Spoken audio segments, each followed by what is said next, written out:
Chapter 1. The air was thick with darkness and dampness, the scent of decay provoking the nostrils, while the flickering candle flames along the passage swayed uncertainly. From time to time, violent coughs echoed. A palpable sense of dread and despair permeated the atmosphere, rendering the space ominous and frigid. This was the world's largest prison, impelled down. Clank, clank. The sound of shackles clashing against the rocky floor resonated as a stern-faced guard led a group of pirates, clad in prison garb, their heads bowed in silence, slowly approached. A gentle breeze swept through, causing the candle flames to dance once more, threatening to extinguish them. General Jiangliu, please, awaken. Leaning against the prison gate, snoring softly, with disheveled black hair cascading over his shoulders and his clothing askew, Jiangliu was nudged gently. Behind him lay a cell, occupied by pirates who remained rigid, fearful of making any movement or sound, lest they disturb the man before them. With a soft murmur, Jiangliu gazed at the man before him, who held a pitchfork. What is it, Hannibal? And I am no longer a general. Such titles should not be tossed about carelessly. My current identity is merely that of a guard and impelled down, devoid of any military rank or official position. Stretching languidly, Jiangliu slowly rose to his feet and looked ahead. The familiar scene unfolded once again. It seemed that powerful pirates had once more been captured and brought here. Yet this time, the pirate before him appeared somewhat different. General Jiangliu, jesting again, you shall forever remain a general in my eyes, and the mightiest of generals indeed.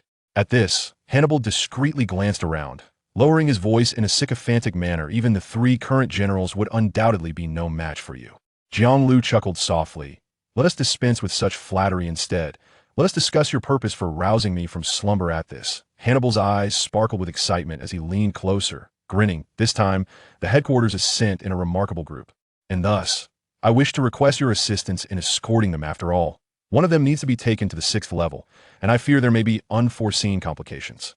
Upon hearing this, Jiangliu narrowed his eyes, scrutinizing the man being escorted. Before Hema, fleeting recognition dawned upon him. The individual was likely named Dasbones, a man known as Mr. One from the Baroque works. It was astonishing that he had been delivered to impelled down today. This implied that Crocodile, one of the 7 warlords, had been captured by the Navy. It also signified that the outside world had entered a new era. Reflecting on this, Jiangliu couldn't help but feel a sense of nostalgia. 20 years had passed, and he had languished in the sunless confines of impelled down, as if lost in a deep slumber, never to reveal himself again.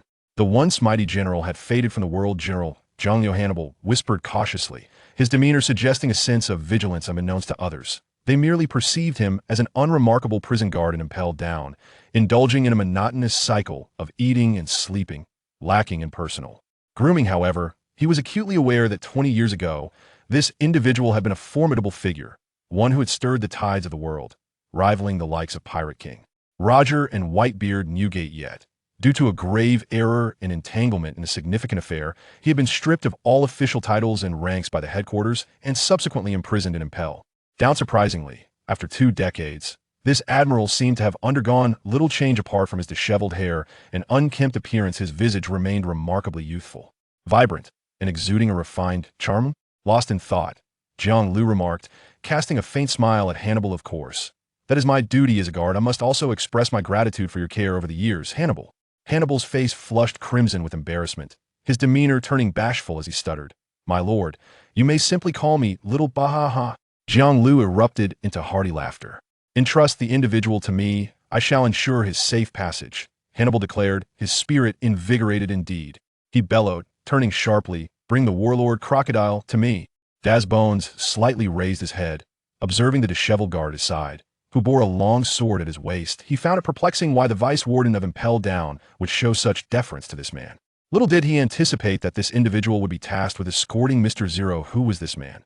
Moments later, the sound of clanking shackles echoed as a dark, imposing figure strode forth, clad in prison garb, yet standing tall and defiant. It was none other than Crocodile, one of the 7 warlords. He had endured yet another devastating defeat in his life, this time inflicted by a straw hat youth, leaving him grievously wounded. This humiliation was utterly intolerable for him. Moreover, being an Impelled Down, a prison notorious for its inescapability, only heightened his agitation. Is it him? A voice tinged with amusement reached his ears, prompting Crocodile to feel an inexplicable sense of familiarity. As he lifted his gaze, he was struck by a jolt of recognition, his pupils dilating in shock, followed by a profound silence. The others remained oblivious to this exchange, as Jiang Lu swiftly completed the handover with Hannibal in addition to Mr. One and Crocodile. The remaining members of Baroque Works would also be escorted to the 6th level.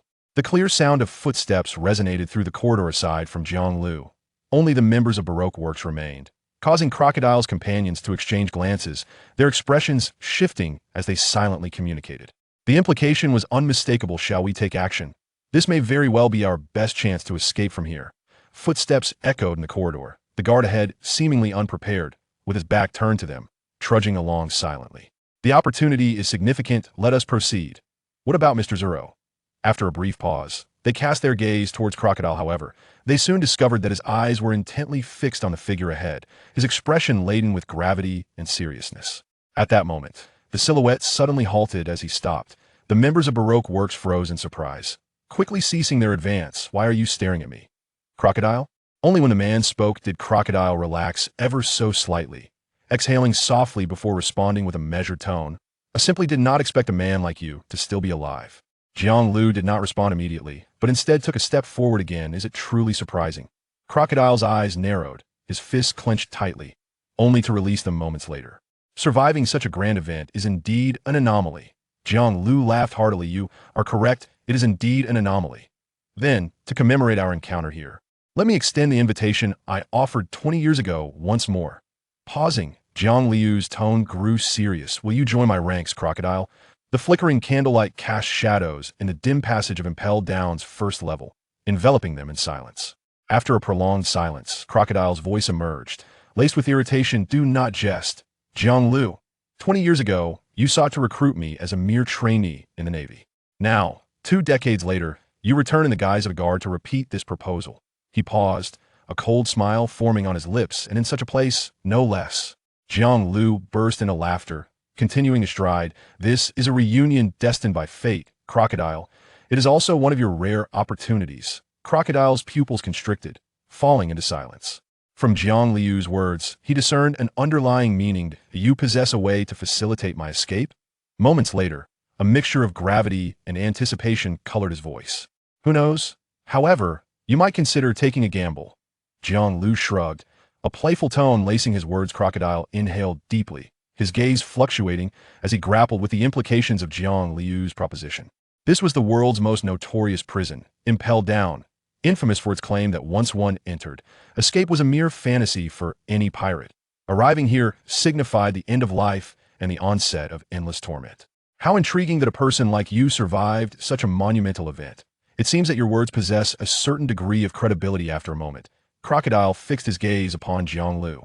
Years ago, the man before him had committed transgressions far exceeding his own. He had believed that the world government and the Marine headquarters had executed him. Yet here he stood, alive and well. However, 2 decades have elapsed, and the number of souls who still remember this man in the world must be few in number. Consider it. Crocodile, you know, I've always held a keen interest in you, believing you are capable of great accomplishments. Jiang Lu remarked with a faint smile. He then paused before a cage, pushing a group of shivering pirates inside. Much to the astonishment of the Baroque Works members behind him, it is utterly laughable for a Marine to express interest in pirates, and to suggest that I can achieve great things. May I interpret that as a mockery? Crocodile retorted coldly. Clang. The cage door slammed shut, and the two proceeded towards the elevator on the 1st floor. I never mock anyone. You should understand well that, given my strength, I have no need to engage in such antics. Jiang Lu shook his head, his tone earnest. At this point, Crocodile's expression turned grave and serious. Jiang Liu's power. To the outside world, no, even to the Marine headquarters, it remained an enigmatic subject. His own strength could be described as formidable, incredibly strong. How could one not consider him powerful, able to rival Whitebeard and Roger? Even more astonishing was the notion that he seemed to possess the ability to empower others, a revelation that left one astounded. You possess great potential. Crocodile, you have merely lacked that little something all along. As he spoke, Jiang Lu turned, bringing his thumb and index finger together before parting them. Just that little bit. Crocodile's countenance darkened, and I can assist you in bridging that gap. All you need to do is follow me. Jiang Lu turned once more, activating the elevator and pressing the button. Crocodile's expression shifted, and he fell into a prolonged silence. So, I heard that you were defeated by a mere novice this time. How embarrassing. This is far worse than your loss to Whitebeard back in the day. For a figure as renowned and ambitious as yourself to meet such a fate in your twilight years is truly lamentable, Jiang Lu continued, his words laced with mockery. Silence, Jiang Lu. You haven't changed, you're still such a chatterbox. Crocodile's face darkened further. Ha, ha. Jiang Lu chuckled lightly afterward. A calm enveloped the two. While their atmosphere appeared harmonious, in truth, they had clashed in a fierce battle 2 decades prior. Crocodile had suffered a crushing defeat, while at that time, Jiang Lu was merely an apprentice in the Marines. Since then, Crocodile's name has reverberated throughout the world. He has captured numerous high-bounty pirates, engaged in fierce battles with Whitebeard, and relentlessly pursued Roger across the seas. Even more astounding is that this man has clandestinely established a mysterious organization. On the surface, he ascended from a mere private to the rank of admiral, and he even harbors aspirations to contend for the position of the next Fleet Admiral. Yet, in truth, he is the leader of this enigmatic group, which encompasses individuals from all strata of society, including the celestial dragons. It was only after his true identity was unveiled and he committed a significant act that he vanished from the world, never to be seen again. When it comes to ambition, the man before him pales in comparison to Crocodile, appearing as harmless as a sheep. In contrast to his ferocity, the elevator swiftly ascended to the 4th floor, where the two men disembarked. The 1st floor of the sea could only take them this far, and they continued through the 5th to reach the 6th floor. Upon arriving in the infinite hell, the atmosphere grew more somber, enveloped in an eerie silence devoid of any sound.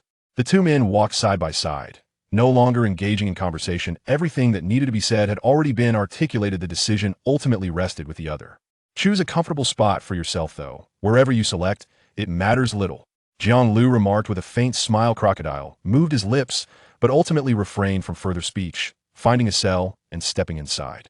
In the presence of this man, the thought of escape never crossed his mind. It would be tantamount to courting death. As he closed the cell door, Jiang Lu turned to leave, but at that moment, a voice drifted in from behind.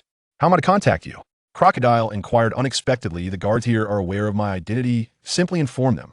Jiang Lu replied with a smile, before striding away. Suddenly, amidst the previously tranquil 6th floor, a deep, astonished voice resonated. You are Jiang Lu. That man, the one who battled Roger. You are still alive. Jiang Lu turned to see a towering figure standing before the cell, gripping the bars and staring intently at him. Douglas Barrett, since you are alive, it is hardly surprising that I am as well. He grinned and turned to leave. Stay put and behave yourself. In comparison to the outside world, remaining here may allow you to live out your days in greater peace. As his voice faded, so too did Jiang Liu's figure. Moments later, he had returned to the 1st floor, where the light was brighter and the warmth more inviting than on the 6th. Though the overall environment of Impel Down was exceedingly harsh, it was a slight improvement. Escorting Crocodile was a simple task, yet the significance behind it caused Jiang Liu's expression to shift as he sat down. It has already been 20 years. With a soft sigh, a glimmer of light ignited in his eyes. That lad ace has grown up, hasn't he? Many refer to him as General Jiang Lu, yet few are aware that his full name is Portgas D. Jiang Lu. Indeed, upon entering this world, he bore the identity of the younger brother of Lu Jiao. As time flows inexorably, 2 decades have passed, and he has remained concealed within Impel Down, fading into obscurity. This echoes the quest for the bloodline of the Pirate King, which intertwines with his sister's own legacy. 20 years have passed, that should suffice. He murmured, a flicker of yearning igniting within his heart.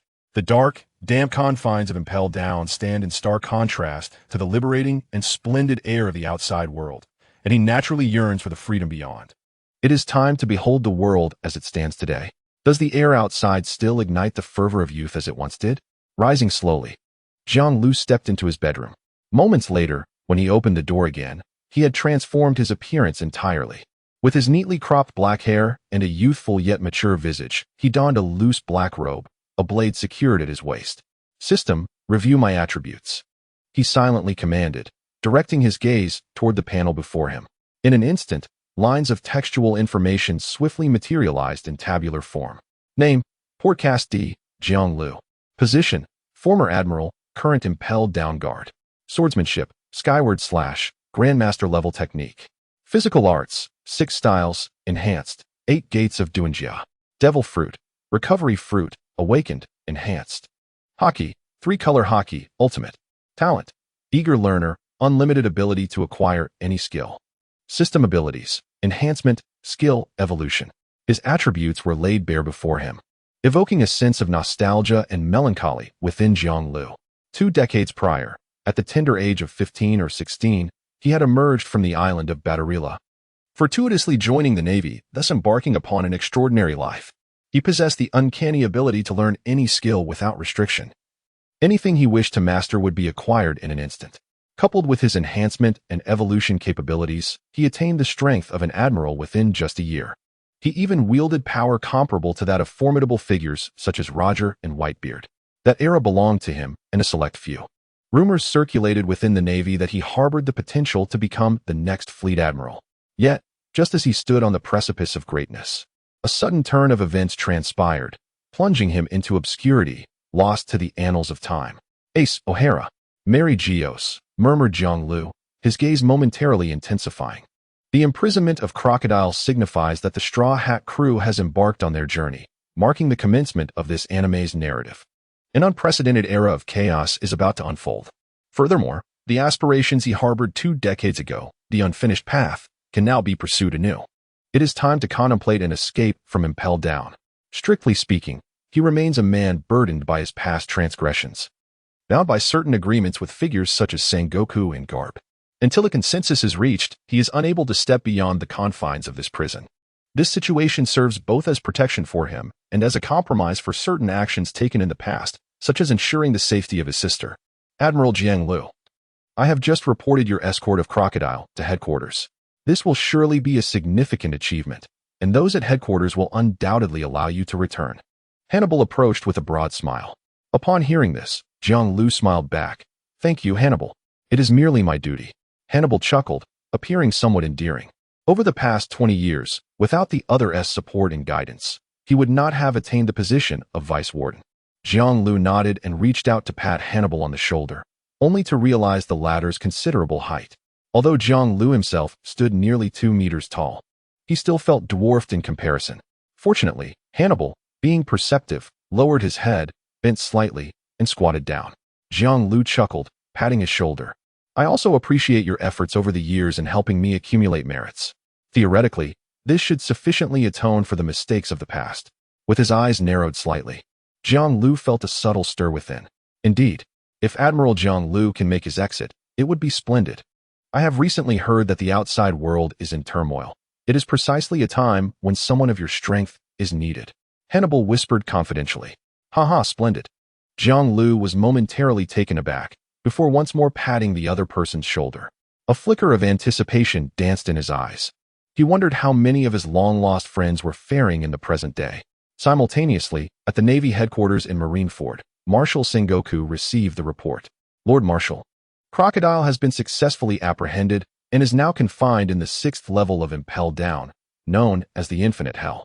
It was General Jiang-Lu himself who escorted him during the arrest, the reporting officer stated, standing erect and speaking in a hushed tone. "Has he been detained?" "Excellent," Sengoku replied, nodding in approval. Suddenly, a thought struck him, and he lifted his gaze with urgency. "Wait, did you mention Jiang-Lu?" The officer, maintaining a composed demeanor, confirmed with a nod. "Indeed, Lord Marshal." Sengoku's interest was piqued. He set down his pen and adjusted his posture, leaning back in his chair. Not many are aware of that name now, let alone the existence of such a formidable general.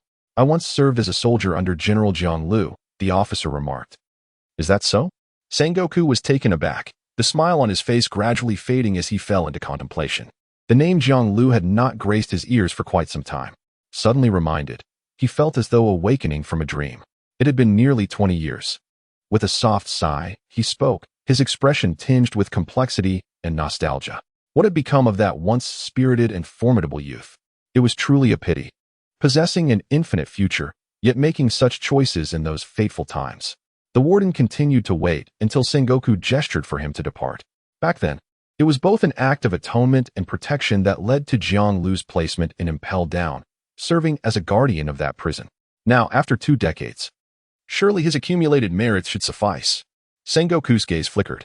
Undoubtedly, Jiang-Lu was an exceptional weapon, a fearsome deterrent against ruthless pirates.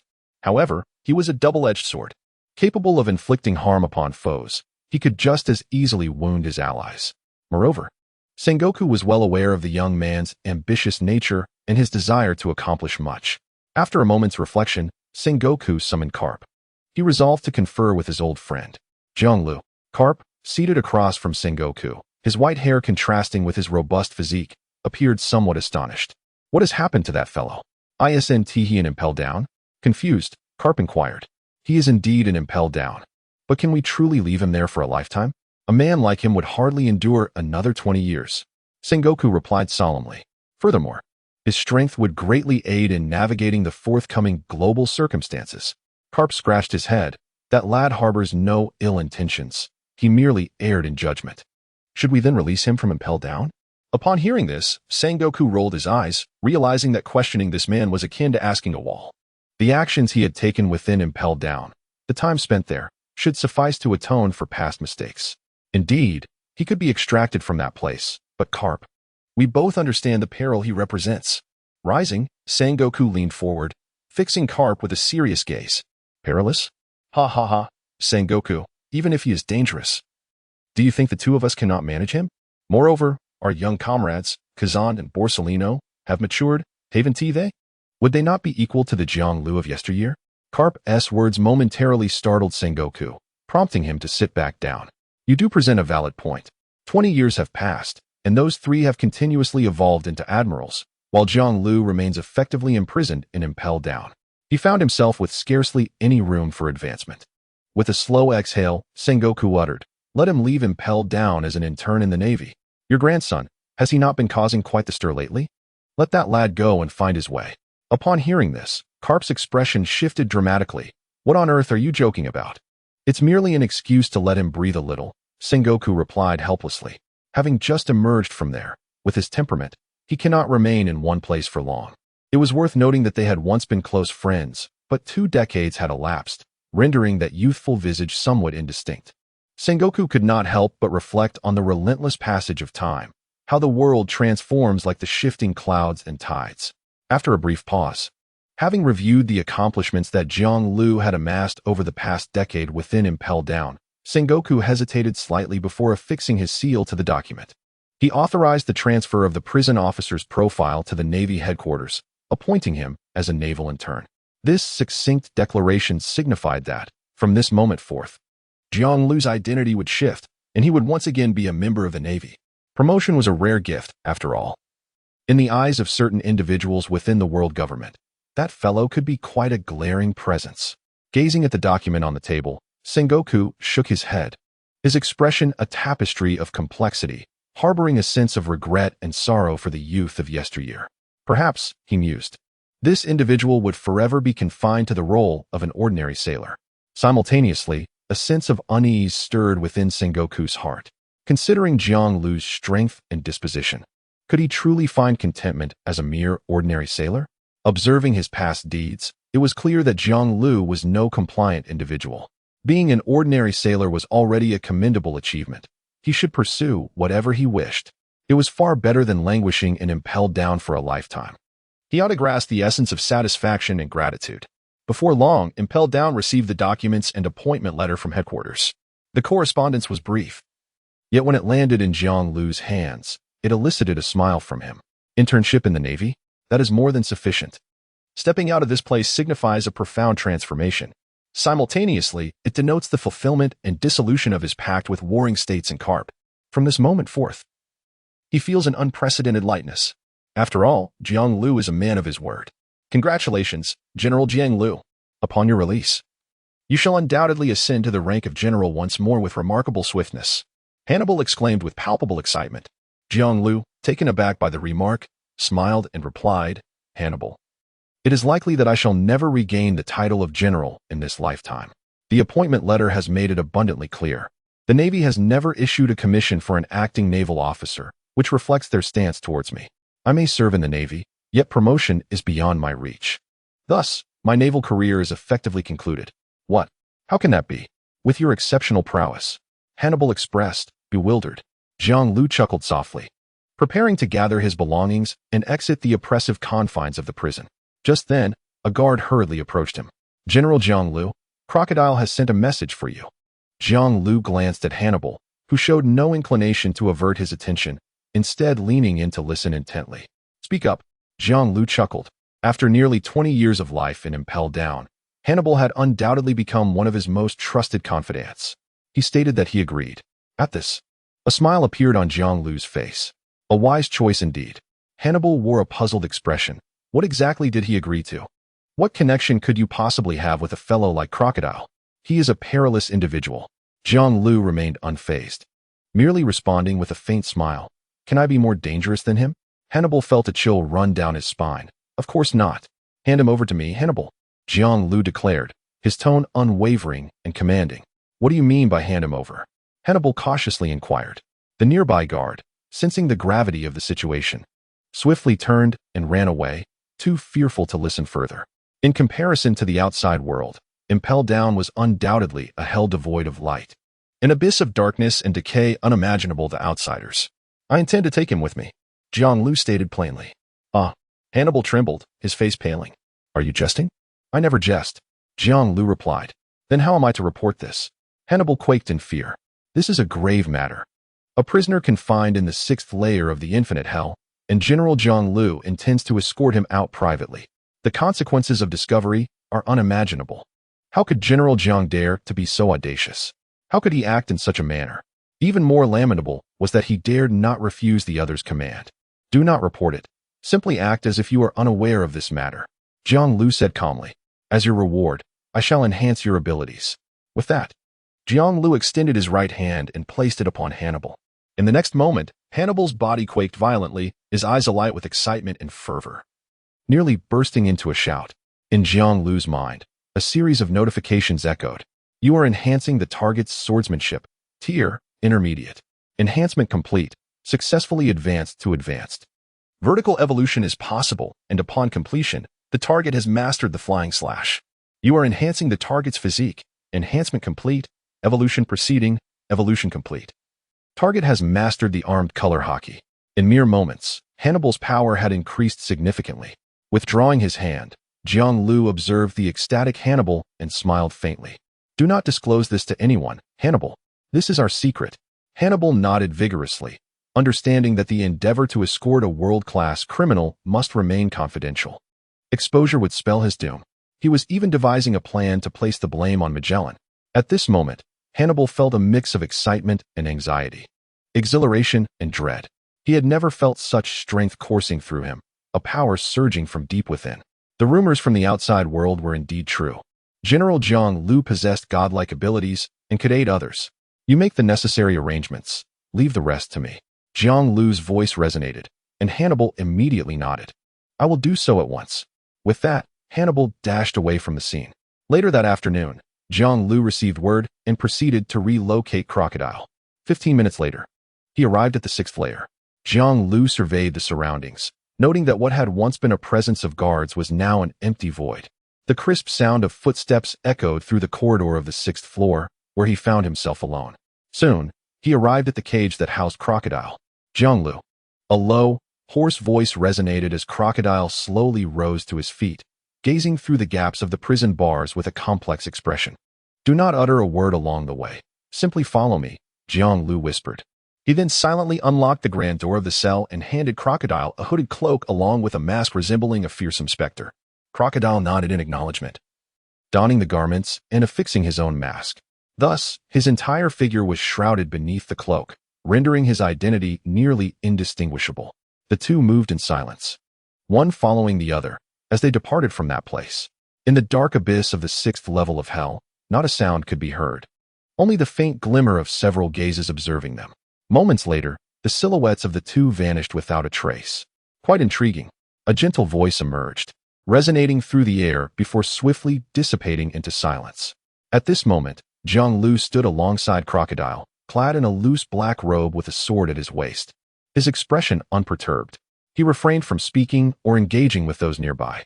Before long, the two had ascended to the 4th level. This tier, known as the Fiery Abyss, housed the office of the Warden Magellan. The number of guards along the way had evidently dwindled to a minimum. Given Hannibal's authority, altering the guard was hardly a challenge. The remaining guards were under Magellan's jurisdiction, beyond Hannibal's reach. However, at this juncture, that was of little consequence. Jiang Lu led the way, with Crocodile enveloped in his cloak, and both maintained a profound silence. As they passed the first guard checkpoint, the chief warden momentarily faltered. General Jiang Lu, is there another criminal task interchange? With a cigar dangling from his mouth and a smile gracing his features, Yuji Shilio's gaze incessantly swept over the prisoner cloaked in black. "Shilio, are you in charge of this level today?" Jiaglu inquired with a faint smile. He could distinctly sense the tension radiating from the individual beside him. "As you are aware, our esteemed director often experiences discomfort due to his fruit abilities." Yuji Shilio narrowed his eyes, scrutinizing the figure in front of him. He was no weakling himself, and had also discerned the peculiar aura emanating from this individual, which bore an unmistakable chilling intent. This was no ordinary criminal, emboldened to act in such a manner. Moreover, what kind of criminal would don such an odd attire? Clearly, this prisoner harbored secrets, as did General Jianglu. Indeed, the belly of Magellan. Jianglu chuckled softly, extending his hand to clap it on Crocodile's shoulder, causing the latter to shudder as his barely perceptible aura dissipated entirely. "I shall not disturb your duty any longer. I have matters to attend to." With that, Jianglu continued onward. Yuji Shilio was momentarily taken aback, a flicker of contemplation crossing his face before he stepped aside. "General Jianglu, please, carry on." The two figures swiftly brushed past him, and the guards regarded them with curious expressions. "Do not be anxious, nor exhibit your ferocity here," Jianglu conveyed softly. Crocodile stiffened, responding with an almost imperceptible nod. It must be said, he was indeed quite nervous at this moment. After all, this was the world's premier prison, heavily fortified. Escaping from here was no simple feat. Historically, no one had ever broken free. Of course, the Golden Lion was an exception, but the Navy had sealed off all information pertaining to him. The two proceeded calmly towards the elevator leading to the 4th level.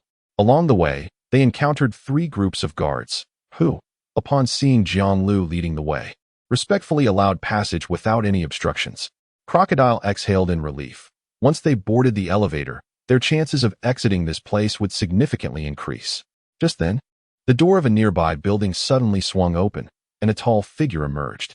Jianglu looked up, squinting slightly upon recognizing him. "General Jianglu, what brings you here?" "Who is this newcomer?" The individual, clutching his abdomen and bending over, approached with a puzzled expression. It was none other than the prison warden, Magellan. "Just a prisoner needing a transfer." "Do you require the restroom?" Jianglu replied with a mild smile. This time, Crocodile learned from experience. Standing silently without revealing any signs of abnormality. "Let him remove his cloak." Magellan's gaze sharpened as he observed Jianglu's slightly narrowed eyes. "You seem to harbor doubts about my sincerity," he remarked. Magellan's demeanor grew solemn in response.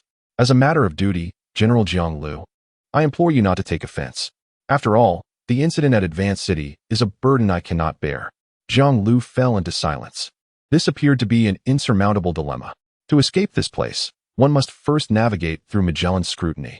Yet, this man was notably serious about his responsibilities.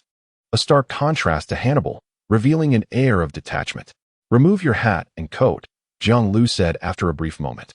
Magellan observed the scene, clutching his abdomen with increasing intensity, bending his waist even lower. Thud, thud. The sound emanating from the depths of his abdomen was now distinctly audible. Crocodile remained motionless until Jianglu gently patted him, prompting him to slowly raise his hand and remove the hood that shrouded his head. This unveiled a visage resembling a grotesque demon mask. Magellan was momentarily taken aback, abruptly lifting his gaze to Jianglu. "General Jianglu. Upon seeing this, can we proceed?" Jianglu flashed a grin, though his eyes bore no trace of mirth. Nevertheless, he maintained an air of calm and ease, exuding no hint of tension. Thud, thud. Magellan's expression shifted dramatically, the sound resonating louder within his abdomen. He opened his mouth but uttered no sound. In the next moment, he turned and dashed towards the restroom with frantic haste. In the blink of an eye, his figure had vanished from sight. Crocodile stood there, staring in astonishment at the scene, taking a deep breath as he pulled his hat back over his head. "Let us depart," Jianglu said with a faint smile. In the air, there seemed to linger a pungent odor. It was not until they entered the elevator that Crocodile lowered his voice. "I almost believed that this director was entirely yours." Jianglu chuckled softly and shrugged. Who knows? The appearance of Magellan did not hinder the progress of the two. In just a moment, they had arrived at the surface of the sea. Here, Hannibal had already taken control of everything. The surveillance worm was temporarily disabled, and the guards had been replaced. "General Jianglu, your ship is ready. You can leave directly from here." Hannibal swiftly approached Jianglu and whispered in his ear before brushing past him and departing hastily. Jiang Lu's eyes flickered as he quickened his pace alongside Crocodile. In the blink of an eye, they beheld a slight opening ahead, through which a glimmer of sunlight filtered into the advancing city's gate. On either side of the gate stood expressionless guards, spear in hand, who paid no heed to the approaching duo. At last, we are about to leave this place. A spark ignited in Jiang Lu's eyes. Even he could not suppress the exhilaration swelling within him. After 20 long years in the advancing city, shrouded in darkness, he had not only been deprived of sunlight, but also of the very scent of air from the outside world. Beside him, Crocodile trembled slightly, equally stirred with emotion. The two hastened their steps, swiftly nearing and then passing through, as if entering an entirely new realm. Sunlight, ocean, gentle breeze, sky. A riot of vibrant colors assaulted Jiang Lu's senses, compelling him to cry out in joy. Words could not encapsulate the elation that swelled within him. General Jiang Lu, your ship is over there. Director Hannibal has arranged everything for you. He prefers not to be addressed as Deputy Director, chuckled a nearby guard. Taking a deep breath, Jiang Lu composed himself and nodded. After exchanging a glance with Crocodile, the two hastened towards the ship. It was a small warship flying the Navy flag, typically reserved for branch-level military officials. Yet for Jiang Lu, it was clearly of no consequence. Having accomplished significant feats, commandeering a warship was merely a trivial matter. Moments later, the warship slowly departed from the port. Goodbye, General Jiang Lu. The guard at the harbor waved cheerfully, blissfully unaware that he had just bid farewell to a world-class criminal. The warship glided away from the advancing city, heading towards Marineford, the whirlpool at the heart of Justice Island. Crocodile lifted his hat and remarked, "Does this count as a successful prison break?" "Not yet. The Navy's patrol ships are plentiful in this maritime domain. Approaching the headquarters, your situation remains perilous." Jiang Lu chuckled, inhaling the air from the sea, which bestowed upon him an indescribable sensation. Never had he perceived this world to be so splendid. "Aren't you in danger?" "Release a criminal like me," Crocodile remarked with an ambiguous tone, his expression concealed by a mask. "The moment you are discovered, I shall apprehend you immediately. Then I shall inform them that you sought to escape." Jiang Lu turned his head and suddenly grinned. Crocodile visibly faltered, then scoffed, "You truly are quite wicked." "I never claimed to be a good person," Jiang Lu retorted with a smile. The sea breeze intensified, rustling his garments and tousling his hair. This indicated their proximity to the great whirlpool. Simultaneously, the massive shadow of Marineford became vaguely discernible. "What comes next? Do you have any plans?" Crocodile squinted. "To dare to recruit and facilitate an escape for someone like me and impel down, you must have grand ambitions." "Plans? I have not yet devised them. However, I will require a cadre of capable subordinates." Jiang Lu raised an eyebrow. "One cannot achieve greatness alone in this world. Even the mightiest need reliable allies and subordinates." "Capable subordinates?" Crocodile inquired, perplexed. "Yes, individuals akin to yourself." Jiang Lu responded with a laugh. Crocodile paused, his demeanor growing slightly grave. "As a naval officer, Jiang Lu's actions would undoubtedly baffle many. I recall you previously established a clandestine organization?" he asked in a hushed tone. "Organization? Are you referring to the Void Knight?" Jiang Lu chuckled, his gaze flickering. As he entered Impel Down, his own organization would inevitably face eradication. Yet, he pondered how the Void Knight had fared over the years and whether any remnants of its members still existed.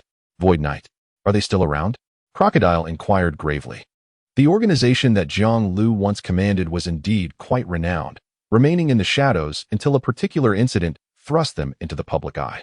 It was then that everyone realized this man's followers had amassed such formidable power. Their ranks included commoners, nobles, kings, and even celestial dragons, stretching far and wide. Can you imagine? This madman even counted celestial dragons among his ranks. Although, following the incident, that celestial dragon met his demise by suicide, and his descendants were expelled from Marineford. Are they still around? Who knows? Perhaps a few still remain. Jiang Lu squinted and smiled. "Where shall we go now?" Crocodile inquired once more. "The orders I received from headquarters are to locate the Straw Hat crew." Jiang Lu replied with a grin. "Straw Hat Kid." Crocodile was momentarily taken aback, his eyes subsequently turning icy. It was precisely because of this individual that he found himself imprisoned, his long-cherished ambitions thwarted. "However, I personally held no interest in him. I must devise a plan. A journey to Skypea is imperative." Soon after, Jiang Lu spoke again. Crocodile, perplexed, inquired, "Skypea? What purpose do you have for going there? Moreover, Can such an island truly exist? Certainly, it exists, Jiang Lu asserted confidently. Have you been there? I have been there. Of course, he had, for the Phantom Night Palace is situated atop the Sky Islands, serving as the headquarters of the organization he commands. However, after 2 decades, the state of that headquarters remains a mystery to all. Crocodile fell silent, his expression shifting. By agreeing to the other's proposal, he had unwittingly bound himself to obey. Yet, what filled him with trepidation, even a modicum of fear, was the fact that he remained oblivious to the other's true intentions. What grand scheme was this individual, cloaked in the guise of a Navy officer, truly pursuing? Is there one of our companions on the Sky Island? Jiang Lu inquired at that moment. Is it someone from Phantom Night? Crocodile asked, intrigued. Not yet, but once I arrive, he shall be. Jiang Lu chuckled. Entail, the possessor of the rumble fruit, undoubtedly stood as a formidable addition to his ranks. Much like Crocodile himself, that young man was merely a hair's breadth away from greatness. Just a fraction shy. Yet, that slight margin was one he could bridge.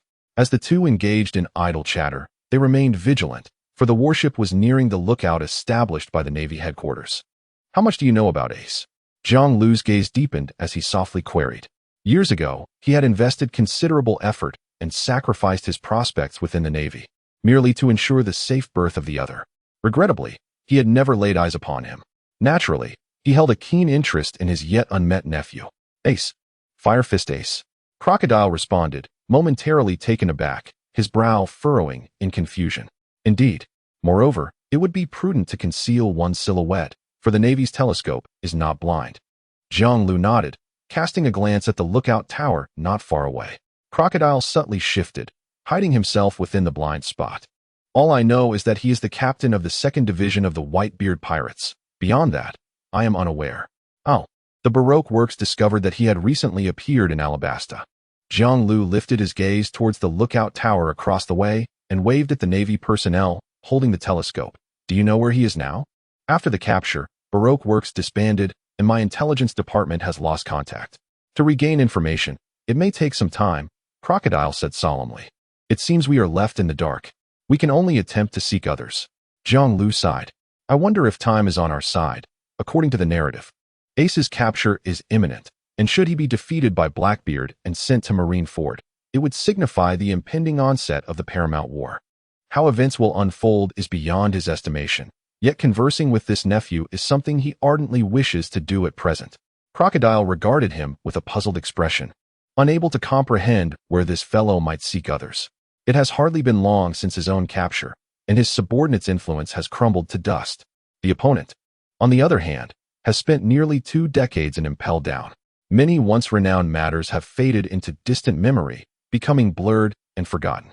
As the two engaged in dialogue, a warship passed by the lookout tower, slowly making its way towards the horizon, gradually distancing itself from Marineford. Meanwhile, at the Navy headquarters in Marineford, Sengoku observed the slowly printing photograph, his gaze sharpening. Has Jiang Lu already emerged from Impel Down? Has he not reported to the headquarters? After a brief pause, he set the photograph down. Very well, granting him a period of leave is acceptable. I shall inquire about the situation in Impel Down.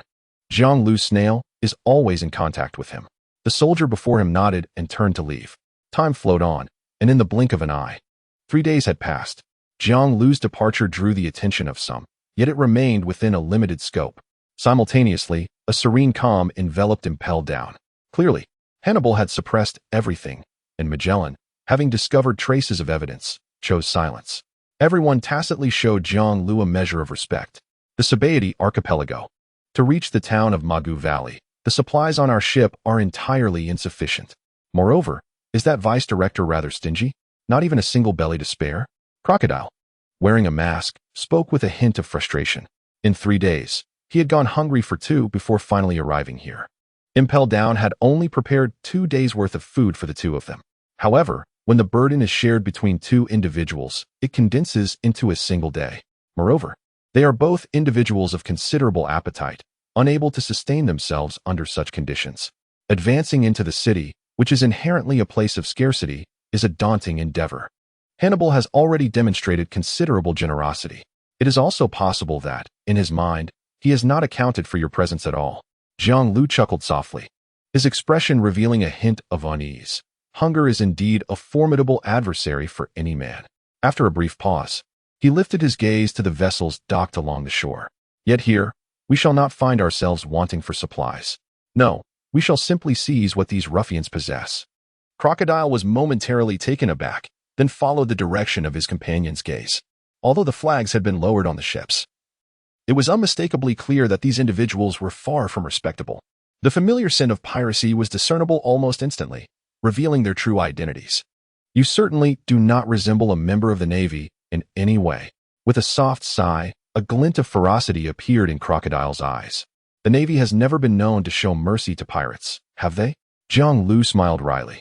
Subsequently, the two men maneuvered their warship slowly alongside one of the larger vessels. Though the ship had furled its flag, the men aboard exuded an unmistakable air of menace. Each adorned with weapons at their sides, their faces marred by a tapestry of scars.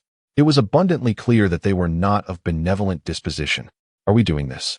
Crocodile shot a glance, sand swirling around his right arm, ready to strike. At that moment, Jiang Lu unsheathed the long sword at his waist, a grin spreading across his face. There is no need for such gentleness.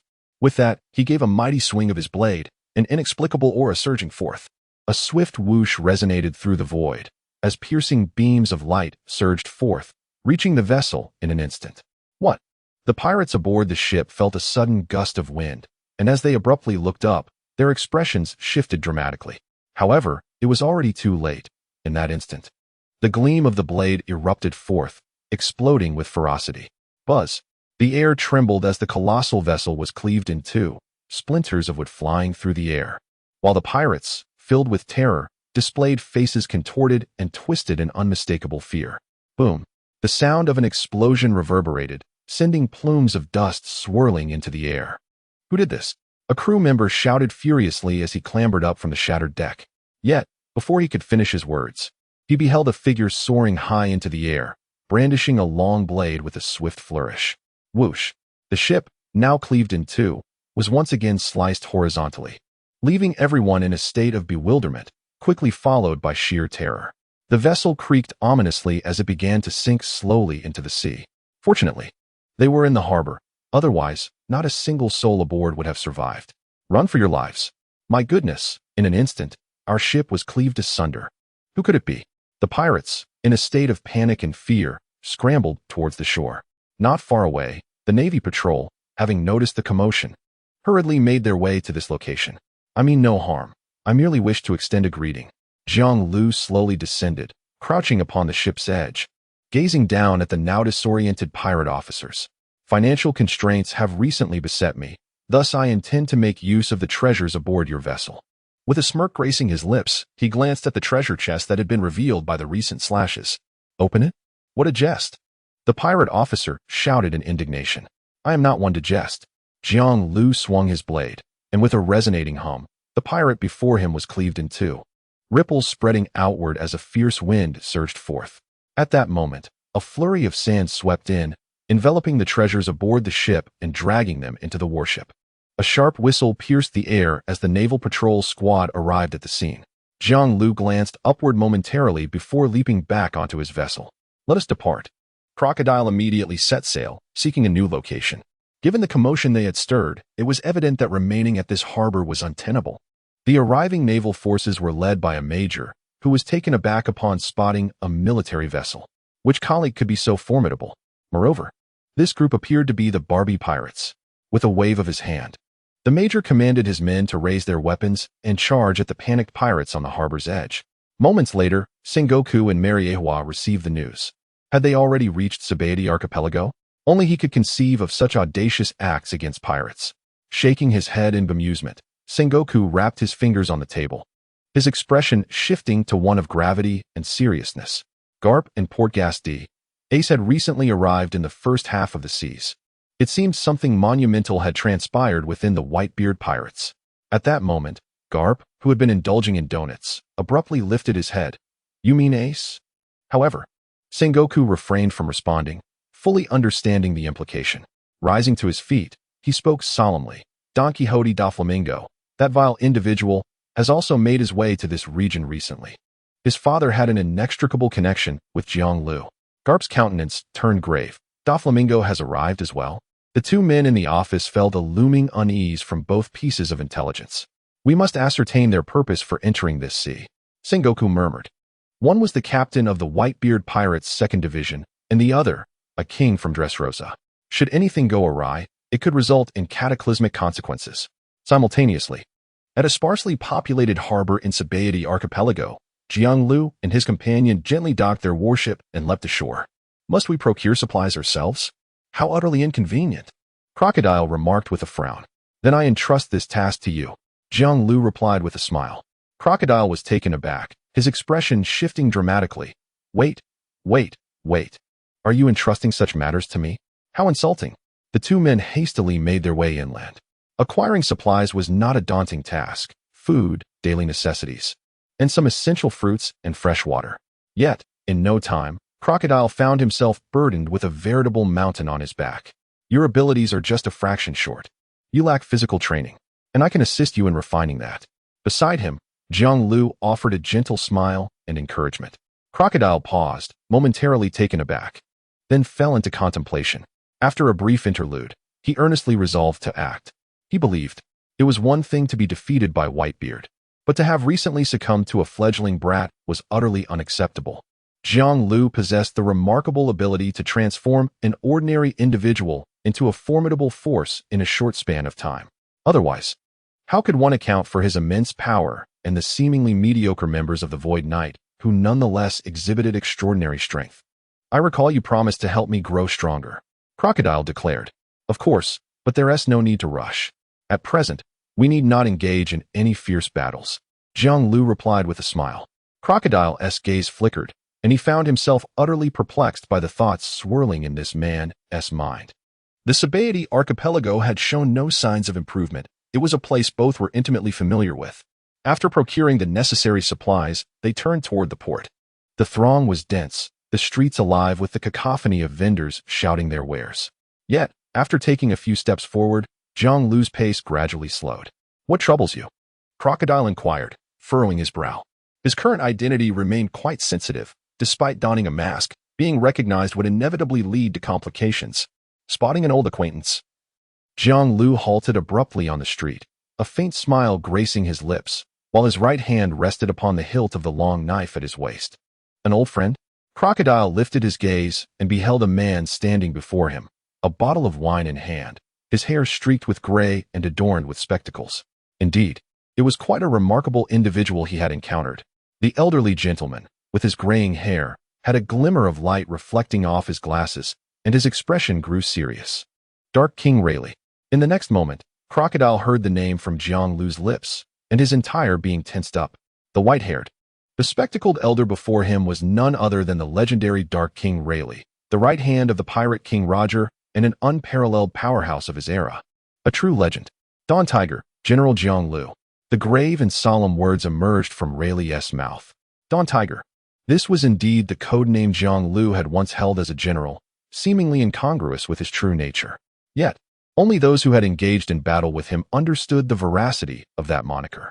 Like a frenzied, ferocious tiger, his onslaught was fierce and merciless, suffocating to behold. Having vanished for nearly 20 years, I had thought you had perished. Who would have imagined that today, here, we would cross paths? Rayleigh spoke in a low voice, his body on high alert. By all accounts, the two were adversaries, especially since this man had long harbored inexplicable animosity towards Roger. It was only after Roger's demise that he comprehended the reasons behind it. Your survival is the finest news for me, Rayleigh. Jianglu grinned, a glint of sharpness igniting in his eyes. At the same time, a tempestuous and fierce aura began to emanate from him. Crocodile, feeling the intensity, shuddered. Hey, you don't intend to engage in battle with this old man here, do you? Jianglu frowned at the remark, surveying the surrounding crowd. Indeed, this hardly qualifies as an opportune setting. I have been in seclusion for over a decade, Jianglu, nearly vanishing from this world alongside you. Now, I merely wish to enjoy my twilight years. Why must you linger in my thoughts? Rayleigh replied with a shake of his head. Jianglu fell silent, offering no response, his gaze flickering for a long while before he finally lifted his head and sneered. There's no rush. We shall meet again in due time. When that moment arrives, I shall see if your skills have improved over the past 2 decades. Rayleigh chuckled. I have grown old. I can hardly compare to you. And my abilities have naturally waned. Jiang Lu ceased his words, swiftly brushing past Rayleigh, vanishing into the distance. Only after the latter had departed did Rayleigh's smile fade, replaced by a countenance of gravity and unease. Slowly twisting the cap off a bottle, he tilted his head and took a sip. To encounter that individual here was indeed disconcerting. After a brief pause, Rayleigh's expression grew solemn, murmuring to himself. Fortunately, he had managed to restrain himself. He truly dared to instigate a battle here. Back aboard the warship, Crocodile appeared somewhat pensive, observing the smiling and relaxed Jiang Lu with a grave expression. Did you genuinely intend to strike? Jiang Lu raised an eyebrow and laughed. How could that be? This is Sabaody Archipelago. Crocodile could hardly believe his eyes. The palpable aura of murderous intent and the swiftly escalating pressure left him trembling in fear at such close proximity. It was at this moment that he realized the being before him was a formidable powerhouse, renowned across the world 2 decades ago. He belonged to the same echelon as the legendary trio of pirates and the naval hero, Garp. Beneath that seemingly gentle and benign exterior lurked the ferocity and madness of the daytime tiger. Let us set forth. We are pressed for time. Jiang Lu observed Crocodile's momentary stupor and reminded him aloud. Very well. The latter nodded, taking the helm personally. As the leader of the Baroque works, such tasks had long been delegated to subordinates, and Crocodile had not navigated a ship in many years. However, with someone like Jiang Lu at his side, it was undoubtedly his turn to take on this minor responsibility. It seemed imperative to recruit additional crew members, Crocodile mused. As for the Navy, given Jiang Lu's current condition, it was virtually impossible. Moreover, the endeavors of this individual appeared to bear no relation to the Navy. He sought to reconstruct his own organization, the Knight of Illusions, to recruit new members and assemble a formidable legion. This was precisely why he had set his sights on him, who was ensnared and impelled down. Crocodile was keenly interested in what sort of members would be recruited next. From what he understood, this man was quite peculiar. And the members of the Knight of Illusions were an eclectic bunch, hailing from various backgrounds. The warship sailed forth, swiftly departing from the Sabaody Archipelago. After a week, they reached the Sabaody Archipelago, where they briefly halted for supplies before departing again. Jiang Lu was pressed for time, while also observing the clues left behind by the Knight of Illusions. Yet, neither at the Sabaody Archipelago nor Water 7 did they uncover any traces, which weighed heavily on his heart. 2 decades might have truly obliterated the organization he once built. The world government would certainly not spare a character like him, nor would they let the former Knight of Illusions slip through their fingers. One could only proceed step by step, he murmured softly. 3 days later, the warship arrived at Longchain Island.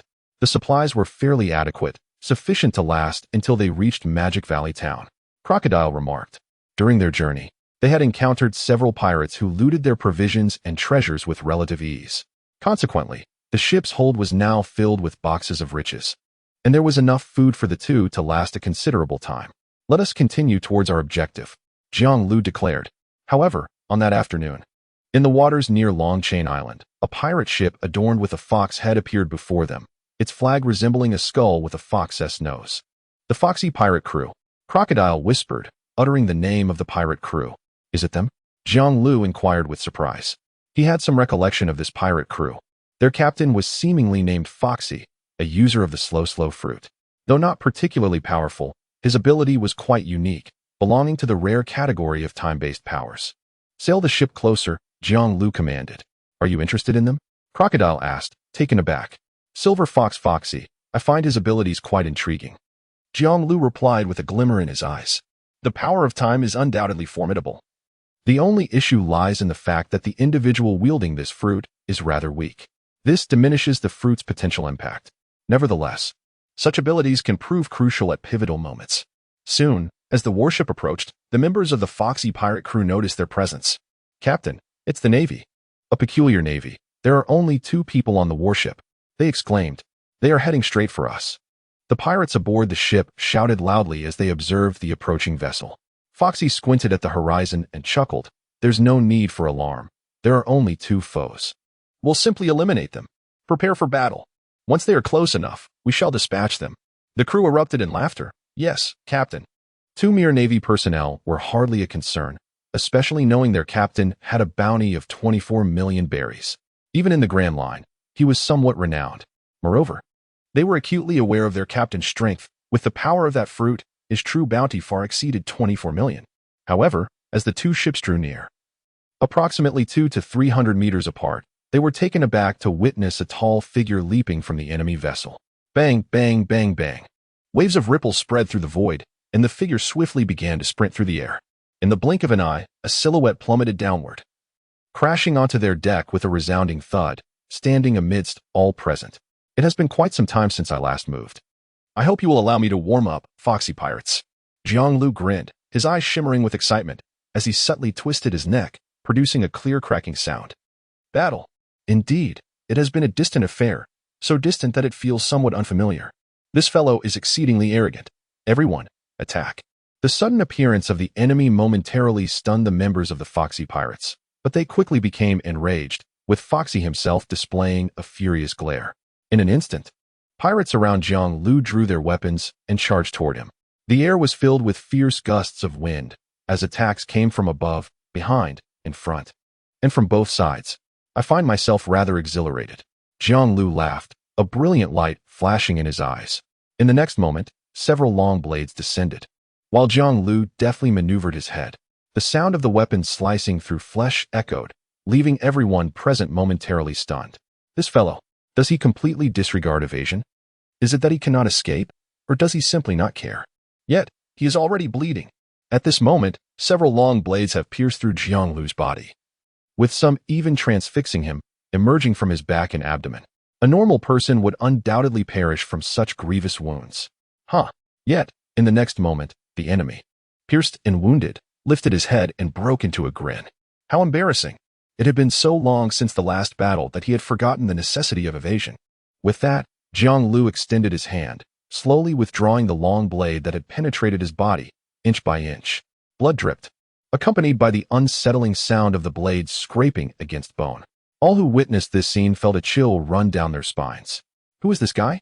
Is he a monster? Yet, there is no need for concern. Such trivial wounds cannot possibly harm me. The voice of Jiang laced with laughter, sent a shiver down the spines of the foxy pirates before him. What nonsense is this? Their blades had pierced his abdomen. Surely his insides must be in utter disarray. Such injuries are merely trifles. However, an astonishing spectacle soon unfolded.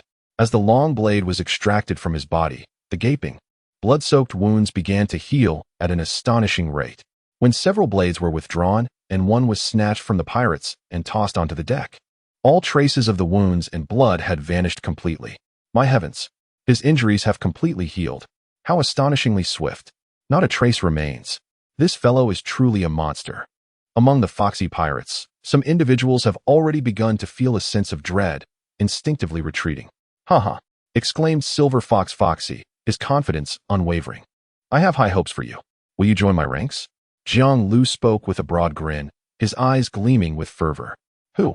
Who would want to join your nonsensical crew?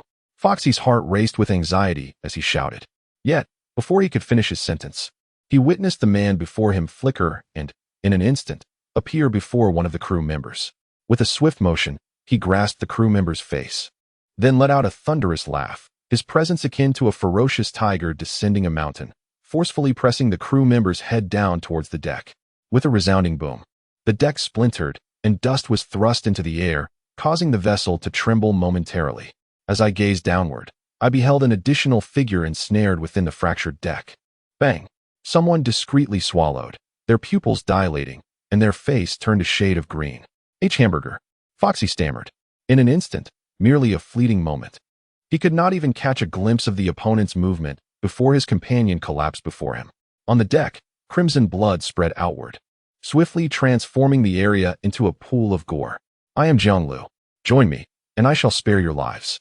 Otherwise, today shall mark the day you all sink into the depths of the sea. Jiang continued to smile. Yet that beaming visage sent chills down the spines of all present, instilling a sense of dread. Is this fellow a madman? In a mere heartbeat, their perception of Jiang shifted rapidly, evolving from peculiar to monstrous, and finally to insane. Foxy's lips quivered as he attempted to utter a response. A dull thud resonated as a figure was hurled from the ship, screaming as it traced a high arc before plummeting into the depths of the sea. Time is running short for you to ponder, Foxy, Jiang remarked with a smile. Foxy shuddered, no longer daring to hesitate. I will join, I will join, I will join. Jiang Lu grinned, eyeing the trembling individuals before him. A wise choice. The combat capabilities of both sides were simply not on the same level. This battle would come to a swift conclusion.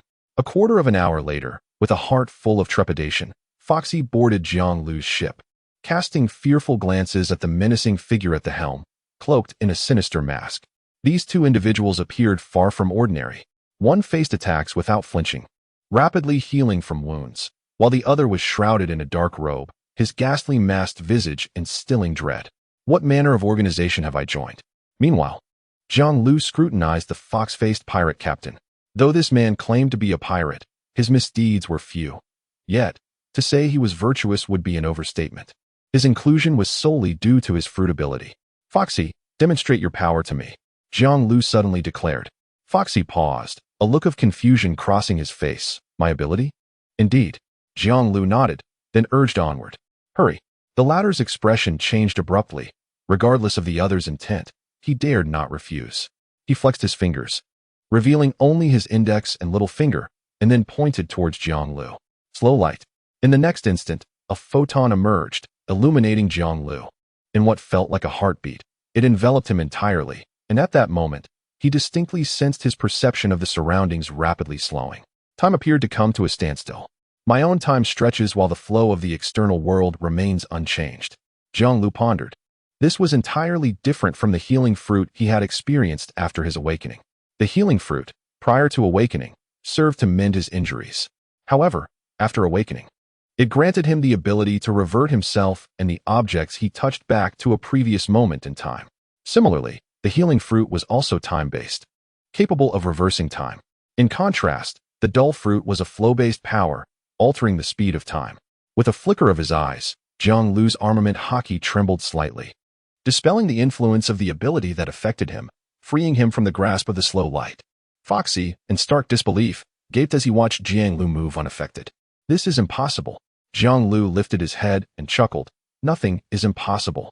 When armament haki reaches a certain level of strength, it can diminish the effects of fruit abilities, even rendering one entirely immune. Clearly, your ability is not yet sufficiently developed. With that, he closed his eyes again, carefully recalling the moment he had been struck by the slow light. In an instant, a myriad of complex insights flooded his mind. His inquisitive nature ignited at that moment. He was learning Foxy's slow light. Indeed, he was learning. The ability bestowed upon him by the system allowed him to acquire any skill, with no barriers in between. The skills of the devil fruits were likewise included. Previously, his rise had been so rapid that he had little opportunity to learn many skills. And some skills were not essential to learn, merely enhancing his capabilities. However, the time-based ability of slow light undoubtedly held crucial significance. At this moment, Foxy found himself engulfed in existential doubt, his mind swirling. Armament haki? Capable of nullifying my fruit's effect? Beside him, Crocodile's eyes, hidden beneath his mask, flickered slightly as he murmured, haki. All along, he had focused on studying fruit abilities, paying little heed to haki, and even now had not awakened armament haki or observation haki. Yet, he clearly understood that a top-tier powerhouse like Jiang Lu must be a master of haki. Perhaps he could seek guidance on the cultivation of haki. After a moment, Jiang Lu opened his eyes, and a series of notifications echoed in his mind. Congratulations. Host has learned slow light. Skill enhancement. Time extended to 1 minute. Can undergo vertical transformation. Transformation successful. Time pause. Halting time for 2 seconds. Specific effects depend on the target's own strength. A smile graced his face, followed by the outstretching of a single finger. Foxy. Foxy raised his head in bewilderment. Why not experience the sluggishness of my light? As he spoke, a flicker of brilliance danced between Jiang Lu's fingers, and a beam of light shot forth, striking Foxy instantly. In that moment, Foxy became rigid, utterly motionless. Time itself seemed to freeze around him. 1 second, 2 seconds, 3 seconds. It was not until a full 3 seconds had passed that Foxy, in a state of terror and astonishment, finally opened his eyes wide, gazing incredulously at the man before him. How is this possible? He was unequivocally certain that the time surrounding him had indeed been suspended. This is... Foxy exclaimed in shock, gesticulating wildly. The ability to halt time, far surpassing his sluggish light, would freeze the very fabric of space around him upon impact. Such an extraordinary power was simply beyond belief. How so? Jiang Lu inquired with a smile. Incredible. The captain possesses such formidable abilities, Foxy exclaimed, simultaneously astonished. He felt a profound sense of reverence and fear. Not long ago, the other had effortlessly defeated his crew, and that domineering, fierce demeanor was already enough to leave a lasting impression. Now, he was revealing such extraordinary capabilities. This individual was not only powerful, but truly terrifying. A being who was unequivocally beyond reproach. When did such a peculiar, mighty, and unfathomable entity emerge in this world? An intern in the Navy? At that moment, Foxy realized the individual's true identity as an intern in the Navy. Crocodile, observing Foxy's frantic movements, allowed his eyes to glimmer momentarily. Is time suspended? Such an overwhelmingly formidable power is indeed terrifying. He reflected, gaining a clearer understanding of Jiang Lu's fearsome nature. Clearly, the world's perception of this man remained limited. The warship had not changed, it was merely accompanied by a vessel adorned with a fox head, and naturally, Foxy's crew followed suit. With additional subordinates, Jiang Lu and Crocodile could now afford themselves more time to rest. Tasks such as resupplying and procuring goods could easily be delegated to these fellows. May I inquire, who might you be, my lord? After witnessing Jiang Lu's prowess, Foxy turned cautiously to address the masked man before him. Crocodile remained silent, offering no response. Cough, cough, cough. Foxy felt a wave of embarrassment. This individual was even more difficult to deal with than the captain they had just pledged allegiance to. The two ships set sail in quick succession. After passing Longchain Island, they soon approached Water 7. The journey was relatively uneventful, with the expansive sea seemingly devoid of pirate vessels. Instead, they frequently encountered patrolling warships along the way. Upon reaching Longchain Island, Jiang Lu and his companions did not disembark, they merely paused for a morning. The pirates aboard the Foxy ship busied themselves with procuring supplies. Hey, who exactly is our newly appointed captain? Do any of you recall? That guy is truly terrifying. If it weren't for the naval uniform he still wears, I would almost mistake him for a fearsome pirate. Who knows? But the captain has already submitted. And it's for our sake that we are compelled to serve. Sigh, that fellow is truly frightening. Once they distanced themselves from the warships, they finally mustered the courage to whisper amongst themselves. Their fear of Jiang Lu had settled deep within, yet they dared not flee. However, their interactions over the past days suggested that he was not as fierce as he seemed. Indeed, he appeared quite amicable. The female crew member Gina blinked and remarked, "Speaking of which, he converses with us crew members in a very gentle manner. He hardly resembles the fierce individual we faced in battle." As they exchanged thoughts, their conversation turned to Hamburger, who lay on the ship with a bandage wrapped around his head. It was simply unbelievable that he, a combatant of the Foxy pirates, had been defeated in a single blow. Meanwhile, standing on the deck, Jiang Lu squinted as he gazed into the distance at the city of Water 7. Water 7 exuded an artistic charm, with its tiered structure beautifully showcased, where streets and rivers harmoniously intertwined from the lower levels to the upper.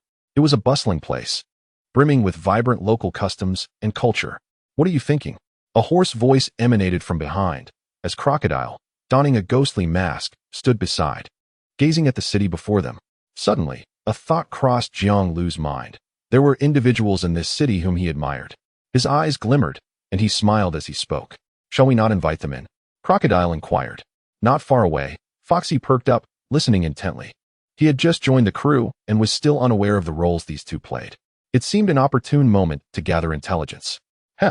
The time has not yet come," Jiang Lu replied, shaking his head with a smile.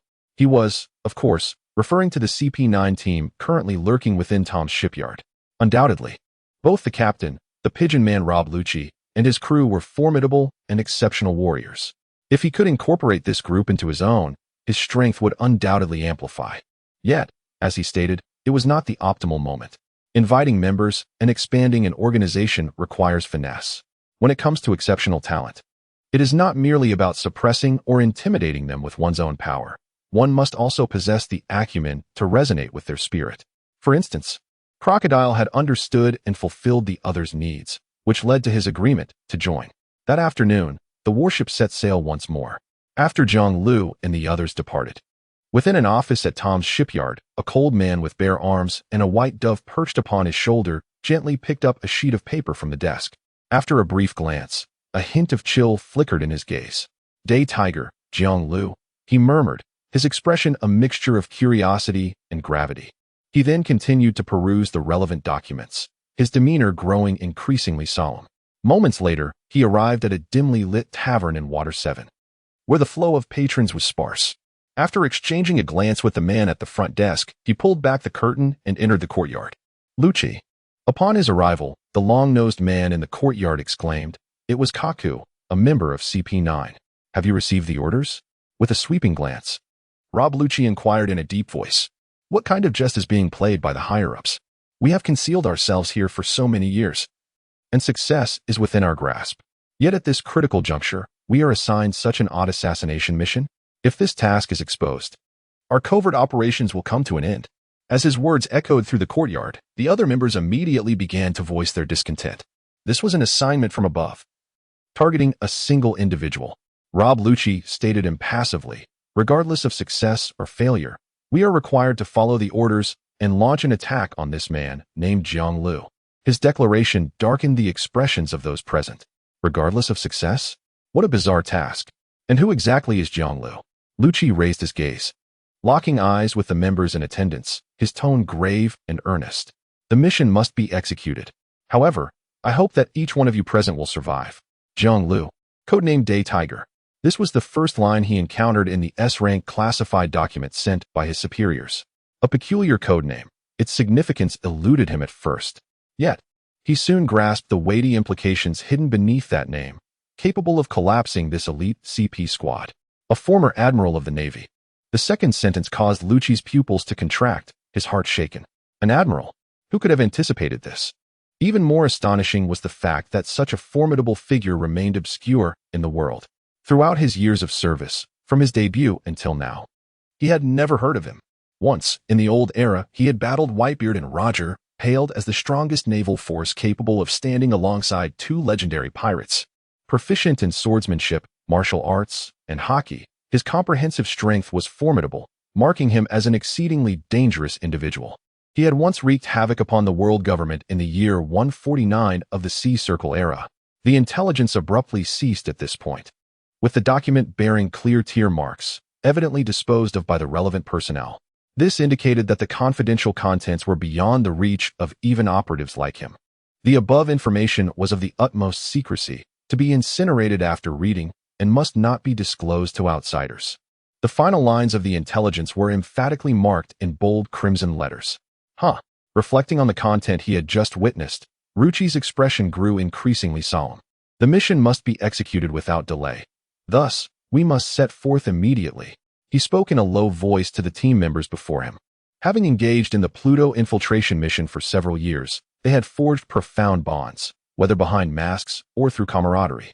Ruchi truly did not wish for any member of this group to perish, even though such circumstances were an inherent aspect of their profession. "Let us depart at once. After neutralizing the target, we shall return promptly," he remarked, recalling that his other tasks remained unfinished. "I also have a screw to tighten." This sudden interruption by such a mission is quite vexing. A group of individuals murmured softly as they began to change their attire. Karifa adjusted her glasses, appearing somewhat subdued. She sensed the gravity of the situation from Ruchi's serious demeanor. Perhaps this mission would prove to be more challenging than they had anticipated. Rob Ruchi refrained from elaborating further on the intelligence regarding Jiang Lu. Aside from him, the others were only aware of the mission's general outline. The former Navy admiral, an individual shrouded in utmost secrecy, had somehow prompted the higher-ups to issue such a directive to confront him, regardless of the outcome. This implied that their purpose was merely to act as scouts to assess the strength of this formidable target. Is it a mere pawn? Rob Lucci's heart scoffed coldly. A surge of anger welled up from the depths of his being, yet it only rendered his expression colder. Deploying a CP9 squad merely to confront a former admiral of the Navy. Although the pressure was palpable, our strength might still afford us an opportunity. His gaze flickered as he contemplated in his heart. This would also allow him to make a clear assessment of just how far he stood from the pinnacle of this world. As time passed, evening descended upon them. The half-risen sun, a fiery orb, hung on the horizon, casting a crimson glow upon the distant waters, where the waves shimmered like rippling silk. A few seagulls flitted by, their wings aglow in the fading light. The sea breeze caressed them, inviting the urge to hum a tune. It was indeed a breathtaking tableau, a beautiful sunset painting. Is the captain heading to Magic Valley Town? That place is a den of pirates, filled with ruthless scoundrels. Foxy exclaimed, his tongue clicking in admiration. Newcomers from all corners of the seas inevitably congregated on that island. A chaotic mix of individuals, all sorts could be found there. He lowered his voice conspiratorially. I've also heard a rumor that a significant figure from the New World has extended his influence to that island. He secretly controls several factions of the underworld, and many pirates have already pledged allegiance to this esteemed individual. Jiang Lu raised an eyebrow, intrigued. Oh, do you know who it is? Foxy shook his head. I'm not certain. A pirate like me might still hold some sway in the first half of the Grand Line, but in the New World, one would be mere fodder, unlikely to survive a day. As for such a prominent figure, I know little. Only that he is one of the 4 emperors who command fear across the seas. Jiang Lu chuckled. You possess a remarkable self-awareness. Indeed, to survive. Clarity of understanding is paramount. Thus, when facing the captain, I willingly submit to your overwhelming presence. Foxy laughed heartily. Suddenly, a ghastly visage loomed closer. Casting a glance at Foxy, abruptly silencing his laughter, beads of sweat forming on his brow. Magic Valley Town is under the influence of Don Quixote da Flamingo, Crocodile intoned gravely. Da Flamingo? Jiang Lu paused, then broke into a smile, recognizing a familiar name. Crocodile, taken aback, inquired, You know him? Jiang Lu shook his head, though he appeared contemplative. After a moment, he sighed gently. I knew his father. He was quite a likable fellow. Pausing, he gazed at the setting sun, a sudden wave of nostalgia washing over him. Crocodile was even more astonished. This man before him had known the father of Doflamingo? Don Quixote homing. My friend, I did not even have the chance to bid you a proper farewell. A faint sound escaped from Jiang Lu's lips.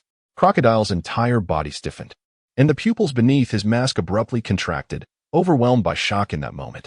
Saint.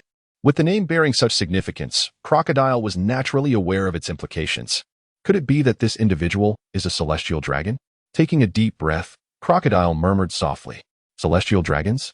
Jiang Lu heard this and let out a soft chuckle. Indeed, the celestial dragons are still human. This notion aligns with Huang Minggu's steadfast theory, and it was through a serendipitous encounter that the two became friends, striving towards a shared dream. However, this seemingly innocuous statement sent a tremor through Crocodile and Foxy, who gazed at him in astonishment. In a world where social hierarchies are stark and rigid, such an unremarkable phrase possesses immense power. It is akin to the rallying cry of Chun Sheng and Wu Guang during their uprising. Do princes and generals not have a kind? As night swiftly descended, the ship's forward momentum quietly diminished. On the darkened surface of the sea, a few fish occasionally leapt from the water, creating a soft splash. With the approach of nightfall, the darkness deepened, and gentle snores began to emanate from the Foxy ship, anchored beside the warship. A small solitary boat, taking advantage of the night, slowly approached. Vaguely visible, 7 shadowy figures stood at the bow and stern of the vessel, an aura of grim determination silently enveloping the sea. After a day's pursuit, the CP9 members had finally arrived. The surface of the water rippled gently, with curious fish peering above, drawn by the glimmering silver light. The crescent moon was obscured by dark clouds, rendering the night dim. We are drawing near. Prepare yourselves. Gazing intently at the warship on the horizon, Rob Lucci spoke solemnly. Kaku, Bruno, and Califa exchanged wary glances, focusing on the warship and the pirate vessel ahead. The intelligence indicated that their target lay aboard the warship. Accompanying him was a mysterious figure adorned with a mask, rendering their identity indiscernible, alongside the bounty of 24 million on the pirate Foxy. Califa whispered, Since the world government has dispatched them on such a pressing mission, even foregoing their covert operations, they must possess relatively detailed intelligence. This also implies that Jiang Lu has been under surveillance since his emergence from Impel Down. Prepare for action, murmured Rob Lucci. The solitary vessel glided forward, parting the sea with grace, drawing ever closer to the looming warship ahead. After a brief pause, Lucci lifted his gaze once more to behold the crescent moon, slowly emerging from the shroud of dark clouds. Exercise caution. Should we find ourselves outmatched, retreat immediately. The enemy is indeed formidable. Lucci abruptly halted his words at this juncture. For you all, retreating in the face of this target is not a sign of shame. A chill ran through Kaku and the others, as they grew solemn. A figure capable of unsettling Lucci must undoubtedly be extraordinary. In the next moment, the solitary vessel quivered slightly, and the 7 figures aboard had vanished without a trace. With a swift motion, figures flickered through the air, arriving aboard the foxy ship in an instant, yet not a sound was uttered. Utilizing the ship's masts and ropes, Lucci and his companions transformed their forms once more, seamlessly transitioning onto the warship. In a flurry of movement, the previously deserted deck of the battleship was now teeming with silhouettes. "Identify the target," murmured the white dove perched upon Rob Lucci's shoulder. Instantly, Bruno, Kaku, and the others sprang into action. Each individual proceeded with utmost caution, minimizing the sounds of their movements to avoid alerting the enemy. This was not merely a straightforward challenge. It was an assassination mission, a covert strike. To eliminate the adversary unnoticed, without raising suspicion, was undoubtedly the most secure and prudent approach. Concurrently, within the confines of the cabin's quarters, Jiang Lu's eyes suddenly flew open. "A bit intriguing," he said with a smirk, descending from the bed. "Instead of seeking you, it seems they have come to me first." Meanwhile, in another room, Crocodile rose from his bed with an impassive expression, seizing the grotesque mask beside him as he approached the door. Outside, Kaku stealthily arrived at the entrance of a bedroom, holding his breath as he prepared to unlock the door. Suddenly, the door was flung open, and the figure clad in crocodile pajamas and the grotesque mask immediately came into his view. "Enemies detected," Kaku exclaimed in a low voice, swiftly retreating. Just as he withdrew, a golden hook whistled past, glinting with a chilling radiance under the moonlight. "Swift in action," Crocodile remarked with a chilling smirk. Meanwhile, Jiang Lu swung open the door, revealing before him a tall figure, her long legs accentuated by high heels. With golden eyes, she exuded an air of intellect and maturity. "This enchanting beauty," he remarked, "has intruded upon my abode without the owner's consent, which is quite an impolite act." Jiang Lu chuckled. "And how would you prefer me to exhibit courtesy?" With a seductive smile, Khalifa's subordinates, however, showed no signs of delay. Her right foot lifted and struck fiercely towards his neck. The heel of her high-heeled shoe revealed a sharp weapon glinting ominously. In that moment, the air was cleaved asunder. Jiang Lu's gaze sharpened, and with a swift motion, he grasped the slender calf that had intruded upon his vision. The sharp weapon of the stiletto heel momentarily halted in its tracks. Tick-tock. The green venom dripped onto the deck, producing a distinct sound. To be in possession of such a substance is exceedingly perilous. With a sudden exertion of strength, Jiang Lu grinned. Khalifa's expression shifted as an excruciating pain surged through her calf. Twisting at the waist, her other foot lashed out in a kick. Jiang Lu released his grip, ducking to evade the strike. A fierce gust howled as a sharp slash cleaved a gash into the door behind him. Upon raising his head, he found 7 figures before him, all gazing at him with grave seriousness. "Let us eliminate them all." Crocodile, clad in crocodile-patterned pajamas, appeared quite displeased, his eyes glacial.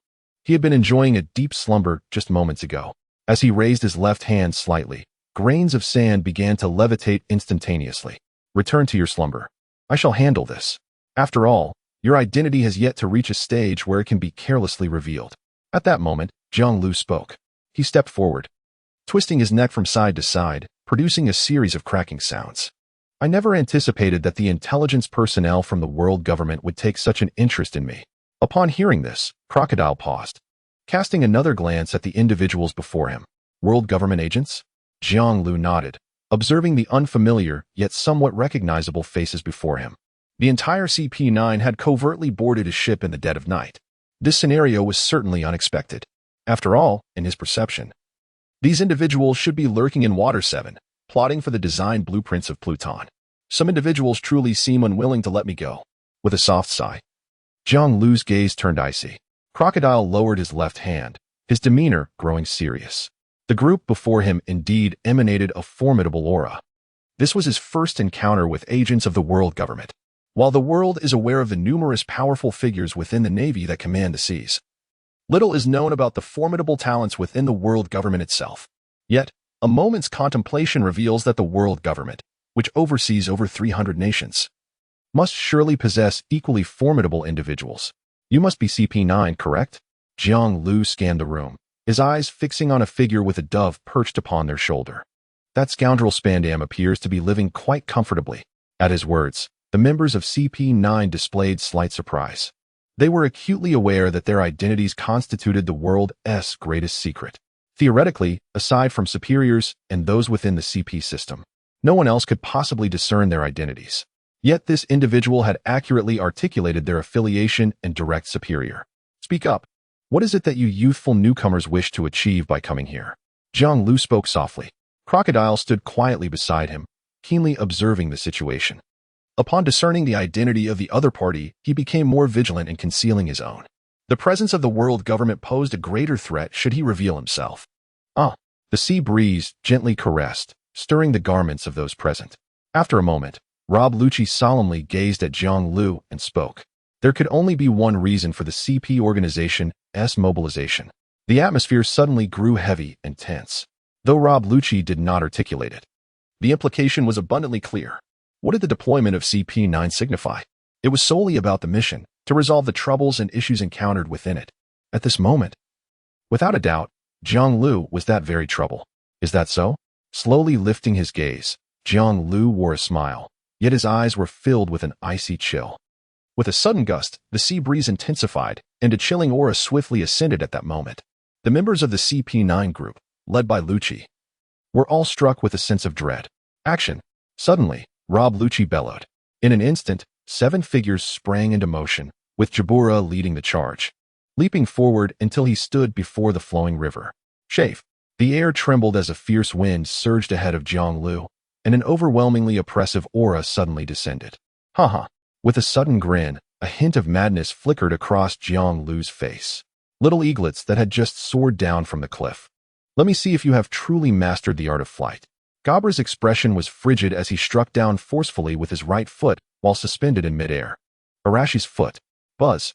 In an instant, a sharp slash descended upon the river's surface. The latter raised his head, his right arm shielding his crown. A dull thud reverberated as a crack appeared on the battleship's deck, accompanied by a cloud of rising dust. Yet, Jiang Lu stood unscathed. Witnessing this scene, Gabra's pupils constricted, and the other members of CP9 felt a jolt in their hearts. The formidable gale kick had been met head-on by the opponent's body. There is no time for astonishment. Young man, Jiang Lu grinned widely. As for the 6 styles, I mastered them to perfection 2 decades ago. No sooner had he spoken than his form twisted abruptly, vanishing from sight. What? Gabra exclaimed in astonishment, as the figure of Jiang Lu vanished from his sight. Behind you, Karifa shouted, her mind reeling. At that moment, her right calf throbbed painfully. Glancing down, she noticed a distinct handprint, now bruised and discolored. The man had merely swiped at her. Yet he almost shattered her fibula. What immense strength he possessed. Gabra abruptly turned around, only to behold a colossal hand sweeping toward him. Whoosh! The howling wind screamed past his ears, the pressure causing his skin to stretch, while his black hair, tied into a braid, stood straight and soared to one side. Is this a joke? The opponent actually resorted to slapping. A resounding clap shattered the tranquility of the quiet night sky. In another room, the snoring Foxy was abruptly awakened. The members of CP9 wore grim expressions, their eyes filled with utmost seriousness. Gabra was propelled like a cannonball, sent hurtling off the warship by that single slap, plunging into the sea with a splash. His fate hung in the balance. Yet, several teeth, shot forth from the air, were clearly visible, embedded in the ship's hull and mast, akin to bullets unleashed with tremendous force. This vividly illustrated the terrifying power contained within that slap. Next, it is your turn. Jiang Lu grinned menacingly. Be cautious, for a moment's inattention could lead to death. As his voice echoed, what had seemed distant a second ago now resonated at their very ears. Simultaneously, a ferocious, domineering aura, one that sent shivers down one's spine, swept across the scene like an overwhelming tide. Bruno, Carifa shouted, instinctively covering her mouth. She could no longer bear to witness the impending scene. The battle had scarcely begun, yet they found themselves ensnared in a situation that could only be described as despairing. Who, exactly, was this individual before them? Bruno's body trembled, and he did not turn around, for the adversary was charging directly from his front. As his pupils contracted, he let out a fierce roar. Steel. At that moment, every muscle and skin on his body resonated with a thunderous vibration, transforming into a substance as unyielding as iron, seamlessly unified.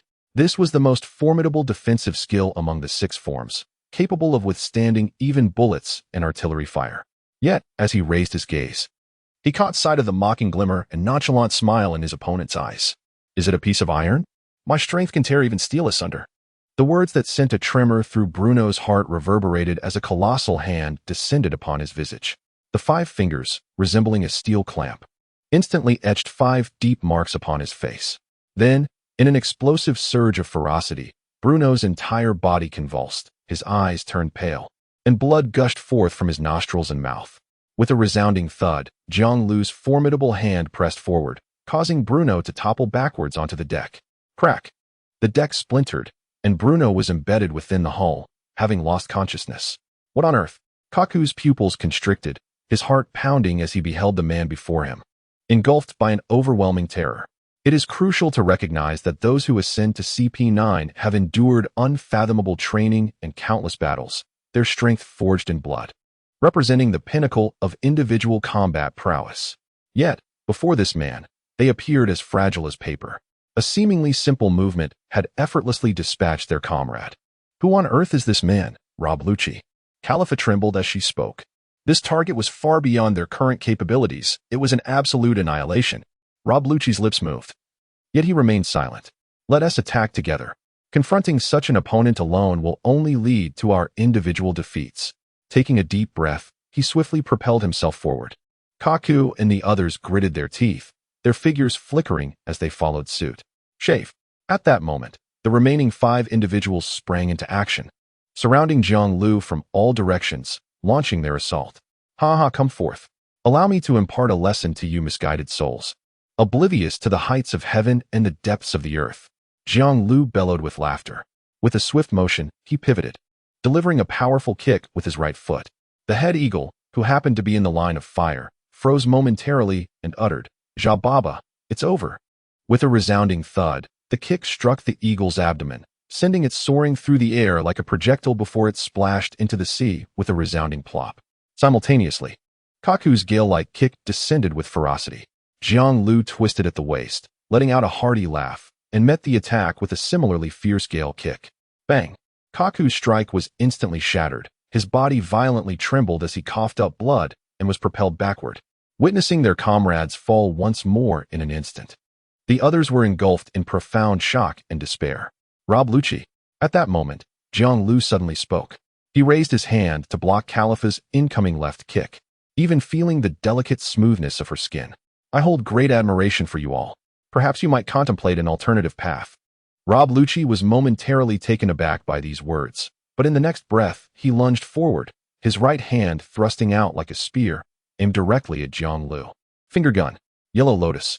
With a sharp sound, the air was pierced by a pointed finger, followed by a multitude of phantoms that surged forth like a torrential downpour. Jiang Lu's gaze flickered, and in that moment, his form became elusive and indistinct. He resembled the willow fluff dancing in the wind, twisting into an apparition, swaying from side to side as he deftly maneuvered between the relentless thrusts of fingers. Paper drawing. Lucci's heart trembled as he recognized that the technique employed by his opponent was one of the 6 styles. Taking a deep breath, he gritted his teeth and accelerated his output. Meanwhile, on the other side, Califa, the newly risen Kaku, and the lion-like figure all shouted in unison as they charged forward. Jiang Lu turned his head, a glimmer of cold light flashing in his eyes as he glared at the 3 individuals. In the air, a domineering aura suddenly surged forth, sweeping outwards. In that instant, the 3 advancing figures became rigid, their bodies halting abruptly. I cannot move. Tremors coursed through my entire being. What on earth is happening? Fear, primal and instinctive, engulfed my soul. Who exactly is this formidable entity?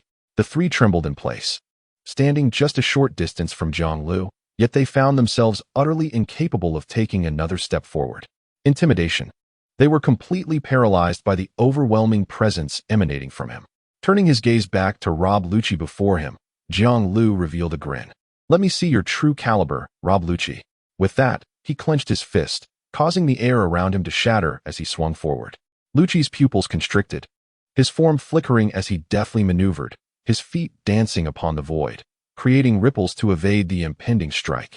He then raised his right leg high, delivering a powerful downward kick. I am equally curious to witness the strength of the former admiral, the Day Tiger, classified as an S-level secret. The murmured words sliced through the air, unleashing a colossal, howling slash. "Huh." Jiang Lu grinned and looked up, a glimmer of amusement gleaming in his eyes. He raised his right foot high and kicked out in kind. With a resounding boom, the air surged and swirled, scattering Rob Lucci's feet in all directions. In the next instant, Jiang stepped forward, his figure suddenly twisting and vanishing from sight. "Have you vanished?" "No, it's a shave." Roji's pupils dilated, his heart shaken. To wield such mastery over the art of shaving with such ease, rendering one's form undetectable. It was evident that the opponent's mastery of the 6 styles had ascended to an extraordinary realm. This was the first time he had encountered a master of the 6 styles of such caliber. "Behind you," Jiang Lu exclaimed, his large hand reaching for the opponent's head. Though not towering among pirates, standing at over 2 meters, he was not far off from Lucci. Upon hearing the voice, the latter swiftly pivoted, his feet striking the ground as he retreated rapidly, creating distance. Breathing slightly labored, beads of sweat began to form on his forehead, and his gaze sharpened to an unprecedented intensity. An adversary of unparalleled magnitude, the might of a Fleet Admiral, with even the simplest of movements exuding a terrifying pressure akin to a mountain. The tempo of the battle might not be fierce, yet the psychological burden was immense. "What say you, Rob Lucci?" Dubbed the most formidable and cold-blooded weapon of the CP organization, the strongest in 800 years. "Is this all there is to your power?" Jiang Lu's eyes glimmered as he spoke softly. In his heart, he possessed a profound admiration for Rob Lucci. This individual's talent was remarkably high, with boundless potential. Simultaneously, he harbored a frigid heart, upholding necessary evils and practicing a dark form of justice. Just how vast is the chasm that separates us? Lucci pondered quietly. Even at this moment, his opponent had yet to unleash their full strength, effortlessly countering the entire CP9 team's assaults as if swatting flies. Truly, he deserved the classification of an S-level threat. Moreover, Lucci found himself intrigued by what Jiang Lu had accomplished in his past. How could a former admiral of the Navy be concealed, unknown to the world? "Come now, Rob Lucci. Let us see how much harm your current strength can inflict upon me." Jiang Lu beckoned with a flick of his hand. Rob Lucci's gaze sharpened suddenly, his form lunging forward, transforming into a blur, and in an instant, he stood before Jiang Lu. Raging gale.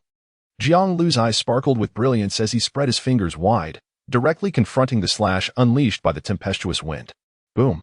The shockwave dispersed, shattering the strike of the tempest. He strode forward, closing in on Lucci. Overwhelmed by pressure, Lucci suddenly extended both hands, clenching them into fists that came together. Ultimate technique, 6 King's Spear. Confronted with Jiang Lu, who was now merely steps away, Lucci did not hesitate to unleash his most formidable ultimate technique. With a resounding boom, an immense shockwave erupted instantaneously, causing the very fabric of the void to appear as though it had collapsed. A tempestuous wind and a ferocious pressure engulfed Jiang Lu's visage. Just as the impact was poised to strike him, Jiang Lu tilted his head slightly, with a swift motion. The 6 King's gun was effortlessly evaded. How could this be?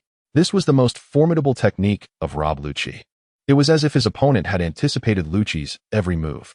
The onlookers, including Kaku, were struck with disbelief, while Rob Lucci fell silent. Faced with an enemy merely a meter away, even his most powerful strike was easily dodged. It felt like a silent mockery directed at him, as if the chasm between them spanned dimensions. "Have you succumbed to despair, Lucci? Do you no longer wish to triumph over me?" At that moment, Jiang Lu spoke again. Lucci's eyes narrowed, and in the next instant, he surged forward, thrusting his finger gun toward Jiang Lu.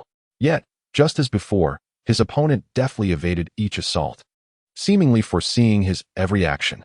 Not a single strike landed.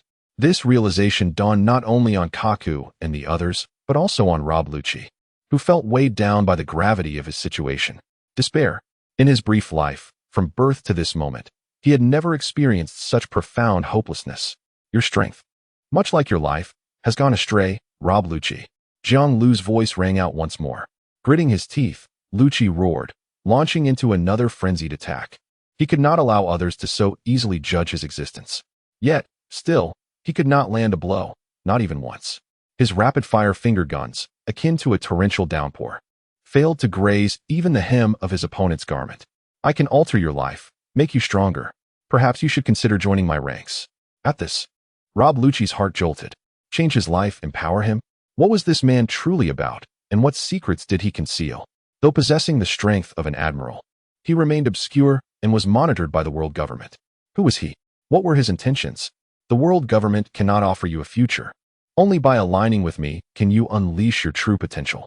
As those words echoed, Lucci suddenly noticed that the flickering figure before him had abruptly come to a halt. In an instant, the finger gun struck deep into his opponent's body. Madman! After a moment of surprise, Lucci's pupils constricted. Tick-tock. Blood dripped down, swiftly staining the deck beneath. At that moment, all aboard the ship were taken aback, their eyes flickering with shock. Indeed, I have been struck. Yet, you appear quite astonished. Jiang Lu grinned, his smile appearing somewhat eerie and sinister in the eyes of Rob Lucci. It is truly astonishing that someone would confront such a fierce assault without even attempting to evade it, willingly allowing themselves to be harmed. The blood is warm, and the sensation of flesh and blood within the opponent's body feels undeniably real. Poof! Rob Lucci withdrew his finger, taking a few steps back, and looked up at his opponent. What does it mean? Jiang Lu grinned and laughed. What does it mean? It is quite simple, he remarked. For even if you strike me, the wounds upon my body are already beginning to heal rapidly, vanishing in the blink of an eye, leaving no trace behind. They shall not inflict any harm upon me.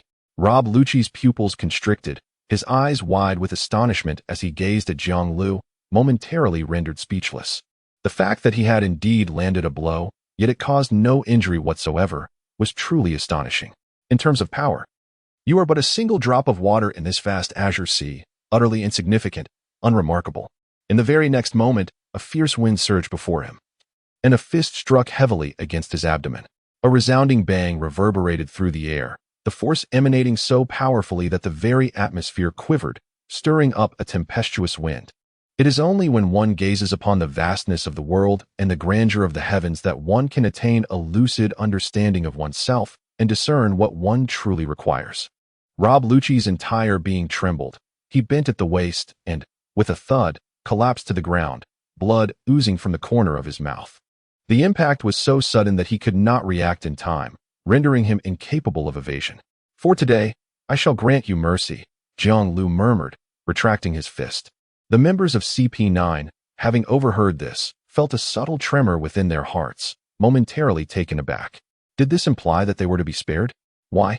Rob Lucci managed to utter despite the blood surging forth. I hold each of you in high regard and eagerly anticipate collaborating with you, Jiang Lu remarked. Pausing briefly, he seemed to recollect something. By the way, please convey a message to your superior for me. Soon, when I find the time, I shall pay him a visit. Lucci fell silent, his gaze penetrating deeply into the man before him. Powerful, enigmatic, and possessing an eccentricity that bordered on madness. Despite having the overwhelming strength to crush and annihilate them all, he chose to spare them, expressing a desire to recruit them instead.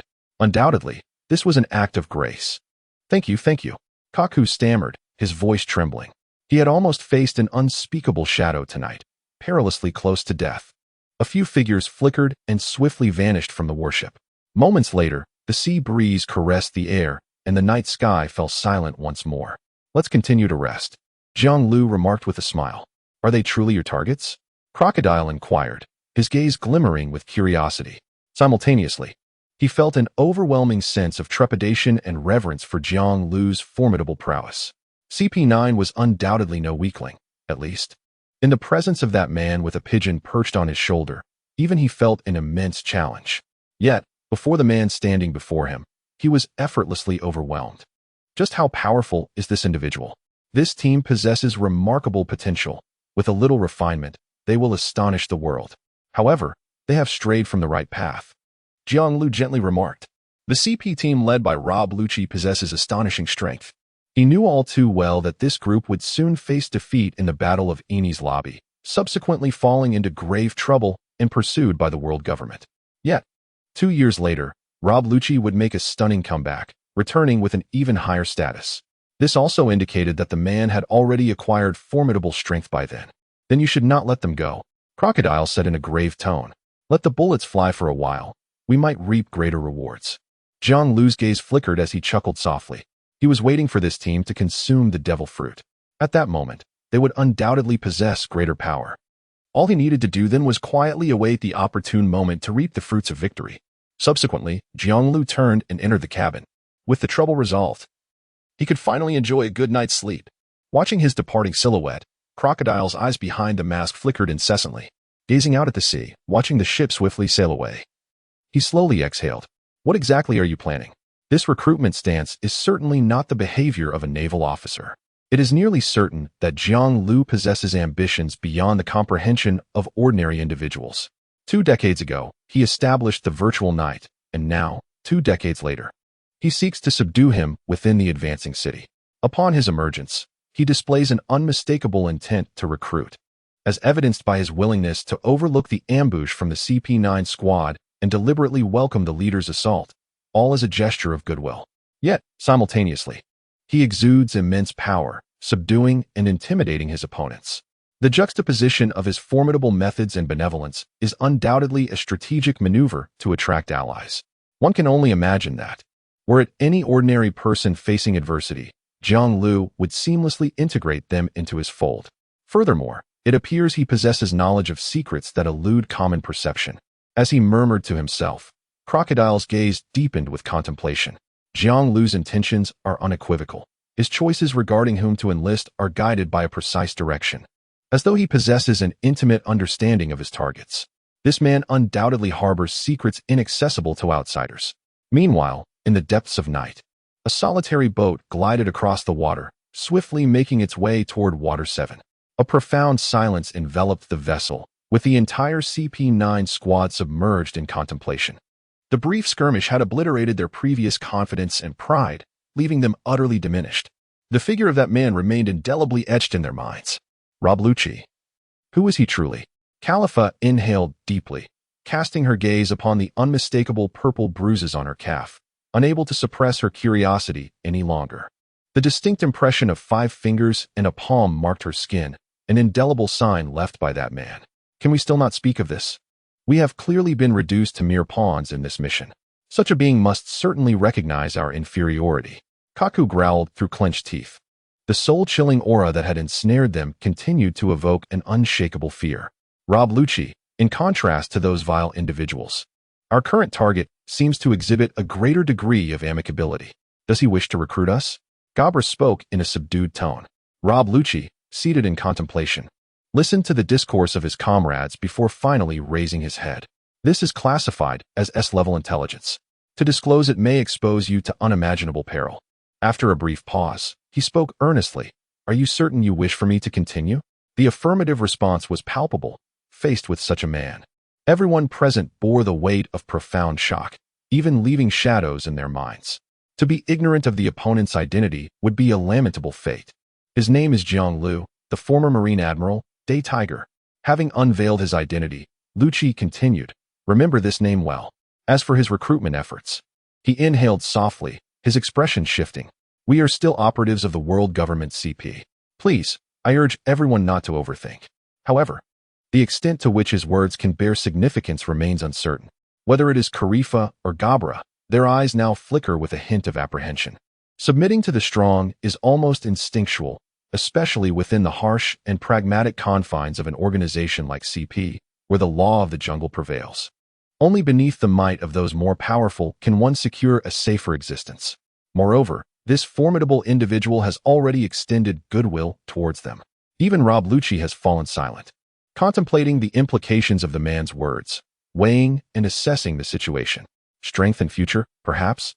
After a pause, he gazes at the shimmering sea ahead and murmurs. Although the world government trains them and instructs them in the 6 forms, subjecting them to various brutal trials, many of the more potent techniques remain concealed, unattainable at their level. Furthermore, when crises arise, the CP9 team, as evidenced this time, is treated no differently than cannon fodder. In other words, in the eyes of the higher echelons, they are merely tools, ready to be exploited, sacrificed, and discarded at a moment's notice. The former Marine Admiral, Admiral Daybreak.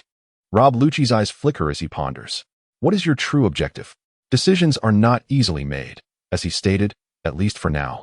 He still bears the identity of a CP9 member. Until he can uncover more information about Jiang Lu, Rob Lucci does not intend to acquiesce to the invitation readily. This poses a significant risk for both himself and the CP9 team. Deep down, he senses that a great secret and danger lie between that man and the world government. We shall meet again, he softly uttered, closing his eyes.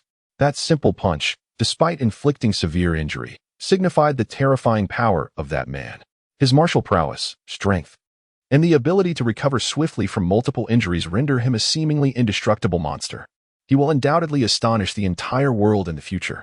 The sea gently ripples as the solitary boat gradually drifts away. Time passes, and life on the surface of the sea grows monotonous and tedious. Fortunately, Zhang Lu's crew is steadily expanding. With the arrival of Foxy and his band of sailors, the atmosphere becomes lively. Through their interactions, Foxy's crew realizes that their newly appointed captain is not a ruthless villain, but rather a congenial individual, approachable and gentle, often regaling them with tales they have never heard before. What? Captain, you truly believe that Sky Island exists? How could an island possibly float 10,000 meters above the ground? It is simply marvelous. I wish to see it. Could there be beautiful angels with wings appearing? In the New World, are there moving giant elephants? On the back of an elephant rests an entire island. Wow. Zhang Lu, you possess an abundance of knowledge.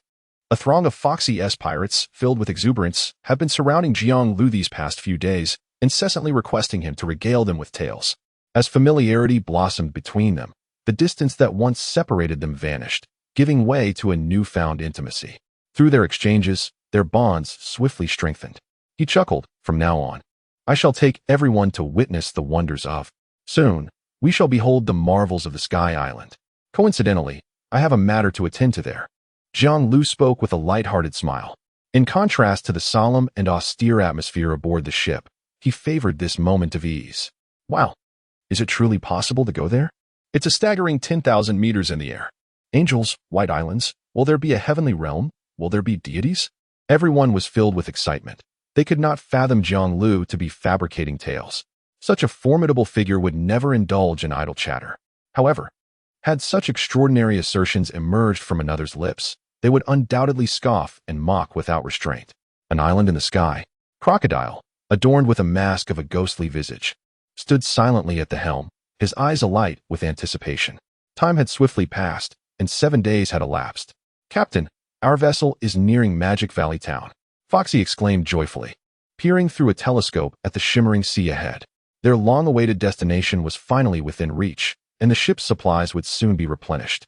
More importantly, Captain Zhang Lu had mentioned that one could ascend to the Sky Island from this very location. Undoubtedly, this was exhilarating news.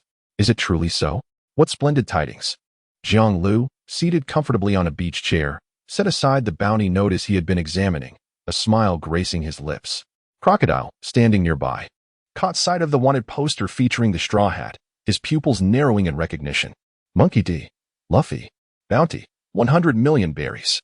It was evident that the increase in the boy's bounty was directly linked to his defeat of Crocodile, given the current trajectory of their voyage.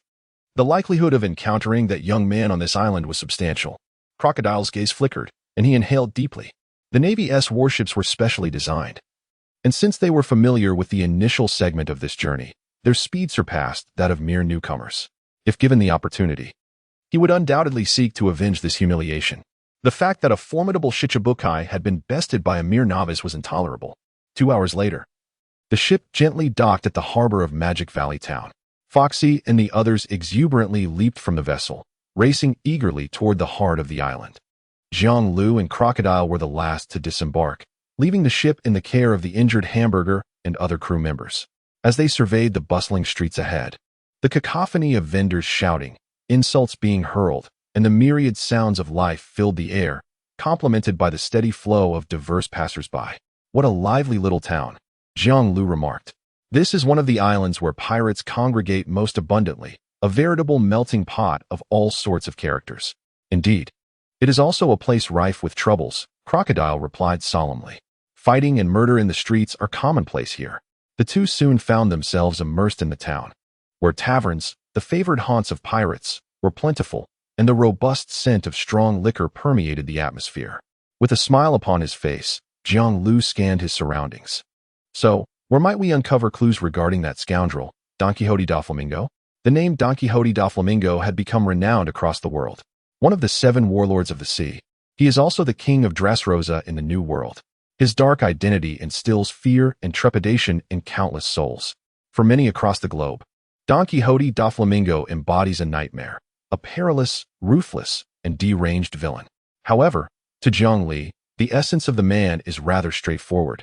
He is the son of Don Quixote homing, the friend of his companion, the number 03 of the Knight of Illusions. This signifies that he possesses the right to inherit the legacy of the Knight of Illusions. Doflamingo, you say? At the mention of that name, Crocodile beside him narrowed his eyes. There exists a subtle connection between him and Doflamingo. They have engaged in clandestine dealings in the past. Crocodile understands Doflamingo's character and strength, and he holds a certain wariness towards him. The son of an old acquaintance deserves a glance, Zhang Li mused with a gentle smile. He vaguely recalled holding both of Homing's sons in his arms years ago, Doflamingo, cold and detached, and Corazon, gentle and exuberant. Yet, he wondered how they had changed over the course of 2 decades.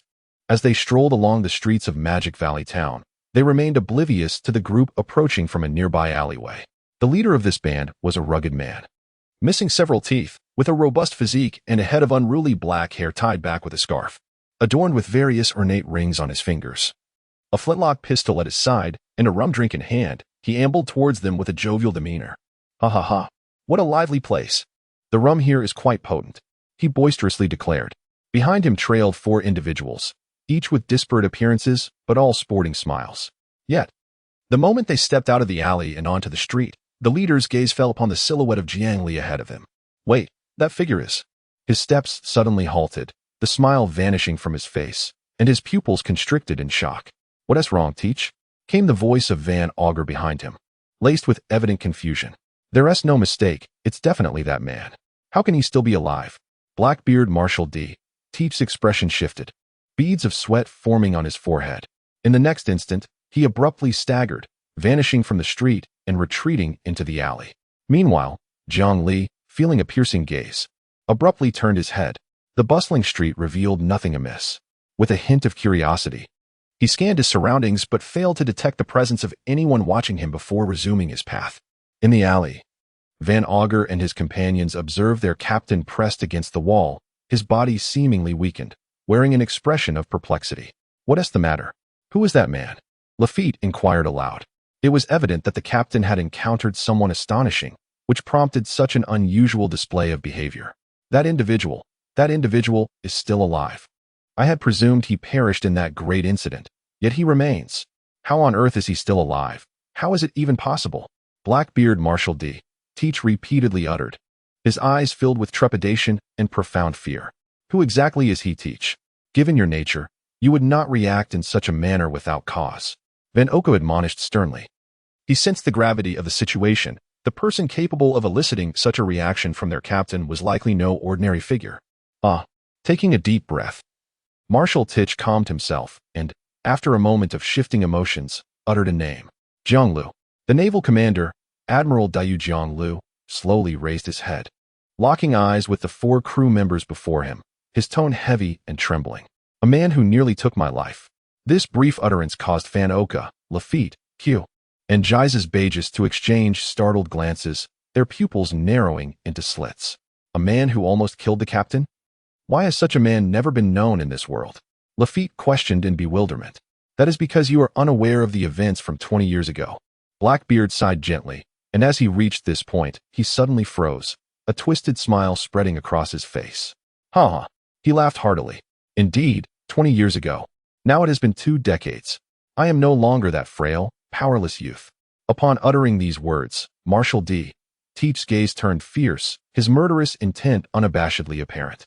A series of eerie chuckles escaped his lips, and the 4, exchanging glances, could only helplessly observe their captain's peculiar behavior. It was evident that the shadow of that man loomed large over him.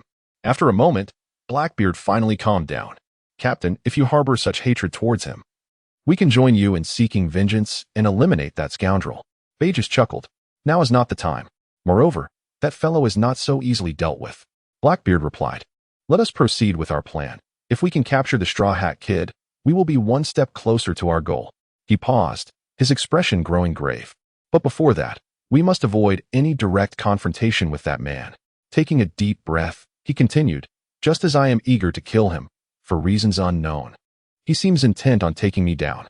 Upon finishing this statement, Blackbeard's emotions became intricate, for he truly did not comprehend why Zhang Lu harbored such profound hatred towards him. 20 years ago, He was merely an unremarkable intern of the Whitebeard pirates, yet that individual had relentlessly pursued him. This had also become a point of ridicule among others. In the streets of Magic Valley Town, Jiang Lu and Crocodile paused momentarily before the entrance of a tavern. Care for a drink? Jiang Lu suddenly smiled. Glancing into the bar, Crocodile was taken aback, following his gaze to see a man with a buzz cut, seated with his back to them at the bar, raising a cup to his lips. As he drank, he boisterously proclaimed something, instilling fear in those around him. Faintly, amidst the cacophony, Jiang Lu caught a phrase. Bellamy, a notorious pirate with a bounty of 55 million. Truly a ruthless character, one must not dare to provoke him. Although I am unaware of what my superior is contemplating, it is evident that he would not defy the other's wishes. Very well. With that, the two entered the tavern, one after the other. As they stepped inside, the pirates within lifted their gazes towards them. Upon seeing Jiang Lu and Crocodile, who was shrouded in a cloak and donned a ghastly mask, they were momentarily taken aback before erupting into laughter. A cloaked figure, brazenly wearing a mask in broad daylight? A stranger, a newcomer whose origins were unknown. This promised a spectacle. Surely someone would deal with them. Amidst the cacophony of voices, Jiang Lu and Crocodile remained unfazed, making their way directly to the bar, towards the vacant seat beside a man with a golden crew cut, whose back was turned to them. They positioned themselves, one on each side, gradually settling down beside the golden-haired man. Barkeep, 2 glasses of rum, please. Make it potent, Jiang Lu called out with a smile. Oblivious to the fact that the once boisterous tavern had now fallen into silence, with some eyes wide in shock, others glinting with mockery, and a few radiating menace. Simultaneously, the golden-haired man, trapped between them, slammed his glass down onto the bar, a menacing smile curling at the corners of his lips. I do apologize, gentlemen. The man suddenly interjected, wrapping an arm around Jiang Lu and Crocodile on either side. There are already occupants here. Jiang Lu's expression faltered for a moment, but then transformed into a radiant smile as he turned to regard the man beside him. Golden hair, a long scar running down his left eye, and a face adorned with a fierce and arrogant grin. It was Bellamy, the hyena, with a bounty of 55 million. He was the captain of the Bellamy Pirates and a user of the spring fruit. He was also the tragic figure who had been defeated in a single blow by Luffy in the original narrative, only to be bested once more by Doflamingo 2 years later. On Jiang Lu's right, Crocodile, his face obscured by a mask, betrayed no expression. However, an unmistakable chill emanated from him. Clearly, this crocodile did not appreciate such close proximity to others, especially given Bellamy's current demeanor, which was far from friendly. Have you heard of Skypiea? Suddenly, Bellamy inquired with a laugh, addressing the man on his left. Sky Island. He was momentarily taken aback, and then a cold, mocking smile flickered in his eyes. Do you still believe in fairy tales? The Sky Island is merely a fabrication woven by a group of foolish individuals to deceive children. As he spoke, Bellamy exerted pressure with both hands downward. This ridiculous question vexes me greatly, and you have encroached upon my territory. My disdain for you has only intensified. With that, he prepared to strike at the 2 bothersome individuals. However, in the next instant, a large hand descended upon the back of his head, causing his entire body to tremble. The smile on the face of the man to his left suddenly vanished, his gaze turning icy. The Sky Island is no mere fairy tale. Bellamy opened his mouth to retort, but it was already too late. The hand pressing against the back of his head exerted tremendous force, an unstoppable surge that slammed his skull against the bar with a resounding thud. A frog confined to a well like you cannot perceive the vastness of the world beyond and is unwilling to acknowledge the existence of realities outside of your limited understanding. How tragic. Pausing for a moment, Jiang Lu slowly rose, grasping the golden hair atop the other's head, yanking him upwards with force. Cough, cough, cough. Bellamy's face was smeared with blood, and he spewed forth crimson stains from his mouth, his eyes filled with bewilderment. He had been ensnared by the very tactics he employed against these 2 individuals. Even more astonishing was the fact that throughout this ordeal, his entire body felt as though it were immobilized, leaving him utterly defenseless. Just a mere ruffian. A detached voice echoed in his ears, sending a tremor through Bellamy's heart, his gaze widening in shock. This phrase conjured memories of his encounters with that man, the very figure he had long idolized. In the face of that individual, he too had uttered such words. Cough, cough, cough. You. Bellamy seethed, yearning to roar in fury. But in the next moment, Jiang Lu strode forward. seizing his head and forcefully slamming it into the wall ahead. A resounding boom reverberated throughout the bar, causing the wooden beams of the ceiling to tremble, while the decorative items adorning the walls quivered violently. Ugh! Bellamy's growl was forcefully stifled in his throat, his eyes glazed and his face marred by multiple bruises and abrasions. While I may not wholeheartedly agree with the so-called dreams many in this world cling to, I at least comprehend the importance of respecting others. A faint voice reached his ears. Bellamy gasped for breath, yet he was incapable of uttering a response. A mere pair of strikes had nearly shattered his skull. You, a worthless wretch, are fit only to lie on the street, clinging to life. Jiang Lu's voice echoed once more, and with a flick of his right hand, Bellamy was hurled away like a sack of potatoes. Subsequently, he turned and returned to his previous seat. Crocodile remained seated, quietly observing everything as if it were of no concern to him, with a vast void between the two.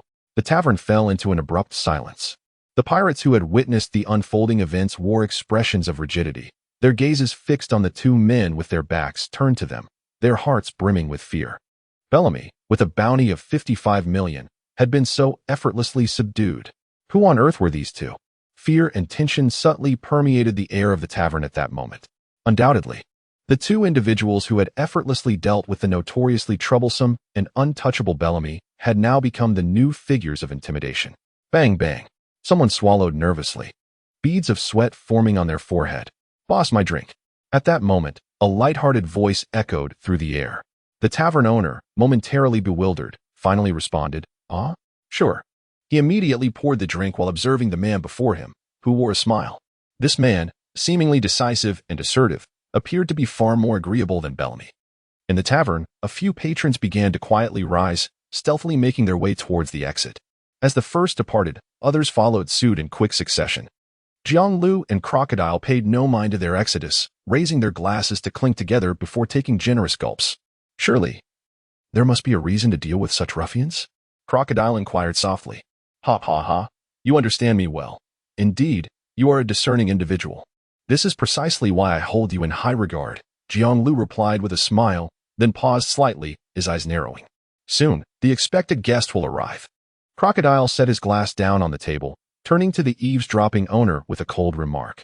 Pour the wine. In the streets of Magic Valley Town, Bellamy lay on the ground, breathing softly. At this moment, not only was his mind clouded, but he also felt an overwhelming sense of shame. The gathering crowd intensified his feelings of anger and humiliation, while fear crept into his heart.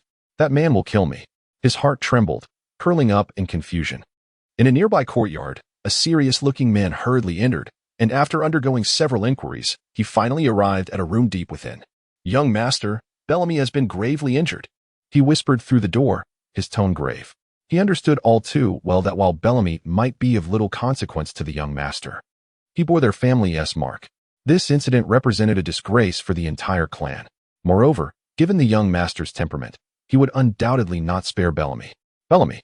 After a prolonged silence, a chilling and low voice finally echoed through the room. Is that ruffian? How utterly humiliating. As the words were spoken, the man felt a heavy, oppressive aura enveloping him. With a creak, the door swung open, revealing a man adorned in sunglasses, draped in a pink coat, complemented by cropped trousers and pointed shoes. Young master. The man instantly bowed his head, unable to meet the gaze before him, his heart racing with an unsettling tension. He was acutely aware that the man standing before him not only held an exalted status, but also possessed formidable strength. His purpose here was to ascertain the veracity of the rumors circulating from the Navy, rather than to deal with such insignificant ruffians. A deep, frigid voice resonated in his ears as the man strode past him. It was only after the man had knelt before me, pleading and making promises, that I granted him a chance to prove himself. Yet, it was evident that he had failed to appreciate that opportunity. Pausing momentarily, the man's gaze turned icy. Let us see, he declared. Those who dared to create chaos within my territory would not be treated lightly. Moments later, the oppressive atmosphere dissipated, and the messenger exhaled deeply, finally allowing himself to breathe. As he straightened up, he felt a chill creeping down his spine. Such an overwhelming presence, truly a terrifying man. No wonder he was known as the Celestial Demon. The man mused to himself. Indeed, the figure before him was none other than Don Quixote da Flamingo, renowned as the Celestial Demon. The scourge of the seas, the king of Dressrosa in the New World and the sovereign of the underworld. Moreover, he held the official title of one of the 7 warlords of the sea. In this world, he was undeniably a true overlord, a figure of both power and ambition. What would transpire next? The anticipation was both thrilling and nerve-wracking, the man thought, glancing toward the outside of the courtyard. It was not far from the location where Bellamy had been struck. They would reach it soon. Meanwhile, at the tavern entrance, Bellamy lay silently, his head spinning. Waves of pain surging through him, rendering him breathless, his body drenched in cold sweat. He must have sustained a concussion. Damn it, that brute struck too fiercely. Those 2 heavy blows nearly shattered his skull. A torrent of thoughts flooded his mind in that moment, and he even began to reflect on his life. Suddenly, the bustling sounds around him fell into an eerie silence. Startled, he opened his eyes. His pupils constricted sharply, and his entire body began to tremble lightly. The crowd parted swiftly, creating a pathway, and a figure clad in pointed shoes, cropped trousers, and a pink coat approached with deliberate steps. Doflamingo. Bellamy's voice quivered. In no time, the pointed shoes halted before him, a towering figure bending down to scrutinize him. After a moment of inspection, a sudden grin broke across his face. Ha ha ha. What have I said? Bellamy, you little rogue. You have disappointed me with astonishing swiftness. Doflamingo laughs. Yet his voice is chilling enough to send shivers down one's spine. No, it is not my fault. It is that person. Bellamy trembled all over, wishing to explain further. However, suddenly, one of Doflamingo's feet lifted and forcefully crushed down upon his head, silencing his voice instantly. Weakness is your fault. If you were strong enough, even if you were despicable, the one lying here would not be you. Doflamingo's right foot twisted upon Bellamy's head, soon covering his face in dust. Bellamy struggled in distress, uttering pained pleas. Spare me this once. Yet Doflamingo merely laughed. Spare you? This time? There is no reason to grant your wish. Bellamy. His gaze suddenly turned frigid, and the right foot that had been pressing down on Bellamy's face began to lift slowly. The onlookers gasped in terror, all realizing that this was a moment poised to crush Bellamy beneath a single footfall. The entourage behind Doflamingo trembled with fear, yet dared not utter a sound. They understood all too well that this formidable figure was entirely capable of such an act. In the eyes of the crowd, Doflamingo's right foot rose slowly, only to come crashing down with a sudden force. Yet, in the next heartbeat, Doflamingo's pupils contracted sharply, and the expression of dread on Bellamy's face froze in place. A foot hovered a mere centimeter above his nose, firmly holding the pointed shoe aloft. Who is it? Bellamy took a deep breath, striving to open his eyes and gaze upon the person who had saved his life. However, upon recognizing them, he was struck with shock. Rendered motionless, the very individual who had inflicted such severe injuries upon him. Doflamingo looked down at the foot obstructing his path and slowly raised his gaze. Upon encountering the familiar visage before him, his eyes abruptly narrowed, and his expression shifted to one of gravity and seriousness. After a brief moment, a faint smile unexpectedly graced his lips. Ha ha ha ha. Indeed, I have encountered an extraordinary individual. Zhang Lu also raised his head to gaze upon the towering figure before him, a smile spreading across his face. Ha ha. Striking down the weak is hardly a noble endeavor. Have you forgotten? In your youth, I imparted this lesson to you. These fleeting words caused the smile on Doflamingo's face to freeze, while Crocodile, just emerging from the tavern, wore a look of astonishment. The relationship between these 2 individuals appears to transcend my previous conjectures. River flow, Doflamingo said coldly. So what if you severely injured him? In response, Jiang Lu, with a serious expression, replied, He has slandered my dreams. Dreams? Doflamingo paused for a moment, then erupted into laughter. Hee hee hee. Tears of laughter nearly spilled from his eyes. How could someone like you even speak of dreams? It's truly absurd. In the next moment, his gaze transformed into one of chilling coldness, as dark crimson sparks flickered from his right foot, exuding an overwhelming aura. He lifted his foot and then forcefully brought it down again. Now, I must deal with my own matters, which have nothing to do with you. Zhang Lu, too, unleashed a ferocious dominance, his limbs radiating power, as electric sparks danced from his right foot before he unleashed a powerful kick. Bang! The 2 feet collided, sending a surge of electricity coursing through the air, an overwhelming aura of dominance radiating in all directions. The clash of conquerors hockey. Crocodile stood before the tavern, his gaze grave. Bellamy lay trembling beneath the feet of the 2, engulfed by an immense shadow of fear. It was terrifying, He would rather embrace death at this moment. Ha ha ha ha. Do you insist on opposing me? A glimmer flashed across Doflamingo's sunglasses, and his countenance was chillingly cold. His expression bore traces of indignation, clearly brimming with fury. I merely wished to crush his skull. The somber words that escaped Doflamingo's lips intensified the oppressive atmosphere surrounding us. I have matters to discuss with you, Jiang Lu stated calmly, his right foot steadfast as a rock, barring the way before his opponent, preventing any advance. Really? Doflamingo retracted his right foot, his gaze sharpening. Jiang Lu observed the other's restraint and likewise withdrew his right foot. Huh. Bellamy exhaled deeply, his violet-hued cheeks glistening with a dense array of tiny beads of sweat. The peril appeared to have receded, and he had survived. Yet, in the very next moment, Bellamy's pupils constricted once more. Buzz. The void trembled as Doflamingo's chilling laughter echoed once more. Ha ha ha. Do you believe this is still 20 years ago? I must act according to your words. An oppressive aura of terror rises, and the conqueror's haki reverberates forward, charging towards the river.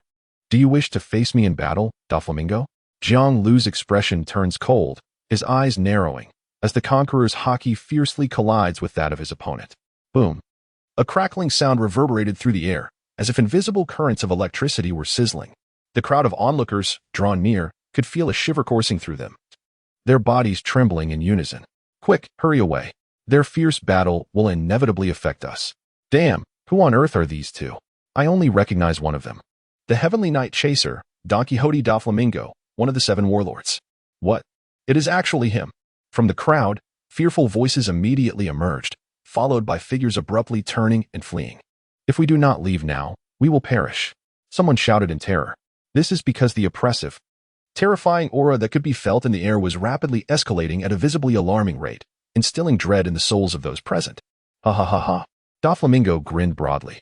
20 years have passed, but the river of time flows on. The death of my father and the lessons you imparted to me remain vividly etched in my memory. Like it was yesterday, a smile graced his face. Yet his words dripped with an icy disdain. Do you harbor resentment towards me? Jiang Lu spoke softly. Behind him, Crocodile observed the scene, taking a step forward with his right hand raised, causing the sand on the ground to stir as a gust of wind began to rise. However, in the next moment, Jiang Lu lifted his hand, and Crocodile halted in his tracks.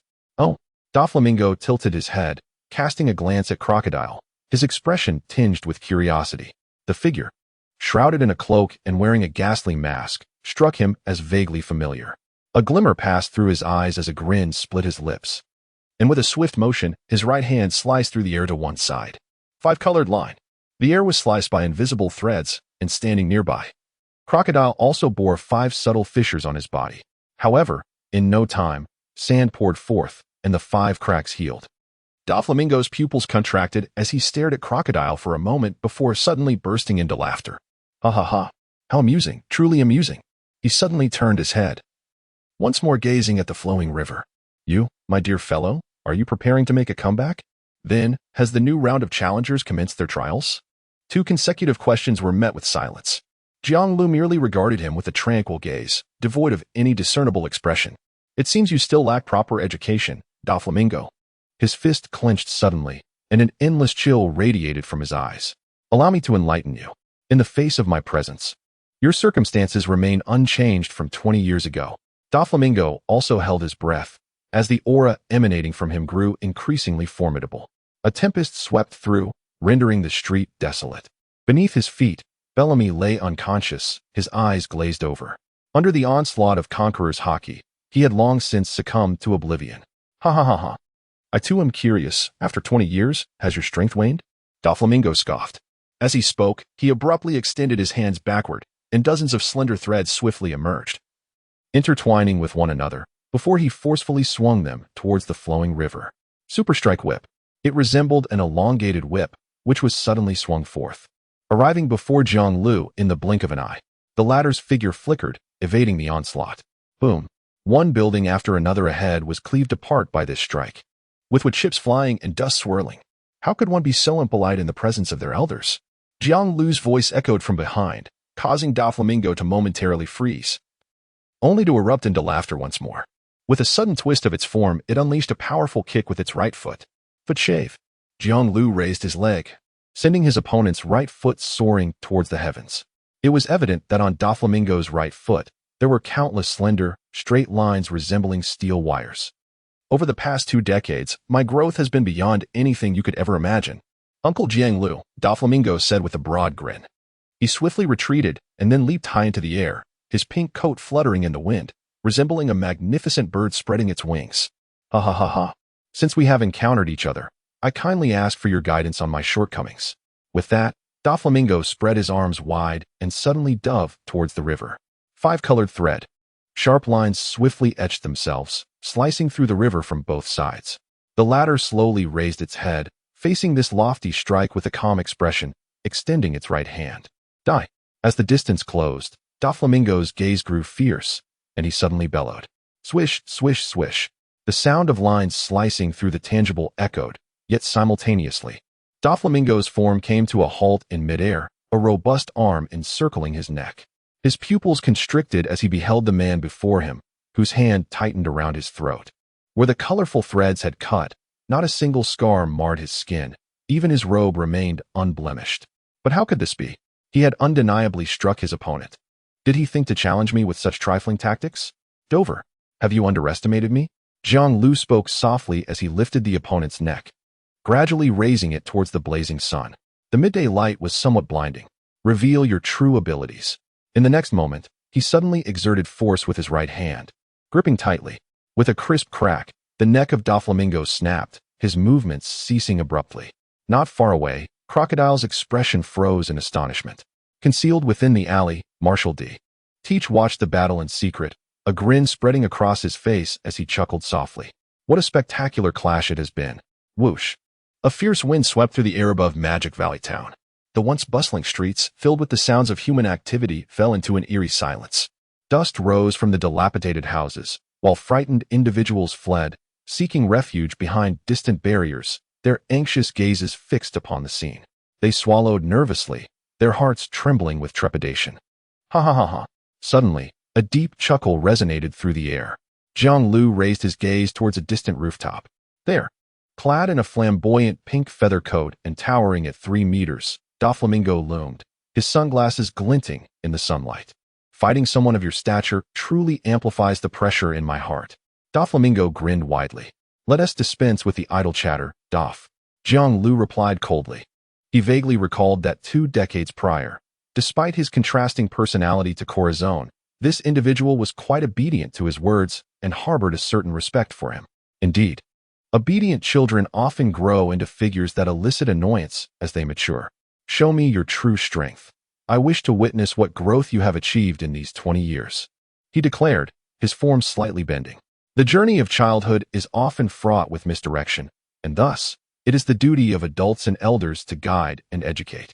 The renowned Don Quixote Doflamingo appeared to him as nothing more than a mischievous child. Times have changed, Uncle Jiang Lu. Have you not yet realized? After 2 decades in Impel Down, the world outside has been utterly transformed. The number of pirates has surged, and the global landscape shifts daily. At this moment, with these words, Doflamingo grinned, bending his knees, and suddenly plunged downward. The era is no longer yours. The pink feather coat trembled violently, and in an instant, his figure transformed into a streak of pink light, rushing swiftly towards the river. Whoosh! The fierce wind surged, and in Jiang Lu's eyes, Doflamingo loomed ever larger, until he was finally right before him. You speak to me of eras? The very ground upon which I stand is my era. Raising his right hand, he clenched it into a fist, an inexplicable aura enveloping his arm like armor. The Haki of Armament. This was Jiang Lu's first use of Haki since emerging from Impel Down. Yet, facing his nephew, it was undoubtedly warranted. His opponent was no mere third-rate character. With a sudden stomp, he crushed the ground beneath him, sending vibrations through the air, the bricks shattering beneath his feet. In an instant, his body shot forth like a cannonball, hurtling towards the descending Doflamingo. Unleash your true strength. Otherwise, death may be your fate, Jiang Lu declared coldly. In the blink of an eye, 2 figures surged forward, and Jiang Lu swung his fist down with unerring precision. It was straightforward and decisive, devoid of any unnecessary embellishments. Doflamingo's pupils constricted as he raised his arm to defend himself. Boom! A surge of air erupted, unleashing a formidable force. his diving figure abruptly halted, only to propel backward with even greater velocity.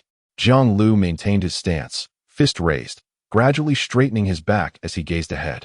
Thunderous explosions resonated in succession, as Doflamingo was sent soaring by the impact of his punch, shattering a multitude of structures in Magic Valley Town. It was not until he landed in the outskirts forest that the chaos ceased. Dust swirled, revealing a distinct trench carved into the street. Is this? The onlookers, hidden in the shadows, felt a tremor in their hearts upon witnessing the scene. It was none other than Don Quixote Doflamingo, who had been sent flying by a single punch from this man, seemingly devoid of any capacity for resistance.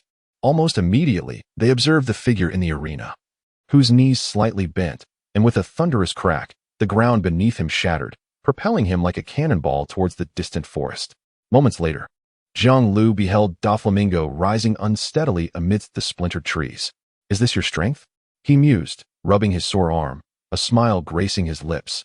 Though the gaze behind his sunglasses was intensely grave, he had never underestimated the man before him. In any era of this world, one could scarcely find a genius of such monstrous caliber. In merely a year, he had ascended from a naval recruit to a formidable force capable of standing shoulder to shoulder with the likes of Roger and Whitebeard. Such feats were beyond the realm of human possibility. They were nothing short of legendary. Equally, Doflamingo was acutely aware of the secret that lay within this man. He possessed a terrifying ability that could drive the entire world to madness. Even he, deep within, yearned for the aid and blessings of this individual. Now, it is my turn. Doflamingo suddenly sprang into action, his form slicing through the air, his right fist enveloped in the armor of hockey. In the blink of an eye, he was before Jiang Lu. Without any unnecessary flourish, he unleashed a punch. Jiang Lu looked up, clenched his fist, and struck back.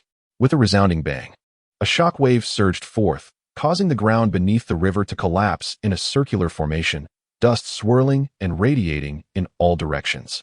Doflamingo's expression shifted slightly as an overwhelming force surged towards him, propelling him backward once more, shattering a dozen trees before he finally came to a halt. The disparity in strength between the two was starkly evident, rivaling that of a monstrous entity. Nay, it was the very essence of physical prowess. Doflamingo rose again, his gaze now imbued with gravitas. Ha ha ha. Allow me to demonstrate the full extent of my formidable power. Shaking his frame, he abruptly spread his arms wide, his gaze piercing.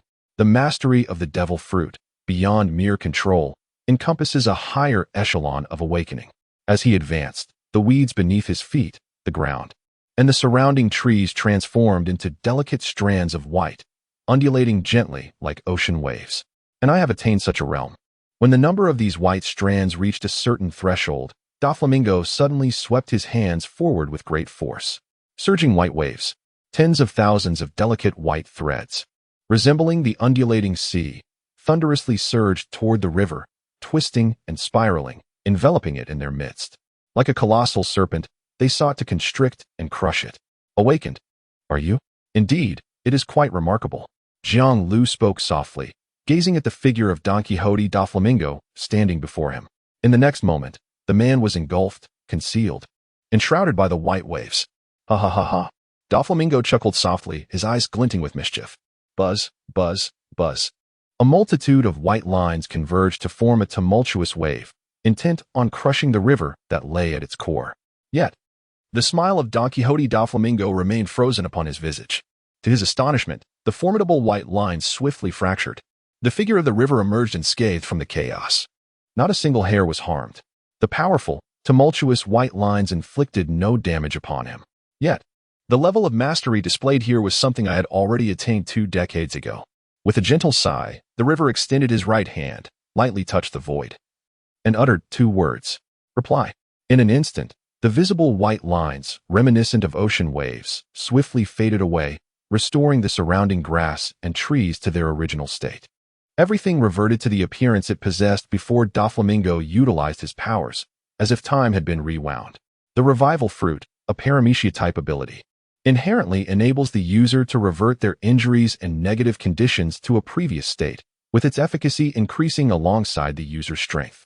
However, when Jiang Lu enhanced and evolved this fruit, it transformed into a formidable ability capable of restoring the surrounding environment and affecting nearby objects.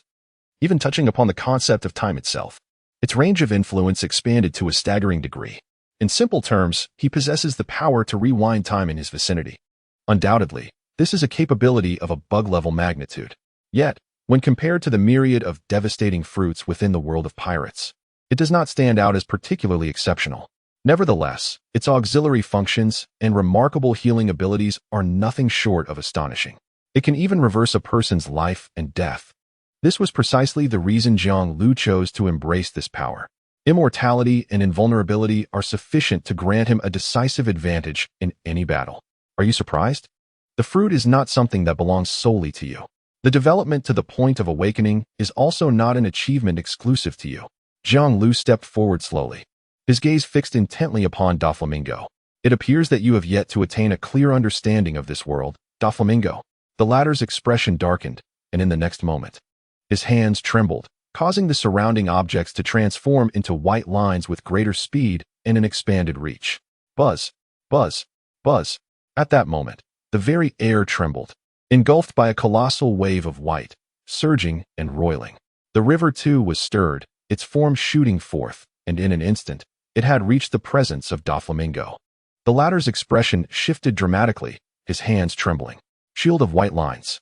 A vast expanse of fine white threads on the ground instantaneously surged upwards, rapidly forming a colossal shield before him. In the very next moment, Jiang Lu's fist struck with formidable force. Bang! Crack! The enormous shield suddenly caved in, the sound reverberating continuously before ultimately shattering into pieces. The remarkably resilient shield was incapable of even momentarily obstructing the oncoming torrent. Doflamingo's eyes narrowed, and he instinctively began to retreat. However, that decisive punch had already been unleashed, making contact with his abdomen. Bang! With an explosive force, Doflamingo was propelled forward, his feet carving a deep trench into the ground. With a sudden spray of blood, Doflamingo abruptly raised his head and waved his hands. The vast expanse of the sea erupted into a boiling frenzy, a white line stretching nearly thousands of meters, surging forth to intertwine, pierce, and slice through the flowing river. The spectacle was indeed impressive. Jiang Lu cast a glance around, letting out a soft chuckle. Yet, for me, it held no significance. With a decisive step, he transformed the oncoming waves of white into nothingness, and in the blink of an eye, his figure flickered and charged towards Doflamingo.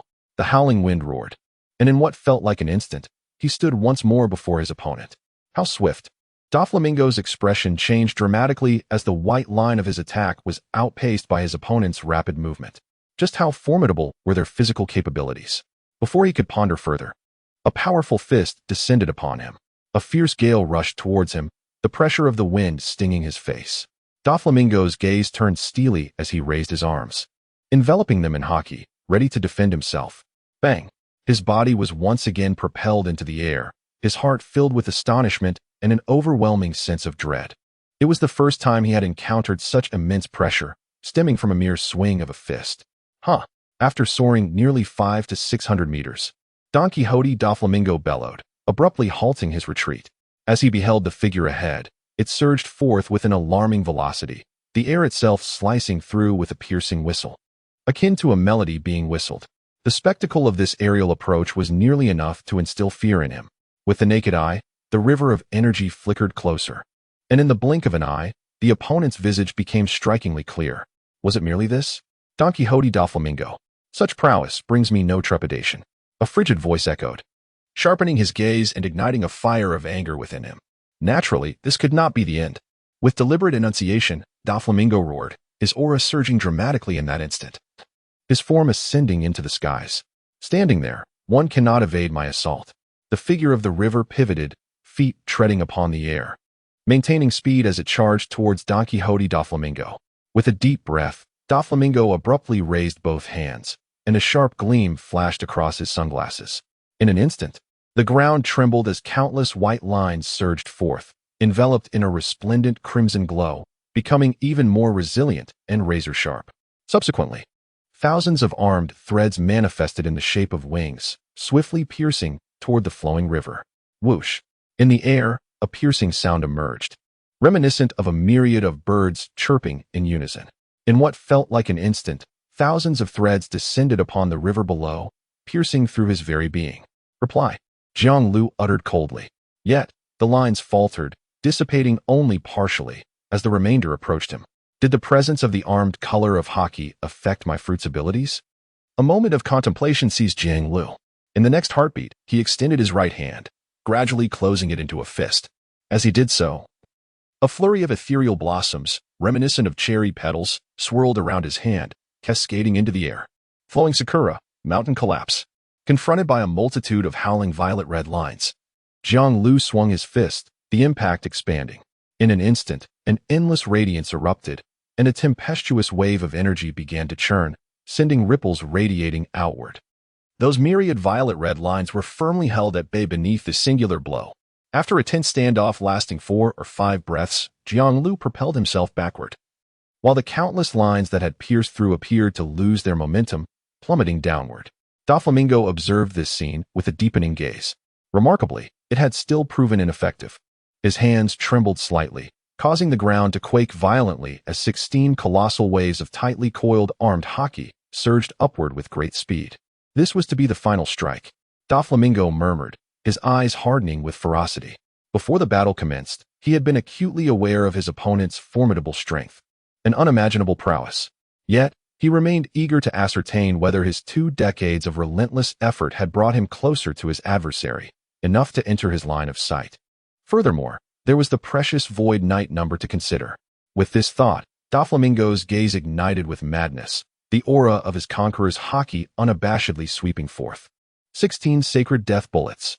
The 16 violet-red waves twisted and howled, soaring skyward, reaching behind Doflamingo before pivoting and charging toward the opposite side. Was this the final strike for all or nothing? Jiang Lu sensed the formidable energy emanating from his opponent, his eyes narrowing slightly. His right hand rested momentarily on the hilt of his blade at his waist, but it soon fell away once more. Imposing indeed. Yet, there is no need for me to draw my blade.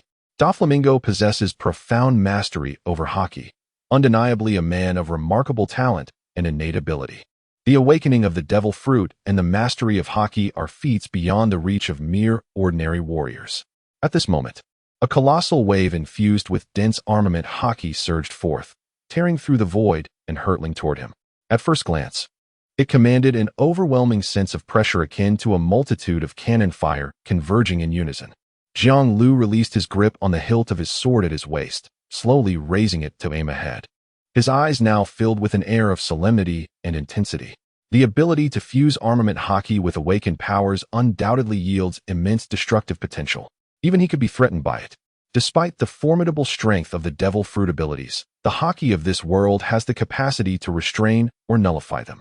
In this moment, a powerful aura surged from Jiang Lu's body, his black hair wildly undulating, enveloped in a ripple of invisible energy. Open the door now. Open the gate. Open the door to life. Open the gate of sorrow. Open the door. Open, gate of scenery. As these words escaped his lips, an overwhelming aura emanated from him. The moment the gate swung open, a brilliant green light erupted all around him. A tempestuous wave of energy surged forth, sweeping in all directions, while his expression appeared both ferocious and frenzied. The 8 gates of Duanjia. This 6th form of enhancement was a skill acquired by Jiang Lu. Thanks to the restorative fruit's ability, he could unleash all 8 gates, channeling an astonishing might through his physical form and manifesting his utmost combat prowess. Equally, this served as his trump card. 2 decades prior, in battles against Roger and Whitebeard, his adversaries and comrades witnessed his most formidable state at the opening of the 7th gate, known as the Gate of Astonishment. It was this very gate that allowed him to perform the technique Daytime Tiger, earning him the moniker of Daytime Tiger. A powerful surge of green energy sliced through the air, surrounding Jiang Lu with the piercing cries of birds in distress. Come forth, Duof.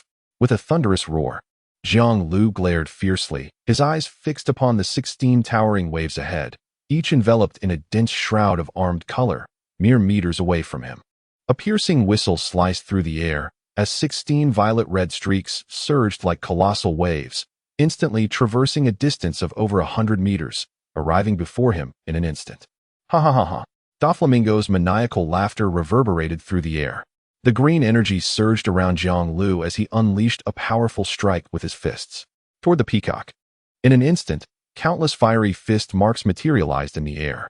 At that moment, Jiang Lu unleashed a frenzied barrage of punches, his fists slicing through the air with remarkable speed. Under the influence of the 8 gates of Duanjia, his physical capabilities surged to unprecedented heights. Although his body was marred by numerous minor injuries, with his skin scorched, it swiftly returned to its original state. The power of the recovery fruit counteracted the adverse effects of the 8 gates, creating a remarkable balance. Buzz, buzz, buzz. Countless fist imprints materialized in the void in an instant, enveloped in flames, soaring forward like comets. The green energy surrounding Jiang Lu surged, emanating a formidable aura that distorted the very fabric of the surrounding space. Boom, boom, boom, boom, boom. In that fleeting moment, the fiery fist imprints collided fiercely with 16 menacing purple-red projectiles. The entire sky trembled as the fist imprints and projectiles clashed, shattering upon impact and sending ripples of energy shimmering outward in rapid succession. Jiang Lu roared, his fists swirling into phantoms. 16 violet-red bullets streaked across the sky, leaving behind elongated trails, their offensive power astonishing. This final strike from Doflamingo, having blocked all avenues, was undeniably formidable. Boom, boom, boom, boom, boom. The heavens over Magic Valley Town reverberated with a relentless, thunderous sound, shaking the eardrums of all present. The pirates were on the brink of suffocation, unable to fathom how the 2 figures in the sky could orchestrate such a spectacle. Could there truly exist such formidable beings in this world? Was this the essence of strength in the New World? It was utterly breathtaking.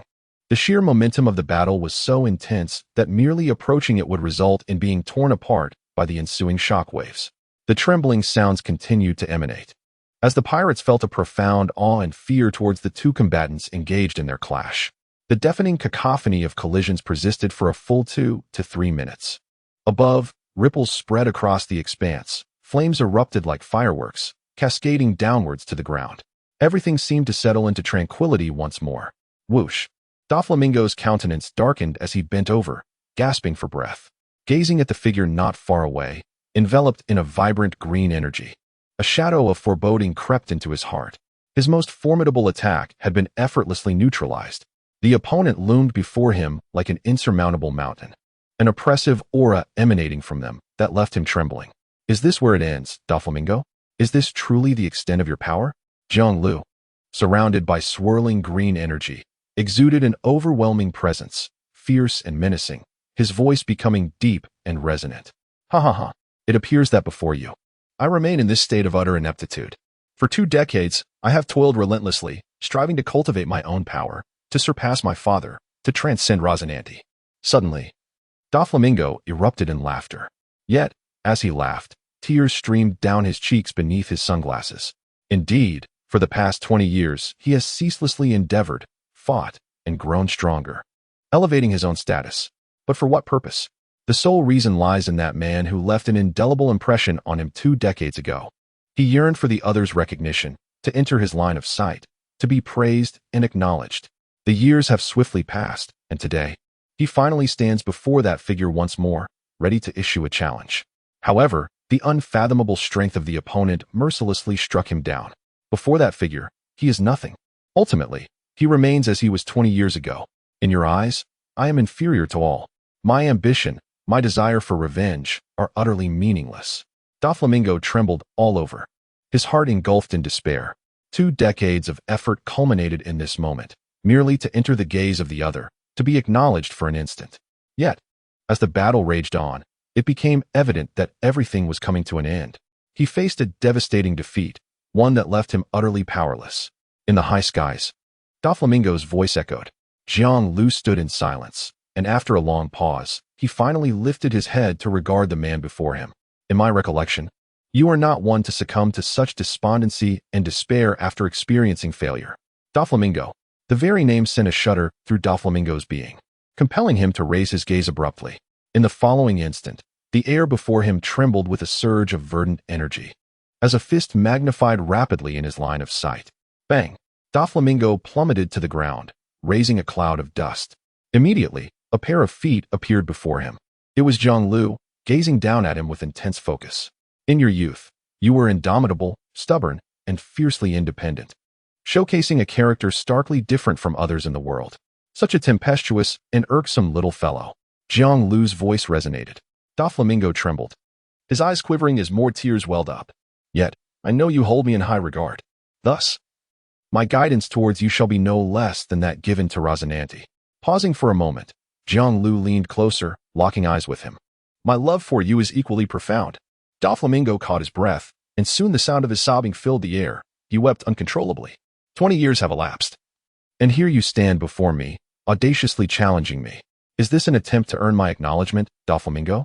Jiang Lu suddenly broke into a smile, a gentle warmth flickering in his gaze. I did not. Doflamingo's tears and snot streamed down his face as he stubbornly denied it. What a foolish child you are. Very well, I acknowledge your talent, Doflamingo, Jiang Lu declared with a grin. You are merely a hair's breadth away, just that slight margin. I shall assist you in bridging that gap. Upon hearing this, Doflamingo's breath caught in his throat. His eyes widened as he comprehended the implication. So, Doflamingo, do you wish to inherit the designation of the Hokage? Indeed, the next moment brought forth exhilarating and tremulous words that reached his ears. I am willing. After a brief silence, Doflamingo's quivering voice emerged. A smile illuminated Jiang Lu's face as he bent down, placing his right hand upon Doflamingo's shoulder. Reply. The body of Don Quixote Doflamingo trembled, as an intangible force surged forth, restoring his already grievously injured form to its pristine state. Identifier number 3, Don Quixote Doflamingo. I hope you shall not betray the significance of the number you embody. Jiang Lu remarked with a soft chuckle. I shall not. Doflamingo inhaled deeply and spoke solemnly. As a reward for inheriting the esteemed number of the ancient H. Mingu, I shall elevate you and bestow upon you newfound strength. Jiang Lu promptly raised his right hand and spoke gently. Doflamingo's pupils contracted, his heart racing with excitement and fervor. This moment had finally arrived, the very reason he wished to join the Void Knight. Beyond his desire to gain the trust of the person before him, there lay the allure of this precious number. Only those who possess the number may receive the blessings of the Lord of Void Knight. Hold your breath, close your eyes, and quietly feel the power surging from the depths of your being. Jiang Lu's voice resonated. Doflamingo complied, shutting his eyes and calming his spirit. In the next moment, an inexplicable, mystical force enveloped his entire being, followed by a faint whisper, as if a divine presence were imparting wisdom, revealing to him the essence of strength. Then, he beheld his armed color haki transforming into swirling, golden cherry blossoms, a flash of red igniting in his eyes. You are enhancing the target's armed color haki. Enhancement successful. Evolving into flowing cherry. You are enhancing the target's observation haki. Enhancement successful. Evolving into foreknowledge. As the notification echoed in his ears, Jiang Lu retracted his right hand.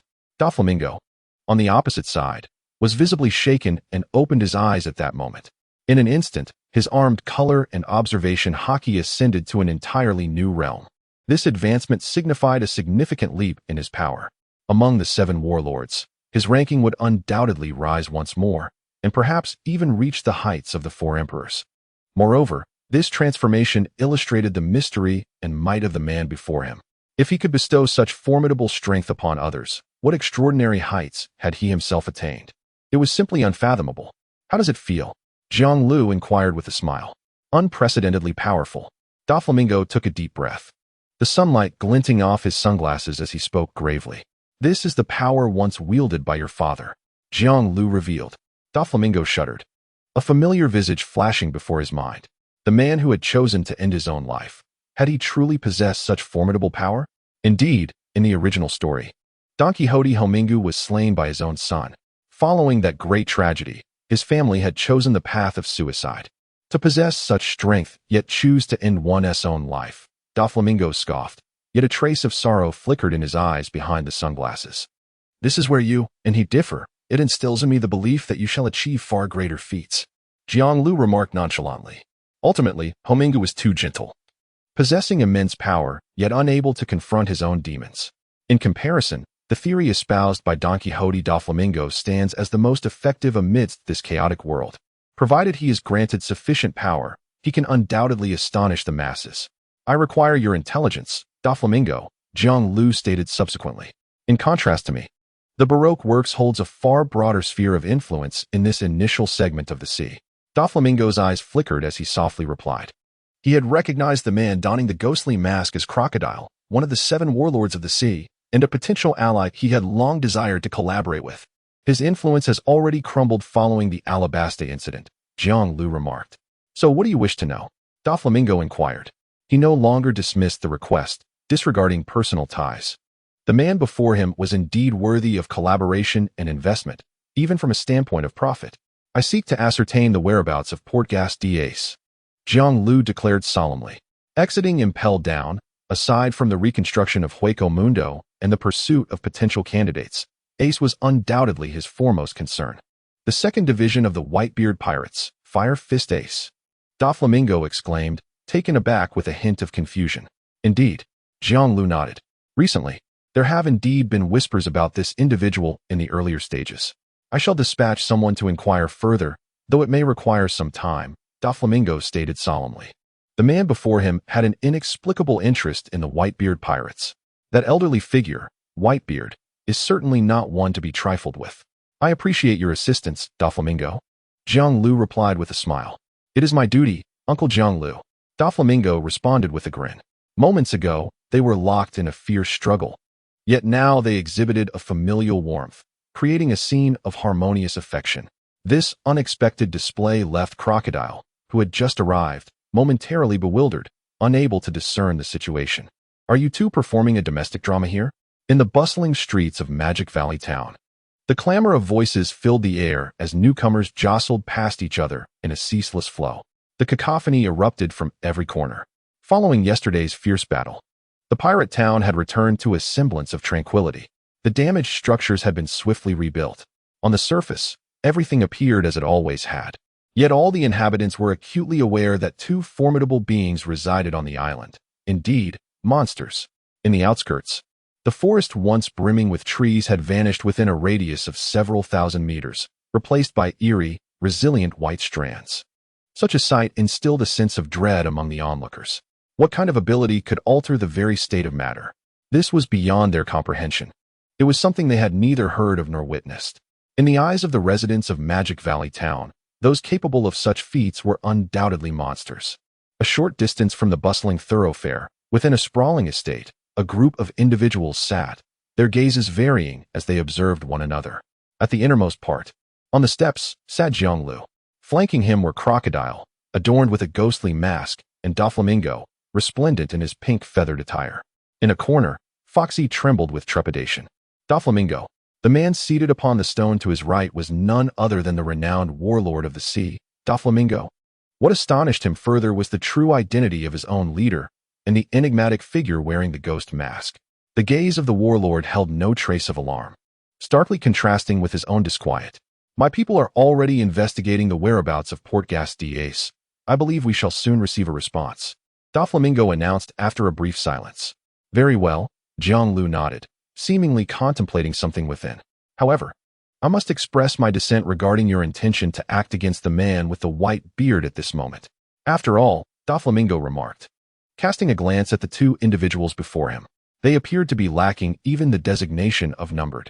Your sequence has yet to be completed. Jiang Lu, upon hearing this, displayed a hint of surprise in his eyes, then raised his head and chuckled. You may be mistaken. I have no intention of confronting Whitebeard, and if I were to engage him, it would certainly not be at this moment.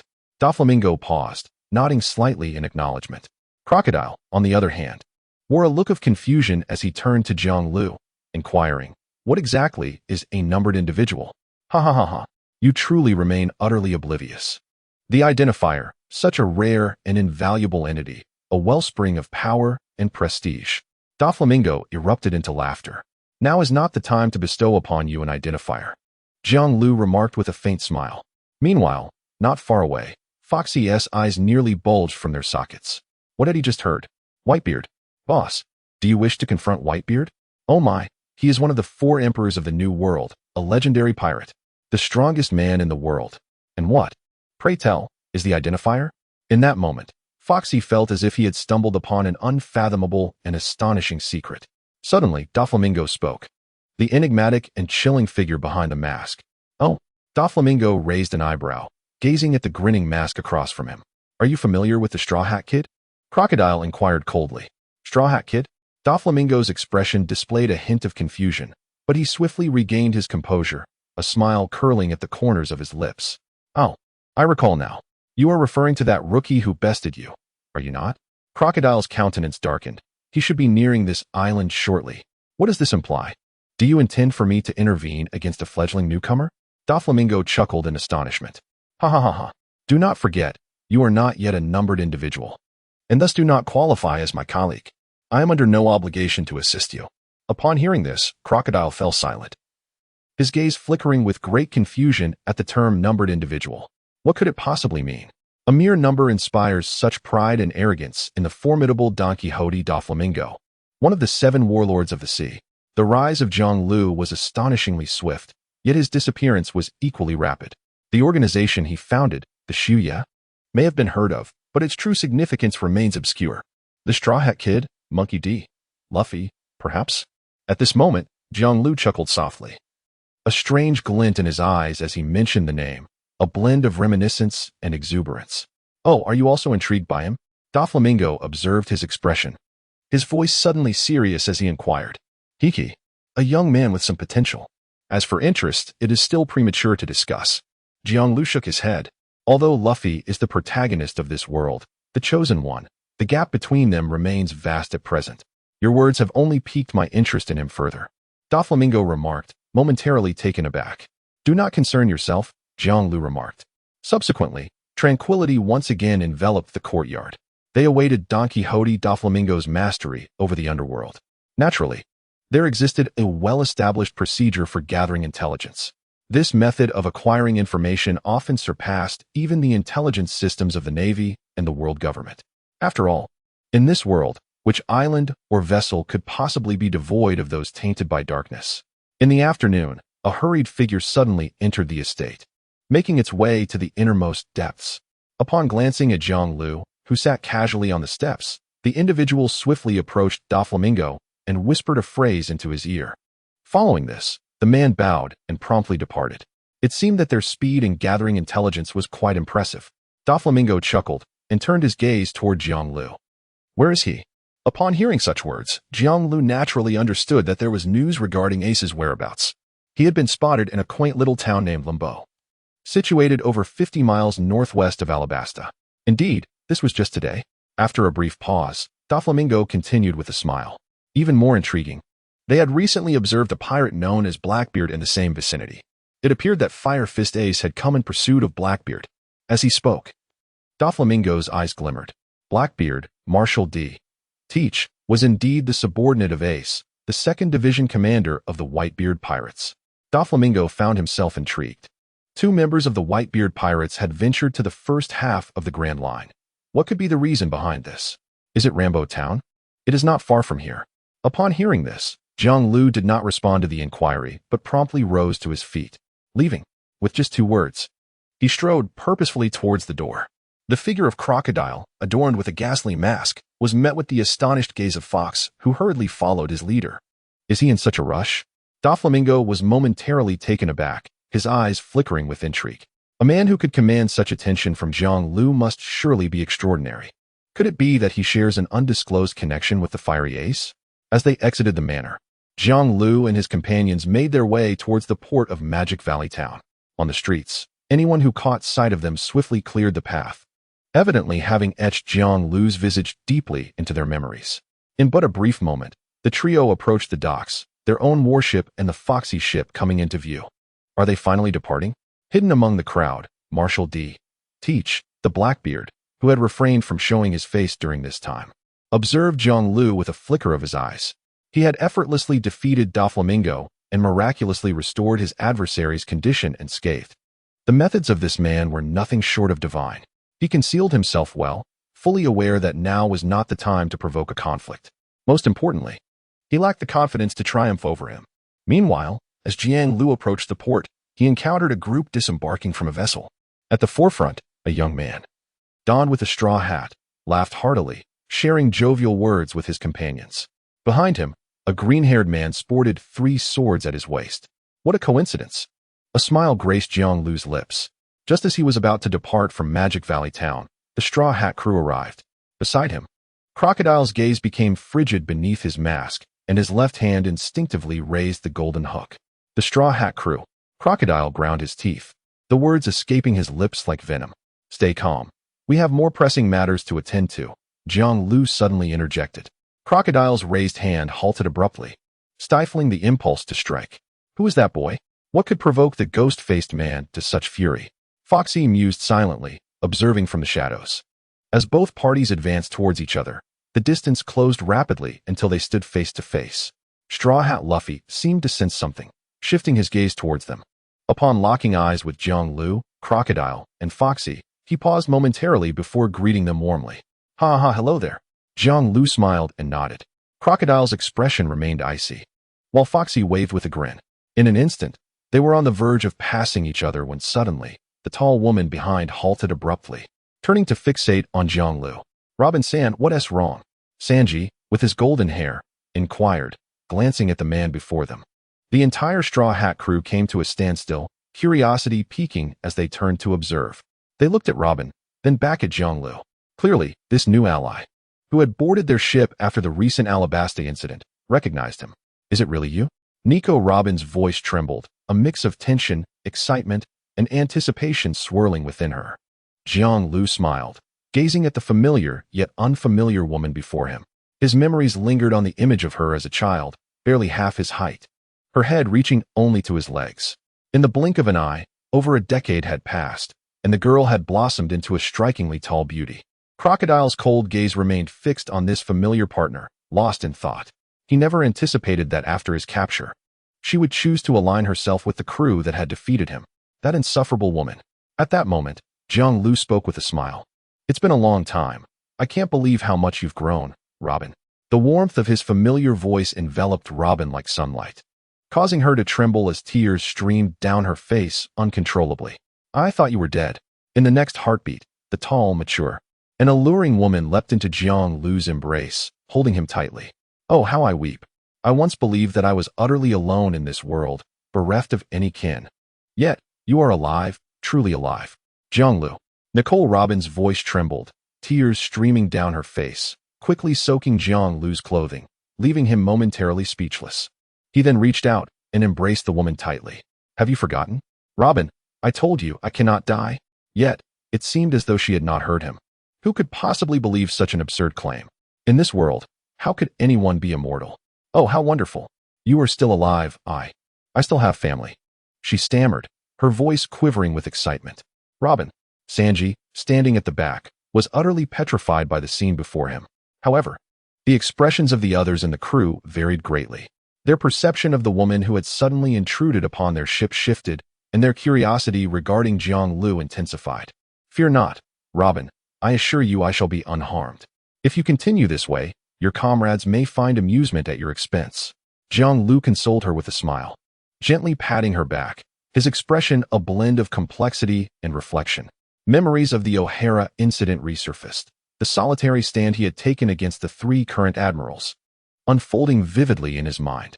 The demise of Saul, the brutal defeat of Spandam at his hands, and the repeated repulsion of the admirals echoed in his thoughts. Ultimately, it was only through the combined efforts of Sengoku, Garp, and Kong that he was compelled to depart. Despite exerting all his strength to rescue a number of O'Hara's scholars and facilitate Robin's escape, he had paid a tremendous price, distancing himself further from the Navy and the world government. As the past flickered through his mind, Jiang Lu's gaze grew solemn. This world is fraught with issues. From the moment he arrived, he had been acutely aware and dedicated himself to altering this reality. The establishment of the Hueco Mundo. The attempts made 2 decades prior to understand the world's intricacies, the might of the world government, and the obstacles ahead. All these were endeavors he had previously undertaken. Thus, he chose to remain in the shadows, forging an agreement with Garp, Sengoku, and Kong to guard Impel Down for 20 years. At long last, he had stepped forth from Impel Down not long ago. His plans were poised to reignite, and his grand ambitions would once again be unveiled to the world, culminating in a manner that would profoundly resonate within the hearts of all. Companions? Nicole Robin momentarily paused upon hearing the words, then recalled the presence of others around her. They are indeed remarkable allies, deserving of your trust. Jiang Lu gazed at the familiar faces before him, smiling as he spoke. Monkey D, Luffy, Roronoa Zoro, Sanji, Usopp, Chopper, Nami, the entire Straw Hat pirate crew stood before him. Is this a reunion after 20 years, a lesson for me? Robin asked with a smile, observing the earnest expression on the man's face. Indeed, I have matters to attend to, and finding a suitable companion would grant me greater peace of mind. Jiang Lu remarked with a nod. I can accompany you, Nicole Robin said, her eyes shining as she spoke through gritted teeth. The dangers that await you will exceed your imagination, Robin, Jiang Lu replied with a faint smile. He then glanced at the warships in the harbor, his expression turning serious. I apologize, but I must take my leave now. After a brief pause, he flashed a grin. Enjoy your new life, Robin. We shall meet again. With that, he set forth, striding towards the harbor. In the blink of an eye, he vanished from view, leaving behind the Straw Hat crew, their faces adorned with curiosity and bewilderment. Who is he? Luffy inquired, puzzled. And why does the ghostly figure beside him seem so familiar? Perhaps you shall soon discover his identity, Robin replied, her gaze flickering, her expression intricate. That man once sat by the sea, conversing with her about the world, life, and dreams. Thus, she comprehended his intentions and understood well that now, having re-emerged, he would undoubtedly shake the world in unimaginable ways. The vast ocean ebbs and flows, and time transforms with age. In nearly every era, there arise a few titans who stand atop the world, radiating a brilliance so intense that it eclipses the light of all others. Yet, no matter how resplendent a shooting star, there comes a moment when it falls to the earth, losing its luminance. The oceanic overlord Rox and the pirate king Roger were once formidable figures that echoed throughout this world, yet both ultimately fell, buried beneath the waves. However, there exists a man who embodies his own proclamation. The era in which I stand is mine. As long as he stands in his time, he will surely shine with a light that belongs to him. This man is undoubtedly Jiang Lu. Robin's emotions were complex. She had not anticipated encountering the man who had left such a profound impression on her life in this place, let alone discovering that he was still alive.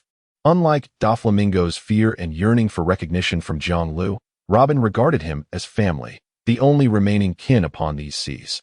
Given her understanding of Jiang Lu, it seemed inevitable that a tremendous upheaval would soon rock the ocean's surface, heralding an unprecedented event. After their brief encounter with Jiang Lu, the Straw Hat crew continued their journey towards Magic Valley Town. Meanwhile, in a secluded manner, before Doflamingo, Bellamy knelt, his face marred by painful scars. Spare me, Doflamingo. I promise there won't be a next time. I will never tarnish your reputation again. He pleaded desperately, having narrowly escaped a previous calamity. He understood that his survival hinged upon the man's mercy. Without it, he was as good as dead. Spare you? Ha ha ha. You are indeed fortunate. Having sustained injuries from that man yet still receiving his protection, I am beginning to find you intriguing. Those favored by fortune often achieve remarkable feats. Doflamingo's eyes gleamed as he gazed at Bellamy, a low chuckle escaping his lips. I require you to undertake a task, and upon its completion, you shall still bear my emblem with pride. Bellamy was momentarily taken aback by the words, then eagerly nodded, exclaiming, I am willing to do anything for you. Doflamingo let out a soft laugh, recalling the young man mentioned by Crocodile, who seemed to garner considerable attention even from the likes of him. In the town of Magic Valley, a group has arrived today, led by that Straw Hat boy, Luffy. I want you to test him. Bellamy quickly responded, no problem. I will execute this task flawlessly. Please leave it to me. Doflamingo observed the man before him, suddenly finding him quite laughable. Ha ha ha. After a hearty laugh, he waved his hand as if shooing away flies. Go ahead. Bellamy exhaled a sigh of relief as he promptly turned to leave. Upon gathering the bounty for the Straw Hat Kid, Luffy, and seeing the figure of 30 million berries inscribed upon it, he was momentarily taken aback. Then a sinister smile crept across his face. I shall execute this task splendidly. Just what I need, a target to unleash my pent-up frustration upon. Straw Hat Kid Luffy. The tale of Magic Valley Town unfolds slowly, playing out its narrative. Meanwhile, at Marine headquarters in Marineford, within the office of the Admiral, a resounding thud echoed as a fist struck the table, causing Warring States to abruptly raise his head, his expression grave as he regarded the officer before him.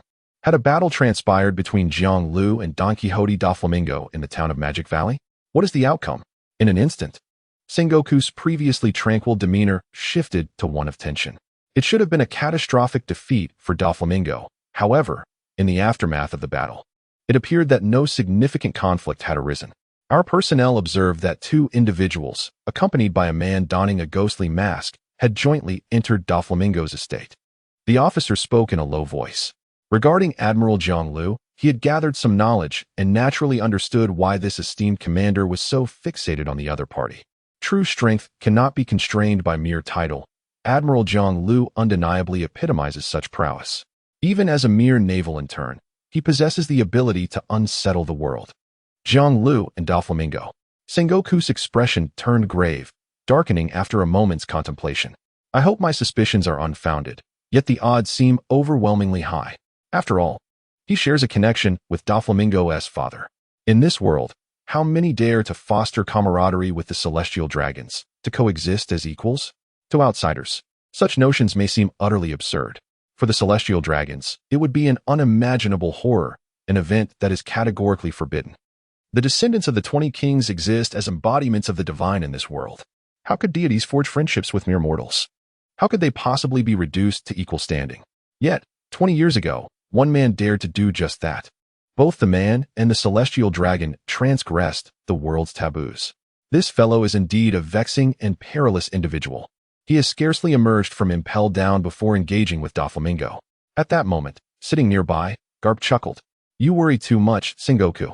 Although Jiang Lu may seem reckless, his heart is in the right place. He merely possesses a mindset that diverges from ours, often undertaking actions that are quite unconventional. Yet, I must admit, his exploits are rather exhilarating to witness. Garp laughed heartily.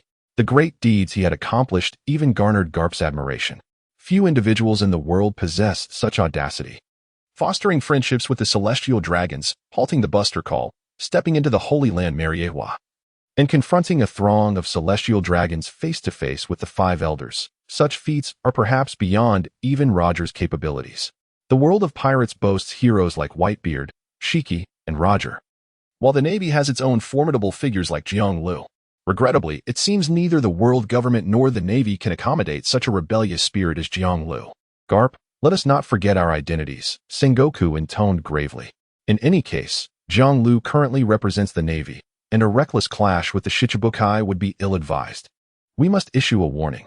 After a moment of contemplation, he swiftly dialed Jiang Lu's phone.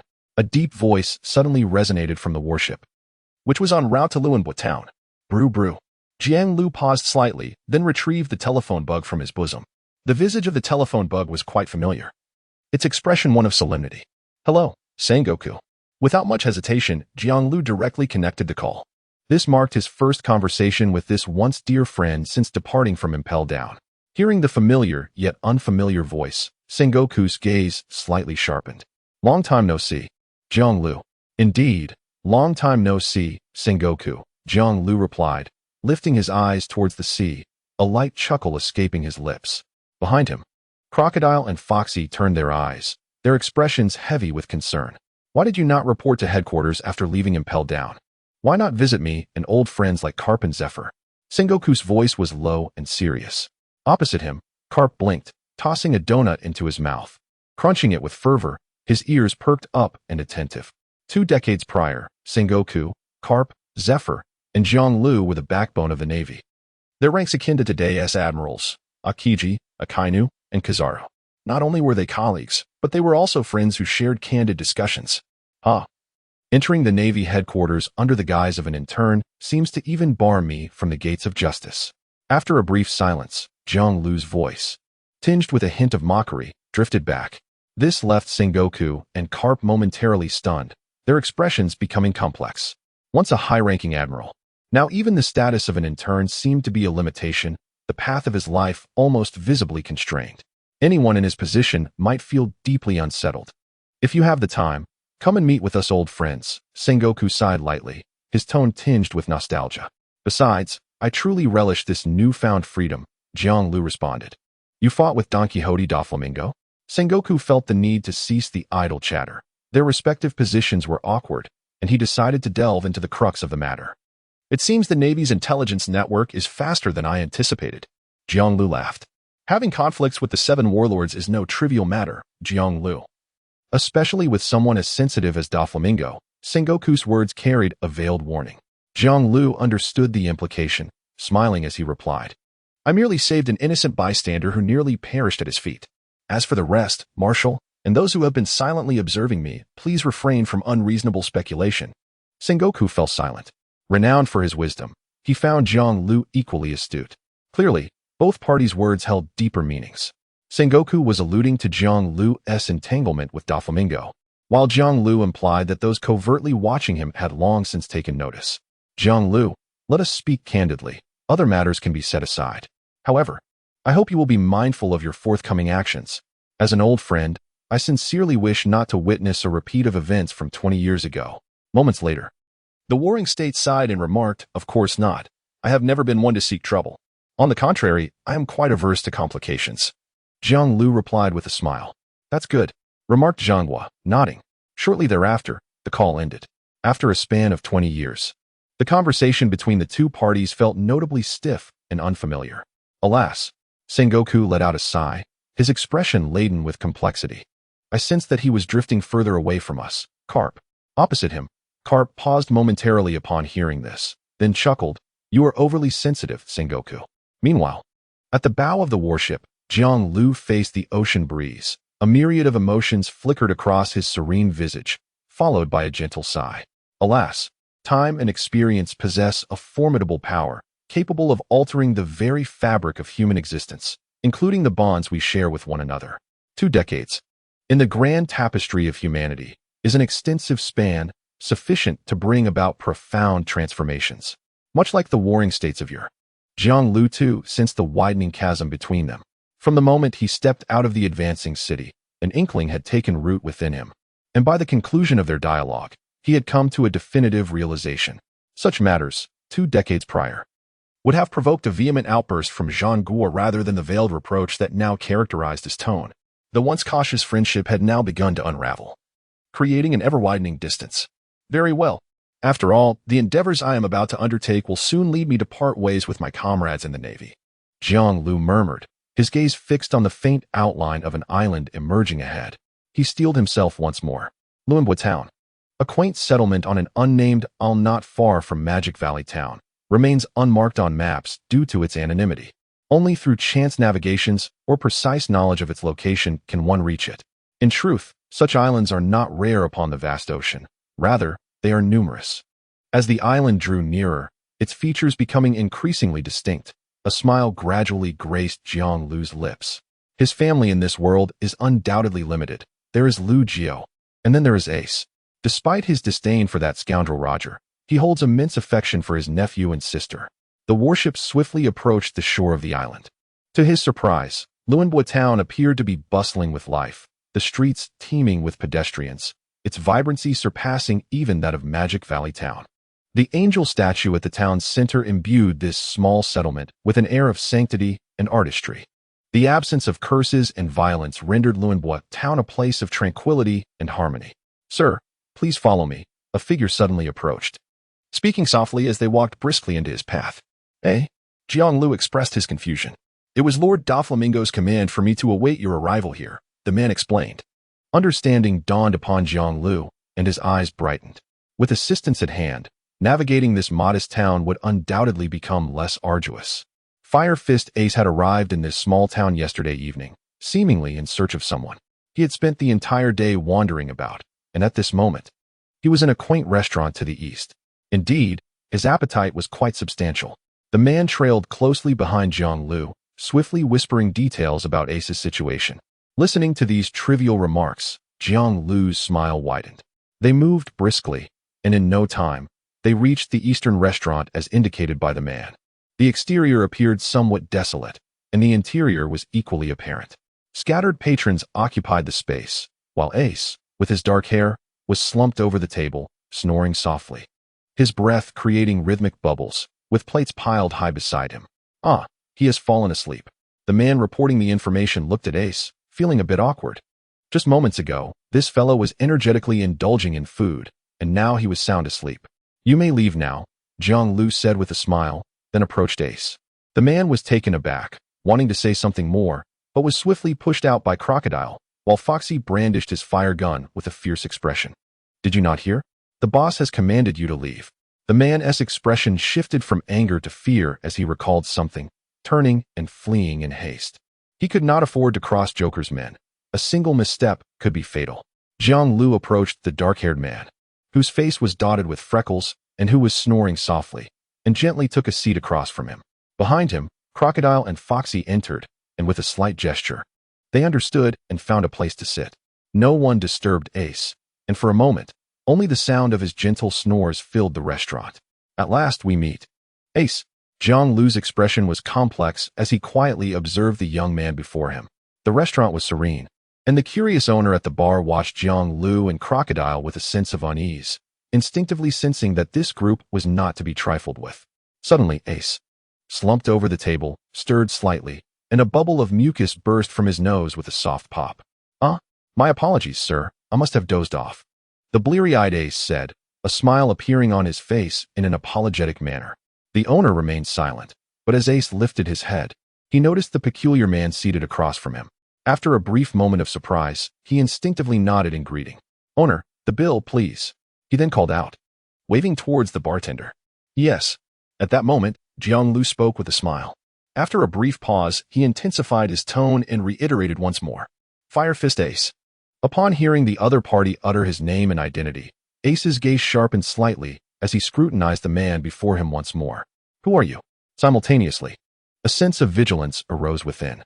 Upon the vast ocean, one can often encounter those who seek to elevate their own worth by claiming the heads of the formidable.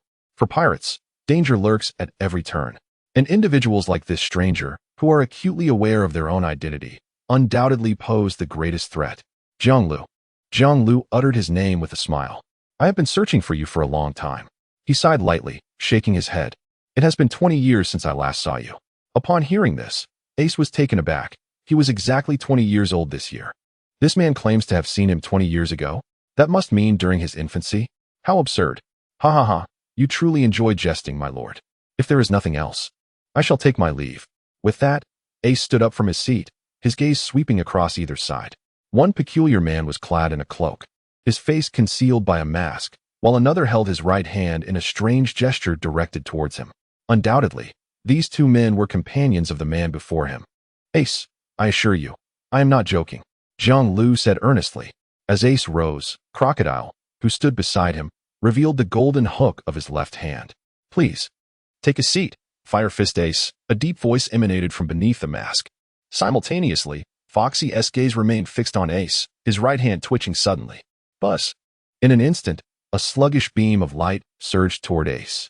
His expression shifted as his gaze sharpened with intensity. In a flash, he evaded the oncoming light and lunged toward the flowing river directly opposite him. To capture the thief, one must first seize their leader. The three were evidently a gang, with the man before him clearly at the helm. Yet, what struck him as peculiar was the subtle resemblance the man's visage bore to his own. Nevertheless, Ace was acutely aware of his true lineage. At that moment, Crocodile's figure flickered, his left hook reaching Ace, colliding forcefully with his fist. Bang! Ace's expression shifted slightly as another fist ignited with flames. This scene caused the patrons in the restaurant, including the owner at the bar, to widen their eyes and gasp in astonishment. In the next moment, Ace swung his fist, and the flames surged dramatically. Fire Fist. He meticulously controlled the intensity and size of the flames, which were approximately the diameter of a basin. However, to his astonishment, the opponent's other hand also swung out once more, colliding with his flames. Bang! Sand particles danced as flames surged. Before Jiang Lu, the grains of sand collided with the fire, hissing audibly. "Who are you?" Ace's eyes narrowed as he gazed at the man before him, adorned with a grotesque mask, his expression revealing both gravity and bewilderment. The only individual capable of wielding the sand fruit was one of the 7 warlords, Crocodile. Yet this man, having been vanquished by Luffy, was supposed to be imprisoned and impelled down. So, who was this enigmatic figure before him? What astonished and unsettled him further was the sight of the man named Jiang Lu, who remained seated, entirely unperturbed as tensions escalated between them. This indicated a profound confidence on his part. "Sit down, Fire Fist Ace," the masked stranger intoned coldly. At that moment, Foxy's sluggish light once again surged forth, making contact with Ace. Instantly, Ace's pupils constricted, and he froze, his face betraying a visible astonishment and incredulity as time itself appeared to stretch before him. Crocodile observed this scene with intrigue, casting a glance at Foxy. Despite his cowardice and lewd demeanor, the power of his fruit was undeniably formidable. Even if Crocodile were to experience it, he feared the outcome would be no better for him. It was not until 30 seconds later that Ace emerged from the slowed state, inhaling deeply and regarding the trio before him with a grave expression. "Who are you?" he demanded, surveying the mysterious figure who wielded the sand fruit, the peculiar individual who manipulated time, and the still-seated Jiang Lu. "There's no need for you to harbor suspicion and hostility towards us," Jiang Lu said with a light chuckle. After a brief pause, he continued, "For in this world, I am the only one who would never harm you, because we are family, closer than even Newgate." Ace stared at the man before him, momentarily taken aback as he noted their striking resemblance. Could he be a long-lost brother? "Your name is Port-At, Ace, is it not?" Before long, the man across from him began to introduce himself, leaving Ace's mouth agape and his eyes wide with astonishment. "And my full name at this juncture," Crocodile leaned in, attentively listening. For many, Jiang Lu was shrouded in mystery. His origins, his formidable strength, and his abilities were nearly unsolved enigmas. To uncover even the slightest detail about Jiang Lu's identity, even his full name or surname, was enough to ignite excitement within Ace. Indeed, the name Port-At Ace, uttered succinctly, left Ace utterly bewildered, while Crocodile's pupils constricted and a sudden clarity dawned upon him. Port-At. Could it be that Ace and the flowing river of flames share the same lineage? Thus, are they bound by the ties of father and son? With the same surname, yet separated by a span of precisely 20 years, it is indeed plausible, for Ace is also exactly 20 this year. Port-At. Ace inhaled deeply, his gaze illuminating as he looked at the man before him. "Lu Jiao is my sister," Jiang Lu spoke again. Ace's heart trembled violently, his expression a tapestry of complexity. He would never question the man's identity, for such matters were profoundly secretive to him. In this world, few were privy to his true origins. Unless, of course, they were his kin. "So you are my uncle?" Ace asked gravely. Jiang Lu nodded with a smile. "Indeed. I have been searching for you for a long time, Ace." Beside them, Crocodile's expression faltered. Not father and son. Instead, an uncle? His demeanor shifted oddly, overwhelmed by the enormity of this revelation. It was incomprehensible to him. It shouldn't be. Given his understanding of Jiang Lu, such a man should not be capable of committing such a dreadful act. "I take after my mother's surname."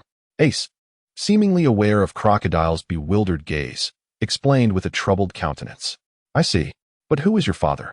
Crocodile, initially enlightened, was soon engulfed by further confusion. With a brother like Jiang Lu, he imagined that Ace's father must also be someone extraordinary. After all, gaining the recognition of the man before him was already formidable. Jiang Lu cast a dark glance at him, and Crocodile, feeling the weight of the stare, diverted his gaze elsewhere. Within the restaurant, the atmosphere grew peculiarly tense. Ace fixated on the man before him, his expression multifaceted. He wished to utter something, yet found himself at a loss for words. They ought to be familiar with each other, yet this was indeed their first encounter. 20 years ago, I rescued your sister from the clutches of the Navy." Jiang Lu eventually spoke, his tone laden with complexity. Ace paused, taken aback, and listened intently. He had never seen his mother after his birth, and naturally, he had never encountered the man before him. "Your father entrusted you to Carp before he passed away. At that time, neither I nor he could have cared for you any longer." Jiang Lu continued after a brief pause. "In comparison, Carp was the more trustworthy individual." A flicker of realization crossed Ace's face. He had seldom heard Carp mention his father, mother, or the man before him. All along, he had believed they were lost to him. "And what of my mother?" Ace suddenly recalled, hastily inquiring. Jiang Lu fell silent, and after a moment, sighed softly. "I do not know." This uncertainty was precisely what had constrained me from appearing in the outside world for the past 2 decades. Compromise, or rather an agreement forged under duress, was established primarily due to the safety of Lu Jiao and Ace. This time, my objective is to seek you out. To locate Lu Jiao, and to rescue her, as Jiang Lu softly articulated. Ace was momentarily taken aback and replied through gritted teeth, "Is there any way I can assist?" In response, Jiang Lu chuckled. "Is your target this time Blackbeard, Marshal D. Teach?" Ace's expression grew complex. Indeed, he bore a mission and a responsibility in coming here. Yet, in comparison to the task at hand, his mother held equal significance. It was true that he had stealthily slain a comrade aboard the ship, thereby breaching the taboos of the Whitebeard pirates. I must capture him and return to face Father's judgment. Jiang Lu smiled gently. It seems you have been getting along quite well with Whitebeard and his crew. However, have you considered that in your confrontation with Marshal.D, Teach, you might find yourself in a perilous situation? Ace's pupils constricted, and his gaze sharpened. I do not believe that despicable, vile man could ever be my match. He is the captain of Whitebeard's 2nd Division. How could he possibly fall to the likes of Blackbeard? That notion is utterly ludicrous. 20 years ago, I struck at him. I shattered his teeth, yet I did not finish him off. Jiang Lu's expression turned grave as he spoke in a low tone. That man harbors a certain destiny for this world, one that is entirely distinct from yours. After a brief pause, Jiang Lu sighed. In contrast to him, every time you survive feels more like defying fate. If you insist on confronting him, be prepared for the possibility of failure. Ace's gaze became icy as he fixed his eyes upon the man before him. These words were undoubtedly unwelcome to him. He had expended countless energy and time from the new world to this place solely to capture Blackbeard and claim his head. He was so close. Yet this man sought to impede him. I will absolutely not fail, Ace declared firmly, his eyes resolute. How could he possibly be defeated by such a guy? Heh, is that so? What if I were to forcibly prevent you from proceeding? Jiang Lu remarked with a faint smile, a glimmer of sharpness flickering in his eyes. Then you may attempt it, Ace replied, his gaze keen, bracing for a fight. The man before him claimed to be his uncle, which might bear substantial truth. Yet the potential for deception existed.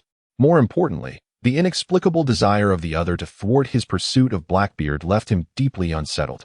You certainly possess a remarkable confidence in your abilities. Jiang Lu shook his head with a chuckle and gradually rose to his feet. Let me see what you are capable of now, he declared, his eyes suddenly narrowing with intensity. A low hum resonated throughout the restaurant, a ripple of energy pulsating through the air as an overwhelming aura suddenly expanded. Those affected, including the owner behind the bar, found their eyes glazing over, succumbing to unconsciousness and collapsing helplessly to the ground. Ace, with his raven-black hair, seemed to defy the absence of wind. Yet the terrifyingly oppressive atmosphere held him firmly in place, rendering him momentarily immobile, as if he were unable to act. Show me your true capabilities, Ace. Let me witness the extent of your growth under Whitebeard's tutelage, Jiang Lu remarked, extending a hand slowly towards the front. Chirp, chirp, chirp. Flames erupted from Ace's body, swiftly swirling and flickering, enveloping him entirely in an instant, leaving only his face visible, with his piercing eyes glinting. I care not for your identity or your intentions in claiming to be my uncle as you stand before me. However, to impede my pursuit of Blackbeard, do you share any affiliation with that man? The flames surged and spiraled, transforming into a whirlwind around Ace's form. Immediately thereafter, they roared and surged towards his fists. Do you not believe it? Jiang Lu chuckled softly. In the next moment, Ace's right fist swung fiercely, flames swirling and transforming into the shape of a fist. Fire fist. A thunderous shout erupted as a fist enveloped in flames surged towards the nearby Jiang Lu. I truly detest your father. He has set an exceedingly poor example for you. The chilling words resonated, causing Ace to tremble, and he instinctively infused even more strength into his strike. He comprehended that the father in question referred to a particular individual. This also indicated a high likelihood that the man before him was indeed his uncle, as such highly confidential matters were not something outsiders could possibly know. Bang! In the next moment, flames surged, and a hand firmly grasped his fist. Ace's pupils constricted as all the fire abruptly vanished, as if his powers had momentarily faltered. Your strength still leaves much to be desired.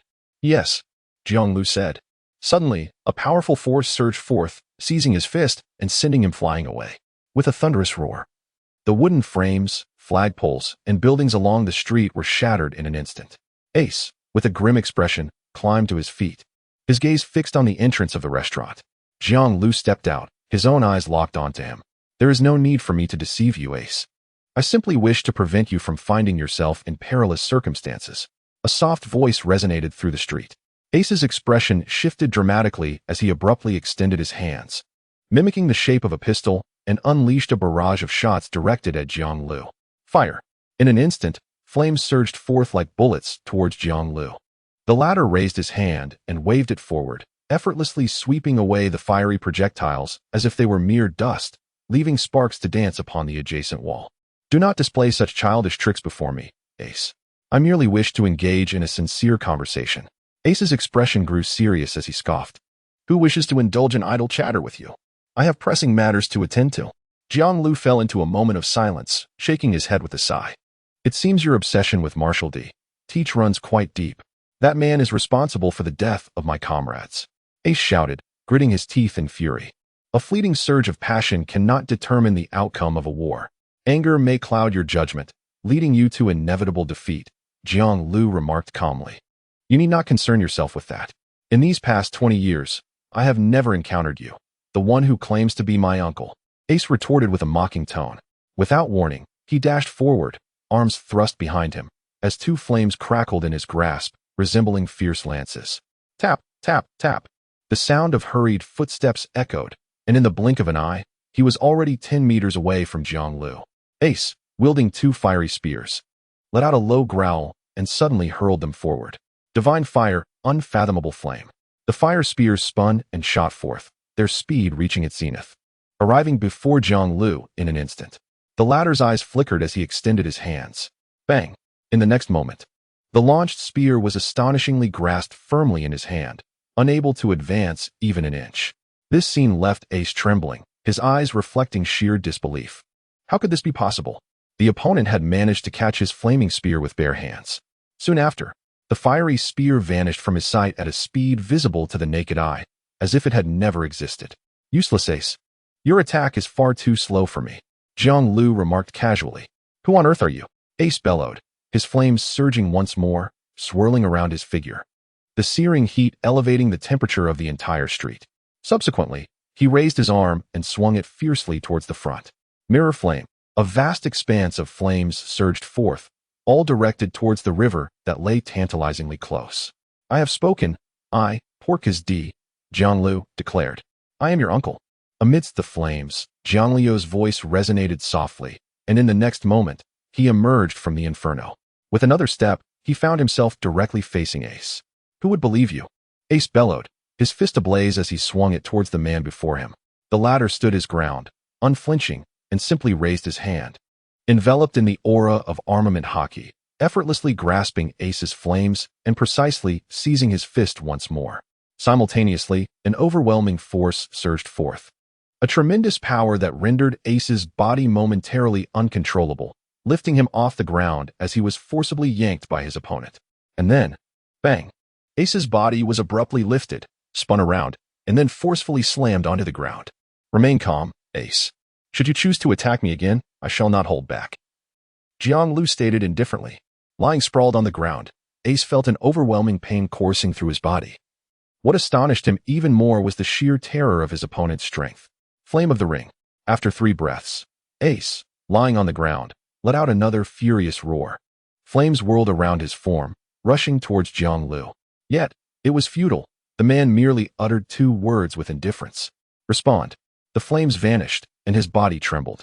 The raging fire, which had been continuously erupting, abruptly ceased as if it had been snuffed out. Ace's flames had been extinguished. Are you now willing to engage in a sincere conversation with me?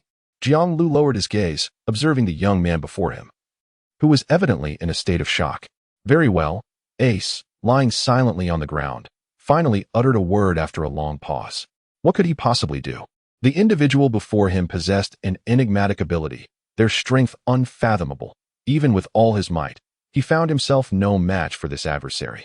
Yet, it seemed that the other party truly harbored no malice. If you are unwilling to heed my counsel and cease pursuing Blackbeard, I shall not compel you. Even if you venture into peril, I will once again personally rescue you, Jianglu said with a gentle smile. Now, let us converse about your experiences over the years. Ace was momentarily taken aback, lifting his gaze to the man before him, a hint of softness gracing his expression. Subsequently, the two found a secluded spot and began to engage in quiet conversation. They delved into Jianglu's past and the events that shaped Ace's growth, fostering a profound understanding between them. Through a night of dialogue, Ace became utterly convinced that this unexpected visitor was indeed his own uncle. Many matters and details could only be comprehended with such clarity between those of close kin. Moreover, the faint connection of blood between them solidified his conviction. Blackbeard has transgressed the taboo of the Whitebeard pirates. I must apprehend him. It is my dream to see Whitebeard become the pirate king, Ace declared resolutely, gazing steadfastly at the full moon hanging over the sea. Is that so? Murmured Jiang Lu. What a splendid dream. Yet he was acutely aware that if he did not intervene, it was all but certain that Ace would soon meet his demise in the battle against Blackbeard. And then, the war at Marineford would ensue. At that juncture, all notions of Whitebeard and dreams would be relegated to the past. As dawn broke the following day, Ace set forth, urgency lacing his words. I am pressed for time, uncle. Please take good care of my life card. We shall meet again. Standing upon his small vessel, Ace beamed and waved goodbye. Jiang Lu, too, smiled as he waved back. Take care, Ace. At that moment, two figures approached from behind. To the left, Crocodile, adorned with a sinister mask, spoke in a measured tone. You truly believe he will falter against Marshal Teach, yet you allow him to depart? After a brief pause, Crocodile's gaze sharpened. You do not strike me as someone who acts without purpose. Jiang Lu's smile remained unperturbed. Indeed, Ace will fail, and it will be a calamitous defeat. Crocodile's eyes narrowed slightly. Then why do you not prevent him? I have made the attempt, but it was in vain. Between kin, an unwavering stance only serves to deepen the chasms in their relationship. It is only through personal experience that he will come to understand and awaken.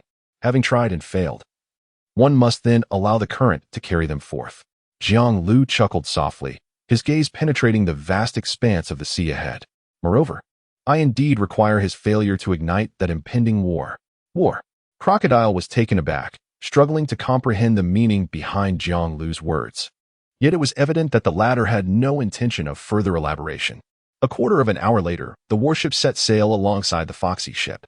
Finally reuniting with Ace fulfilled Jiang Lu's desire after emerging from Impel Down, filling him with a sense of joy. As for the whereabouts of Lu Jiao, standing at the bow of the ship, Jiang Lu's gaze flickered. He knew he could not investigate personally. The ones most likely to possess information about Lu Jiao were undoubtedly the Marines led by Sengoku. However, directly inquiring would yield no foolish confessions from them. He had entrusted this matter to Don Quixote da Flamingo. As one of the 7 warlords, his ambition and capability were remarkable, having already established a network of spies within the Navy. Perhaps soon, news would come. Thus, the next target was clear. Slowly lifting his head, Jiang Lu gazed at the sky. The numbering of the Void Knight had long been severed after 2 decades, with many of the original numberers, like the legendary Huamingu, having departed from this world. Furthermore, the original numberers had always been few in number. With his emergence from Impel Down, his goal was to select new numberers and further expand the influence of the Void Knight Palace. Just wait, it won't be long. The day of his return to the world stage is approaching. Murmuring to himself, Jiang Lu's eyes sparkled.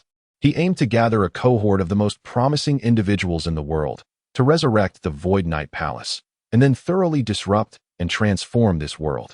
Life is meant for grand endeavors, is it not? The place where Jiang Lu stood was his era. An era is not merely described by individuals, but rather individuals who define the era. Terms like the Pirate Roger era or the Whitebeard era come to mind. This vast sea is selfish, belonging only to a select few. In the blink of an eye, another day had passed.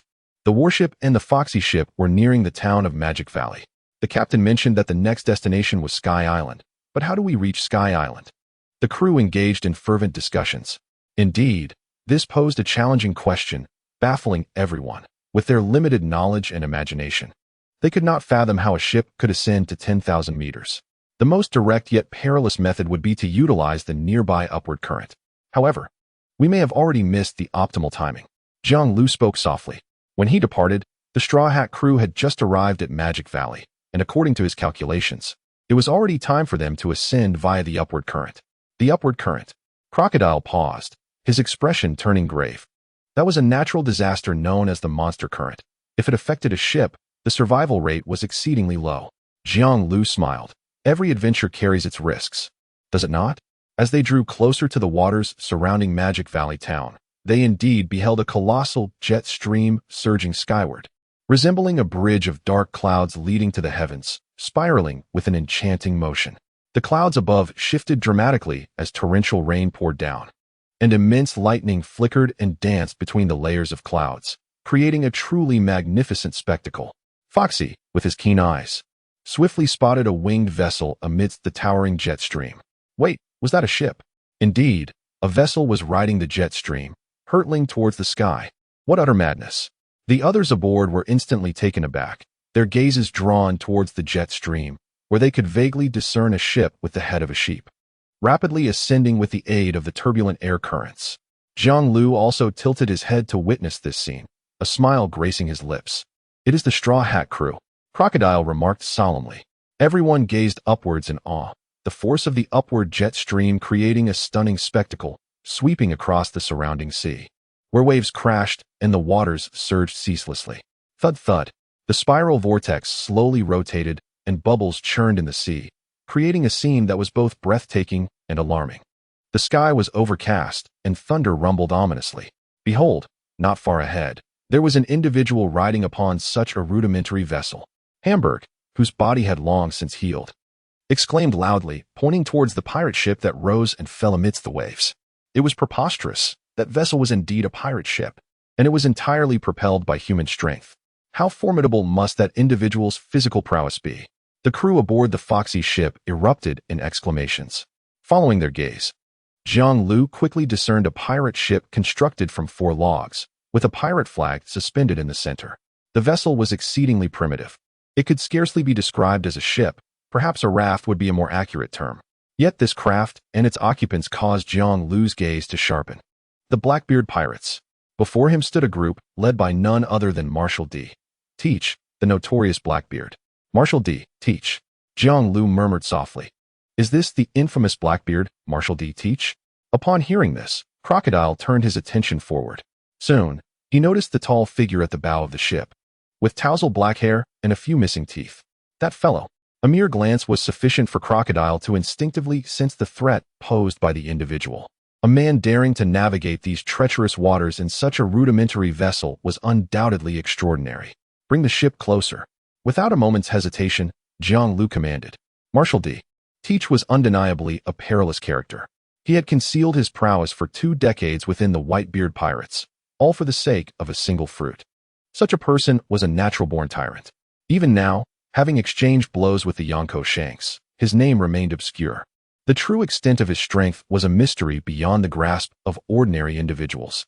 Little did they know, the target that Fire Fist Ace had been desperately seeking had now come into our sight. Crocodile chuckled softly. He is exceedingly dangerous, Jiang Lu remarked in a grave tone.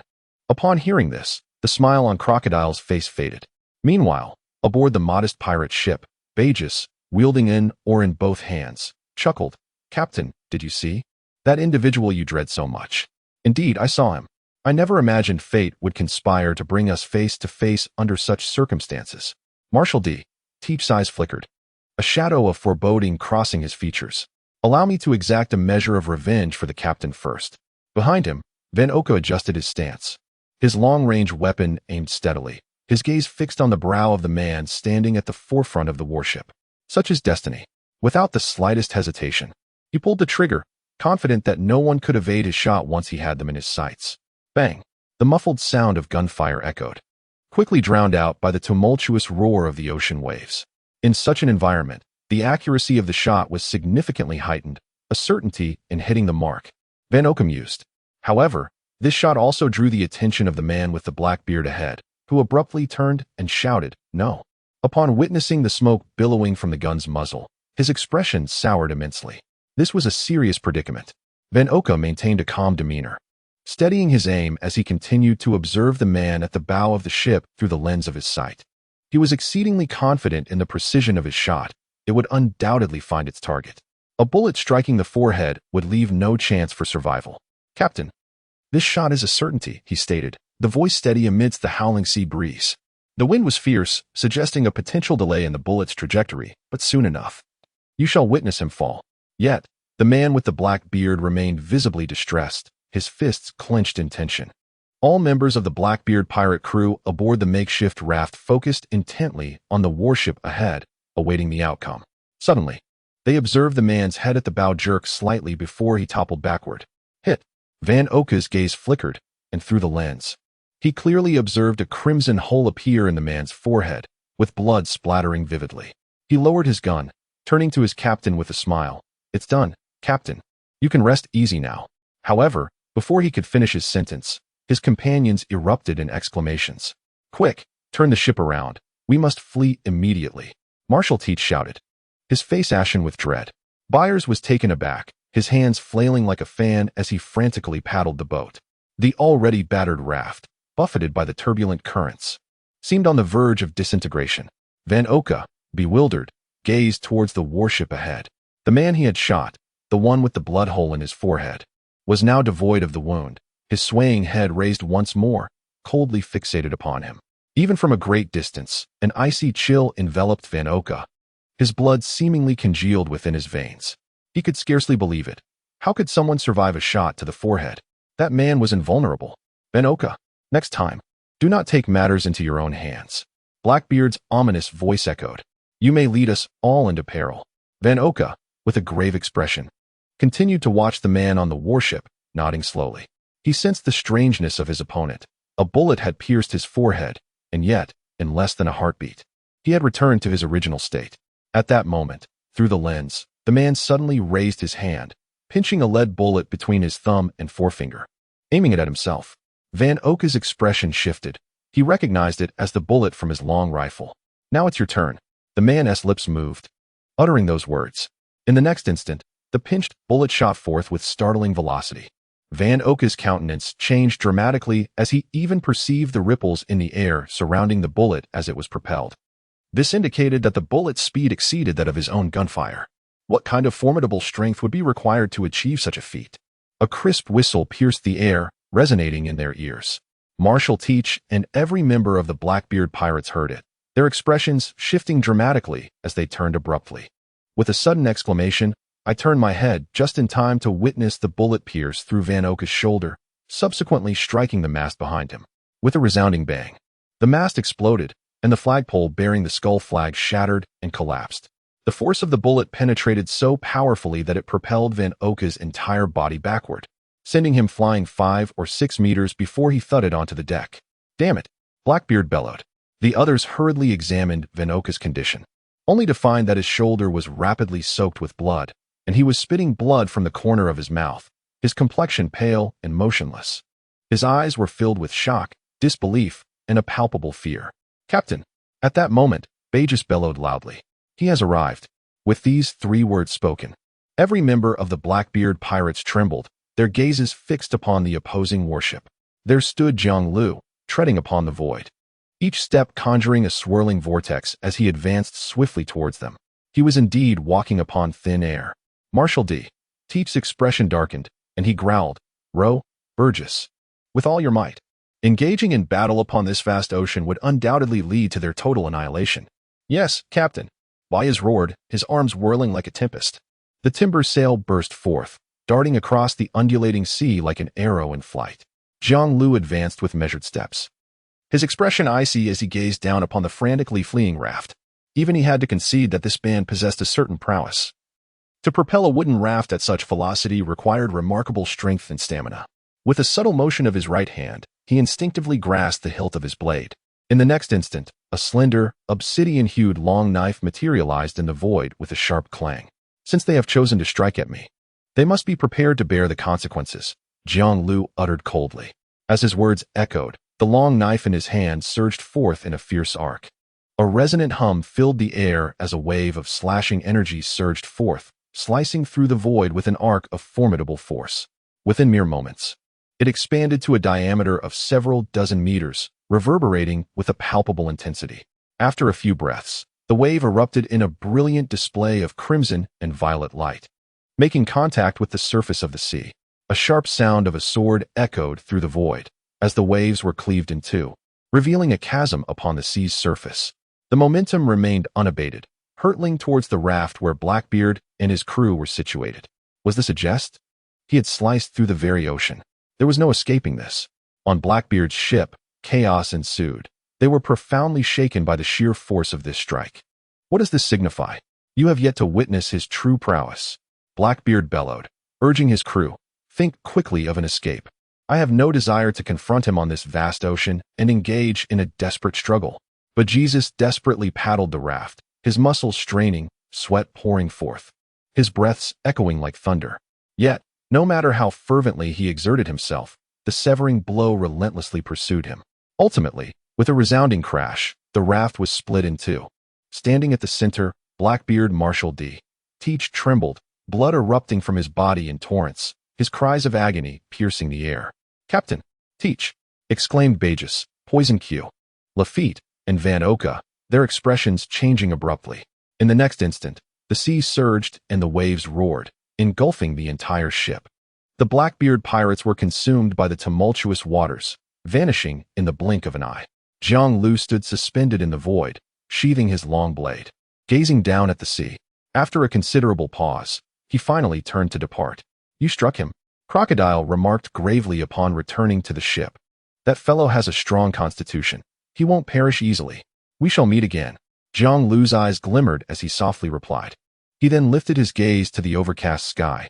The fierce winds had dissipated, and the torrential rain poured down, gradually restoring calm to the sea. However, the next task at hand would be to contemplate how to ascend to the Sky Island. Undoubtedly, this would prove to be a rather troublesome endeavor. Approximately 3 hours later, as the waves crashed, 5 individuals were expelled onto the sandy shores of an unnamed island, their bright red blood swiftly staining the ground. "Captain, wake up quickly!" Van Oka shouted. "Are you still alive?" The Blackbeard crew, who had encountered Jiang Lu and fired the first shot, found themselves in a state of utter disarray. Bagus flurried around the two, beads of sweat cascading down his chin. Ship's doctor, quickly!" Lafitte urged anxiously. "Rest assured, both the captain and Van Oka are favored by fate. Their worth is immense. They will not succumb so easily." Poison Q, though weak and lethargic, slowly examined the injuries of the two and coughed twice before speaking. Suddenly, Marshal Teach, who had been lying there, opened his eyes and emitted a series of anguished cries. "Ah, it hurts, it hurts," he wailed, trembling all over as he opened his shirt, revealing a deep gash that ran from below his neck to his abdomen. Flesh was torn, and blood was oozing forth. "Ah!" Blackbeard continued to scream, but soon he clenched his teeth fiercely. Dark waters. The pitch-black mist swiftly surged forth, transforming in the blink of an eye into brilliant flames, dancing around the scars that adorned his body. As darkness enveloped the scene, the wounds and scars on Blackbeard began to vanish at an astonishing pace. Yet, simultaneously, the anguished cries that escaped his lips grew ever louder. After what felt like an eternity, the screams gradually subsided. Blackbeard rolled onto his side, propping himself up on the sandy shore, gasping for breath as beads of sweat cascaded down his forehead. "Huff, huff, huff. So close. I was so close to being finished," he uttered, his expression twisted and ferocious. "Infuriating. That man." Blackbeard suddenly raised his head, his eyes filled with fury. "I shall not spare him." He then swayed, slowly rising to his feet, his face pale and drenched in sweat, appearing utterly exhausted. "What about Van Oka?" he coldly inquired, turning his head. Van Oka, lying nearby, had succumbed to a deep unconsciousness, his awareness entirely clouded, his shoulder a mangled mess. "Cough, cough, cough. Captain, rest assured, he will not perish just yet. His worth to you and our crew is substantial, so consider it fortunate." Pausing for a moment, Poison Q grinned. However, had that wound shifted even slightly downward, it would have been certain death. Was it a matter of dodging? That man should not make such a blunder. As he spoke, a glimmer flickered in Poison Q's eyes. "Let us rest briefly, then depart this place. In our current state, encountering that man again would spell our utter doom." Taking a deep breath, Blackbeard spoke solemnly. The others exchanged glances, silently nodding. Baez hoisted the unconscious Van Oka onto his back and made his way toward the town on the island. At that moment, they comprehended why their captain harbored such dread for that man.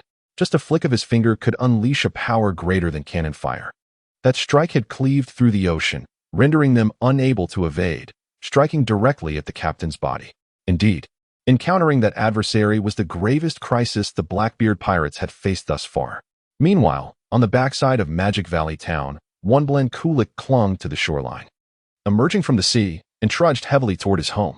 However, upon arriving at his doorstep, his steps suddenly halted, his gaze fixating on a peculiar group before him. "Who are you?" Kulik frowned, asking in a deep tone. The leading man had black hair, a sword at his waist, and wore a loose black robe.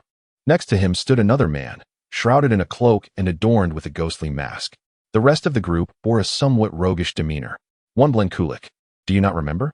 20 years ago, we sat right here, discussing the existence of Sky Island. Jiang Lu chuckled as he spoke. At these words, Kulik was taken aback, then stared intently at the man before him, feeling an increasing sense of familiarity. Suddenly, a jolt ran through his entire body. Jiang Lu, you are Jiang Lu, the naval officer from back then. He recalled a peculiar day from 2 decades past, when he witnessed an enigmatic naval figure treading upon the surface of the sea. Approaching his doorstep from afar, the sight left him utterly astonished. Indeed, he had observed the individual stride effortlessly across the waves as if traversing solid ground, defying the elements. With no clear origin, this bizarre spectacle profoundly impacted him, etching an indelible memory in his mind. Shortly thereafter, the man stood before him, requesting a drink of water and revealing his purpose. I have been pursuing the Roger pirates, who are said to be headed for Skypea. Are you a descendant of Rolando? Could you guide me to Skypea? After quenching his thirst, the man turned his back to the sunlight and grinned broadly. The topics of maritime wanderings, the pursuit of Roger, and discussions about Skypea ignited a spirited interest in the young Kulik towards the Navy. That evening, they sat together, engaging in lengthy conversations about Skypea, the world, and the fabled land of gold. Kulik speculated that the land of gold had sunk, while the Navy insisted that the ancient land of Shandia was propelled into the heavens. Gradually, his thoughts drifted from the reverie back to the present, and he gazed at the man before him. 20 years had passed, yet he appeared as youthful as ever. His words were laced with astonishment and a hint of mirth. The reunion of old friends was indeed a joyous occasion. He strode forward, and Jiang Lu approached, their hands clasping firmly together. You seem to have aged considerably, Kulik remarked, shaking his head. Back then, it seems you forgot to share the answer to the riddle. An unforeseen event delayed me for 20 years. But now, I shall reveal the answer. Pausing, Jiang Lu fixed his gaze on the man before him, inhaled deeply, and spoke solemnly. Skypea exists. I have witnessed everything firsthand. The legendary land of gold and the Shandians now reside above in Skypea. Kulik fell silent, and after a moment, he shook his head and sighed. Is that so? Jiang Lu was momentarily taken aback, suddenly realizing that such words lacked persuasive power. His old friend might merely perceive it as a form of consolation. I came to inquire if you know of any other ways to reach Skypea, Jiang Lu asked again. It was evident that this old friend was an expert on the subject, and after exhausting his thoughts without finding any solutions, he sought out Kulik. Do you wish to journey to Skypea once more? What is your purpose this time? Kulik inquired gravely. There is someone on Skypea whom I admire. I wish to invite him to join my crew, Jiang Lu responded with a smile. Is that so? Raising his head, Kulik cast a glance at the people behind Jiang Lu. After 2 decades, you have indeed undergone a significant transformation. He then gently shook his head. Originally, there existed a colossal updraft capable of propelling the ship into the clouds at an altitude of 10,000 meters. However, you have missed that opportunity. Not long ago, the Straw Hat crew utilized it to ascend. Whether they are alive or dead remains uncertain. Hearing this, Jiang Lu sighed softly. Is that so? It seems there are no other alternatives. At this moment, Kulik raised his head. Has the method you employed to land on the island 2 decades ago become obsolete? Yet, upon finishing his words, he shook his head again, glancing at the individuals behind Jiang Lu. Almost forgot. This time, you are not alone. If you can wait. It appears that in this maritime region, another updraft will soon occur. However, I cannot guarantee its eruption. The method from 2 decades ago? Jiang Lu's eyes brightened slightly, as thoughts began to swirl in his mind. If there truly are no other methods, then he must resort to the approach he used when ascending the Sky Island 2 decades prior. Then let us wait a bit longer. The group temporarily remained with Kulik. Compared to the ascent method from 20 years ago, he would prefer to be propelled by the updraft instead. In contrast to the previous eruption of the updraft, my predictions for the next occurrence may not be very accurate. After all, time is of the essence, and if any issues arise, I hope for your understanding, Kulik stated, shaking his head. It's all right. When necessary, I can only ascend using the old method, Jiang Lu replied with a smile. Crocodile, Foxy, and the others felt a sense of curiosity, pondering what method their leader was reluctant to employ. Time passed, and days swiftly flew by. Each day, Kulik would dive, not only to seek evidence of the once existent golden country, but also to reassess and compare the timing of the next updraft. When he emerged from the water once more and saw Jiang Lu, he shook his head. I still cannot make an accurate prediction. However, In terms of both intensity and range, it is likely incomparable to the last occurrence. Upon hearing this, Jiang Lu felt a tinge of disappointment.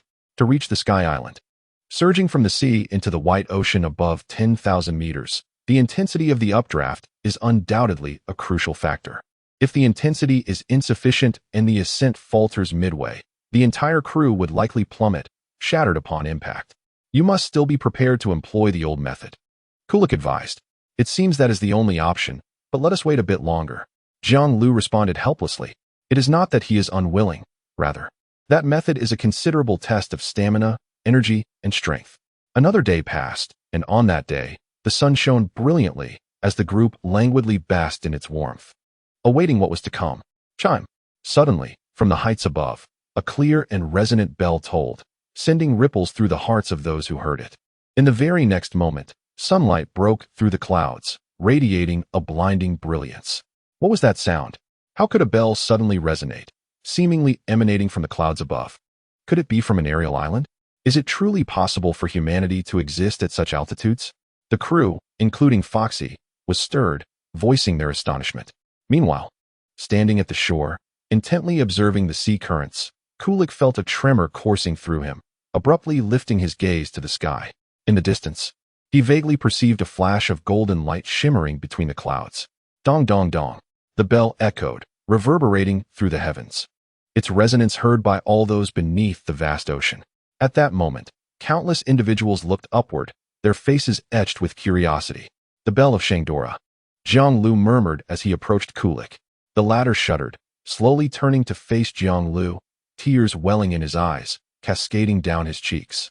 So, everything you said was not a deception? Jiang Lu gazed at the tear-streaked visage before him, smiling as he nodded. Of course, I did not deceive you. I have witnessed it all with my own eyes. After a brief pause, his voice became ethereal. And there, I left evidence of my passage. Kulik wished to laugh, but what escaped his lips was a sound of sorrow. For centuries, his ancestors had embarked on an endless quest to validate that their forebear, Dunbrand Roland, had not spoken falsely, to clear the historical injustices. At long last, on this day, all had been affirmed. The ancient island of Gaia, the land of gold Shangdora, truly existed. They were not entombed in the ocean's depths, but had been thrust into the mysterious aerial islands soaring 10,000 meters high. I must depart now, Kulik, Jiang Lu declared, turning to leave. The tolling of Shangdora's golden bell signified that the Straw Hat Boy, Luffy, utilizing his protagonist's advantage, had vanquished the god Enel. Should they linger any longer, that dreamer yearning for boundless lands would soon board the Ark Maxim, setting his sights on the moon. At that point, persuading him would be quite the challenge.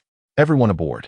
Gather on the Foxy ship, Jiang Lu called out, striding towards the vessel, urging the astonished crew to follow.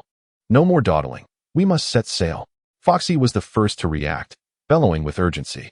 Within a quarter of an hour, the Foxy ship was filled to capacity. Jiang Lu stood at the shore, watching the assembled crew, his eyes shimmering with unspoken thoughts. In comparison to his own warship, the Foxy undoubtedly accommodates a greater number of individuals, and it is equally more substantial and grand. However, at this moment, he finds himself devoid of choices, compelled to ascend to the Sky Island using methods that have endured for 2 decades. Henceforth, he instructed everyone to secure their belongings tightly. The journey to the Sky Island may prove to be somewhat tumultuous. Jiang Lu grinned slightly, letting out a chuckle.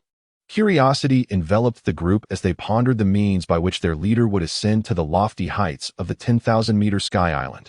Shortly thereafter, they beheld Jiang Lu leap from the shore, plunging into the sea with a resounding splash.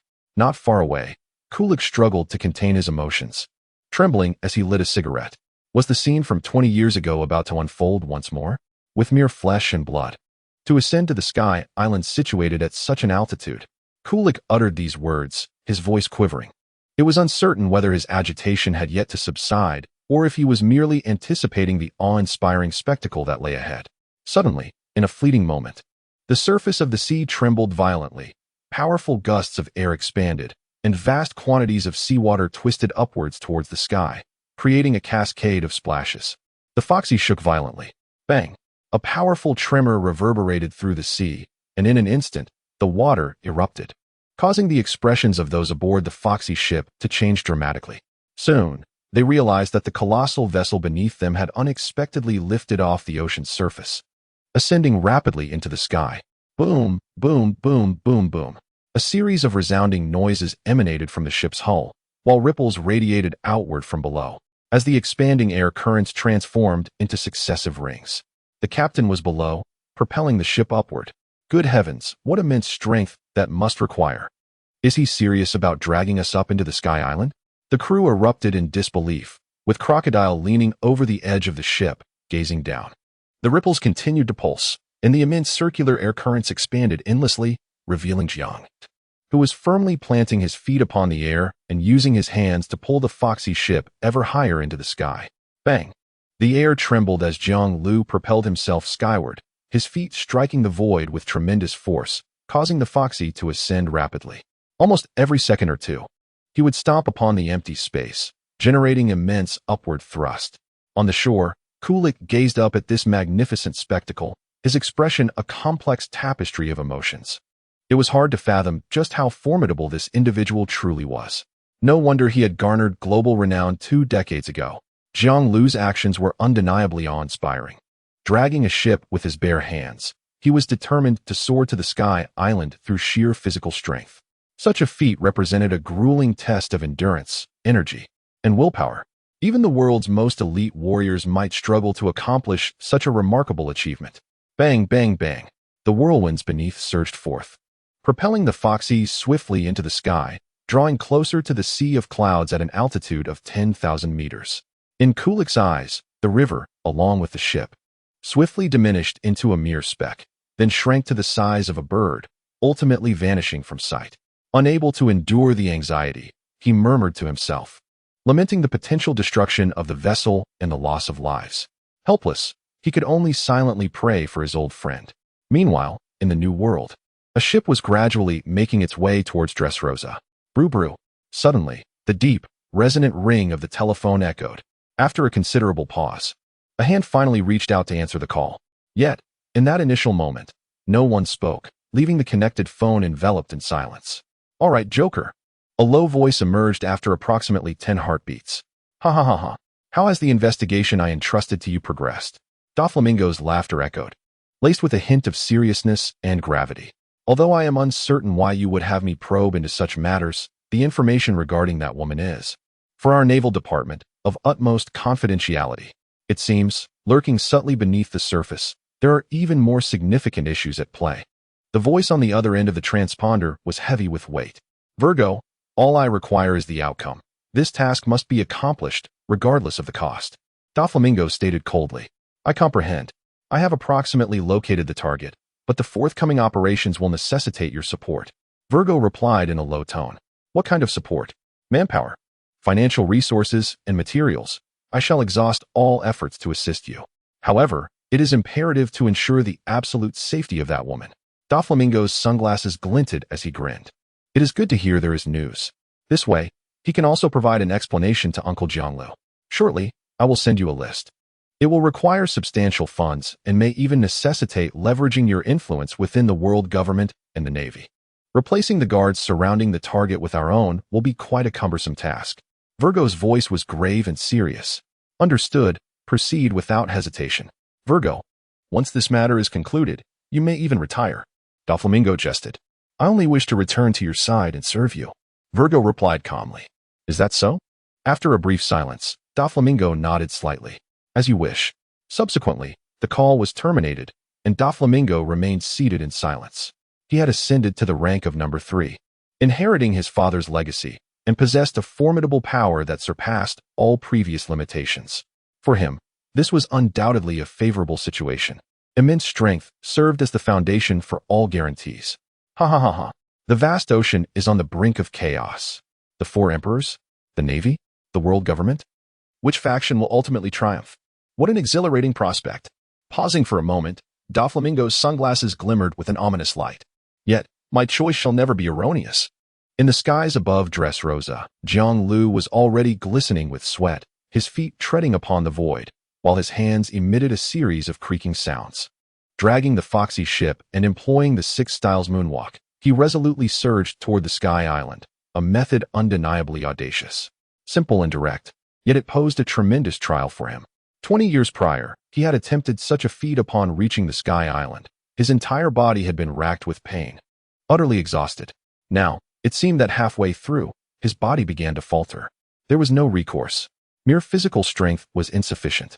With a soft sigh, Jiang Lu's eyes widened. Open the door, resting door, birth door, wounding door, closing door, scenic door. Open. In an instant, 6 gates of the 8 gates of Duanjia swung wide, enveloping him in a layer of verdant energy. His visage contorted into a fearsome grimace. An even more formidable surge of explosive power erupted from the depths of his being, restoring Jiang Lu's state to its zenith in a mere heartbeat.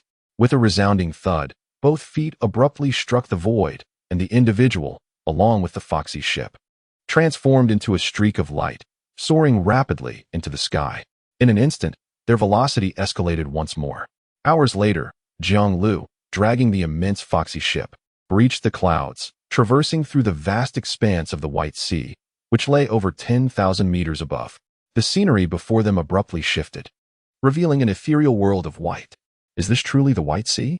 The crew aboard the ship was momentarily stunned.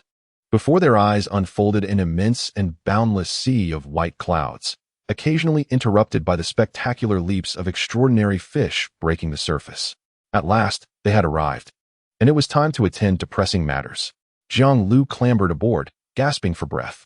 Dragging the ship to such heights had demanded a tremendous toll on his physical stamina, vitality, and willpower, far more exhausting than engaging in combat. Sitting cross-legged on the deck, his heart raced, and he struggled to catch his breath. He was utterly fatigued. Even with the 8 gates of Duanjia activated, the drain on his body remained significant. This was undoubtedly a formidable challenge, yet the results were unmistakable. As he rested, his breathing gradually steadied, and a surge of immense energy welled from deep within, rapidly fortifying his already robust physique. The body-forging techniques acquired through his evolution were indeed formidable. After a quarter of an hour, as he felt the strength coursing through his veins, Jiang Lu couldn't help but murmur in admiration. Every experience of physical hardship yielded results that multiplied 100-fold. Although the effects would diminish as his body grew stronger, it was more than sufficient.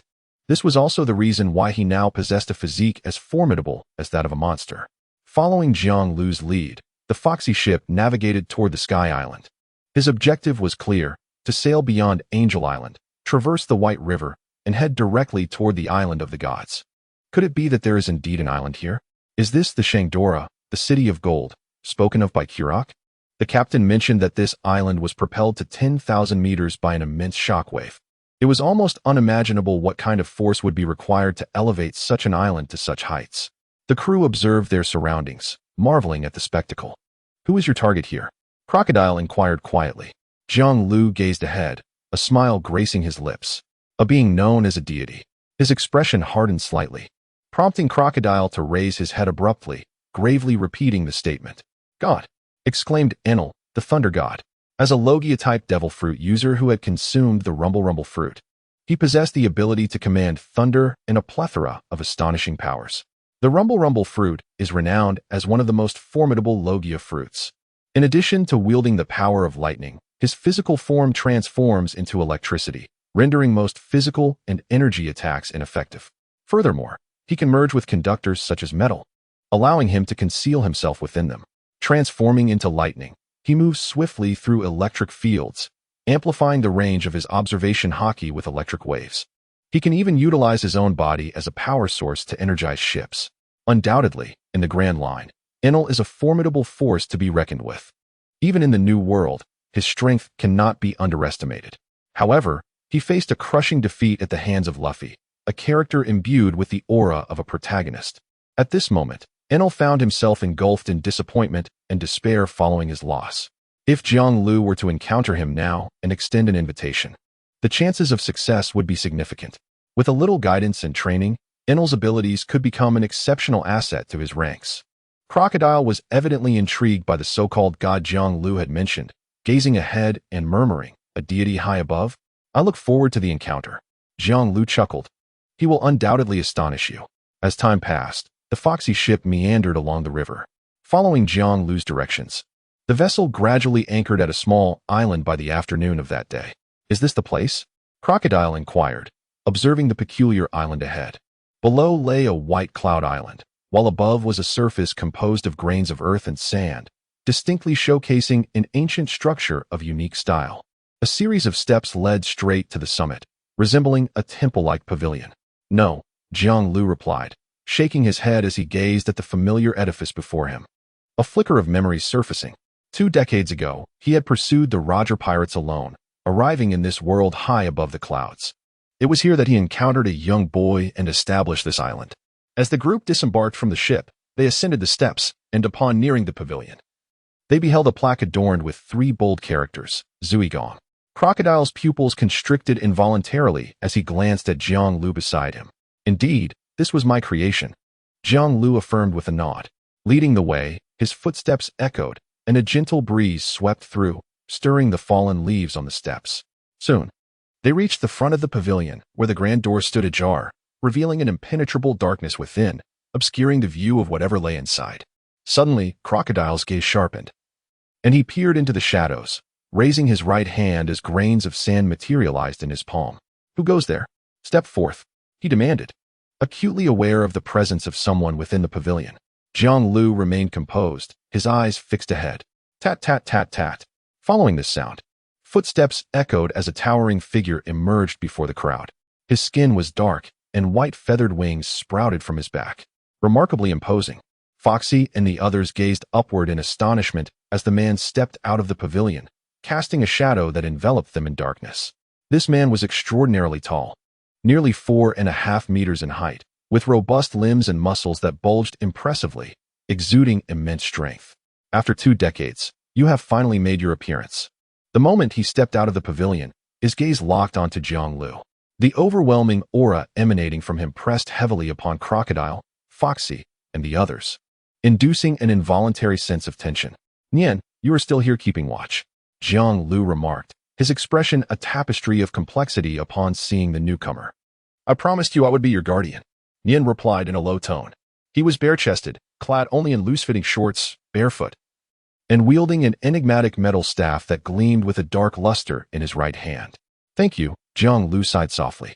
20 years ago, Nian was rescued by him from the river.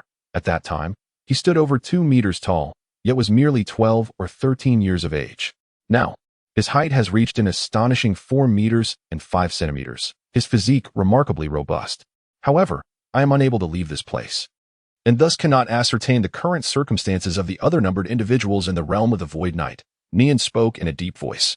That year, when the Void Knight was newly established, the man before him became his guardian, thereby receiving the bestowed power that came with it.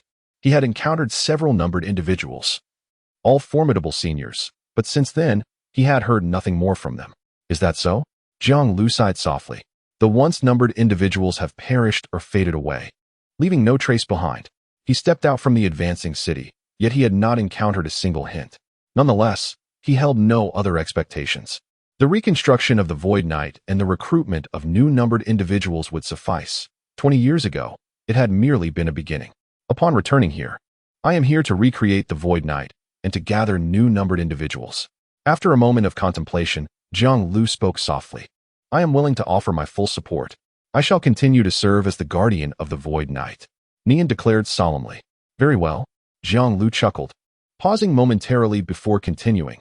"However, I require insight into the current circumstances on the Sky Island. Share with me everything you know." Nian settled down onto the ground, crossing his legs as he began to speak slowly. "The Sky Island was once ruled by the formidable god Entail, a powerful figure who had visited me years ago before departing." Such words caused Jiang Lu to narrow his eyes. Given Entail's nature, it was unlikely that he merely came to observe. It was highly probable that a confrontation with Nian ensued. Just a few days ago, several individuals from the Blue Sea arrived and successfully defeated Entail. Nian then lifted his gaze, his voice steady as he inquired, "Therefore, my lord, your purpose in this journey must be to confront the vanquished Entail?" Jiang Lu was momentarily taken aback, then realized that the individual before him possessed exceptional observation skills. When he encountered Nian, the latter had already awakened his observation powers. "Indeed, my goal is precisely Entail." Nian nodded upon hearing this. "He is indeed suited to become a numbered one."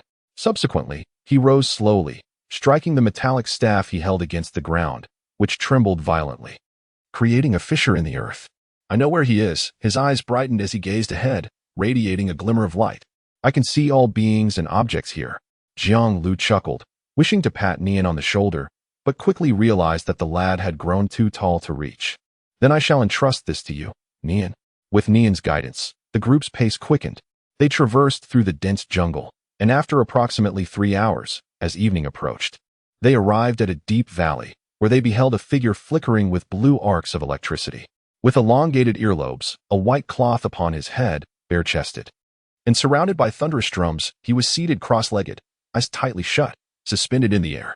He appeared somewhat disheveled, seemingly engaged in self-healing. Zzzzz. The cerulean arc crackled, enveloping the surroundings with an aura of majesty and an oppressive atmosphere. Suddenly, the figure seated in a lotus position lifted its gaze, eyes wide open, locking onto them with an unwavering stare. With a sharp sound, it was as if a bolt of lightning had sliced through the void. Mortals!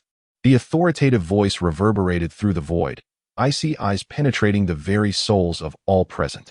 Foxy and the others were taken aback, their pupils constricting, their bodies trembling in fear.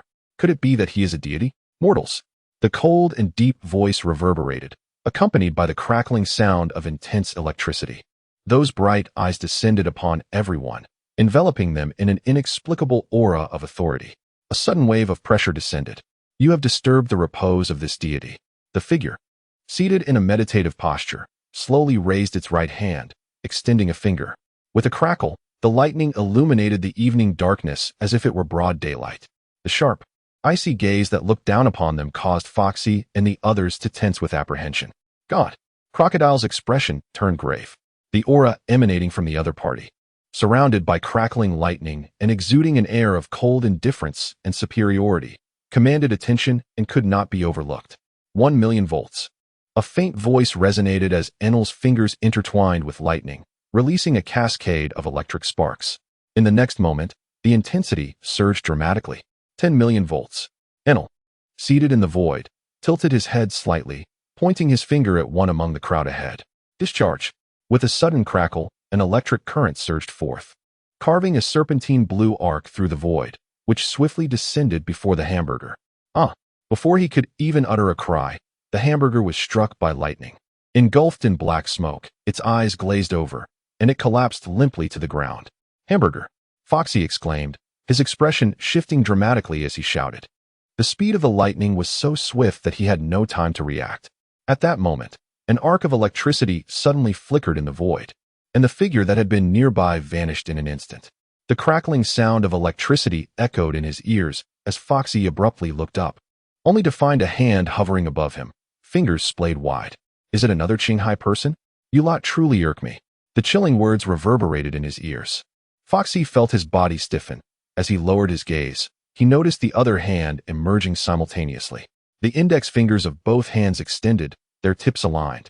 And with a sharp crack, an arc of electricity surged forth, colliding violently as it shot toward him. Boom! Foxy was enveloped in smoke and collapsed to the ground. In the blink of an eye, 2 members of the Jianglu team were effortlessly subdued. Enel slowly lifted his gaze, his expression devoid of emotion, coldly observing the group before him. His eyes betrayed no hint of other sentiments. Having been defeated by that straw-hatted boy filled him with frustration and disappointment, which only fueled his anger further. At this moment, confronted by the newly emerged Qinghai people, he was naturally inclined to unleash his wrath. Unfortunately for them, they had encountered him at the most tempestuous moment of his mood. His words were flat and frigid, as his entire being crackled with intense electric sparks, enveloped in blue arcs of lightning. The thunder god, Enel. At that moment, Nian spoke, his imposing physique exuding an undeniable air of pressure, with bulging muscles that radiated strength. We are not here to seek trouble, so do not invite it upon yourselves. His serious words reached Enel's ears. Oh, is that so? I recognize you. The inexplicable inhabitant of the sky island hiding in the temple. Enel sneered coldly. He stepped forward, and in a flash of lightning, his figure suddenly vanished. Zzz. The sound of electricity crackled intensely behind Nian. But you are rather overconfident, daring to converse with a deity at this moment. Do you truly believe I cannot handle you? With a swift motion of his right hand, a colossal bolt of lightning roared down from the sky in an instant. Nian looked up, his pupils constricting as his massive form rapidly dodged. The lightning struck with a thunderous boom, leaving behind a scorched earth where he had just stood. He raised his head to gaze at the spot where Enel had been, but his expression faltered. He had vanished. "I am right here, Nian." Enel's cold voice emanated from behind, as he executed a mid-air somersault. Simultaneously, he turned, his feet crashing into Nian's back with a resounding thud, sending him flying away. With a thunderous roar, Nian's colossal form soared into the nearby jungle, shattering a dozen great trees in its wake before crashing heavily to the ground, leaving a trail of destruction spanning several dozen meters. With a decisive thud, Enel's feet struck the ground, his gaze shifting to the remaining individuals. He would no longer err. The battles fought alongside the Straw Hat crew had imparted valuable lessons. Carelessness, arrogance, and underestimation were no longer traits he would embody. Originally, he intended to proceed directly to the limitless land to realize his dreams. However, the appearance of this group only magnified his fury after failure. The speed, the power, the very aura of this individual were strikingly formidable. Crocodile, with a cigar clenched between his teeth, spoke in a low tone. One of the most potent devil fruits of the Logia type, the rumble fruit. He possesses considerable potential. Jiang Lu grinned. The more remarkable Enel appeared, the more it affirmed the correctness of Crocodile's choice. In truth, the man wielding the rumble fruit was undeniably powerful, far beyond what Luffy could hope to overcome at this juncture. The ability to melt metal with searing lightning, yet fail to incinerate rubber, was a perplexing aspect of the fruit's inherent weaknesses, a great enigma within the narrative. "I shall test him," Crocodile declared, stepping forward with a steely gaze. Being of the same elemental type, the self-proclaimed god's lofty demeanor irked him. Another fool who knows nothing of the heavens and the earth. "Do you also wish to provoke divinity?" Enel's eyes were icy as he regarded Crocodile. In the next instant, he leaned forward, a flash of lightning illuminating the void as he materialized directly before Crocodile. His right hand extended, crackling with energy, poised against Crocodile's brow. Yet, Crocodile remained unperturbed, the cigar still emitting smoke, seemingly oblivious to the impending threat. 10 million volts. Discharge. Enel's lips curled into a cruel smile. The lightning coalesced at his fingertips, transforming into a dazzling, interwoven beam of electricity, which then erupted forth, surging toward Crocodile's forehead. At such close range, the strike inevitably found its mark. The lightning pierced through, surging from Crocodile's brow and emerging from the back of his head, scattering a flurry of swirling sand. Sand. Enel's pupils dilated in disbelief, a hint of confusion flickering in his eyes. However, in the very next moment, he witnessed the man, struck by his lightning and pierced through the forehead, raising his left golden hook and swinging it toward him. "Who do you think you are?" Enel exclaimed in astonishment, realizing that his lightning had inexplicably failed once more. The last time he experienced such a phenomenon was with that straw hat brat. Yet, he quickly regained his composure. Twisting his golden staff, the currents crackling as the tip melted into a spear, thrusting directly at the man's body before him. In the blink of an eye, the golden hook sliced through his form, generating tendrils of electricity, yet inflicting no harm. Simultaneously, his spear tip also pierced the man's chest, sending up another cloud of sand. "What are you?" Enel gasped, watching as the man's body visibly transformed into a pile of sand at an observable speed. Then, in the next instant, it returned to its original state. Wisps of smoke began to rise, and the flickering embers appeared somewhat glaring against the darkening sky of the evening. "Are you in shock?" The self-proclaimed deity, merely a fortunate bearer of the Thunderfruit's powers, has grossly overestimated himself, Crocodile mockingly remarked. "There are countless like you upon the seas." Enel's pupils constricted as he brandished his golden spear, crackling with blue arcs of electricity, thrusting it forward with great speed. Yet, to his astonishment, the man before him did not even flinch. With a series of piercing sounds, the spear's tip still pierced through the figure, only to release a cascade of drifting sand. The one before him, adorned with a ghastly mask, stood immobile, puffing on a cigar. "Futile, you wretch," Crocodile spoke, gradually raising his right hand. Buzz, buzz, buzz. The air trembled, grains of sand swirling forth, swiftly coalescing in his palm to form a miniature tornado. Subsequently, his gaze sharpened, and he gestured with his right hand towards Enel before him. Sandstorm. The sand whirlpool in the palm of his hand, upon being cast forth, immediately expanded and grew. Buzzing with energy, and in the blink of an eye, it enveloped Enel, who was within arm's reach, sweeping him away into the distance. Damn it! Moments later, a flash of lightning coursed through the whirlwind, twisting and writhing before abruptly materializing before Crocodile. Eneru's figure emerged, brandishing a golden spear, striking down with great force. Crocodile narrowed his eyes, raising his left hand, the golden hook, to shield himself. Clash! The two figures collided, producing a crisp sound reminiscent of metal striking metal. Subsequently, Crocodile retreated, his lower body transforming into grains of sand as he surged towards Enel with remarkable speed, his golden hook swinging fiercely. Enel, equally swift, was enveloped in crackling electricity, deftly evading each attack with precision. Could it be observation hockey? Crocodile's gaze sharpened, his demeanor turning grave. Both were wielders of Logia-type devil fruits. Despite their differing elemental attributes, their ability to become intangible rendered them impervious to all non-hockey physical and energy assaults.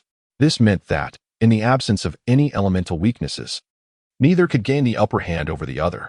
However, discovering that this inhabitant of the sky possessed observation hockey dealt a blow to Crocodile's confidence. To this day, he had yet to master any form of hockey. As night gradually descended, shadows enveloped the island. The flickering electricity surrounding Enel illuminated the area, casting a brightness akin to daylight, leaving visibility unaffected. "Curse it!" roared Enel, filled with fury as he unleashed a relentless assault. Yet, his efforts proved futile. The adversary's form could effortlessly transform into grains of sand, rendering his strikes akin to attacking a mere heap of sand. Likewise, his opponent was unable to land a blow on him. The battle reached an impasse, with neither side able to gain the upper hand. Enough, at that moment. Jiang Lu suddenly interjected. Crocodile's movements momentarily halted as he retreated. "What are you doing? Our battle has yet to reach a conclusion," Enel bellowed, bolts of lightning crackling around him as he charged once more at Crocodile. However, in the next instant, a gust of wind surged, and a figure materialized before him, causing his entire being to stiffen. Their faces nearly touching, their eyes locked, and he felt an overwhelming, formidable aura that made his heart constrict instantly. "Thunder God, Enel, you are a man of potential. Thus, I have come here to extend an invitation for you to join us. In return, you shall gain even greater power, witness a broader world, and encounter more formidable foes." Jiang Lu extended his right hand, a smile gracing his face, his sincerity in recruitment unmistakable. Enel staggered backward, his gaze flickering as he scrutinized the man before him. It was evident that the sand manipulator he had previously dismissed was attentive to the words of his adversary, which suggested that this man's strength might surpass his own. Yet, he soon sneered, twirling his golden staff and pointing it defiantly. "I do not believe you possess the qualifications or strength to recruit me as your subordinate, just because of this trickery and your sand manipulation, or your seemingly unremarkable appearance." "How absurd," Enelu proclaimed, as the electric light surrounding him erupted once more, and he struck the thunder drum with his golden spear. Did he believe that what he had witnessed was the full extent of my power? As he spoke, the thunder drum reverberated, unleashing a surge of electricity that coalesced into a vividly animated blue lightning dragon at an astonishing speed. 60 million volts, the lightning dragon. With a thunderous roar, it surged towards Jianglu. In terms of both velocity and destructive force, lightning undoubtedly reigns supreme. In the blink of an eye, the human eye could scarcely perceive it. The lightning dragon had already reached Jianglu. Such an electric assault, lacking the elemental transformation abilities of nature, left ordinary individuals utterly defenseless. Yet, in the very next moment, the onlookers beheld Jianglu as he clenched his fist, extended it, and then swung it, with a resounding thud. The void trembled as the azure thunder dragon was sent sprawling into the distance by a single, forceful punch, scorching the earth and trees in its wake, twisting and flickering through the jungle before ultimately vanishing. Enel's entire being quaked, his mouth agape, his eyes nearly bulging from their sockets. What a jest! How could anyone possibly launch his 60 million volts thunder dragon with mere fists? Everyone present shared in the astonishment of this spectacle. Was it the advanced Busashoka hockey? No, it might be an even higher echelon of hockey. Crocodile, standing nearby, narrowed his gaze, murmuring softly. Superior Busashoka hockey possesses the capability to weaken or even defend against the abilities of devil fruits, particularly those of the Logia type, with remarkable efficacy. In that moment, he finally discerned his own vulnerabilities. If only he could master hockey. My strength. Crocodile silently clenched his fist. In the arena, Jiang Lu grinned at the astonished Enel across from him, saying, "Are you surprised? Such power is exceedingly common in Qinghai." Pausing for a moment, he stepped forward. "Since you have launched an attack, it is now my turn." With his words hanging in the air, his figure suddenly flickered and vanished. Enel abruptly looked up, his heart racing with shock. So fast. His mind's net expanded rapidly, but it was already too late. The opponent was right before him. His right fist clenched and poised to strike. In the next second, with a resounding thud, the punch landed squarely upon his abdomen, unleashing a formidable force that coursed through his body, propelling a surge of energy from his back that shattered the treetop in the distance. The 8 well-defined abdominal muscles of Enel visibly contorted and caved in, his form bending as his eyes widened in shock and his mouth gaped open, a crimson spray escaping his lips. With a resounding thud, blood splattered as Enel's entire body shook violently from the force of the punch. And in a series of cracking sounds, several of his ribs fractured. Cough, cough, cough. He continued to cough violently, retreating backward and leaving a pool of blood behind. Then, with a soft thud, he collapsed to the ground. That punch had claimed his life. The overwhelming force had shaken his abdomen, radiating through his chest, causing his heart to momentarily cease, leaving him gasping for breath, engulfed in pain. Moments later, Enel lay on the ground, seemingly devoid of life. What a pitifully frail body. Jiang Lu sighed softly, his eyes filled with astonishment. Although he had exerted considerable effort in that punch, he had not anticipated that it would so swiftly incapacitate Enel. This clearly illustrated the inadequacy of his physique. In the face of Luffy, a master of physical combat, it was no wonder that he had succumbed. Surely he won't die like this? Crocodile approached, his voice low and serious. A user of the rumble fruit, such an individual, even relying solely on his abilities, was a rare and formidable ally. In the first half of the Grand Line, against those who lacked hockey, even a Logia user would not be at a disadvantage. No, Jiang Lu replied. Indeed, in the next moment, Enelu's body flickered with electric sparks, and fine currents began to pulse against his heart. Bang, bang. After 3 resounding sounds, Enel, who lay on the ground, suddenly opened his eyes wide, sitting upright with heavy breaths. Almost. I was on the brink of death. Enel's eyes were filled with shock and fury. He slowly lifted his gaze, fixating on the man before him, a sense of trepidation and even fear welling up within him. The force of that punch surpassed even the devastating blow of the Scipion Weber. It was almost inconceivable that the power of the human body could exceed that of a reject dial. Does this not imply that this individual before him could unleash the impact of a reject dial with a mere fist? Just how formidable must one's physical prowess be to achieve such an effect? Enel. At that moment, the man spoke. What? You're still alive? Such words undoubtedly pierced Enel's pride, prompting him to raise his head abruptly. This mere attack has left me utterly unscathed. On the contrary, soon you shall witness the terror of the divine. Enel gritted his teeth as he spoke. Leaning forward, he unleashed a crackling arc of lightning, swiftly appearing before Jiang Lu. His golden staff charged with thunder, striking down with a fierce roar. Perish! Jiang Lu smiled, a glimmer of crimson flashing in his eyes. Lightning surged past him, crashing into the ground and leaving a charred expanse. It must be said that with the aid of electricity, Enel's speed and attack potency transcended that of ordinary beings, approaching the realm of instantaneous movement and execution. For those who had not awakened their observation hockey, there was scarcely any time to react. 30 million volts, Thunder Beast. Witnessing his attack effortlessly evaded, Enel's gaze grew ever more furious as he struck the thunder drum behind him with his golden staff. Roar. The fierce, howling beast charged forth from the thunderous drum, lunging to bite at Jiang Lu. Yet, despite the proximity of mere 2 or 3 meters, its strike failed to connect. Enel's expression turned frigid as he relentlessly unleashed his assaults. Jiang Lu, with effortless grace, evaded each attack amidst his deft movements. How could this be? Enel was taken aback. At such a close range, coupled with the lightning's swift properties, it seemed nearly impossible for anyone to evade. Yet this individual before him appeared to possess a preternatural ability to foresee the trajectory of the strikes, dodging with unparalleled ease. There is nothing impossible, Enel. The heart network you wield is merely a rudimentary form of observation hockey. Jiang Lu remarked nonchalantly. In a flash, he was before Enel, raising his right foot to deliver a decisive blow. Arashi's foot. The latter raised his arms defensively, and with a resounding thud, The kick struck his forearms. A colossal force surged forth instantaneously, causing Enel to emit a muffled groan as he was sent hurtling through the air. I cannot believe I was struck. Suspended in midair, Enel's eyes widened, his mind grappling with confusion. What on earth is happening? My elemental transformation has inexplicably failed against that individual. After crashing through several dozen towering trees, Enel coughed up blood repeatedly, his complexion paling to an alarming degree. He never anticipated that, while confronting the seemingly unremarkable Jiang, he would endure such grievous injuries in such a brief span of time. Cough, cough, cough. After spitting out a few mouthfuls of blood, Enel staggered to his feet, gazing at the man approaching him with measured steps. Such clumsy martial skills, Enel. Join us, and I can empower you, allowing you to behold a vast expanse of the sky. In contrast to the infinite land you envision, you will be able to glimpse a broader world. The clear voice resonated in his ears, causing Enel to tense up, his gaze fixed upon the stranger. How do you know? His dream of venturing to the infinite land was a secret known only to him.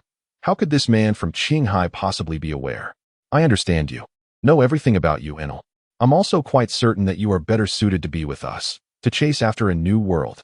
Jiang smiled and spoke, positioning himself before Enel. Is that so? Enel murmured.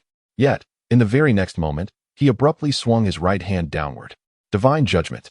A colossal pillar of lightning descended from the heavens, striking directly above Jiang head. Just as the lightning was about to make contact, his figure flickered and, as if teleporting, appeared ahead, now closer to Enel. Enel's expression soured as he waved his hand once more. Another divine judgment fell, yet it proved futile, just as before. Jiang form flickered, effortlessly evading the attack. Damn it! Enel gritted his teeth. As he gazed at the encroaching river, he struck the 4 thunder drums behind him with fervor. Thrum, thrum, thrum. The resounding beat of drums echoed, and in that moment, torrents of lightning surged forth, enveloping him. In the blink of an eye, Enel transformed into a formidable entity composed of swirling blue lightning. His form expanded, growing ever more colossal. Blue arcs of electricity shot forth, crackling around his immense figure. 200 million volts, the god of thunder. With all other means exhausted, Enel unleashed his ultimate technique, releasing the entirety of the lightning energy contained within the thunder drum. His body morphed into a gigantic deity, brimming with concentrated electrical power. With a mere flick of his hand, he could unleash terrifying lightning strikes, his entire being perpetually radiating electric energy. How could mere mortals hope to triumph over a divine being? You have overstepped your bounds. Transformed into the god of thunder, Enel's confidence surged anew, his deep voice reverberating through the air. Then, wielding his golden staff, it morphed into a trident of gold, infused with formidable lightning, aimed directly at the flowing river. Die! In the next moment, he took off running, sprinting towards the flowing river.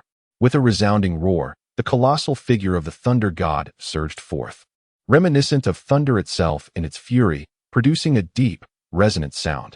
In the blink of an eye, what was a mere 10 meters away transformed into the shimmering presence of the thunder god, crackling with blue arcs of electricity. As he thrust his trident downwards with formidable force before Jiang. With a sharp whistle, the air was pierced by a piercing sound, as the golden trident, imbued with the essence of thunder, swiftly appeared before Jiang. What an impressive display! Jiang marveled softly, his eyes shimmering with a crimson glow, his form becoming indistinct. Utilizing the observation haki, he foresaw the impending strike.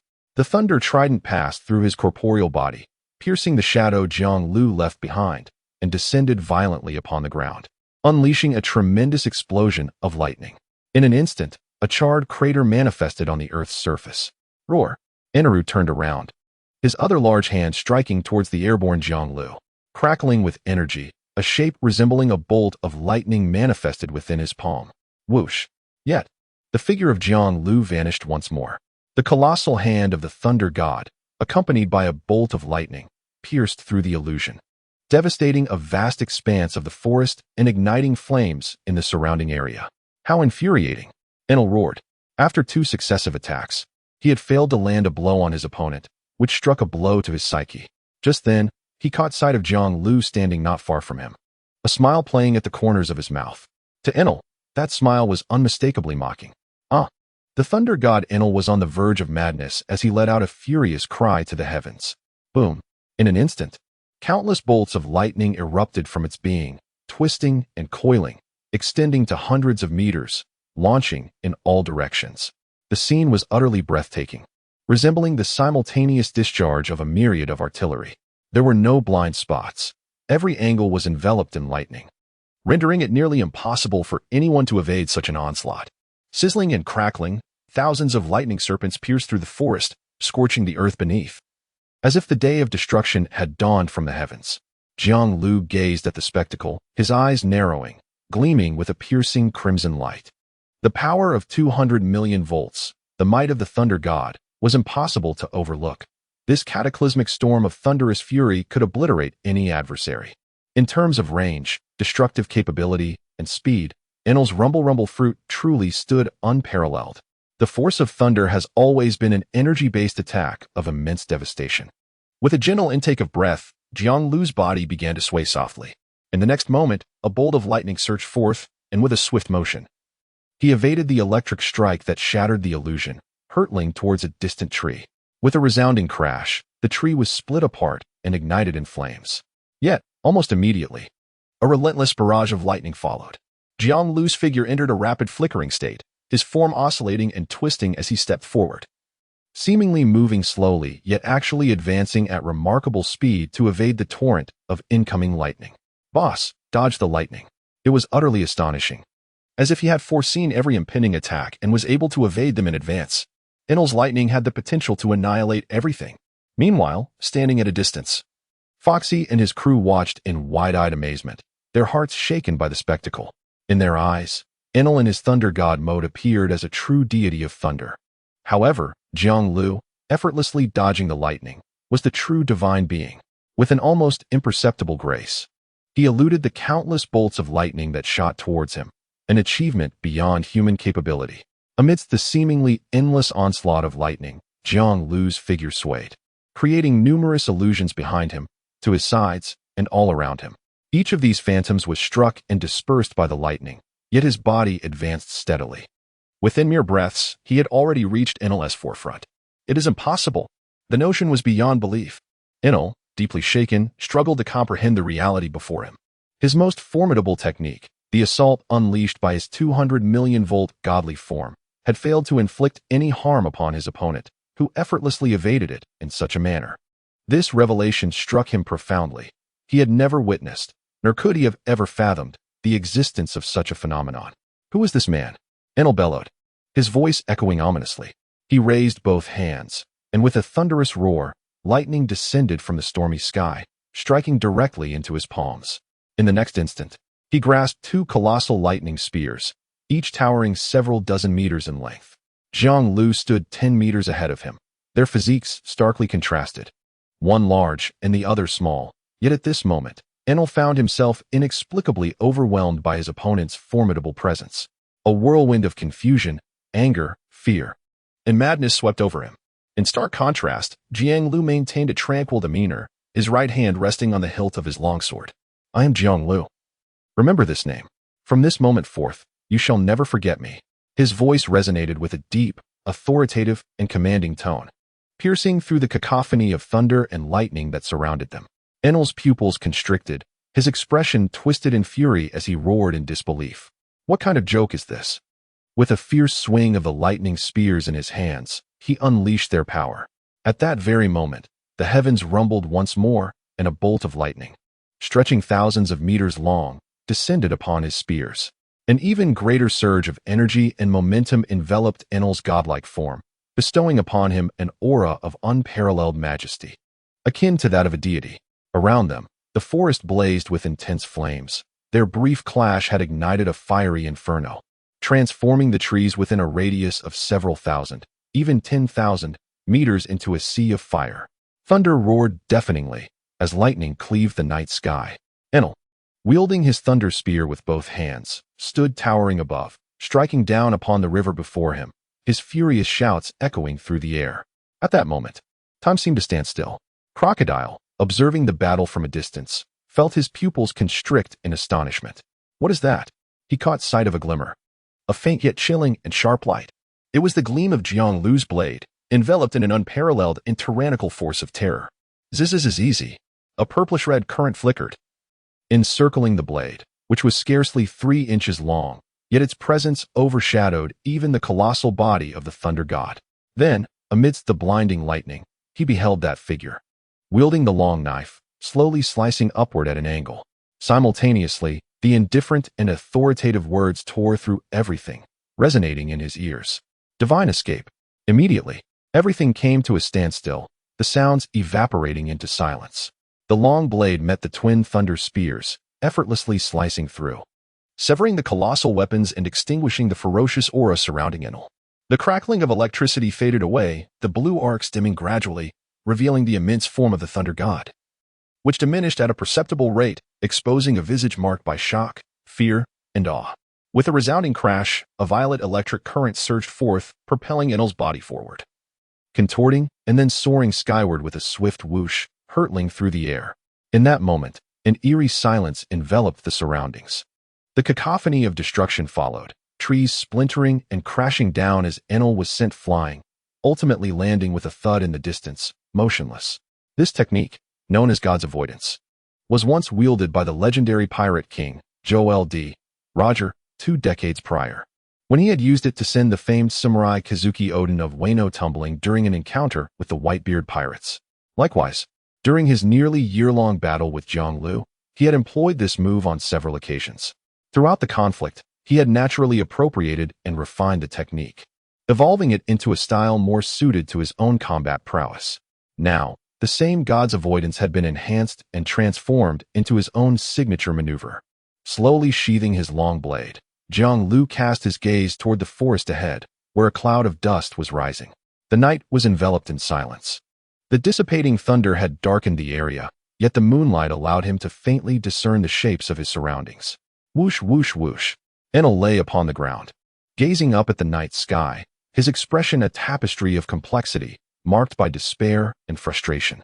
That single blow, as the man had proclaimed, had etched a profound impression upon his heart, one that perhaps he would never be able to forget. How could there exist such a formidable man in this world? As he murmured to himself, Enel absorbed the surrounding silence, feeling as though his soul had been momentarily emptied. Dust swirled gently around him, settling like a shroud, rendering his body immobile, as if every bone had shattered. Who was that man truly? What manner of person was he? An uncontrollable urge to ponder and speculate about his adversary surged within him. At this moment, Enel's vacant spirit was filled solely with the shadow of Jiang Lu, mirroring his every gesture and movement. Unlike the Straw Hat Boy, this man had vanquished him with sheer, overwhelming force, leaving a stark contrast between their strengths. As if a chasm lay between them, the crescent moon hung in the night sky, appearing notably larger here than in Qinghai. Silver-gray light cascaded down upon Enel, who breathed softly. A broader world awaited him. Were there countless beings like him? Did they hail from Qinghai? Surely, there must be many strong individuals there. In this instant, his thoughts spiraled chaotically, and Enel's gaze grew intricate. Having witnessed Jiang Lu's might, an intense yearning ignited within him. He aspired to grow stronger, to behold a more expansive world. How many others like Jiang Lu existed in this realm? Could he himself attain such strength? Did that man wish to recruit him? A flicker of intrigue danced in Enel's eyes. In the next moment, a visage came into view, descending towards him. It was none other than Jiang Lu, approaching with an air of authority. Now, do you believe I possess the right to invite you to join us? Eniru. A gentle voice accompanied by a smile broke the silence, prompting Eniru to become contemplative. After a moment, he lifted his gaze to meet the eyes of the man before him. You hail from Qinghai. Is it true that a broader world exists there? Jiang Lu smiled softly in response. Indeed, the grandeur of the ocean's waves surpasses anything you could envision. Just like the island you inhabit, the vastness of the world beneath is ever present. Upon hearing these words, Eniru's eyes widened in astonishment, and he inquired further, are there truly more formidable individuals in Qinghai? Jiang Lu nodded once more. Like fish crossing the river, even I would not dare claim to be the strongest. The ocean is limitless, capable of harboring countless powerful beings, coexisting harmoniously. Pausing for a moment, Jiang Lu continued with a smile. The sky you dwell beneath may seem boundless, yet to humanity, it is akin to a desolate well, constraining your perspective of the world. Your vision is limited. Subsequently, he bent slightly and extended a hand towards Eniru. With your prowess, You are but a fraction away from ascending to the next level, and I am the one who can assist you in this endeavor." Eniru's eyes flickered with uncertainty as he contemplated and assessed the situation. Despite his observation abilities enhanced by Kenbunshika Haki, he found himself unable to discern the man's intentions. This, in itself, spoke volumes of the man's enigma and strength, his capabilities far exceeding Eniru's expectations. "Is that so?" Enel spoke in a low voice, extending his right hand slowly to grasp the other's. "However, if I find that you have deceived me, I shall not let you escape." Jiang Lu laughed heartily. "I have never been one to deceive." In the next moment, their hands clasped tightly together, producing a resounding clap. And in that instant, Enel felt a sudden jolt throughout his body, his eyes widening in astonishment as he realized that the wounds he had previously suffered had astonishingly healed in a heartbeat. "What is this?" In the next moment, he abruptly rose, astonished as he gazed at the man before him. "How could you possibly think that the powers of the devil fruit are exclusive to you?" Jiang Lu chuckled softly. "I have healed your wounds. It is a trivial matter for me." Enel remained in a state of shock, perceiving the other's bizarre ability as akin to that of a deity. Such grievous injuries had astonishingly mended upon mere contact. Incredible, simply unfathomable. At that moment, Crocodile, carrying Foxy, approached, and upon witnessing their clasped hands, exhaled a plume of smoke. "It appears you have reached an agreement. Now let us awaken these two fellows." With that, Crocodile unceremoniously tossed Foxy and his companion before Jiang Lu, nearly having forgotten about them. Jiang Lu smiled and moved toward the duo. Meanwhile, Crocodile scrutinized Enel, taking a deep drag from his cigar. Undoubtedly, this individual before him would emerge as the most formidable presence within their team, potentially stirring monumental upheavals across the world. "And what manner of being are you? Capable of transforming your body into sand and employing it to assault others?" Enel inquired coldly, his gaze fixed on Crocodile. "I have consumed the natural type sand fruit." Crocodile replied nonchalantly. On another front, a colossal figure appeared, approaching the assembly, his robust form resembling a small mountain. "Enel, I knew you would join us." Nian spoke in a low voice. "Humph." Enel snorted coldly. His gaze sharpened as he observed that the opponent bore not a single mark of injury. Undoubtedly, this indicated that the adversary possessed formidable strength as well. "Welcome aboard, Enel. Trust me, from this moment forth, you shall embark on a brand new journey. One that will be worthy of reflection in your twilight years, a life imbued with profound significance." After rousing Fokushi and Hamburger, Jiang Lu turned and smiled. "Really?" Enel's eyes glimmered with contemplation, a flicker of anticipation igniting within him. What kind of life could it be? Perhaps it would be quite fascinating. Under the sparse starlight, the silvery moonlight cascaded down, blanketing the forest in a layer of shimmering frost. Within the woods, a medley of insects and wild creatures emitted faint calls, harmonizing to create a unique symphony of the Sky Island. The crackling fire in the center emitted a crisp sound, illuminating the faces of the group surrounding it with a rosy glow. In Qinghai, a brand new world, Ainalu sat cross-legged, his eyes shimmering as he silently pondered. He observed his so-called new companions before him while reflecting on the crew of the Straw Hat Boy he had encountered not long ago. In stark contrast to the inhabitants of Sky Island, these Qinghai people exhibited remarkable differences. With a keen sense of perception, he could discern that even the most ordinary among them harbored grand ambitions. Simultaneously, it was evident that these individuals possessed formidable strength. "Enel." At that moment, Jiang Lu called out with a smile. Enel lifted his head, his expression devoid of emotion, offering no trace of a smile. As a vanquished opponent, joining the rival's ranks certainly left him with little inclination to express joy. "You possess a flying ship, the Maxim, do you not?" Jiang Lu inquired with a grin. "Indeed, but it sustained damage in the recent battle and requires further enhancements. It will be ready for use only once repairs are complete," Enel acknowledged with a nod. "Is that so? Your vessel is quite remarkable. Let it serve as our transport," Jiang Lu exclaimed cheerfully. "Certainly." Enel nodded in agreement, showing no objection. The Ark Maxim was a vessel he had crafted for himself to traverse the limitless lands, and now that he had allied with the others, it would naturally remain in use. "Once the Ark is repaired, we shall depart from Sky Island." Jiang Lu clapped his hands, speaking with a smile. Crocodile listened to their conversation in silence, quietly tending to the flickering campfire before him. Foxy and the others exchanged nervous smiles with Enel, their demeanor somewhat ingratiating. The presence of this newly joined powerhouse had thoroughly intimidated them. To ordinary folk, Annals' might was akin to that of a deity. Gathered around the campfire, the group engaged in light conversation. Most of the dialogue was initiated by Jiang Lu, while Crocodile spoke only when prompted, and Enel offered brief responses.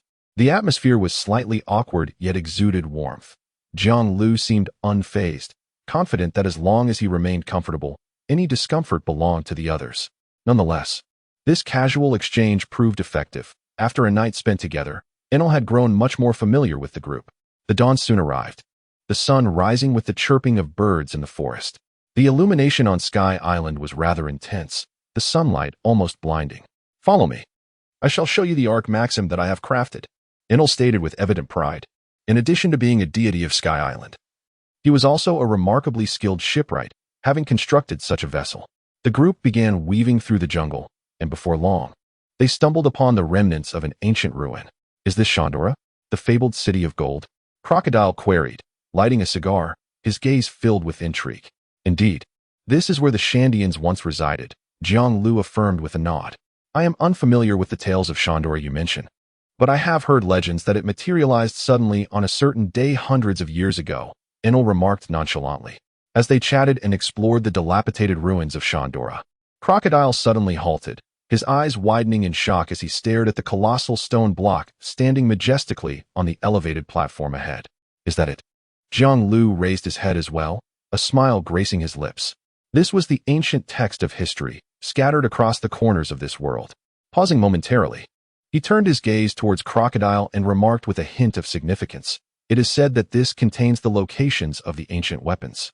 At the mention of the ancient weapons, Crocodile trembled, his eyes igniting with a fierce brilliance.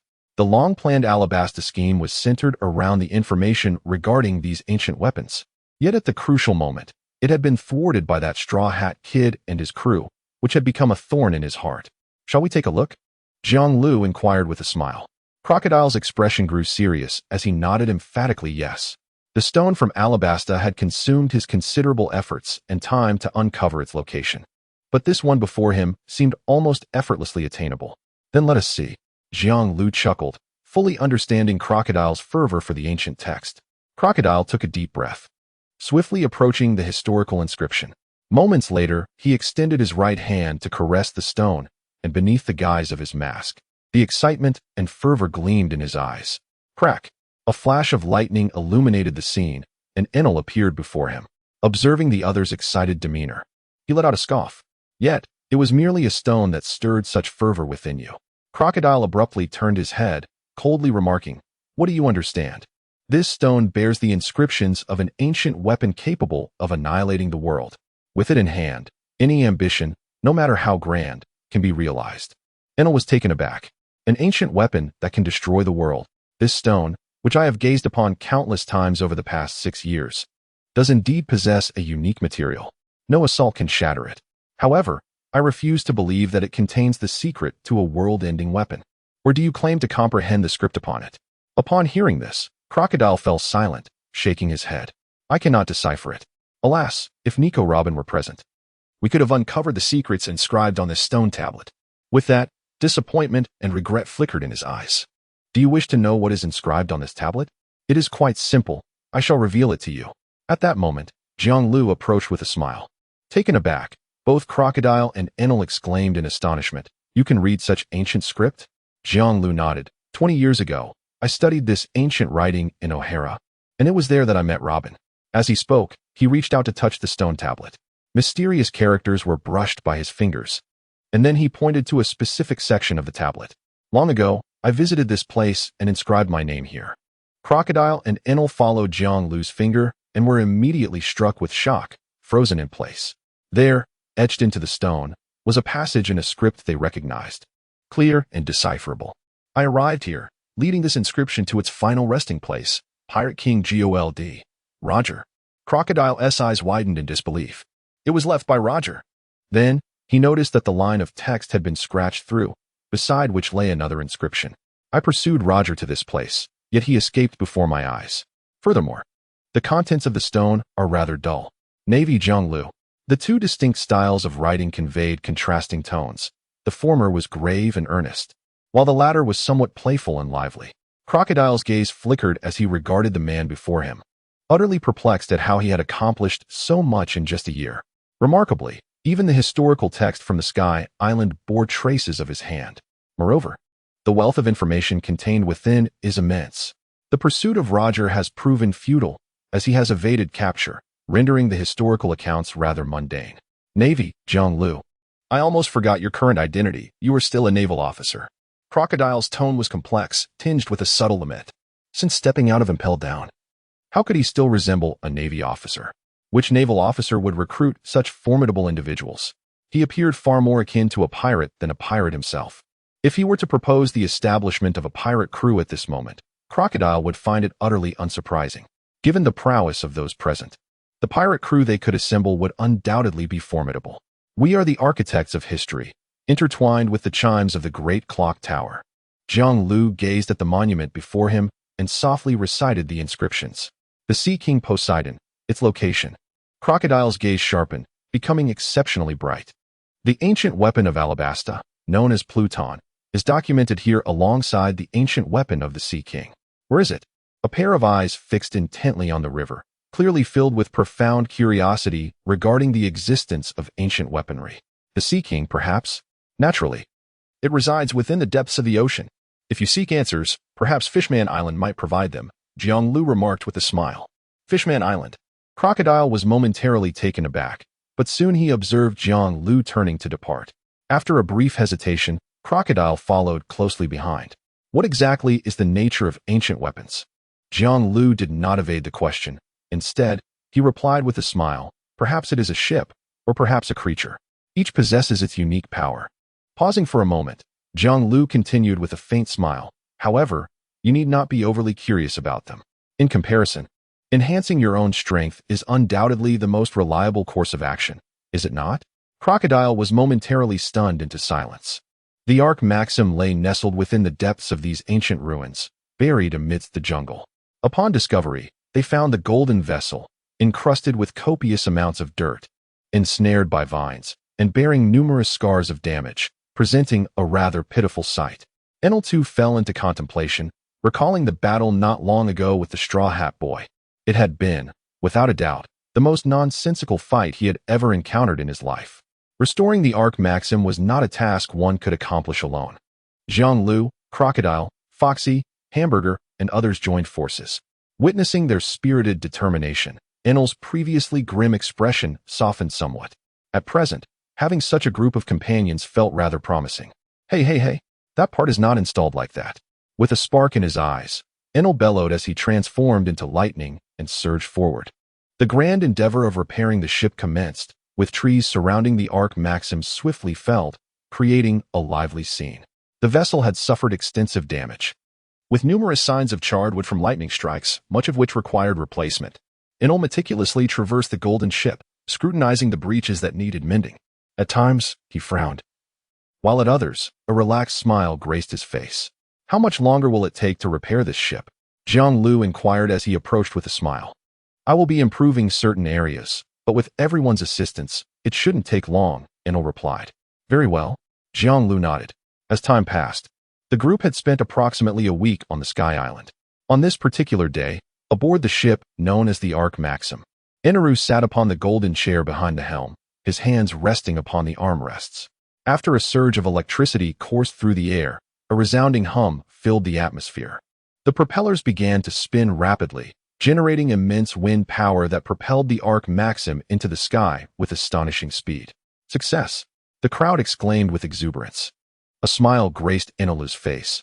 It seemed that he could finally embark on his new adventure. His eyes sparkled with excitement as the Ark of the Covenant ascended higher, soaring towards the horizon. Several hours later, they descended upon the azure expanse of the Qinghai skies, gliding steadily towards the sea. As the vessel descended, the vast ocean began to reveal itself with increasing clarity. Above them, the wind howled, and their garments fluttered fiercely. They were nearly upon the water's surface. Where could this be? Surely, they were still within the Grand Line. Foxy and others shouted in delight.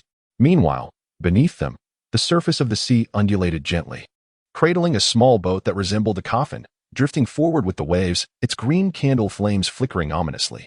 Upon this vessel stood a man adorned with a black top hat, clad in a wine-red patterned shirt and a black trench coat, his eyes sharp as an eagle's, and bearing a cross-shaped black dagger on his back, silently gazing ahead. Suddenly, his expression tightened as an enormous shadow enveloped him and the boat. He slowly raised his head, and his eagle-like gaze sharpened intensely. What met his eyes was a ship, radiant with golden light, plummeting towards his position.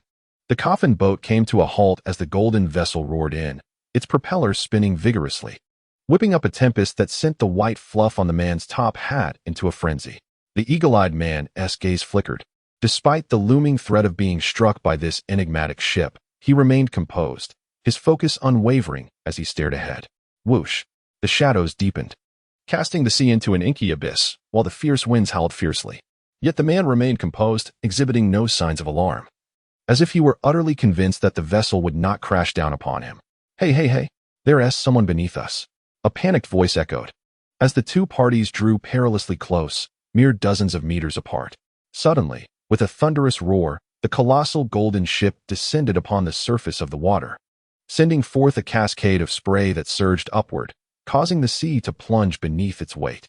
With a resounding splash, droplets of water surged forth towards the coffin boat.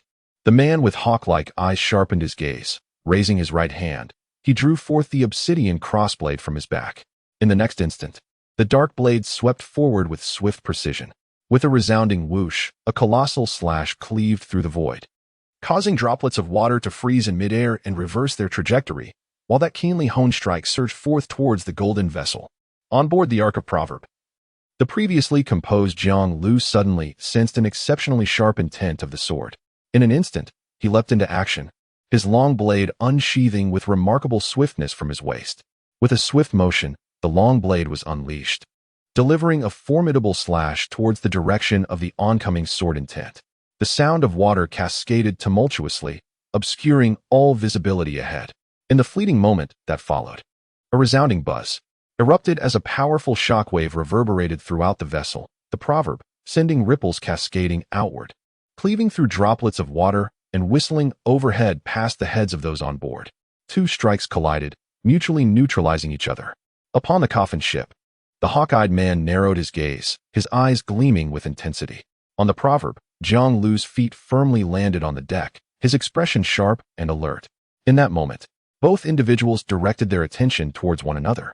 With a splashing sound, droplets of water cascaded down like pearls falling upon a jade plate, creating endless delicate ripples across the undulating sea surface.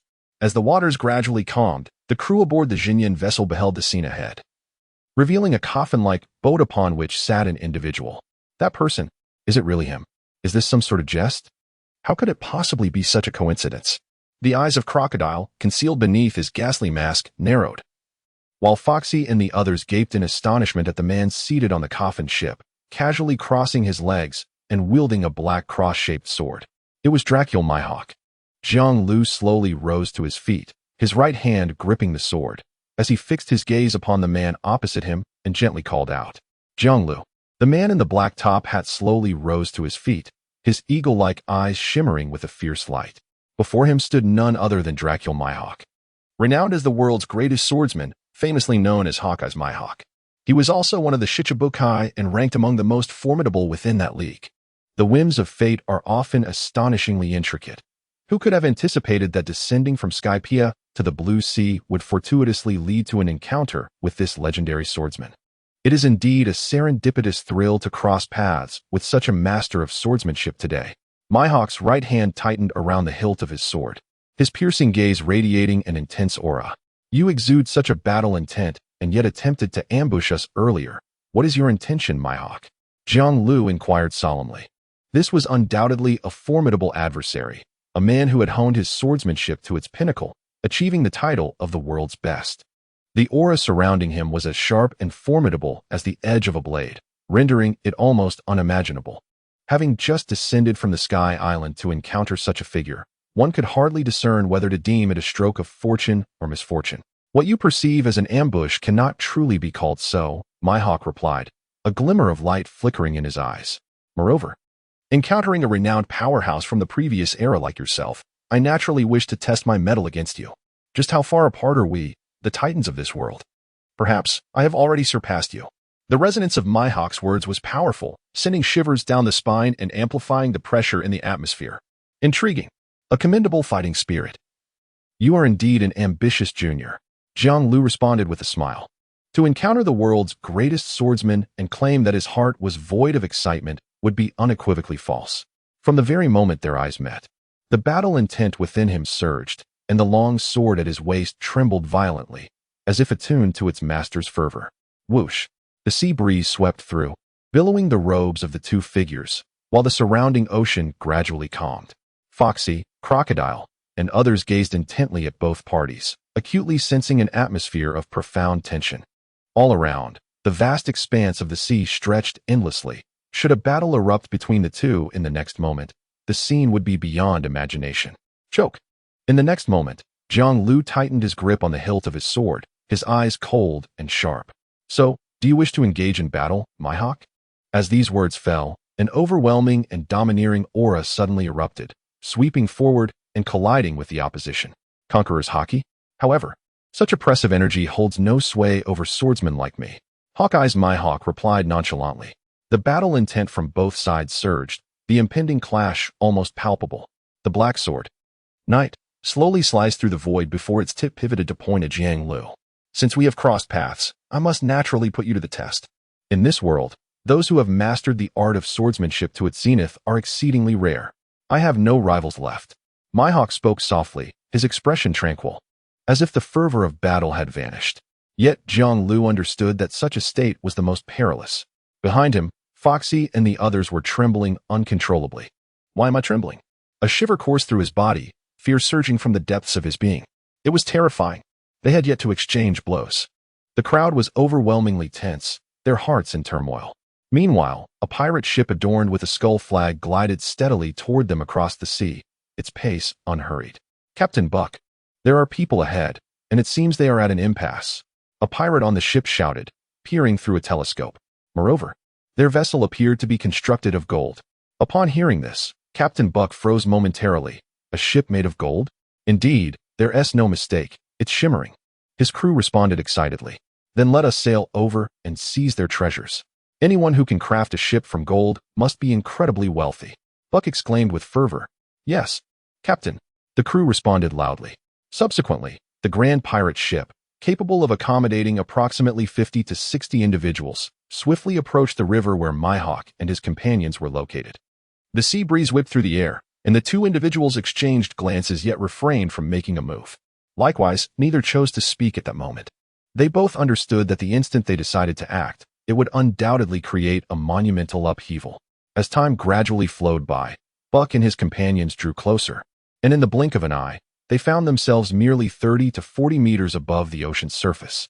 The formidable beings of the blue sea, one might say. Allow me to witness them firsthand. Observing the stillness in the air and sensing the peculiar tension, Enel stepped forward. With a flash of lightning, he instantaneously materialized before the formidable Mihawk, and as the electric energy shifted, his form emerged, arms raised with a golden staff. He swung it down with tremendous force. Thunder rumbled ominously as a brilliant arc of lightning snaked its way through the void.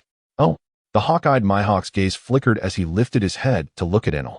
Just as the golden staff was about to descend upon him, he swiftly turned the black blade in his hand, angling the edge skyward, and with a sudden powerful motion, he slashed diagonally with his right hand. A resonant hum reverberated through the void as a formidable aerial slash surged forth.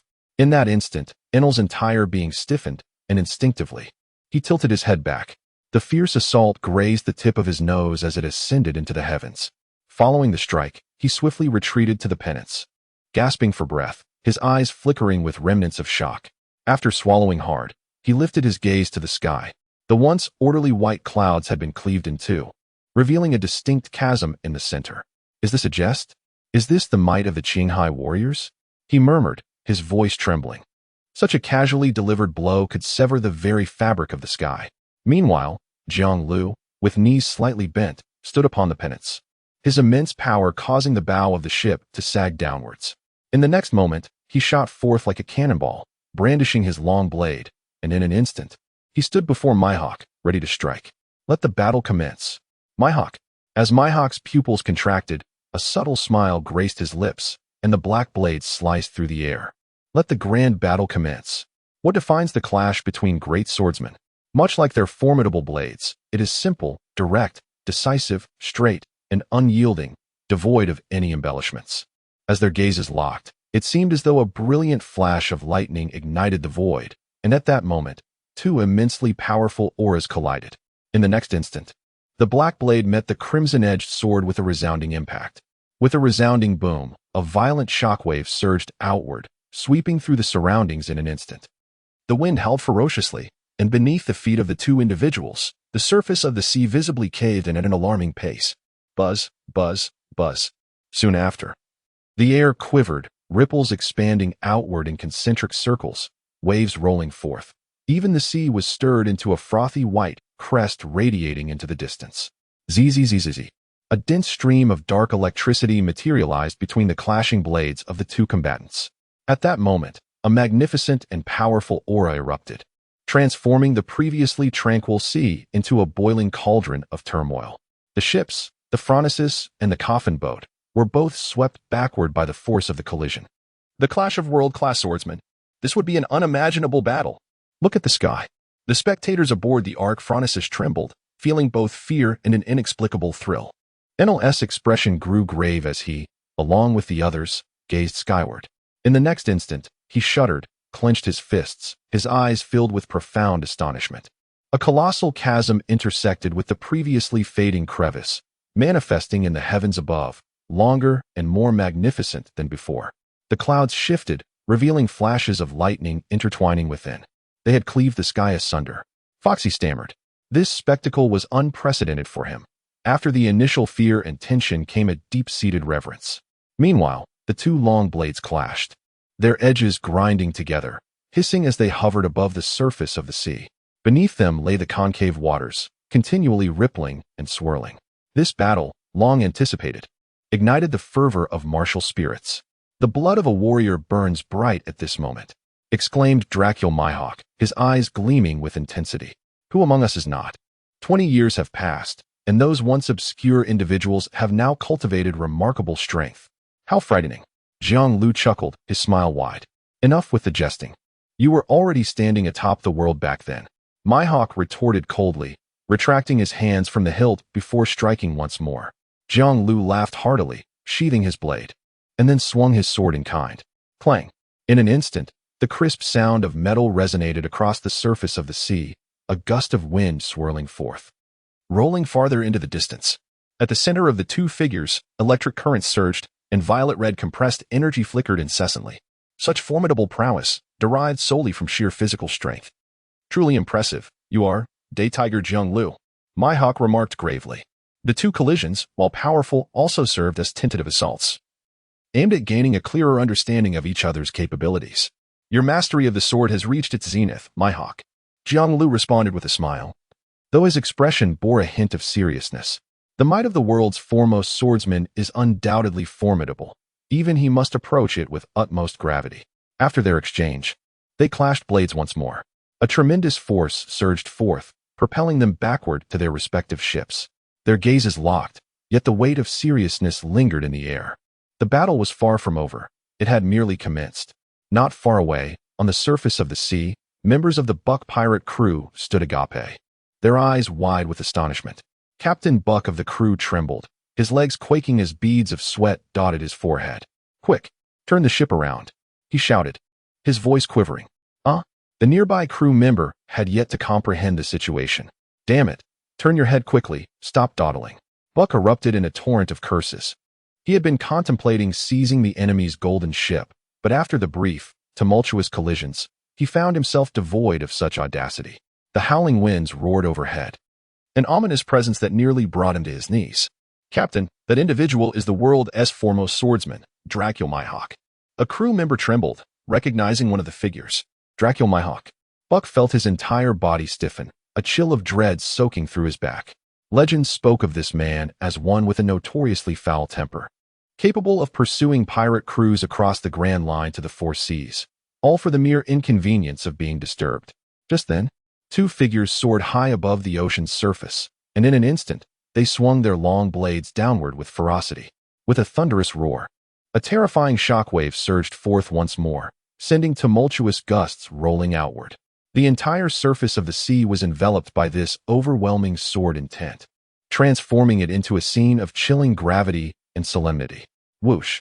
The sails of the buck swelled, and the entire vessel began to retreat at an astonishing speed. In the void, the two figures moved backward, their expressions grave. Bang! Jiang Lu's feet treaded upon the void, his figure flickering as he wielded his long sword once more. Such relentless pursuit. The hawk-eyed Mihawk's gaze sharpened, and he beheld Jiang Lu already before him, the long sword descending in a swift and decisive vertical slash. As he tilted his body to the side, the blade grazed his robe, cleaving towards the surface of the sea. Buzz! The void trembled as a crimson slash surged forth, crashing into the ocean. In an instant, the sea was cleaved open, creating a chasm that swiftly extended into the distance, endlessly stretching forth. It seemed infinite, reaching 1,000 meters, then 3,000, 5,000, 8,000, 10,000, and finally 15,000 meters. What appeared to be an unremarkable strike had carved a terrifying rift in the ocean. Clang! At that very moment, a peculiar figure was pedaling a bicycle, gliding slowly across the surface of the sea. Suddenly, the bicycle came to a halt, leaving behind a track of solid ice that stretched far into the unknown expanse of the ocean. It seems a formidable adversary is engaged in battle. The man on the bicycle opened his eyes, gazing at the chasm that had just swept past him. He slowly turned his head to observe the direction from which the chasm originated, murmuring softly. Subsequently, he adjusted the front of his bicycle towards the chasm's source and began to pedal leisurely once more. Meanwhile, the hawk-eyed Mihawk felt his black blade tremble in his grasp, the edge thrusting forward directly towards the river flowing perilously close. With precision and decisiveness, each strike was lethal. Jiang Lu narrowed his eyes slightly. There was no time to retract his long blade. With a deft twist of his wrist, he angled the blade downward, lifting the hilt to deftly intercept the edge of Mihawk's black blade. Clang! The sharp sound of metal echoed as the black blade pivoted, pointing towards the empty expanse ahead. A sharp whirring sound erupted as a swift strike surged forth from the blade, aimed directly at the buck pirate crew, who had just turned the bow of their ship to face this very spot. With a swift whoosh, the strike rapidly closed the distance to the pirate ship. On board, Buck and his companions beheld this scene, their faces contorted with terror as they let out piercing screams. Finished. With a swift whoosh, a sharp strike pierced through the air towards their location, resembling a streak of luminous light. Quick! Dodge! Buck exclaimed in terror as he leapt to the side to evade the impending danger. Just as he made his move, he felt the terrifying blade whistle past, barely grazing his back, before crashing thunderously into the vessel beneath him. A sharp crack resounded, and instantly, fine fissures began to spread across the vessel's hull. After a brief pause, it thunderously split in two.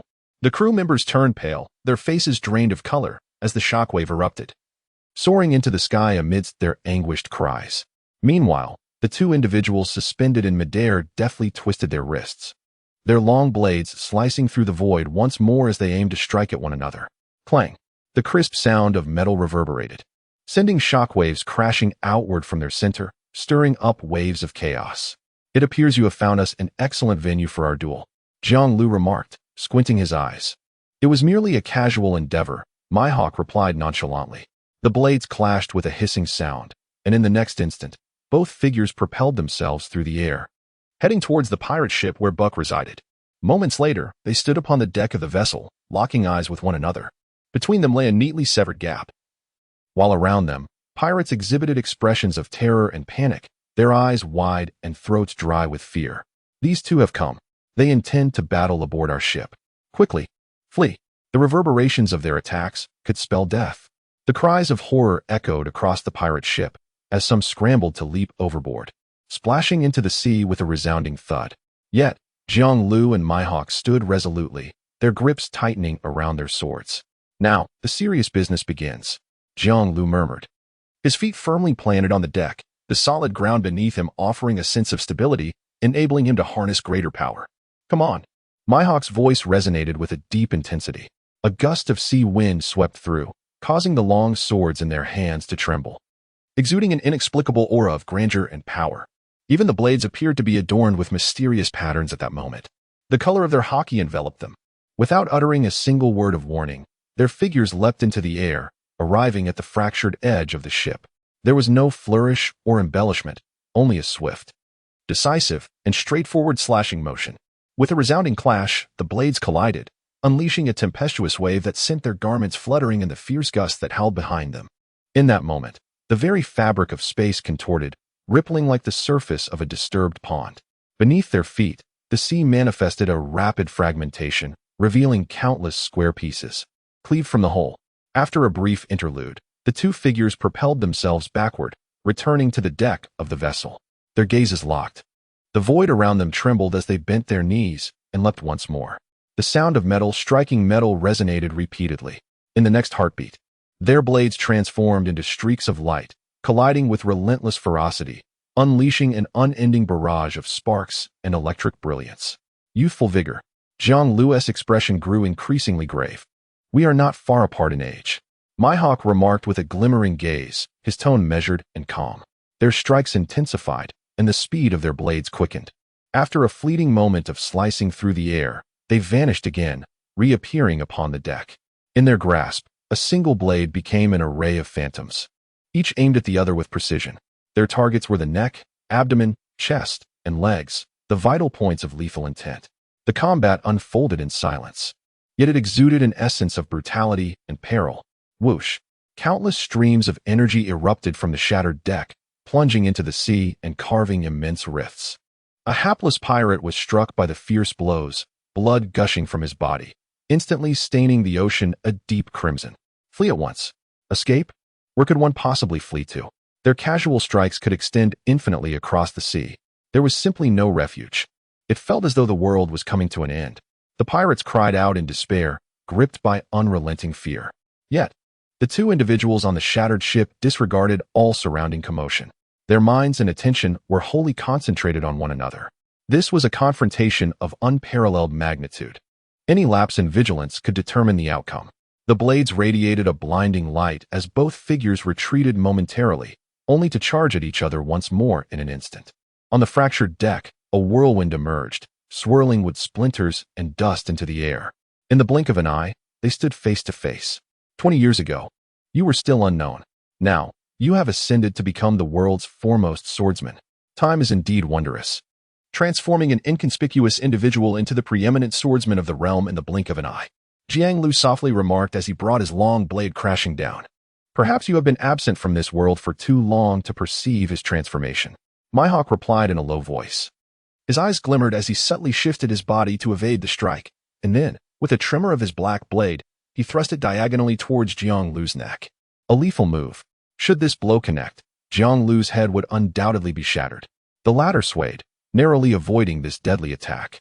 In the next moment, their forms pivoted, and their long blades swung horizontally, aiming for each other's waist. Bang!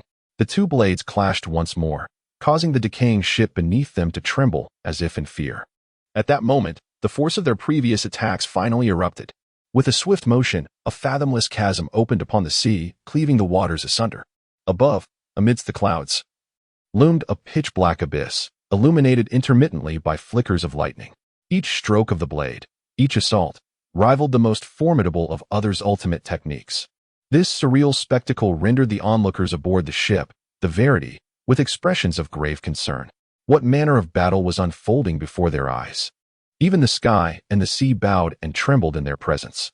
Awestruck murmurs arose from the crew. Upon the battered vessel, the sea breeze howled.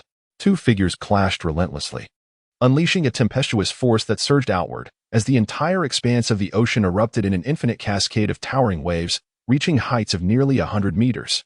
Roar! The ocean seemed to be enraged, conjuring tumultuous waves that surged towards the two individuals. Yet, in the very next moment, a resonant sound echoed as a magnificent strike sliced through the air, cleaving the waves in two and causing their momentum to collapse, restoring tranquility. The fierce and intense battle unleashed countless residual slashes from the remnants of the ship, shattering the surface of the sea into fragments. Numerous fissures stretched out across the water, capturing the attention of many onlookers. What on earth is happening? The sea has been cleaved asunder. What transpired there? Even the sky has changed color. The vigilant navy, passing merchant ships, and the inhabitants of nearby islands all gazed upward in astonishment at this spectacle. The atmospheric disturbances triggered by the conflict radiated outward across the distant waters. A resounding thunder echoed overhead as dark clouds converged, lightning flickered, and a deep rumble of thunder resonated. The fierce battle between the two combatants stirred the very seas and skies into turmoil. As time progressed, the intensity of their clash escalated further. The relentless clang of metal reverberated through the void, sending powerful shockwaves radiating in all directions. The brilliance in Jiang Lu's eyes grew sharper and more radiant, and the aura surrounding him intensified. Likewise, the formidable presence of Hawkeye Mihawk became increasingly menacing. The world lacks precise delineations for the mastery of swordsmanship. There exists only a broad categorization, a synthesis of myriad swordsman's insights. Terms such as cutting through iron, slicing through domineering wills, and nothing left unscathed emerge. Yet it is evident that both warriors engaged in this battle have ascended to the pinnacle of their prowess. With each strike, they cleaved through the ocean, split the sky, and severed mountains, unleashing a terrifying magnitude of power. In this fierce contest, the true measure lay in the amalgamation of will, spirit, and physical might. Gradually, as their strikes grew more powerful and swift, faint traces of wounds began to appear upon their bodies. With a sharp sound, the black top hat of Hawkeye's Mihawk was pierced by a powerful force, resulting in a severed brim.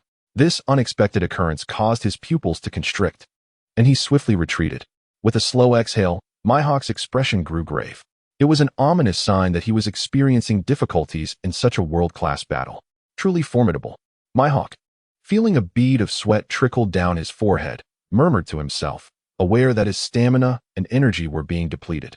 Yet, observing his opponent, who remained in peak condition, was akin to witnessing a perpetual motion machine, showing no signs of fatigue despite the intense, full-force combat. Drawing in a subtle breath, Mihawk's gaze sharpened further as he pivoted the black blade, Yoru, gripping the hilt with both hands. In the next moment, he advanced, his figure flickering as he appeared above Jiang Lu, the tip of his blade rotating downward, plunging fiercely toward his target below. Boom! Jiang Lu retreated to evade, as the deck where he once stood was punctured, leaving behind a gaping void. Glancing down, he noticed a tear in his robe, a testament to the near miss. How amusing. It seems he truly despises incurring even the slightest loss. A grin spread across Jiang Lu's face.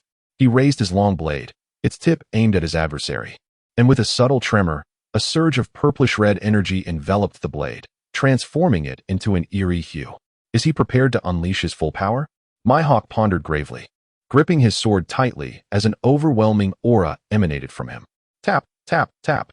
His feet struck the deck, producing a crisp sound, as he charged towards his opponent with great speed. This time, however, his pace was not as swift as before. Even the spectators in the distance could clearly witness his movements. Yet, the aura emanating from him was even more terrifying and potent.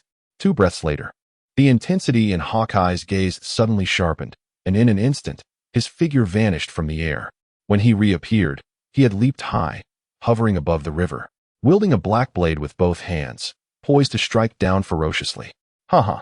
Jiang Lu grinned, his right hand gripping the hilt of his sword, as violet-red lightning crackled and surged along the blade, which he swung fiercely towards the heavens. Divine evasion. At that moment, time seemed to slow down as 2 blades inched closer, on the verge of colliding. Yet, just as they were about to meet, the crimson blade abruptly pivoted, skillfully avoiding the black sword. Hawkeye Mihawk's pupils constricted, a tremor racing through his heart. In the next instant, the opponent's blade struck down upon his form. Chirp, chirp, chirp. Blood erupted almost instantaneously as Mihawk felt an overwhelming force surging towards him. Yet, almost immediately, he clenched his teeth in determination. How could I possibly succumb so easily? With both hands gripping the ebony blade, it trembled in the void, emanating a dark, inky radiance before it came crashing down, slicing through the air. With a scoff, Jiang Lu tilted his head slightly to evade a fatal strike, yet a long gash was etched upon his body, drawing forth a crimson trail. His gaze sharpened, and he retreated a step. Meanwhile, Hawkeye Mihawk landed gracefully, exhaling softly. Tick-tock. The blood from the 2 men dripped onto the deck, producing a clear sound. You are truly a monster, Mihawk said in a low voice. The previous strike had deftly evaded his weapon, launching a direct assault on his body, leaving him no means of escape. You are indeed worthy of ascending to the throne of the world's greatest. Jiang Lu remarked gravely. This was a contest of swordsmanship, and he was eager to engage in a pure duel of skill with his opponent. Undoubtedly, in the realm of pure swordplay, the man before him was an exceptionally formidable adversary. A mere fraction of an inch could determine the outcome of a battle. Swordsmanship is an art that demands precision. Subsequently, the two men tightened their grips on their long blades once more. Tick-tock. Blood dripped from their bodies, staining the deck a deep crimson. Neither Mihawk nor Jiang Lu paid any heed to the blood that adorned them. This battle would not conclude until one of them fell. Even Jiang Lu, endowed with the power of the healing fruit, refrained from utilizing it at this moment. I shall engage you in this contest with the purity of swordsmanship. Out of respect for you, the world's greatest swordsman. Jiang Lu's form slightly bent, his long blade gradually returned to its sheath. At this instant, his aura began to coalesce. As if, with the sheathing of the sword, it too was concealed within. If you truly respect me, then you must unleash your full strength, whatever that power may be. It is your true capability. Among swordsmen, a genuine battle must be fought with utmost effort. Mihawk held his swords with both hands, inhaled deeply, and spoke in a solemn tone. Really? Jiang Lu paused, faintly aware of his own misstep. Very well, I shall engage you with all my might. As the words fell, the long gash upon his body began to mend, vanishing in the blink of an eye. Witnessing this spectacle, Mihawk's lips quivered slightly, and he fell into silence. He suddenly realized that his previous words were superfluous. The pressure had intensified. What does it signify to face an adversary who cannot be injured or defeated, yet possesses staggering strength? Henceforth, I shall wield my blade with utmost fervor. Mihawk, Jiang Lu declared, his right hand resting firmly on the hilt of his sword. Allow me to witness your formidable prowess. In a bygone era, your power already echoed throughout the world. Mihawk, the Hawkeyes, felt a weight settle upon him as he gripped his black blade tightly, his voice resonating with gravity. Though blood still dripped from his form, it did not diminish his imposing presence in the slightest. With a sigh, a gentle breeze swept by as the two individuals faced each other, their presence growing increasingly formidable. Suddenly, they abruptly raised their heads, sharp glimmers igniting in their eyes. Their feet pressed firmly against the deck, and in an instant, their figures vanished, hurtling towards one another. With a sharp clang, the sound of a blade being drawn resonated, causing Hawkeye Mihawk's pupils to constrict. Gripping his sword firmly, he swung it down with tremendous force. At that very instant, the hilt of Jiang Lu's blade trembled. However, in a bizarre turn of events, the long sword had already manifested in midair. The speed of the draw was akin to a flash of lightning. In another fleeting moment, it had arrived before Hawkeye. Roar! In the distance, the faint sound of a dragon's roar echoed. Mihawk opened his eyes and beheld the massive dragon that coiled behind Jiang Lu, its crimson eyes fixated upon him. Dragon-slaying sword technique, Jiang Lu uttered softly. In an instant, the two figures swiftly maneuvered, their blades crossing in a fleeting moment, standing back to back. The ethereal manifestation of the dragon shattered with a crack, emitting a mournful wail before vanishing into the void. The sea breeze swept through, fluttering the robes of the two warriors. Tick-tock. Blood dripped onto the deck, producing a crisp sound, accompanied by faint gasps that echoed in the air. Is this the swordsmanship of the Dragon Slayer? With his back turned to the flowing river, Mihawk inquired in a deep voice. Indeed, Jiang Lu nodded gently. The dragon-slaying draw technique, an extraordinary speed draw swordsmanship. With the long blade sheathed, all its momentum and power lie dormant. Yet, in the fleeting moment of unsheathing, it unleashes unparalleled strength, velocity, and brilliance. Before that singular strike, even the most ferocious dragon would be cleaved in twain. In that era, the world extolled your martial prowess, your strength, but few recognized that your swordsmanship ranks among the finest globally. I am immensely grateful for this battle. The atmosphere around Mihawk, the eagle eye, receded as he slowly sheathed his black blade. Then, he abruptly turned, arms wide open, and burst into laughter. You have ignited a greater motivation within me. I now see the light ahead. Jiang Lu's gaze sharpened as he regarded the formidable man before him. A long gash ran from his chest to abdomen, blood still dripping. Yet his aura remained as robust as if he were unscathed. Come on, Jiang Lu. Being struck from behind is a swordsman's disgrace, especially for a man like me. Mihawk proclaimed loudly. Jiang Lu's eyes narrowed slightly as he intently replied. Do you comprehend the implications of this? I understand it even better than you. Mihawk asserted. a resolute expression adorning his face. Meanwhile, on the distant sea, numerous black dots emerged, vessels and naval ships hastening from all directions. Where's this? The world's foremost swordsman, Dracul Mihawk. What is he doing? What has transpired upon this sea and in the sky? Is it a battle beyond imagination? The officer, holding a telescope, along with the captain of the merchant ship, were both taken aback. The name of Dracul Mihawk is undoubtedly known to all, and his distinctive features can be easily recognized. But who could possibly be his opponent? At this moment, everyone is astonished.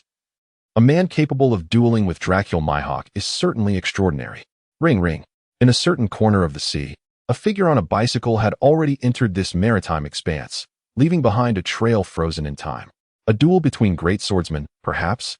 With a slight lift of his gaze, the man turned his attention to the wrecked ship, where two figures stood. It seemed that the outcome had already been determined. His eyes traversed past Mihawk, landing on the man opposite him. Upon recognizing the face before him, he was momentarily taken aback. This visage bore a striking familiarity. Who could it be? Suddenly, his body trembled, his pupils contracted, and his expression grew grave. It dawned on me. That man has actually re-emerged? After a brief pause, the man mounted his bicycle and rode towards the location of the wrecked ship. Yet, this time, are you foe or friend? At this moment, a sharpness entered his gaze. As the memories of that past battle, marked by a devastating defeat, resurfaced as vividly as if they had occurred only yesterday. Day Tiger, Jiang Lu. A low, solemn voice emanated from his lips. On the surface of the sea, a series of tinkling sounds echoed. The wind grew increasingly fierce upon the remnants of the ship. Is that so? With that, I shall unreservedly claim the title of the world's foremost. Jiang Lu raised his right hand, wielding a blade, and spoke with unwavering resolve. Should I survive this battle, there will come a day when I shall reclaim this mere hollow title from you. Mihawk proclaimed loudly, his eyes shimmering with brilliance. I shall await your arrival. Jiang Lu's voice was deep, his expression exceedingly grave and solemn. In the same vein, he wielded his blade with a weighty seriousness, exhibiting a steady hand. With a swift whoosh, the long sword sliced through the void, its blade reaching Mihawk in the blink of an eye. In that instant, his hawk-like gaze narrowed into a mere line. With a sharp sound, the blade sliced through the flesh, revealing an elongated crimson scar that intertwined with the previous wound. Blood erupted forth as Mihawk, the hawk-eyed warrior, felt a tremor course through his body. Gazing at the river flowing nearby, a grin spread across his lips. Blood seeping out, yet he laughed heartily. The long-lost fervor of a true warrior surged within him. It stirred to life. Subsequently, he stood there, motionless, like a statue. Impressive. Jiang Lu spoke in a low voice, retracting the long blade in his hand and sheathing it. Hawkeye Mihawk offered no reply. Having endured grave injuries and faced the uncertainties of survival following this pinnacle battle, Jiang Lu chose not to utter another word, slowly stepping away as he prepared to depart. The duels among warriors, fighters, and swordsmen are inherently a matter of life and death. Under the glint of blades, death is but a fleeting moment. Whether one lives or perishes is merely a natural occurrence. Suddenly, Jiang Lu paused in his forward stride. With a sharp crack, an expanse of frigid whiteness surged forth before him, the sea surface frozen into a solid sheet of ice. The doomed vessel, on the brink of submersion, lay still, shrouded in a layer of frost. In an instant, the surrounding temperature plummeted to zero, and delicate snowflakes danced and swirled in the air, gently settling upon his shoulders. As he gazed ahead, a figure emerged on the frozen seascape, drawing nearer, towering and robust, clad in a white waistcoat and a deep blue shirt. He wore a navy coat draped across his back, with a green eye patch adorning his forehead. It was the Navy Admiral, Akiji. With a gentle exhale, Akiji stepped forward to the derelict vessel, tilting his head to gaze at the flowing river. What an unexpected sight indeed. Pausing for a moment, the chill surrounding him intensified, extending further and wider, as the sea beneath him became enshrouded in ice. The battered ship, now cleaved in two and riddled with scars, had succumbed entirely to the frost. Former Admiral, the Day Tiger, I had presumed you were long gone. As he spoke, Akiji bent his knees and leapt onto the deck, treading upon the snowflakes and ice that lay beneath his feet. The crisp sound of creak, creak, emerged, causing Jiang Lu's eyes to narrow. Kuzan, it has been a while, and you have undergone quite a transformation. Jiang Lu spoke softly. As the other approached, he felt a thin layer of frost clinging to his legs, waist, and arms. But it has not merely been a short interval. It has been 20 years. Akiji remarked casually, halting 10 meters before Jianglu. An overwhelming aura of pressure surged forth, crashing towards Jianglu. In the air, snowflakes spiraled and danced. In the blink of an eye, the expanse above the sea was engulfed in a flurry of snow. The temperature continued to plummet, swiftly descending to several degrees below zero. With a sharp crack, Jianglu found himself encased in ice. Behind him, the fearsome Mihawk had also transformed into a frozen statue, his bleeding wounds now sealed by the icy frost. With a puff of white breath, Akiji's expression turned grave as he fixed his gaze upon the man before him. "So, you have re-emerged in the world's sight. What is your identity this time?" Jianglu replied with a faint smile, "Of course. The Navy." Akiji fell silent, reminiscing about all that had transpired 2 decades ago. A smirk crept upon his lips as he spoke with a tone laced with mockery. "What nonsense! Who would believe it?" The snow fell in a flurry, and the azure surface of the sea was frozen in this moment. The temperature plummeted, mingled with an elusive solemnity, as a heavy atmosphere hung in the air, and a faint sense of battle intent gradually rose. Gazing at the figure before him, one of the 3 admirals of the Navy, Jianglu broke into a smile, his body gently trembling, dispersing the frozen chill. "You, languidly approaching me, have come merely to utter such trivialities?" Akiji's expression was icy as he slowly shook his head. "I have never quite agreed with your notion of justice. Your actions do not align with the principles expected of a naval officer." With that, his gaze swept towards the distant surface of the sea, where the Phronesis lay anchored. "On the contrary, you ought to be regarded as the most unstable and dangerous element within the Navy." At these words, Jianglu fell momentarily silent before breaking into laughter. "Justice?" He raised his right hand, resting it on the hilt of his sword, a hint of melancholy glimmering in his eyes as he sighed softly. "Kazan, your understanding of justice remains rather unclear." The snowflakes swirled more fiercely, the chill now penetrating to the bone, as those far away on the sea shivered in the cold. Yet, clad in thin attire, Jianglu seemed impervious to the icy grip of winter. With a resounding crack, a layer of frost enveloped him, swiftly encasing his legs and creeping upward toward his torso and arms. In the next moment, Jianglu's body trembled slightly as the ice shattered, his gaze sharpening in an instant. "If there's nothing amiss, then turn and leave. Otherwise, your current actions are sufficient to mark you as an adversary." Akiji extended his right hand, his body leaning slightly, yet he remained unfazed by the words, summoning an ice blade that he gripped tightly. "Such an unstable individual. I believe it is prudent to eliminate you at the earliest," he murmured, his form flickering before vanishing and reappearing before Jianglu, delivering a swift strike. "Spare me the jest. You clearly seek vengeance for that battle from 20 years ago." Jianglu scoffed, raising his blade to defend. Clang! The long sword collided with the ice military knife, producing a crisp, resonant sound akin to metal striking metal, sending shockwaves that scattered the surrounding snowflakes into a flurry. "Both possess remarkable qualities," remarked Akiji nonchalantly. His form transformed into ice, shimmering under the sunlight, merging seamlessly with the ice military knife, and then swept toward Jianglu. A piercing chill surged forth at that moment, enveloping Jianglu entirely, causing the long sword in his grasp to become encased in frost, swiftly freezing his right hand. With a slight narrowing of his eyes, Jianglu retreated. In an instant, his right hand lost all sensation. The terrifying cold had frozen his blood, skin, muscles, and even marrow. "It seems I cannot underestimate you," Jianglu murmured softly, his right hand trembling slightly as the ice receded, restoring it to its former state. 20 years have passed.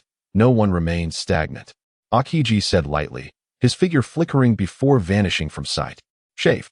As the strongest force of the Navy headquarters, he possessed an unparalleled mastery of the 6 styles of the Navy. When he reappeared, he was already behind Jianglu, his ice blade raised to deliver a swift and powerful strike.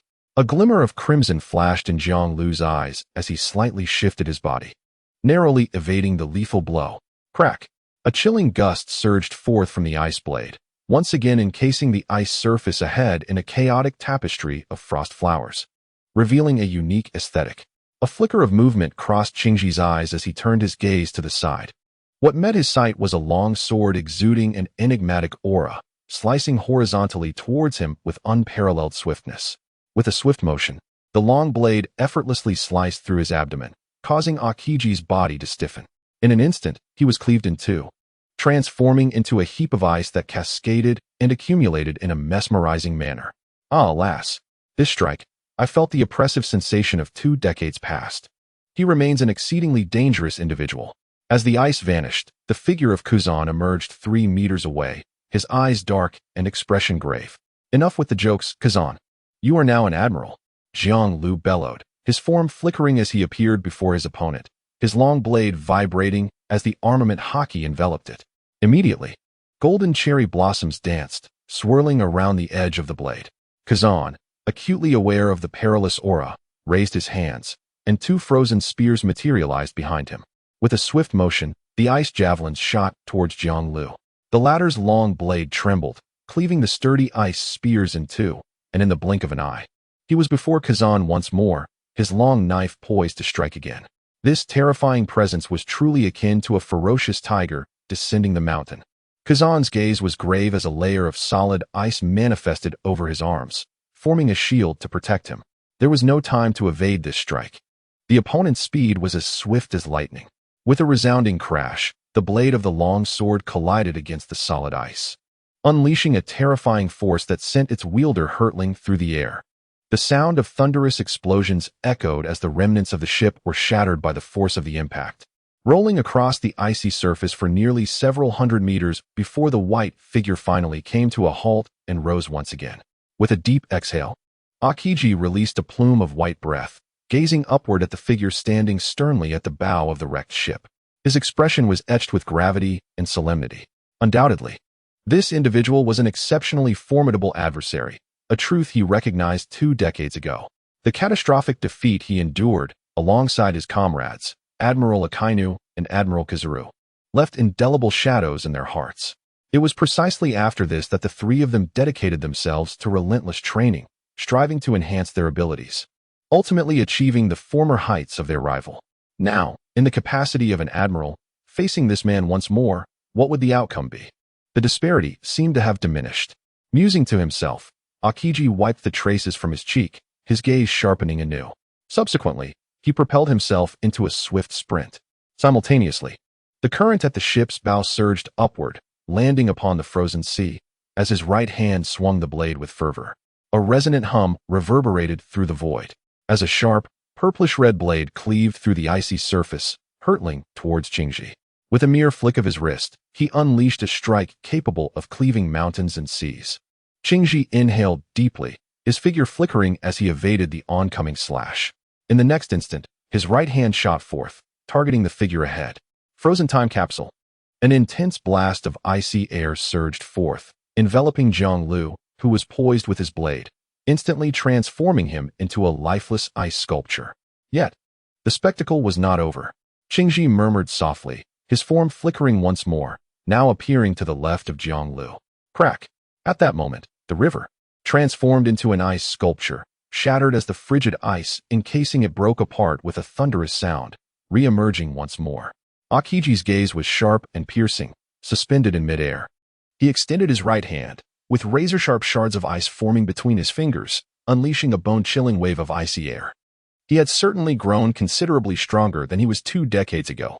Kuzan, you have stirred a sense of excitement within me. Jiang Lu turned his head, gripping his sword in his right hand, confronting his opponent with a broad grin. At that moment, Akiji's eyes widened as he pressed his right hand against the top of his adversary's head. Ice Age. With a crisp crack, the biting wind suddenly rose, emanating from the right hand of the blue pheasant and sweeping in all directions. The smile on Jiang Lu's face instantly froze, his entire being struck by the chill, rendered into an icy statue. With a sigh, Akiji gazed at the ice sculpture before him, slowly exhaling a plume of white breath. His eyes narrowed slightly as he extended his index finger, poised to strike the ice creation, intending to shatter it into fragments that would ultimately vanish. The frigid aura emanating from the ice age surpassed all his previous techniques, boasting unparalleled power.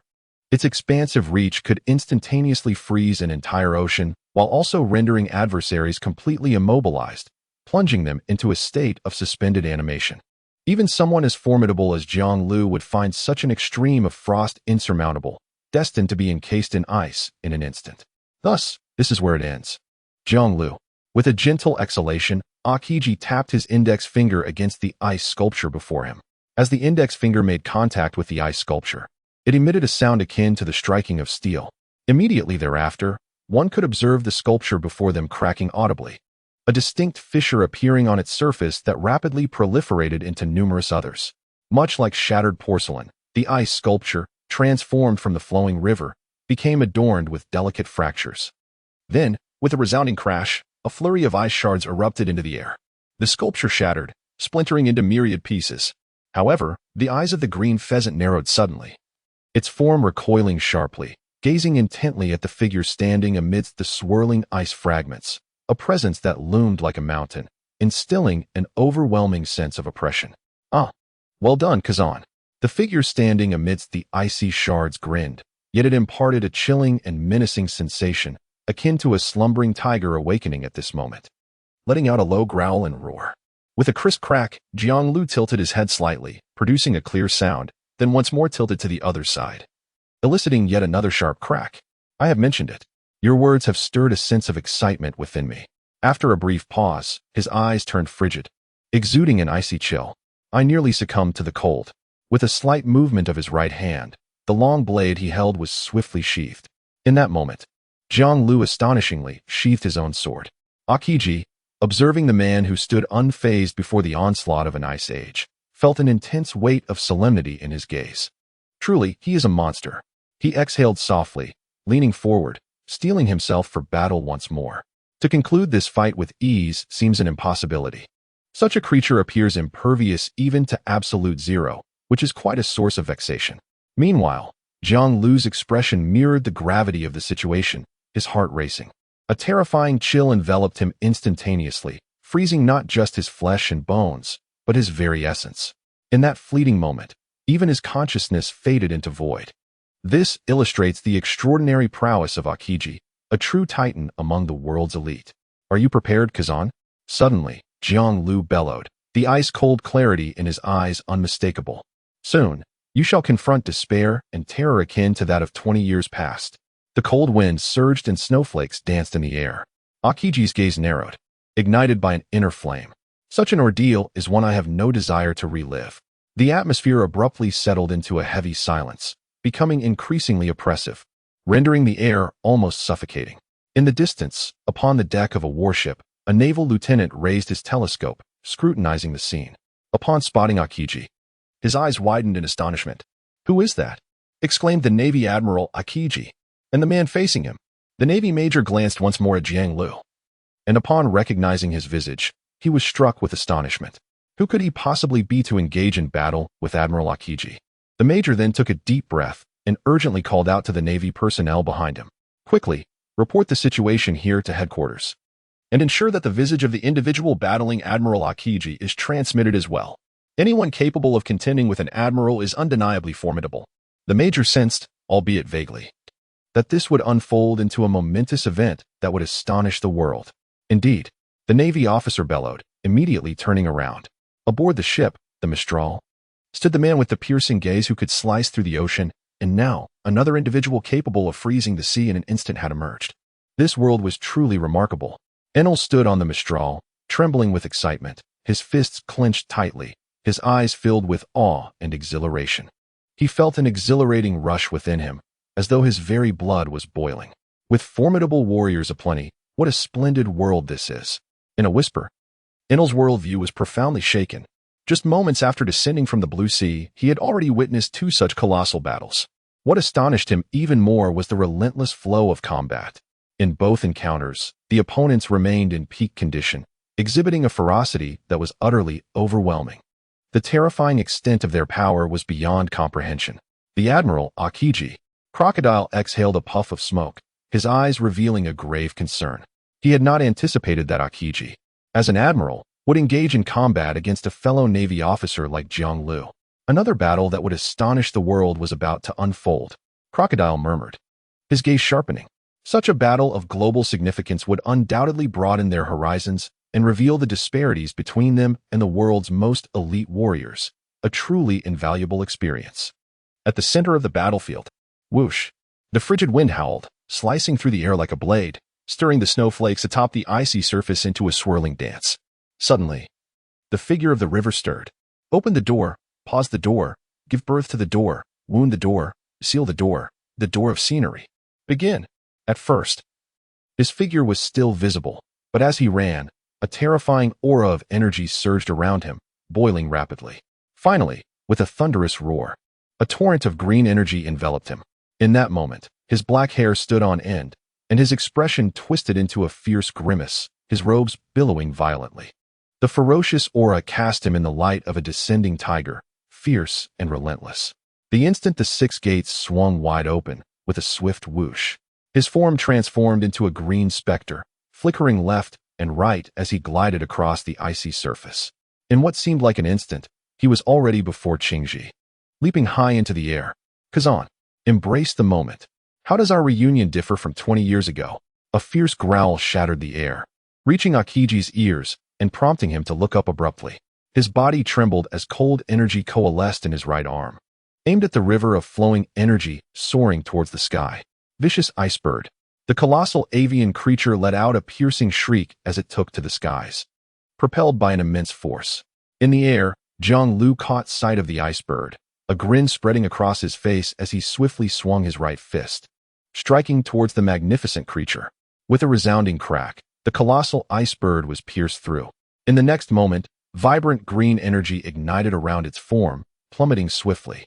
And in the blink of an eye, it had reached directly above Akiji. How swift! The latter's pupils constricted, his eyes widening in astonishment. Suddenly, a large hand with outstretched fingers appeared above his head, reminiscent of the earlier moment when he unleashed the Ice Age. In the fraction of a heartbeat, this enormous hand descended and firmly pressed upon his skull. A tremor coursed through Akiji's entire being, his heart racing violently. He sensed the chilling breath of death. With a resounding crash, the moment barely allowed for a reaction. Akiji's head was seized by that enormous hand, his entire body being yanked backward. A tempest swirled around him, his pallid visage contorting and trembling in response. His legs swiftly carved a lengthy trail upon the icy surface, shards of ice scattering in disarray, while the grip of the flowing giant's hand clamped down fiercely upon his head. In that instant, Akiji's consciousness blanked, leaving him utterly incapable of any response. Visibly, on the ice, a figure enveloped in verdant energy extended a single hand, grasping Akiji's head, propelling forward with astonishing speed. Despite his stature as an admiral, Akiji appeared to have lost all semblance of strength, helplessly dragged along by that immense hand. Boom! Only after its feet were dragged nearly 1,000 meters did Zhang Lu forcefully slam it onto the ice surface. With a resounding crack, the ice fractured, revealing a vast chasm. Lying prostrate upon the ground was the fallen Qingji, blood gushing forth as its head was obliterated in a thunderous explosion, leaving only a headless body. In the blink of an eye, this headless form stirred, swaying as it distanced itself from the river, and in the next moment, frost gathered above the neck, meticulously reshaping the contours of its cranium anew. Whoosh! Akiji gasped, blood staining the corner of his mouth, and distinct 5-finger marks adorned his forehead and head. As he gazed at the man before him, his spirits plummeted to an abyss. The speed was so swift that he could not react. The ferocity was akin to that of a wild beast. Even as an admiral, he felt a shiver at that moment. Was this the power that ranks among the strongest in the world? It truly instills a sense of dread. Murmuring to himself, Akiji trembled, and the ice beneath him quaked, giving rise to a multitude of sharp ice spears that materialized in the air. In the blink of an eye, they had spread across the sky, obscuring half of it. In the next instant, he swept his hands forward. Whoosh, whoosh, whoosh, whoosh. Countless ice spears pierced through the air, darting towards the flowing river in an instant. The latter grinned maniacally, his entire body leaping high. Prepare for a desperate clash, Kazan. Otherwise, your fate shall be no different from that of 20 years ago. Zhang Lu propelled himself forward, swiftly traversing the void, and within 3 strides, he had ascended upon the shaft of a spear. With a graceful shift, he leaped to another spear. Thus, he advanced, treading upon the spears, his form leaving behind a trail of verdant illusion, rapidly surging ahead. His physical prowess was astonishingly extraordinary. Akiji's pupils constricted, his very soul quivering at that moment. It was indeed remarkable that someone could navigate through the relentless onslaught of icy spears. In the blink of an eye, Lu reappeared before him, fists clenched, diving downward with a sudden, powerful swing. Towards the peacock. Boom, boom, boom, boom, boom. In an instant, the air trembled and collapsed, as a fist engulfed in endless flames tore through the atmosphere, striking towards the nearby green pheasant. With a resounding crash, countless fists enveloped in flames cascaded like meteors, shimmering across the icy expanse, overwhelming in their sheer number. Such an onslaught. A grave expression crossed Akiji's face as he forcefully struck the frigid surface before him. A surge of white waves erupted, releasing a bone-chilling gust of cold. In an instant, the solid ice beneath him trembled violently, fracturing to reveal a massive chunk that shot upwards, standing resolutely before Akiji. With a resounding rumble, a towering iceberg nearly 100 meters high, shaped like a jagged peak, firmly obstructed the path of the rushing river ahead. Boom, boom, boom. Countless fists struck relentlessly against the towering ice mountain. One imprint, two imprints. In the blink of an eye, thousands of fist marks emerged. Then, the massive, unyielding ice mountain began to fracture, revealing a web of cracks. With a sharp crack, intricate fissures appeared as the immense iceberg, towering at 100 meters, could not withstand the pressure for more than 3 seconds before shattering with a thunderous roar, transforming into a flurry of icy shards, enveloped in a vibrant green energy. With hair standing on end and a fierce expression etched upon his face, Lu continued to swing his fists with fervor. Bang! The first punch landed squarely on the wide-eyed, stunned figure of Akiji. Then came, bang! The second punch. Bang! Bang! Bang! The third punch, the fourth punch. The fifth punch, an unrelenting barrage of blows relentlessly struck the opponent's form, causing his body to tremble violently. Akiji was launched into the air, his figure quaking under the force of the impacts. Behind him, the icy surface of the sea bore witness to a series of deep indentations.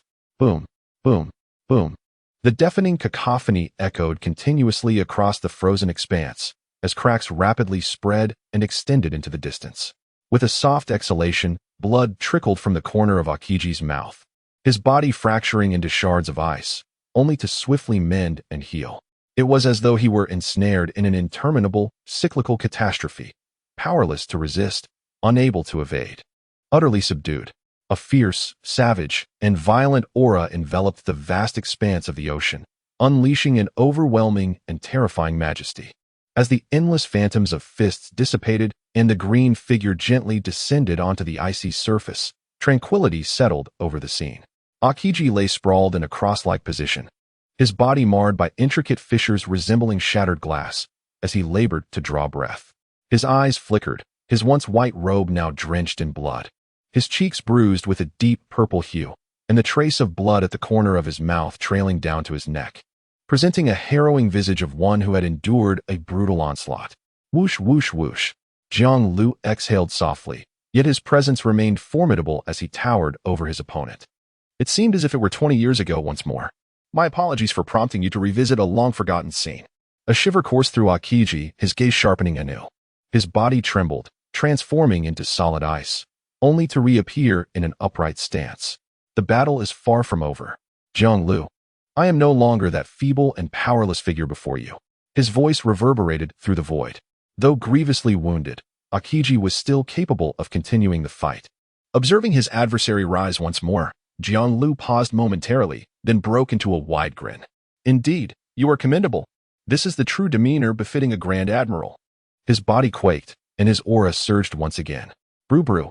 Suddenly, the communication devices on both of them began to ring simultaneously. After exchanging a glance, they seemed to come to a realization. Lu furrowed his brow and looked down, where the device had transformed into the serious and solemn visage of a familiar face, none other than Sengoku. Meanwhile, the image on Akiji's device morphed into that of Garp. After a moment of hesitation, Lu answered the call. Hello, Admiral Sengoku. I am currently occupied with important matters. I shall speak with you shortly. With that, he prepared to hang up, but a roar erupted from the other end of the line. You scoundrel, Lu. Should you dare to disconnect, I shall immediately bring Garp to confront you. Right now, at once, cease what you're doing. Ceasefire. The furious roar reverberated across the icy expanse, only to vanish swiftly with the biting wind. Silence ensued, a chilling stillness enveloping the scene, interrupted solely by the howling of the frigid breeze. After a prolonged pause, "Oh, let us give it a try, Sengoku. It has been quite some time since we last sparred." A cold voice emanated from Jiang Lu's lips. "Do not forget your position. You are still a member of the Navy." Taking a deep breath, Sengoku realized that his previous tone was inappropriate. He calmed himself and spoke in a deep voice. "This conflict was not instigated by me," Jiang Lu replied calmly. On the other end of the transponder snail, Sengoku paused upon hearing this, then sighed. "May I request you to consider my plea? This is not the time for discord within the Navy." Jiang Lu fell silent, lifting his gaze to meet Akiji's, who was also explaining something into the transponder snail. Sensing his gaze, Kazan raised his head as well, their eyes locking in a moment that felt somewhat stagnant. Neither party spoke, choosing instead to lower their heads once more towards the transponder snail. "Very well. Yet, there shall be no next time." Sengoku sighed, as if he could discern deeper meanings within his words, and nodded. "Thank you." Jiang Lu ended the call and turned to leave. He had little to say to Akiji. While the latter might be regarded as a somewhat righteous individual, it was evident that their paths diverged significantly. In response to the plea of Sengoku, an old friend from days gone by, he ultimately chose to refrain from further involvement. The final stage awaited him above, a realm where he could truly relinquish all burdens and unleash his potential. In the near future, amidst the cataclysmic war that would astonish the world, he would ascend to the pinnacle of existence. A complete severance from his former self, his past, and the Navy. There was no need to rush into battle. "Jiang Lu," the voice echoed, causing Jiang Lu to pause, his back turned to the speaker. "I hope that in the future, you will possess a correct understanding of the concept of justice." Akiji spoke in a low tone, his eyes glacial. "Otherwise, you may become the greatest scourge in this world." Jiang Lu smirked, a cold laugh escaping his lips. "Tell me, Kazan, have you ever considered the possibility that it is not my understanding of justice that is flawed, but rather the justice you pursue that is inherently misguided?" His voice dropped, revealing a hint of indifference. "Is justice, which is suppressed under the weight of mountains, still worthy of the name? It is merely the justice of the victors." Akiji's body trembled, his expression frozen in shock, left speechless in that moment. He wished to counter with words, yet Jiang Lu had already turned away, departing. After a prolonged silence, Akiji too turned, retrieving his bicycle and pedaling off into the distance. Cough, cough, cough. A faint cough echoed through the cold wind. Akiji's expression was grave as he wiped the corner of his mouth, stained with crimson blood. Indeed, he had sustained quite a serious injury. For the first time, he found himself perilously close to death. Subsequently, he grasped his bicycle with one hand and dialed the din-din mushy nestled in his pocket. "This is Admiral Akiji," he stated. "The Straw Hat crew is en route to Water 7. The Navy, upon receiving this news, was momentarily taken aback. "Yes, Admiral Akiji, we acknowledge your message." Akiji nodded, ended the call, and placed the din-din mushy back in his pocket before pedaling towards Water 7. His countenance remained somber and serious. The strength of the river's flow was formidable. Even after 2 decades in the shadowy confines of Impel Down, it still possessed such terrifying power. A being like this, if left unchecked or unleashed, would undoubtedly be a bomb poised to explode for the Navy and the world alike. As he had articulated, and as he had always believed, it was far too dangerous. Yet paradoxically, every action and behavior of this man posed no moral quandary in terms of benevolence and righteousness. He had consistently navigated the perilous edge of justice, as perceived by the Navy and the world government. Thus, Akiji pondered, could it be that his sense of justice had strayed due to factional affiliations? He murmured to himself, descending into contemplation. He was reflecting, judging, and reassessing the principles he had steadfastly upheld. What, then, is the essence of justice? It seemed an ethereal topic, for from the perspectives of commoners, the Navy, pirates, and nobles, this term bore varying interpretations. So, what kind of justice do you truly uphold? Or rather, he began, his expression a tapestry of complexity. The scars upon his body bore testament to the formidable strength of his adversary, while their brief exchange illuminated the unwavering ideals and aspirations that the other held dear. 2 decades had elapsed, yet the fervor within his heart remained ever ablaze, and his dreams continued to thrive. Whoosh, whoosh, whoosh. Akiji gazed upwards at the sky. The cerulean expanse was devoid of any white clouds, with the occasional flock of seagulls soaring gracefully in unison. The chilling wind that enveloped him brought forth a sense of coldness. What, in those bygone days, did you truly witness and comprehend? River. A voice, faint yet discernible, echoed and swiftly dispersed in the sea breeze. Meanwhile, at the naval headquarters in Marineford, with a resounding thud, the fist of the warring states slammed onto the table, sending a cascade of documents soaring into the air. Curse it, these two fools nearly plunged us into chaos. How could they have engaged in a fierce battle near Long Chain Island? His expression darkened, and he trembled with rage. It was rumored that prior to the fierce clash between Admiral Akiji and his adversary, another individual had already been vanquished by this naval officer known as Jiang Lu. The adjutant murmured softly beside him. Who is it? Sengoku was momentarily taken aback. He had just received intelligence and was truly unaware of the origins of this great conflict. The world's foremost swordsman, Dracul Mihawk. The school officer replied in a grave tone. Upon hearing this, Sengoku's pupils constricted, and for a moment, he found himself frozen in place.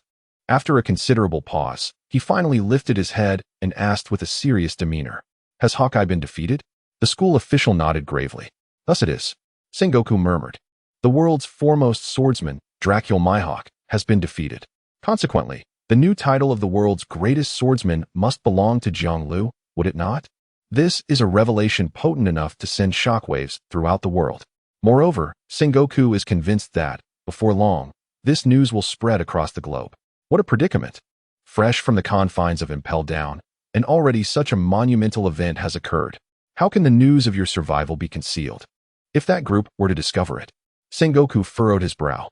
Additionally, another source of his concern lay with a thick dossier on the table, detailing the life of a prominent figure who has long since vanished from the public eye. Taking a deep breath, Sengoku turned to the first page of the document. A man with a ship's helm atop his head, golden hair cascading down, exuding an aura of dominance and disdain, came into view. What a tumultuous season it is. This individual has begun to make waves in the East Sea. The expression on the admiral's face grew somber. He then softly uttered a name, Gold Lion, Shiki. The world is vast and boundless. Even the most formidable pirate crew cannot behold every corner of its landscape. Different eras are marked by their iconic figures. The throne of the world's strongest is not one easily ascended, and its transitions are sure to capture the world's attention. It has been 2 days since the battle between the River and Mihawk, the Hawkeyes. Fresh reports, emblazoned with crimson headlines, have long since been dispatched across the globe. In the East Sea, thousands of meters above the ocean's surface, fluffy clouds drift lazily as a floating island hovers serenely in the sky. On this expansive island, forests, rivers, lakes, and fields are vividly apparent. From the highest pavilion, a cacophony of lively cheers and shouts emanates. This is the first floor, bustling with an assembly of pirates, their voices melding into a vibrant chorus. They drink heartily as platters of meats and dishes are swiftly served. Amidst the clinking of glasses, excitement dances upon their faces. Occasionally, their gazes drift upward toward the higher floors, revealing a flicker of awe and anticipation in their eyes. All the pirates gathered here have responded to the call of a formidable figure. Only a legendary man possesses such immense charisma to draw so many pirates together. On the second floor, in a spacious room near the window, the sound of metal clanging against the floor resounded, followed by the approach of a commanding figure striding towards the balcony. Tall, robust, and imposing. With a mane of golden hair cascading to the ground like a lioness mane, he was a sight to behold. Even more peculiar was the ship's helm embedded atop his head. Whoosh! As he stepped onto the open balcony, a sudden gust of wind swept through, causing his golden hair to dance wildly in the air. With a resounding rustle, the newspaper in hand trembled violently, its pages prominently displaying the striking crimson headline. A moment of transition between the old and the new. The world's greatest swordsman has been defeated, and the victor is an unknown man. Who is he? The enigmatic master of the sword, the world's foremost swordsman. A robust man with a mane of golden hair reminiscent of a lion's. His eyes gleamed as he suddenly broke into a wide grin. Ha ha ha ha. Today truly brings me great joy. He abruptly raised his head, gazing at the azure sky, then looked down upon the boundless sea, where ripples danced gracefully across the surface. With a resounding rustle, my right hand lifted, and the newspaper in my grasp trembled more violently amidst the increasingly urgent sound of the wind, before suddenly shattering into countless tiny fragments. Buzz! A powerful aura suddenly surged forth at that moment, sweeping majestically across the vast expanse of the sea. "So, you have emerged as well, Jianglu." A deep, commanding voice resonated from the mouth of a lion-like man. "I have awaited your arrival for quite some time. This warm world has lingered in silence for far too long."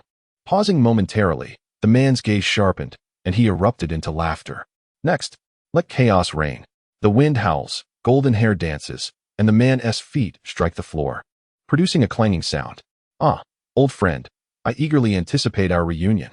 A fierce glimmer erupts from his eyes, and in that moment, the warrior spirit within him surges. 20 years, and I am not yet aged. Your prowess, it appears, has not diminished." Simultaneously, in the latter half of the Grand Line, the New World, a colossal ship, resembling a whale, stands majestically upon the sea. The atmosphere aboard the Moby Dick is thick with tension and seriousness. This man, even the famed Hawk Eyes, has been defeated. Who is he? It seems that father knows him well, having been engrossed in the newspaper for quite some time. Who exactly is this, the New World's greatest swordsman? In the hushed ambience, the pirates aboard engage in low murmurs, their gazes varied. Marco, Diamond Jozu, and the flower sword Bista stand gravely beside their father. It is unfathomable that this man still lives. The former admiral, the Day Tiger, Jiang Lu. He is hailed as the most notorious admiral in history, yet also one of the most brilliant and powerful. Once, he stood shoulder to shoulder with father and Roger. It was said that he thwarted the O'Hara massacre, severely wounding 3 admirals and clandestinely releasing many archaeologists. Subsequently, due to this incident and certain individuals under his command, he stormed Marineford, injuring and killing world nobles. As a member of the Navy, his actions are indeed reprehensible. Marco and the others speak softly, their words tinged with jest. Yet their tone is gravely serious. Despite being an admiral, he has committed such extraordinary deeds. However, no one can doubt his strength. Has he returned to this world once more? Legends say he is an indestructible beast. It seems the tales are true. A gentle murmur escapes, prompting Whitebeard, who has been fixated on the newspaper, to suddenly lift his head and burst into laughter. "Gururara, your discussions are quite entertaining." After a moment, his expression shifts to one of solemnity. Who in this world can escape death? Even one as formidable as Roger cannot evade the whims of fate. This man is merely somewhat peculiar in physique. Then, Whitebeard slowly rises, gazing out at the sea with a profound look in his eyes. However, his return may bring unimaginable upheaval to these waters. As his words linger, Whitebeard's gaze flickers, and his expression becomes complex. That fellow is not one to accept a tranquil existence. 2 decades ago, an individual emerged with the grandeur of a naval officer, yet found himself embroiled in irreconcilable conflicts with the world government, resulting in a monumental upheaval that ultimately led to his disappearance from the public eye. What might transpire 2 decades later? As the sea breeze caresses, the white-bearded figure's robes flutter with vigor, his gaze narrowing slightly. Amidst the weight of contemplation, a glimmer of anticipation also begins to take form. The focus swiftly shifts to a desolate isle. "What did you say? My hawk has been defeated? How is that even possible?" I hold immense admiration for that man's swordsmanship. He is, after all, the world's greatest swordsman. A cacophony of shock and disbelief erupted suddenly. "Shanks, it's true. The news has already spread across the globe. We may be among the last to learn of it," Ben Beckman stated solemnly. Opposite him, the red-haired, one-armed man, with a sword at his side, held a newspaper in his hands. To endure such a defeat, my old friend must be profoundly sorrowful. However, his opponent appears somewhat familiar. Shanks remarked, his expression shifting. "Doesn't he resemble the former Marine Admiral, Jiang Lu?" Ben Beckman spoke in a low voice. Shanks trembled, his pupils constricting. Could it truly be him? The one who chased Captain Roger across the world. He is still alive. Within just a few days, the news of Jiang Lu's victory over Mihawk reverberated throughout the world, his visage now known to many. Expressions varied. Some bore grave looks, while others exhibited confusion, unable to recognize this suddenly emerging man. At that moment, in a magnificent palace at the pinnacle of the Grand Line, a heavy atmosphere enveloped the room. This was Marineford, the revered stronghold of the world's aristocracy. The grand crystal chandeliers illuminated the spacious palace brilliantly. The floor was adorned with opulent carpets, and at the center, on a lavish sofa of considerable worth, 5 elderly men of varied postures gathered closely, their gazes fixed upon the newspaper resting on the table. In addition to the newsprint, A thick stack of documents lay before them, containing information beyond what the outside world had received. 20 years have passed. He once again graced our presence. Truly, it is a moment that strikes the eyes of an old man with astonishment. The world's foremost swordsman. What an extraordinary individual. His current identity is that of a naval intern. Still in the Navy, is he? How intriguing. Amidst such tumultuous events, he remains steadfast. Perhaps he seeks to maintain a semblance of balance. His formidable strength is matched only by his considerable intellect. A man capable of playing chess with us is certainly not as simple as he appears. The voices of the 5 elders rise and fall. Their words brief yet laden with profound implications. What, I wonder, prompts his reemergence now? Does he still harbor ambitions of unsettling the world's foundations as he did 2 decades ago? Truly laughable, came the aged voice, laced with a hint of derision, yet underscored by an unmistakable gravity. It was evident that even the 5 venerable elders, perched at the pinnacle of the world, harbored profound trepidation towards Jiang Lu. As long as he remained within the confines of the Navy and the world government's framework, he would not be able to stir any significant turmoil. Unless, one of the elder men wielding a knife paused, his gaze sharpening with intensity. He intended to declare the Navy. Upon uttering these words, silence enveloped the elders within the palace, the atmosphere thickening with tension. The Void Knight organization had been obliterated by us 20 years ago. We had systematically hunted down and annihilated them. Now, after so many years, he sought to rally a faction to oppose the world, a task far from simple. After all, the Navy stands as the most formidable force in this world and this era. As he spoke, a hint of amusement danced in the elder's voice. The so-called Whitebeard era. The Roger era, these accolades bestowed by the world are merely embellishments of personal desires, rendering them particularly ludicrous. We are the true masters of this world. The era has always belonged to us. Yet, such sentiments did not find unanimous agreement among the 5 present. Jiang Lu may indeed be different. His terror and potential were evident to us 2 decades ago. Lacking foundational strength and depth, what could he possibly wield against us? To thwart O'Hara? O'Hara still sank. Did it not? He attempted an assault on Marineford, yet his solitary power inflicted little damage. He merely allied himself with a delusional celestial dragon, whose notions are laughable. The tides of time are shifting. Currently, the number of pirates upon the seas surpasses any previous era. We must remain vigilant. I am quite curious to witness what upheaval he can conjure alone. The equilibrium of the seas cannot be swayed by a single individual, no matter how powerful. Within the palace, the air was solemn as authoritative voices echoed, with the 5 elders articulating their opinions and perspectives, further intensifying the gravity of the atmosphere. Outside, the waiting attendants and maidens were beaded with fine droplets of sweat, their bodies stiff with anxiety, paralyzed into silence. In any case, we must continue to monitor his actions closely. The Navy must issue directives. This man must not, under any circumstances, be allowed to assume a significant position within the Navy. Ultimately, a low, aged voice resonated, reverberating throughout the palace before gradually dissipating. Simultaneously, in the waters that had witnessed battle 2 days prior, a chilling wind swept through, stirring the ice shards atop the frozen surface. On a derelict ship, an ice sculpture lay shrouded in snow, standing quietly. Beneath the transparent ice, one could distinctly perceive a body that appeared to be lifeless. The sun shone brightly overhead, its rays cascading down, illuminating the ice sculpture. Suddenly, with a sharp crack, a fissure emerged upon the ice sculpture, swiftly expanding until, moments later, it shattered with a resounding boom. The once frozen, seemingly lifeless form gradually opened its eyes. Still alive, am I? With a gentle sigh, Hawkeye Mihawk glanced downward, revealing 2 intersecting crimson scars. The wounds, encased in frost. Blood not a drop. It seemed that fate still smiled upon me. The fierce battle between Akiji and the flowing river had inadvertently frozen him, halting the blood from his injuries. Although he lost consciousness and succumbed to a faint, his life was, in a sense, prolonged. Under such circumstances, he could endure long enough to seek a skilled physician and thus survive. Taking a slow step forward, the sound of crunching ice resonated beneath him. Mihawk inhaled deeply, assessing his strength, and then continued onward. After a dozen steps, his pace quickened. A quarter of an hour later, he found his coffin boat amidst the frozen expanse. Then, extending his right hand, he unsheathed the black blade from his back and swung it forward. Buzz!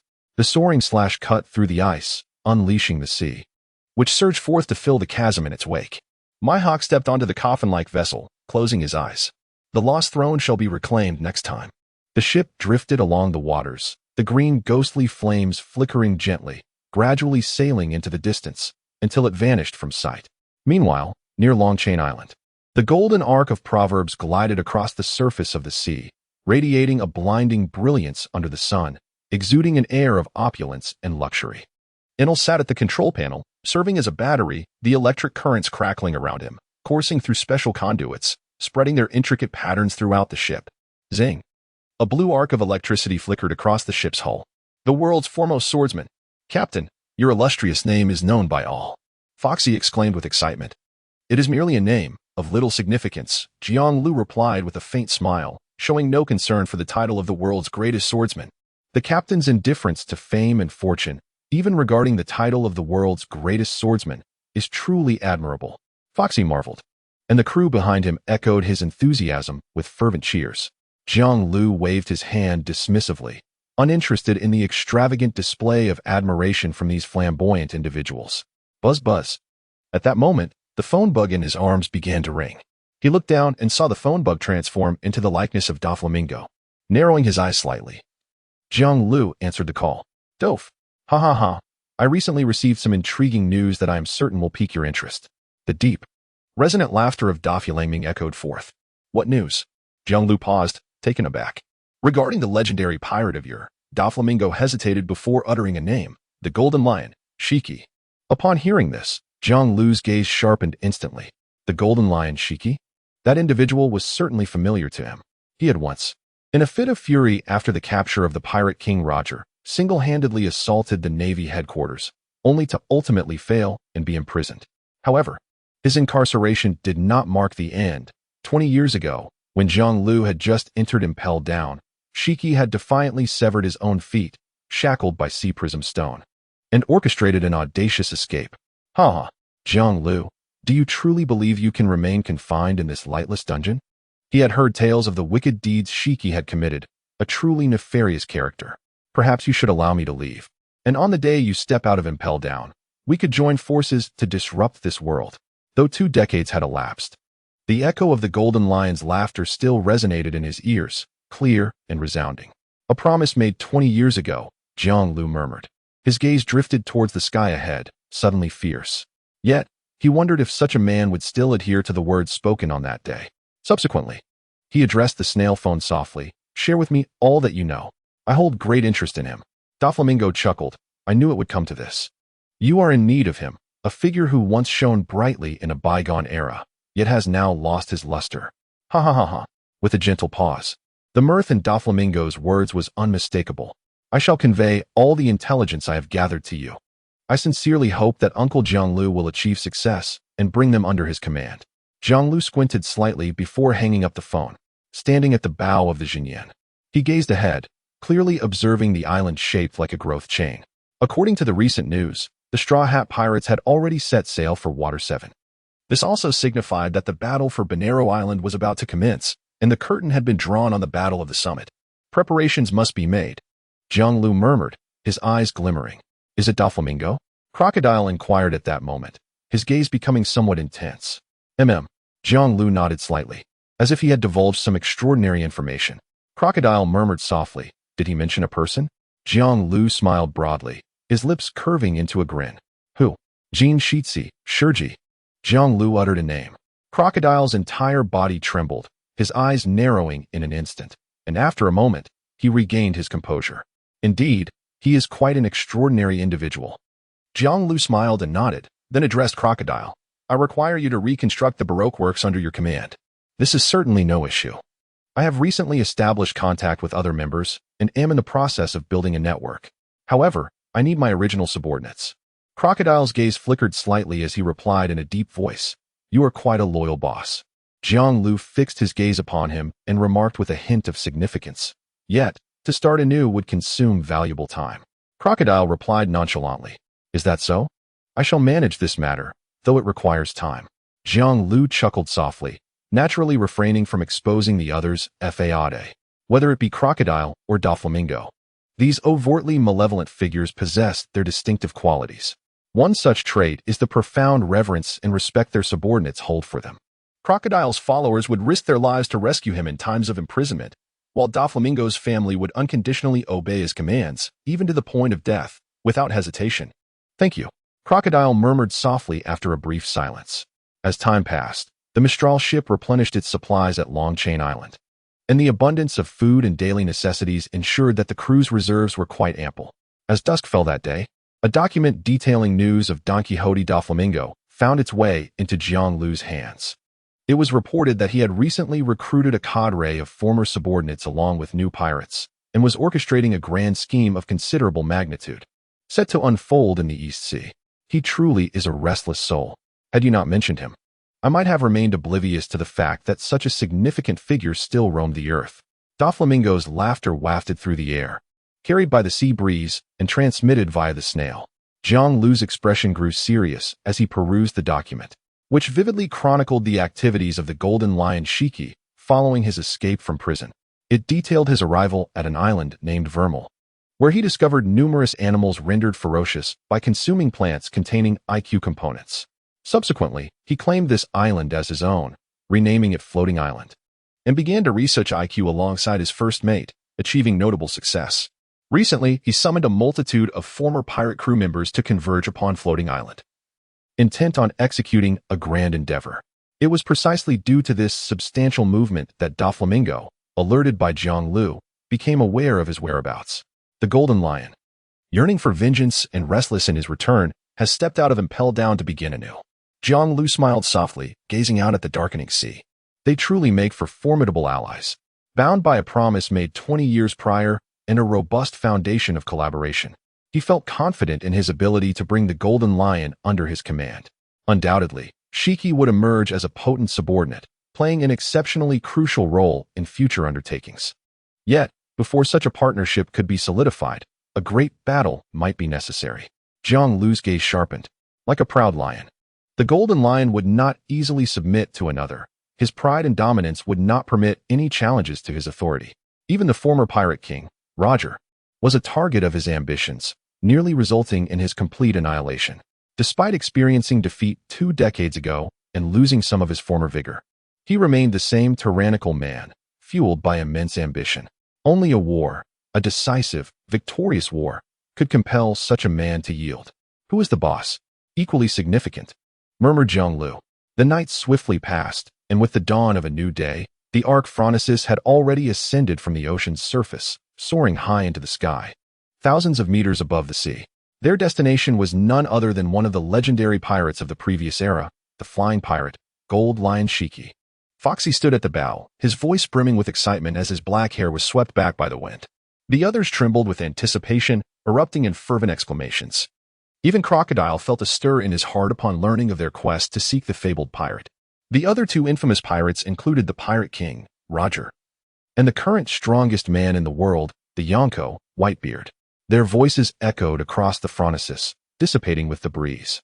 The golden vessel, illuminated by the sun, radiated brilliance as it sped toward the East Sea. Once regarded as the mightiest of oceans, the East Sea had birthed legendary figures like Pirate King Roger. However, after enduring the naval purge decades ago, it had sadly devolved into the weakest of seas. Yet, some souls in this world held a peculiar sentiment and attachment to this maritime expanse. In the azure sky, fluffy white clouds drifted, and from the ocean's surface, one could discern a faint black speck amidst the soaring seagulls. Little did anyone know, this was a colossal island suspended in the air, known as Floating Island, the domain of the legendary Gold Lion Shiki. At this moment, within the uppermost chamber of Floating Island, a cacophony of muted conversations filled the spacious hall below, blending into a buzzing sound reminiscent of countless insects in flight. Alongside the central passage, low tables were arranged, adorned with fragrant beverages and fruits. Behind these tables sat imposing pirates, their expressions stern and fierce, who had come from various corners of the world at the behest of that formidable figure. Seated cross-legged before the low tables, they awaited in silent anticipation. Since their arrival days prior, they had yet to meet the legendary pirate, yet none expressed dissatisfaction. Instead, they exhibited remarkable patience. One of the 3 great legends of this world, Gold Lion Shiki, the flying pirate, had once cornered even the pirate King Roger, and his renown was sufficient to warrant their weight. The unwritten code among pirates was simple: might makes right. Fame, wealth, and status, things that the world covets, could be effortlessly attained in the presence of true strength. Today marked the long-awaited moment when the legendary pirate would finally make his appearance for the gathering, and thus, the captains of various pirate crews congregated in anticipation, their hearts racing with excitement. Suddenly, a crisp sound resonated from the top of the staircase on the second floor. Everyone lifted their heads, their gazes frozen in place, as all sounds ceased in that moment, leaving only the heightened breaths of some individuals audible. With a resounding clang, the sound of metal striking the ground echoed once more, and a figure emerged before the astonished crowd. Draped in a mane of golden hair that cascaded like a lion's mane, a ship's wheel adorned his head. Where his feet once stood, two gleaming blades now glimmered with a chilling radiance. A boisterous laughter erupted as the man descended the steps, turning to face all present, his eyes suddenly sharp and piercing. Buzz. In the grand hall on the first floor, everyone trembled, feeling an overwhelming pressure that made them swallow hard. This was not merely the result of arrogance, but rather the formidable aura emanating from the legendary pirate, the fabled flying pirate, Gold Lion Shiki.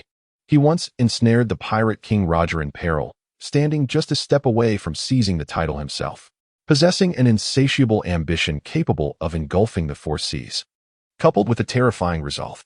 After Roger's capture, he stormed into the Navy headquarters single-handedly. Though apprehended and imprisoned and impelled down, he managed to escape. His legend is far too vast to recount, akin to a voluminous tome. The pirates' eyes quickly ignited with excitement, their bodies trembling in anticipation. The mere appearance of that figure captivated everyone's attention, instilling an involuntary thrill that resonated within their souls. Clink, clink, clink. Gold Lion Shiki descended the steps, adorned with a faint smile, followed closely by his capable aide, Indigo. Upon reaching the floor and standing before the crowd, he suddenly broke into a wide grin. Ha! Welcome, everyone, to this grand feast. A simple statement that sent the entire hall into a frenzy of ecstatic cheers. Roar.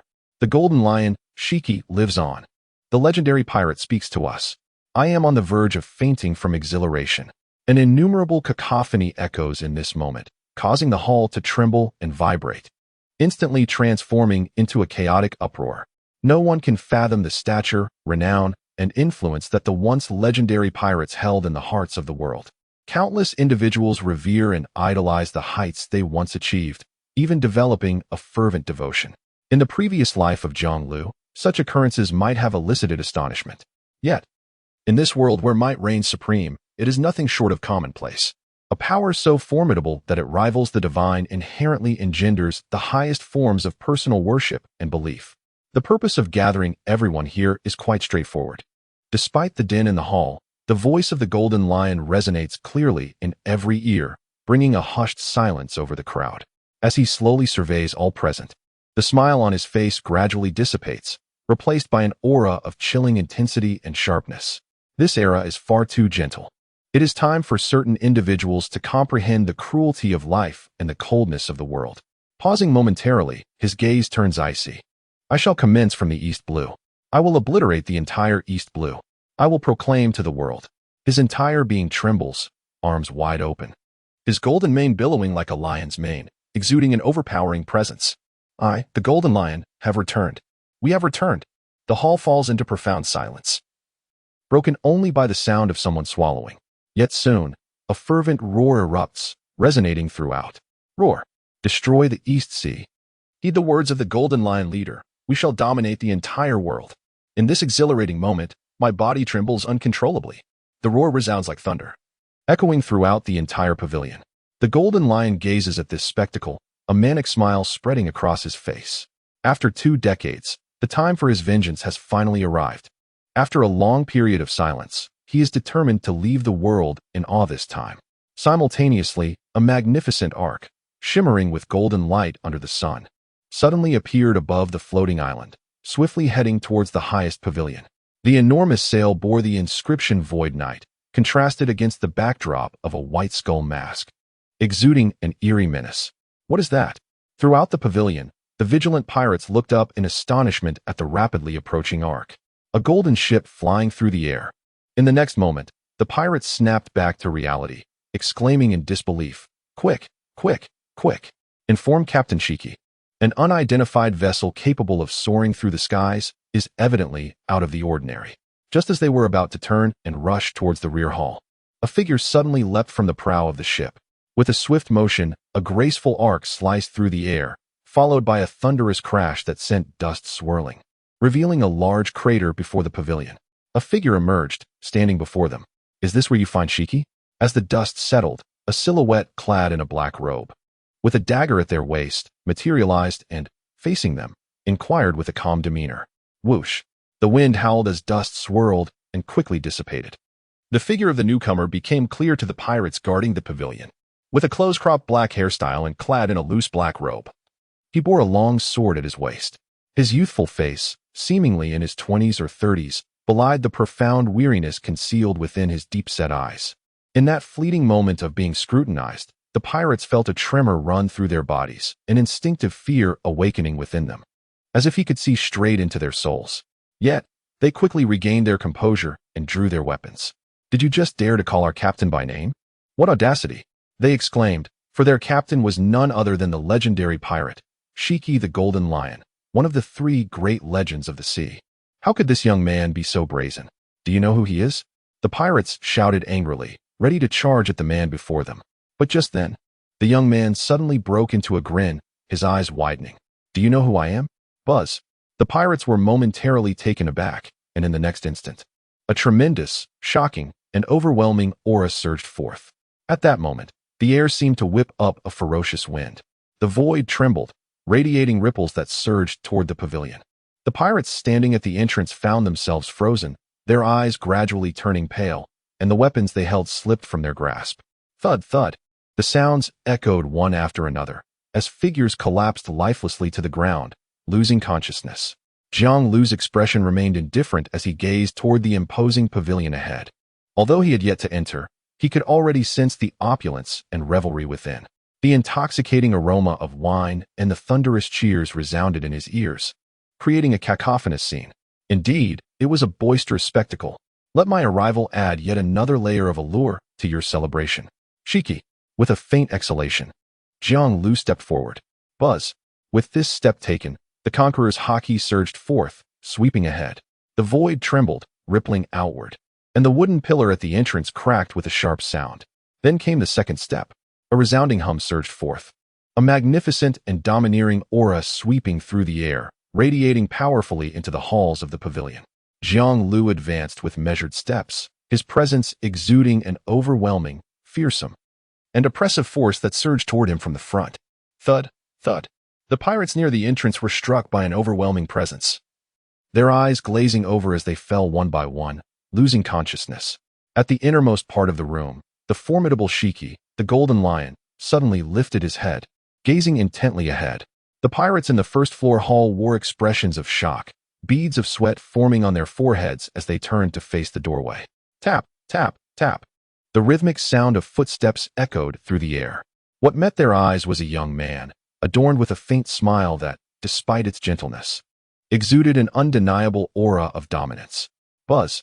Once again, a wave of formidable energy surged forth, causing the pirates standing before the man to collapse like harvested straw. Instinctively, some began to sidestep, seeking to distance themselves from this enigmatic figure. Who are you? How dare you intrude upon Boss Shiki's territory? One of the pirates bellowed angrily, brandishing his sword and charging at the approaching man. Yet, the latter remained utterly indifferent, not even bothering to evade, simply continuing his advance with determined strides. With a resounding buzz, the assailant pirate's body trembled, his eyes glazing over, causing the longsword in his grasp to clatter to the ground before the man. Jiang Lu pressed onward, yet his gaze transcended the throngs of people, fixating instead upon the Golden Lion standing there, who was likewise observing him. Shiki. A smile spread across his face as he uttered the name of the other person. Jiang Lu. A flicker of surprise crossed the Golden Lion's eyes, but it was swiftly followed by a hearty laugh. Ha ha ha. I never anticipated that you would seek me out. This indeed brings me great joy. Jiang Lu also chuckled as he stepped forward, his conqueror's haki unabated, yet it surged with even greater grandeur. Buzz. With a resounding crack. The pillars supporting the surrounding edifice and the walls above were marred by deep fissures. The nearby pirates, unable to withstand the overwhelming force, collapsed to the ground, utterly unresponsive. What an imposing figure he is! Indigo exclaimed in astonishment at the sight of the golden lion, though the man wore a smile upon his face. The domineering aura emanating from him struck terror into the souls of those present, causing them to tremble uncontrollably, as if he were a ferocious beast exuding an inherent danger. Imposing? He is not merely imposing, Indigo. That man is Jiang Lu. The golden lion gazed at the advancing figure, a grin spreading across his face. Though his eyes revealed a profound seriousness, he observed that the pirates he had summoned lay scattered on the ground, frothing at the mouth, unable to withstand the overwhelming aura of the other even for a heartbeat. Refrain from your imposing presence, Jiang Lu. After 2 decades apart, do you wish to intimidate me upon our reunion? With a deep breath, the golden lion Shiki bellowed. Upon hearing this, Jiang Lu smiled broadly, his imposing aura surging forth once more, causing even more pirates to collapse into unconsciousness. He scanned the spacious hall, taking in the sight of the sprawled-out pirates, a mocking smile curling upon his lips. Is this a prelude to some grand endeavor, Shiki? Yet, with these mere scum of the seas, what can you truly achieve? Upon hearing these words, Golden Lion Shiki's gaze fell upon the fallen pirates, anger surging within him, yet he found himself unable to retort. Did you come to see me merely to utter such insipid words? Jiang Lu continued to stride forward, his black cloak billowing without wind, his gaze sharp and his imposing aura relentlessly expanding towards his opponent. Moments later, he stood 5 meters away from Shiki. 20 years ago, it was I who facilitated your escape from Impel Down. At that time, we made a pact. His eyes narrowed. Jiang Lu raised his gaze to meet that of the lion-like man before him. Have you truly forgotten? Golden Lion Shiki was momentarily taken aback. Then his expression shifted as he looked at Jiang Lu, an odd gleam appearing in his eyes, followed by a broad grin as he erupted into laughter. Ha! Of course. I haven't forgotten. I once proclaimed that upon your release, we could join forces and disrupt the entire world. The intensity of his gaze sharpened, his voice lowering. So, your journey across vast distances to stand before me is to rekindle this long-held agreement? Jiang Lu's eyes glinted with sharpness. Otherwise, what could possibly draw me to a place such as yours? The smile on Golden Lion's face widened, unable to contain his delight. If someone like you were to ally with me, this world would inevitably fall into our grasp. As he spoke, he laughed joyfully. This truly is the finest news I have heard today. With that, the Golden Lion waved his hand exuberantly. Bring forth the wine. I wish to indulge in a hearty revelry with my dear old friend here. By the way, her gaze was fixed upon Jiang Lu, a smile curling at the corners of her lips. Let us discuss cooperation. A raucous laughter reverberated through the vast, yet somewhat tense, hall on the first floor. The remaining pirates, trembling in their stance, gazed at the 2 individuals in the center, quietly swallowing their saliva, their backs already drenched in perspiration. Indigo, with a grave expression and a heart full of anxiety, promptly went to fetch 2 jars of liquor, along with large bowls, placing them before the 2. With a resounding thud, the Golden Lion Shiki settled onto the ground, assuming a cross-legged position, the tips of his 2 gleaming blades pointed outward. Jiang Lu also slowly adopted a similar stance, his gaze fixed intently on his counterpart, before breaking into a wide grin. Ha ha ha ha. Hee ha ha ha. The Golden Lion joined in the laughter. Their mirth echoed into the distance, alleviating the tension among the surrounding pirates, who began to relax. Simultaneously, their cautious eyes remained trained on the man opposite the Golden Lion, their minds rife with curiosity. Who exactly was this man?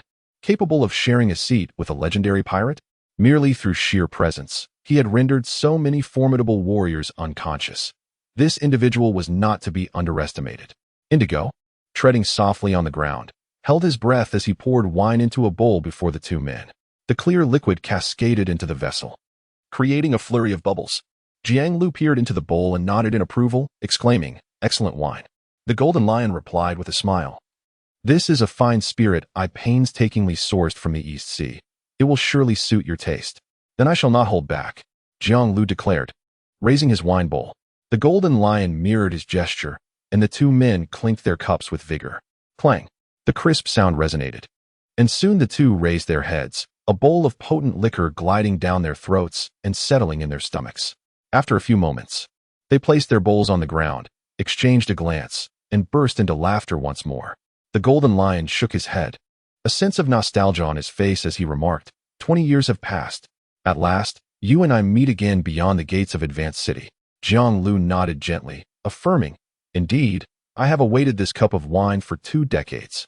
Suddenly lifting his gaze, the Golden Lion fixed his eyes on Jiang Lu and exclaimed, this era is far too tranquil, too gentle, Jiang Lu. Oh, and what do you propose to do? Jiang Lu inquired with a faint smile. I shall commence my endeavors from the East Sea.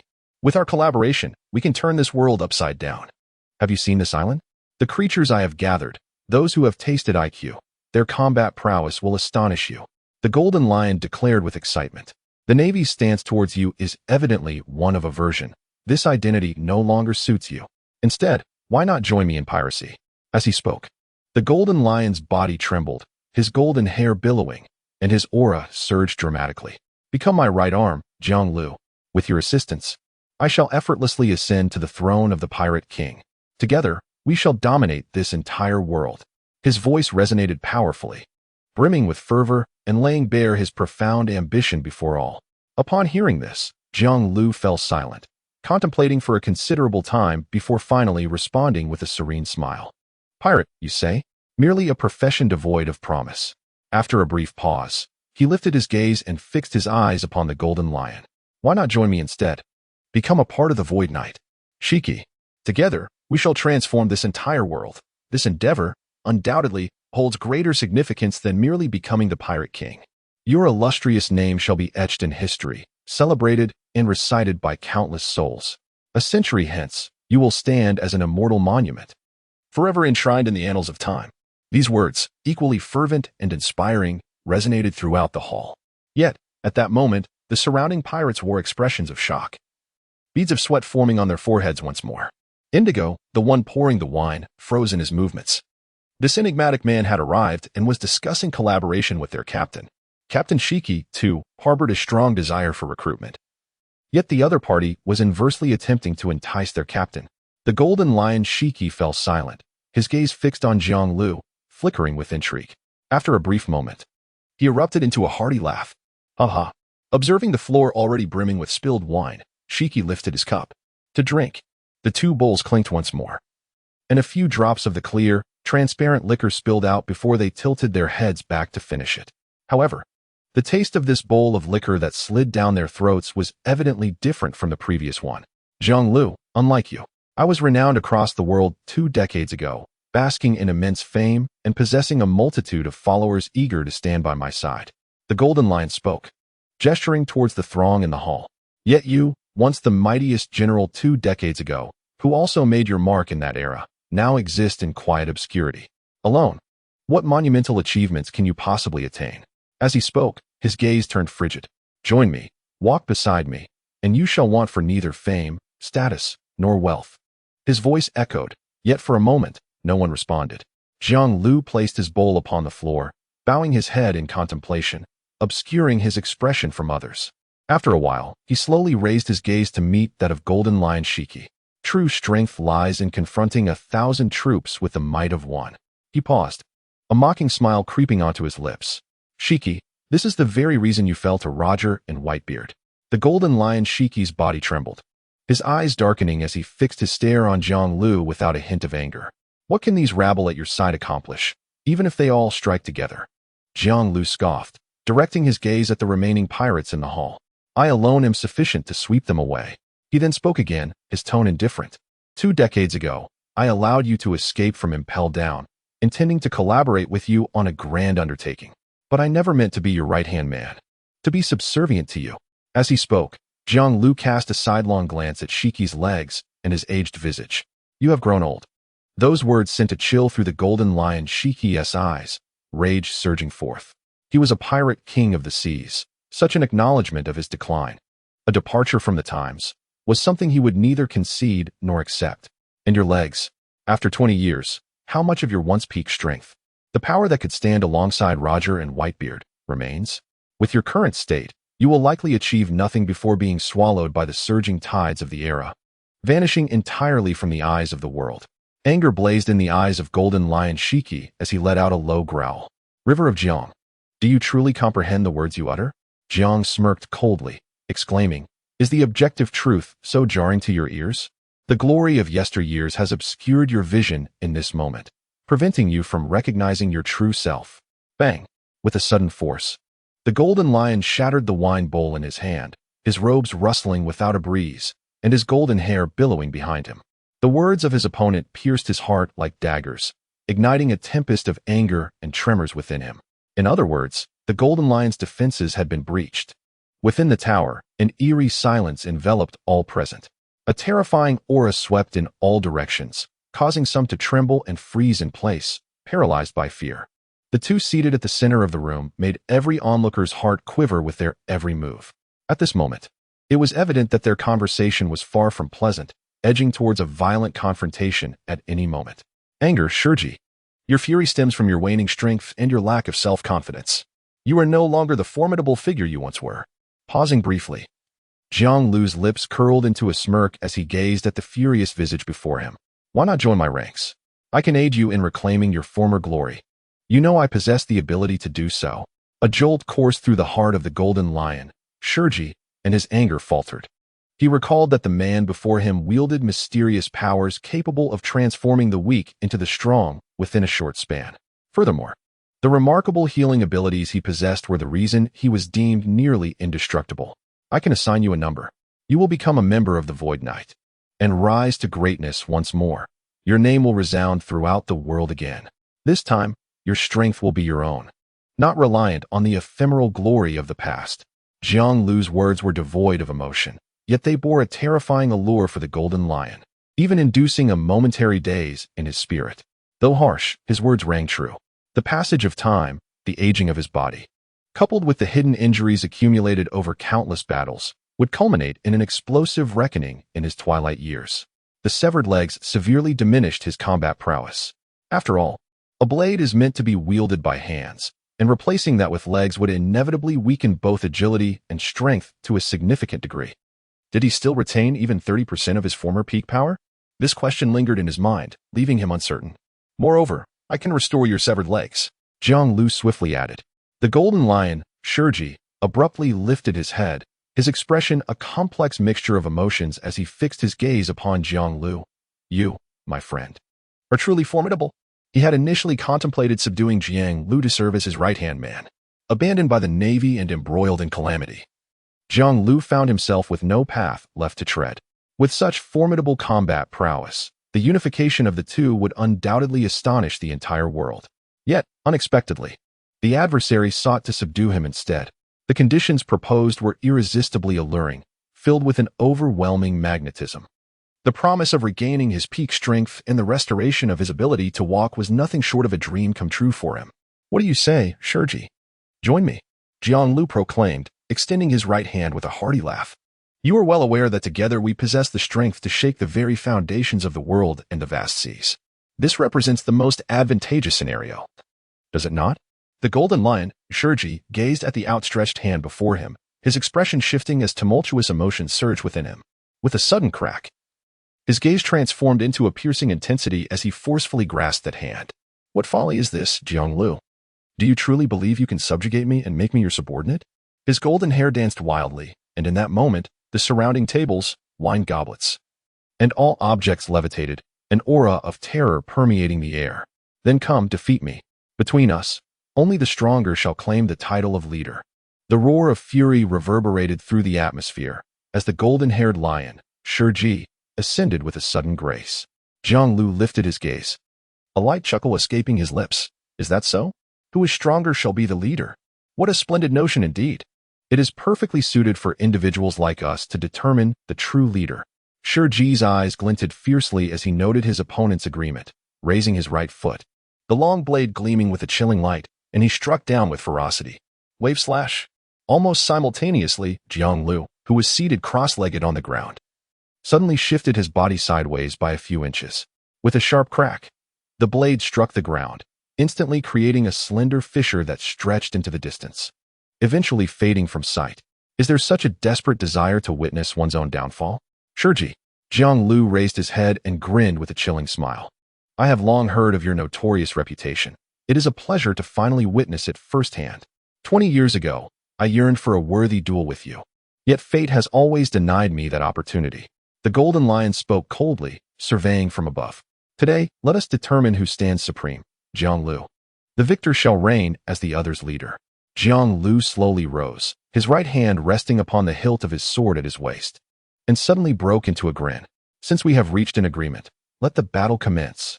The golden lion, suspended in midair, his robes billowing and golden hair whipping wildly. His gaze sharp, suddenly dove downwards. In the blink of an eye, he was upon Jiang Lu, his right foot lifted, poised to strike fiercely downward once more. Ah! A fierce wind swept through, and before Jiang Lu, the gale sliced through the air like a blade. Clang! The very next moment, his long blade was swiftly drawn from his waist, poised protectively above his head. Clang! The sound of metal striking resonated, sparks flying in all directions, creating a ripple of impact that swept through the hall, causing the hanging drapes to flutter, pressing the long blade against his thigh. It was not as effortless as when wielded with both hands, yet it bore considerable strength. Jiang Lu remarked softly. In the next moment, the golden lion, Shiji, withdrew his right foot, pivoting his body, and his left foot came crashing down once more with tremendous force. With a resounding clang, the powerful reverberations echoed, sending Jiang Lu's figure reeling backward. Do not underestimate me, young lad. These legs are far more formidable than the arms of certain individuals, mocked the golden lion Shiki. In the next instant, he lunged once more at Jiang Lu, his legs slicing through the air with relentless force, spinning like a top. The crisp sound of impact rang out repeatedly as Jiang Lu was propelled backward by the sheer might of his opponent. The three legendary pirates are certainly not mere fabrications of lore. The golden lion Shiki, far from being as feeble as depicted in theatrical portrayals, stands as a paragon of strength, renowned alongside the likes of Roger and Whitebeard in the annals of history. How could such a formidable warrior be anything but worthy of his illustrious reputation? Mastering haki, strength, swordsmanship, and the powers of the devil fruit to their utmost limits, he has secured his place at the pinnacle of the world and earned such a formidable name. As they retreated, within the blink of an eye, both had burst forth from the confines of the pavilion, an explosion of energy and dust trailing behind them. A boisterous laughter erupted as Jiang Lu withdrew, creating distance between himself and his formidable adversary. Old sure, despite his age, he is still quite capable. As he spoke, Jiang Lu raised his gaze towards the elderly man with flowing golden hair hovering in the air. What astonishes you is merely the beginning. Prepare to feel the might of this old man, young one. The golden lion looked down with a cold voice. With his right hand extended, fingers curled, he pointed towards the sky. The lion's majesty is unleashed. With a resounding thud, Jiang Lu's expression shifted slightly as the stones beneath his feet began to tremble violently. A deafening roar erupted, reverberating through the air as the ground trembled violently, swiftly converging towards the heavens. Vast expanses of earth and grains of sand shifted with remarkable rapidity. In that moment, the land surrounding the river quaked, rising tumultuously to form colossal lions, visible to the naked eye. In the blink of an eye, 5 or 6 towering lions, nearly 100 meters high and as formidable as mountains, emerged, their forms twisting as they shook the manes upon their necks, manifesting an awe-inspiring presence. A deep roar resonated like thunder, deafening and formidable, as the earth surged, transforming into a magnificent lion, exuding an unparalleled aura of terror as it lunged towards the river below. What an extraordinary spectacle! As time wanes, does the mighty lion still exist? The river gazed upward, grinning broadly. Above, the sun was momentarily obscured by 5 or 6 colossal lions. The dark, imposing forms of the lions shrouded his every line of sight. His knees gradually bent, sinking into the ground, which creaked beneath the weight, leaving profound imprints in the earth, followed by the very next moment. With a deafening roar, akin to the thunderous blast of cannon fire, Jiang Lu ascended with remarkable swiftness. In the blink of an eye, he found himself face to face with the first lion charging towards him. The long blade shimmered with a deep crimson energy before being swung with tremendous force. With a swift whoosh, the slashing wave sliced through the enormous lion before me, cleaving its body open with a gaping wound down the center. Roar! Yet, in an instant, 5 other figures, shifting in form, lunged toward him from behind, colliding with great force. Jiang Lu swiftly turned, raising his arms to shield himself. With a resounding thud, as if struck by a mighty mountain, his body trembled, the bones resonating with a cacophony of sound. Yet, in the next moment, he restored his composure. Nevertheless, The ferocious force had propelled him into the air. Whoosh! The fierce wind howled as Jiang Lu's robe fluttered in the air, and he turned mid-flight. 6 lion mountains approached with a resonant hum, their lion faces menacing and their presence overwhelming. The earth, previously cleaved by a blade, surged and swiftly began to heal. The disparity between reality and animation was stark. Jiang Lu murmured as he beheld this scene. In the cinematic version, the golden lion Shiki was effortlessly defeated by the fledgling monkey D, Luffy. Yet, at this very moment, what lay before him was an unimaginable aura and might. The true golden lion, despite his age and loss of limbs, still emanated a power that could astonish the heart. But therein lay the true excitement. With a tremor of his right hand, a breath reminiscent of cherry blossoms blossomed from the blade, enveloping it in a layer of mysterious patterns. Buzz, buzz, buzz. The blade trembled, seemingly aware of its master, exhilarated by the encounter with a worthy adversary, a fervent battle spirit igniting within. Let us engage in a grand conflict, Shurji. Allow me to witness the might that once commanded the world. A roar erupted from Jiang Lu's lips, and in that moment, the long sword in his hand vibrated with intensity, swiftly slicing through the air. With a swift rush, a brilliant slash cleaved through the air, transforming into a resplendent, purplish-red arc that collided forcefully against the lion mountain, which was lunging and snapping at him. Dust billowed, and the 5 lion mountains trembled violently. A horizontal line carved through their midsections, which then tore apart, extending all the way to their tails. Boom! Their bodies exploded, tumbling and quaking, crashing to the ground. The scenery before me suddenly opened up, revealing the vast azure sky once again. Yet accompanying this sight was the golden mane of the golden lion, violently shaking, and the twin blades gleaming with a sharp radiance. Ha ha ha ha. I knew this move couldn't stop you. River. The long blade cleaved through the void, descending with fierce precision from above. Its menacing aura shattered all in its path. The latter's gaze sharpened, and he raised his sword to parry the strike. With a resounding clang, the crisp sound of metal reverberated, swiftly followed by a dazzling flash of electricity and the immense shockwave generated by their collision. Boom! At the epicenter of their clash, a shockwave rapidly unfurled, radiating outward in all directions. The swirling dust surrounding them was swept away by this force, distorting as it traveled further. Truly a seasoned combat style, Shurji. Jiang Lu raised his blade above his head, bracing against the onslaught of energy surging from his opponent's longsword, a grin spreading across his face. Beneath the guise of a lion's might, the true lethal strike would follow. Against a man like you, I shall not entertain even the slightest negligence. The golden lion Shurji laughed heartily, his eyes sharp and fierce. With a swift motion, he retreated. Simultaneously, Jiang Lu also leapt backward, his form gliding gracefully through the air. The two locked gazes, a moment of tension suspended between them, before they once again swung their blades. Slash the waves, roared the golden lion as his right foot sliced through the air. Whoosh! A terrifying slash, imbued with an unparalleled sword intent, descended with a fierce swiftness. Jiang Lu likewise wielded his blade, executing a soaring cut that cleaved through the very air. Bang! The two strikes collided swiftly, shattering each other, while the ensuing shockwaves surged outward. A resounding crash echoed as the nearby pavilion succumbed to the devastating aftershocks of the shattered strike, crumbling into ruins amidst a cacophony of gasps and shouts. The golden lion's eyes shimmered with intensity, his expression grave. In the brief skirmish, he had swiftly come to the realization that the adversary before him was not one to be vanquished easily. The opponent had honed their strength, dominance, and swordsmanship to the utmost limits of the contemporary world. Suddenly, the figure plunged downward, reaching the river's edge in the blink of an eye, feet moving in a flurry, the blade's brilliance illuminating the air. Jiang Lu, with precision, countered each strike with his own sword. Clang, clang, clang. A series of resounding metallic echoes reverberated, bursting forth with formidable energy and sweeping in all directions. Suddenly, at a particular moment, the golden lion shifted his form. His feet launched successive kicks, unleashing a cascade of golden slashes that coalesced into a dazzling brilliance. Lion's thousand cuts, an even sharper assault, surged towards Jiang Lu, prompting him to abruptly raise his gaze and swing his long sword with remarkable swiftness. Bang, bang, bang, bang, bang. The strikes were more potent than mere waves, causing Jiang Lu's sword to tremble violently as his figure was propelled further away. Jiang Lu, do not underestimate me. We have yet to cross blades. But I firmly believe I am not inferior to those two fellows, Roger and Whitebeard. The golden lion unleashed a flurry of slashes, his vitality seemingly as robust as that of youth. In the blink of an eye, the entire sky was nearly enveloped by his strikes, radiating golden luminescence. As countless blades hurtled towards Jiang.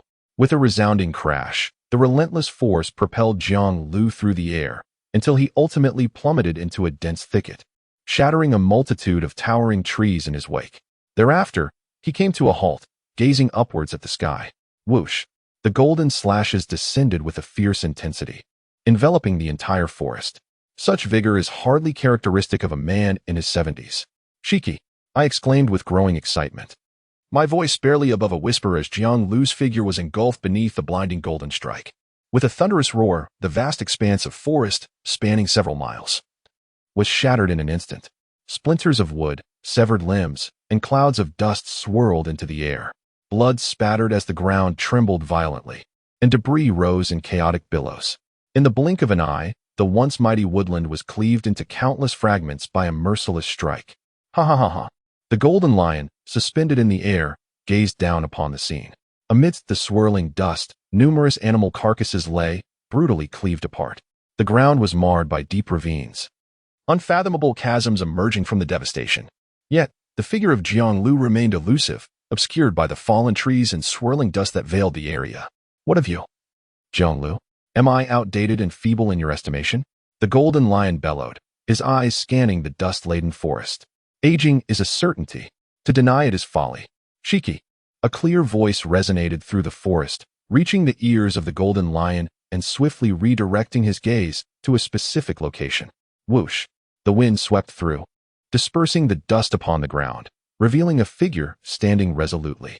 His robes, tattered and torn, left his upper body exposed, showcasing a chiseled set of 8-pack abs. Draped across his strong physique were mere scraps of fabric, while his trousers remained relatively intact. The man wielded a sword in his right hand, a smile gracing his face as he gazed upward at the golden lion soaring through the sky. River! The golden lion's gaze sharpened, his expression turning grave.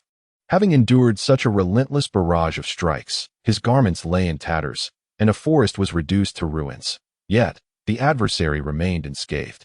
Such an assault holds no power over me, Jiang proclaimed loudly as he raised his head. Is that so? Said the golden lion Shiki in a chilling tone. His right hand suddenly arched upward towards the heavens. With a thunderous roar, the ground trembled across several dozen miles, the earth convulsing as the formidable Lion Mountain re-emerged, encircling Jiang, who stood at its center. Was this an even grander display of scale and might? Such a crude creation of earth could be cleaved in two with a single stroke of my blade. What purpose could it possibly serve against me? Jiang raised his gaze, observing the nearly 10 Lion Mountains, each roaring and bellowing with a formidable presence, surging towards him. Unlike the previous encounter, he stood there with an air of calm, seemingly devoid of any intent to evade. With his torso bare, the fierce wind swept past him, lifting tattered rags that were swept into the fray of the Lion Mountain. His abdomen, defined by 8 muscular blocks, formed a streamlined physique as robust as that of a cheetah. Then let us see what you can do, the brash youth proclaimed. The golden lion bellowed, its outstretched claws tightening with ferocity. With a resounding roar, a dozen lion-headed beasts charged toward the flowing river. A massive cloud of earth was stirred, swiftly engulfing their figures. Thousands of tons of dust surged forth, rapidly accumulating into a colossal mound, twisted and entangled like a braided masterpiece. Boom, boom, boom. The earth trembled as it contracted, becoming denser after several compressions. The wind whistled past the peculiar, twisted summit of the mountain, stirring up wisps of dust, while tattered black cloth was swept to greater heights. Then, the golden lion seized it with a fierce grip, his gaze piercing as he looked down. Is this an indestructible monster? Today, I shall observe closely whether you truly are invincible. A faint voice escaped his lips, the golden lion's expression icy.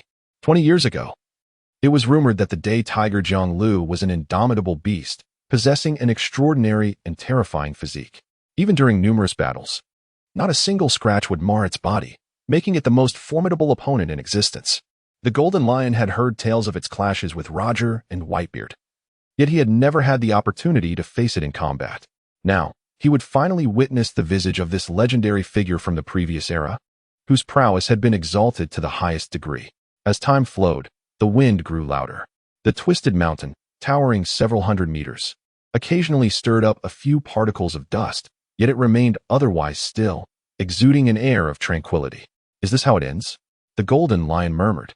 However, in the next instant, his form surged upward, his gaze sharpening as it fixed upon the midsection of the great mountain. With a resounding boom, the entire mountain trembled. Stones scattered, and earth was sent swirling into the air, drifting outward in all directions. What a jest!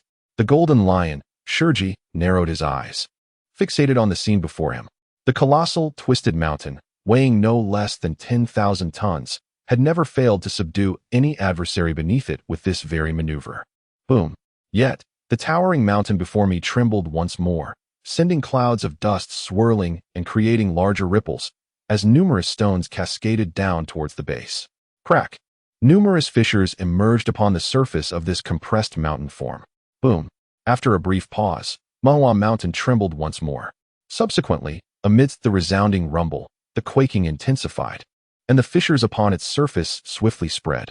The golden lion elevated its stature, its gaze heavy with gravity, fixated on the depths below, a cascade of golden locks billowing in the wind. Suddenly, its eyes widened in astonishment. With a resounding explosion, the rugged peaks of Mahua Mountain shattered, its midsection violently splitting apart and releasing vast clouds of dust. From the fissure, rock shot forth like bullets. A figure enveloped in searing green energy soared into the sky, effortlessly reaching the front of Shurji in the blink of an eye. The fierce, burning green energy, coupled with the grotesquely contorted visage and the terrifying aura emanating from this being, sent a tremor of unease through the heart of the golden lion, Shurji. You rascal! Out of the corner of his eye, he glanced downward at the towering, several hundred-meter-high twisted mountain, which crumbled with a thunderous roar, sending a cascade of earth tumbling to the ground. You made your move, and I shall respond. Now it is my turn, Shiki. A low growl reverberated through the void as Jiang Lu's feet forcefully struck the air. With a resounding bang, its form suddenly propelled forward like a cannonball, tearing through the air in an instant. Here it comes. The golden lion, Shurchin, felt a surge throughout his body, his gaze turning grave as he uttered a low warning. Becoming alert. In this state, Jiang Lu appeared markedly unusual. With a swift whoosh, the green figure flickered through the void, darting left and right in a perplexing advance, rendering it impossible to ascertain from which direction it would launch its attack. In the brief span of 2 breaths, the distance of 1,000 meters between the two individuals was suddenly bridged. Whoosh! A fierce wind rushed towards him, causing the golden lion's skin to quiver, and a sharp glint flashed in his eyes. The figure, enveloped in swirling green energy, suddenly drew near, its form rapidly flickering and transforming. To the left? No. To the right. A fist suddenly enlarged, sending a shockwave through the heart of the golden lion, who could distinctly perceive the air rippling in the shape of the fist as it swung out. His eyes flashed, and his head tilted to the left. Boom! A fist, akin to an air cannon, whizzed past his right ear, its sharp force even grazing his skin. The golden lion's eyes narrowed, his form shifting as his right foot suddenly thrust forward towards the emerging figure. Yet, with a swift motion, the opponent flickered, and the longsword pierced through the shimmering shadows. How swift! The golden lion felt a jolt of astonishment within, utterly incredulous. In the very next moment, a fist materialized from the left side, swinging towards his cheek.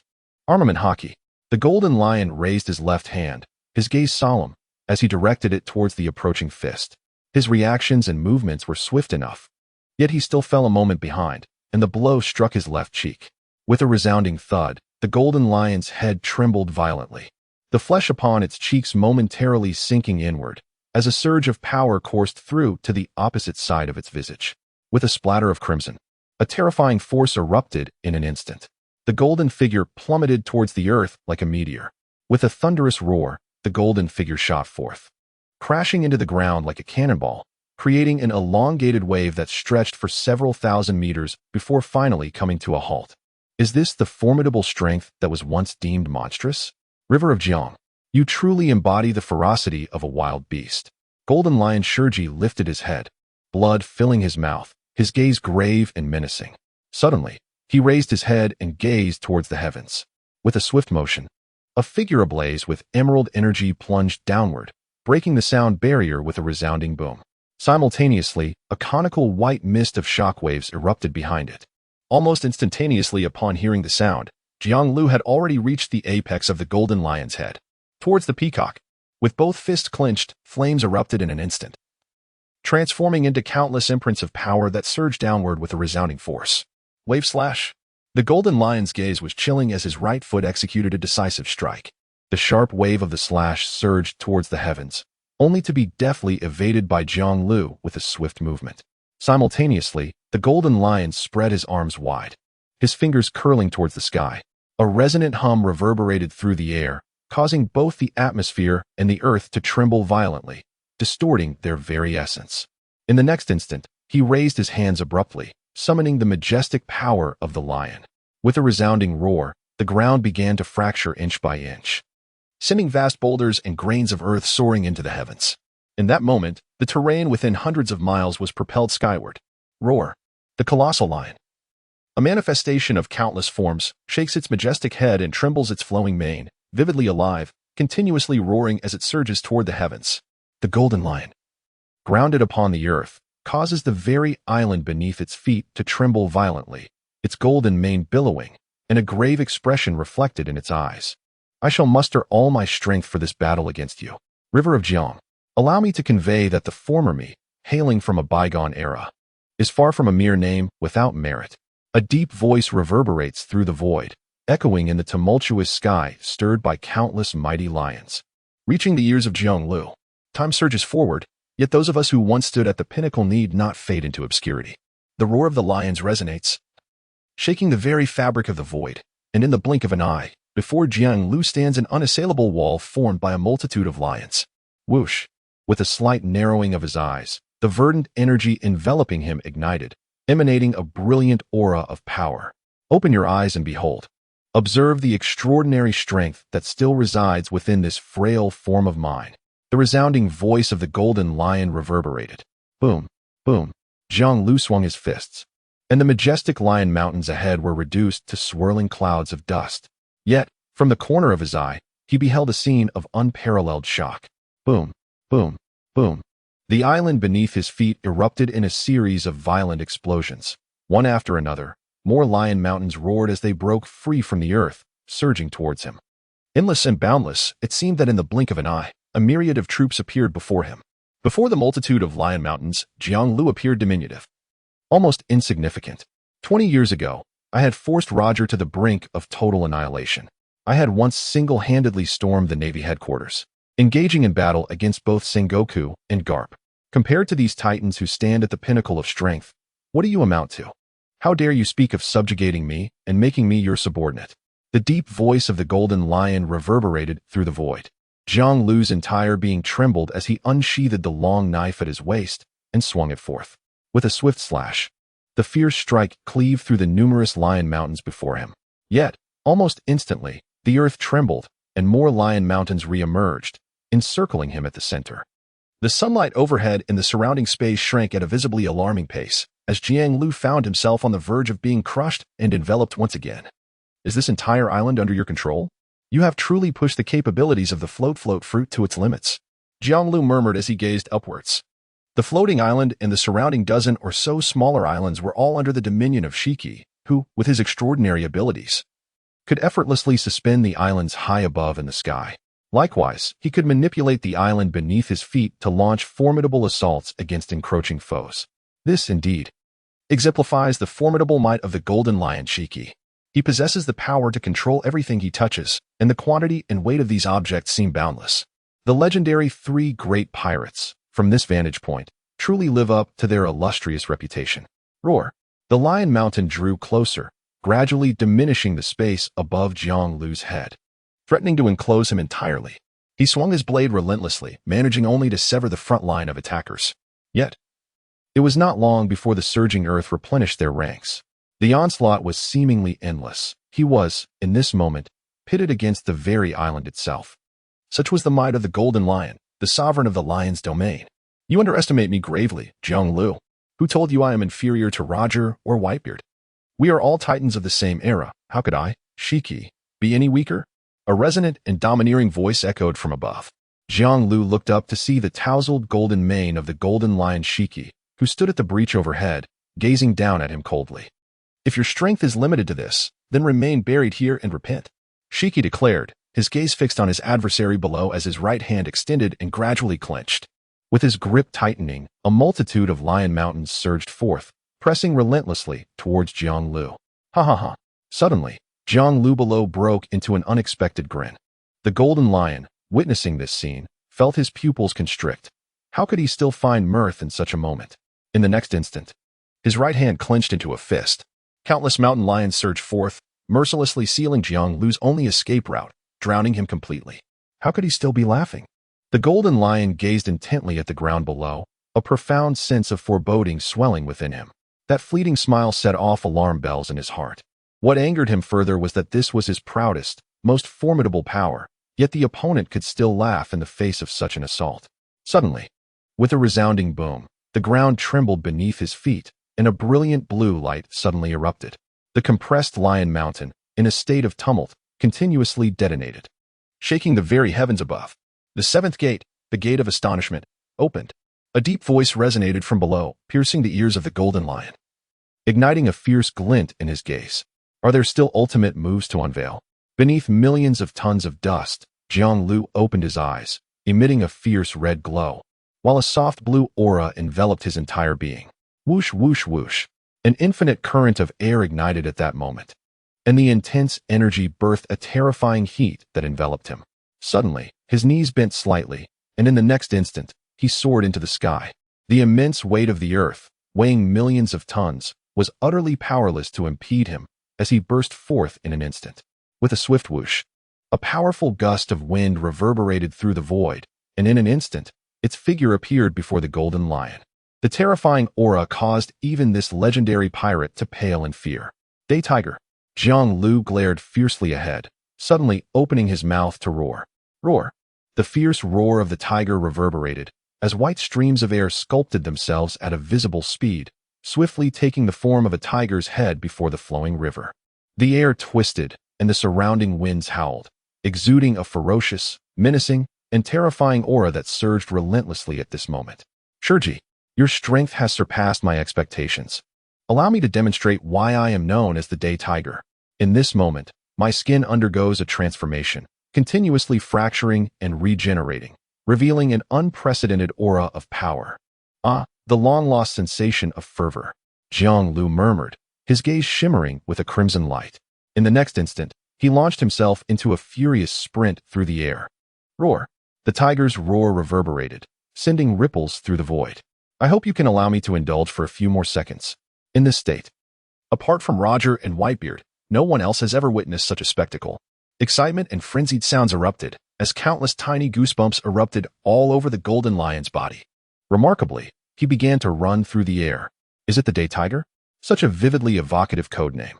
A gravely aged voice emerged from his lips, and then, his figure swiftly retreated backwards.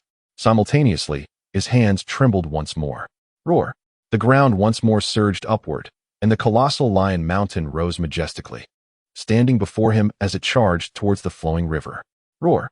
The flowing river, with its continuous steps, opened its mouth in a fierce roar. The tiger-shaped shockwave instantaneously expanded, engulfing the air, forming an air cannon that thunderously crashed into the looming Lion Mountain ahead. With a thunderous roar, dust erupted as Lion Mountain was shattered into a cloud of earth. A mournful cry twisted and plummeting downwards, resembling a ferocious beast. The golden lion let out a low growl. This had become a recurring assessment, allowing him to profoundly comprehend why, 2 decades prior, the world had described Jiang Lu in such a manner. An indestructible monster, the most ferocious of wild beasts. The aura emanating from his opponent at this moment exuded a terror and ferocity unmatched even by the wildest of creatures. Boom, boom, boom, boom, boom. The void trembled as Jiang Lu, racing through the air, transformed into a dazzling blue apparition, arriving before the golden lion in mere breaths. Do not perish, Shurji, Jiang Lu bellowed, his right fist striking forth with tremendous force. Buzz. The pupils of the golden lion Shurji constricted as he swiftly evaded to the side. A terrifying shockwave whistled past his body, leaving behind a twisted column of force that struck the mountains behind him, shattering them into a cloud of dust. How swift! How ferocious! Shurji roared in astonishment. The eighth gate of the eight gates of Duinjia had been opened, and combined with the monstrous physique honed in this realm, its power reached an unfathomable level of terror. Speed, strength, and reflexes. Every movement was a pure physical assault capable of obliterating all enemies before him. With a resounding bang, a startling noise pierced the air, causing the golden lion to abruptly turn its head. Before it stood a figure, enveloped in a fierce aura, with eyes gleaming like embers, resembling a wild beast in appearance. River flows, roared the golden lion Shurji. A ferocious phantom of a tiger materialized behind the opponent, its maw agape in a thunderous roar, sending a gale that sliced through the air. The golden lion, with his flowing golden mane, appeared disheveled, his garments torn asunder. He gaped in astonishment, his eyes wide with shock. Such sheer, terrifying physical prowess was a sight he had scarcely encountered, filled with overwhelming visual impact. "You truly are a monster," the golden lion exclaimed. With a tremor of his feet, he transformed his legs into mere shadows, unleashing a strike. Lion Thousand Cuts Valley. Yet, the river of Jiang, merely a few steps away, evaded the formidable slash with a graceful shift. How is this possible? The golden lion gasped, his mind reeling. The distance between them was but 2 to 3 meters. At such proximity, to miss was unfathomable. However, his queries went unanswered. Jiang's aura ignited. His right fist clenched tightly as he stepped into the void. With a resounding bang, a mere step sent ripples through the void, and its form had already arrived before him. Roar! The howling sound reverberated through the entire sky as the golden lion, with its mane billowing, stood fiercely.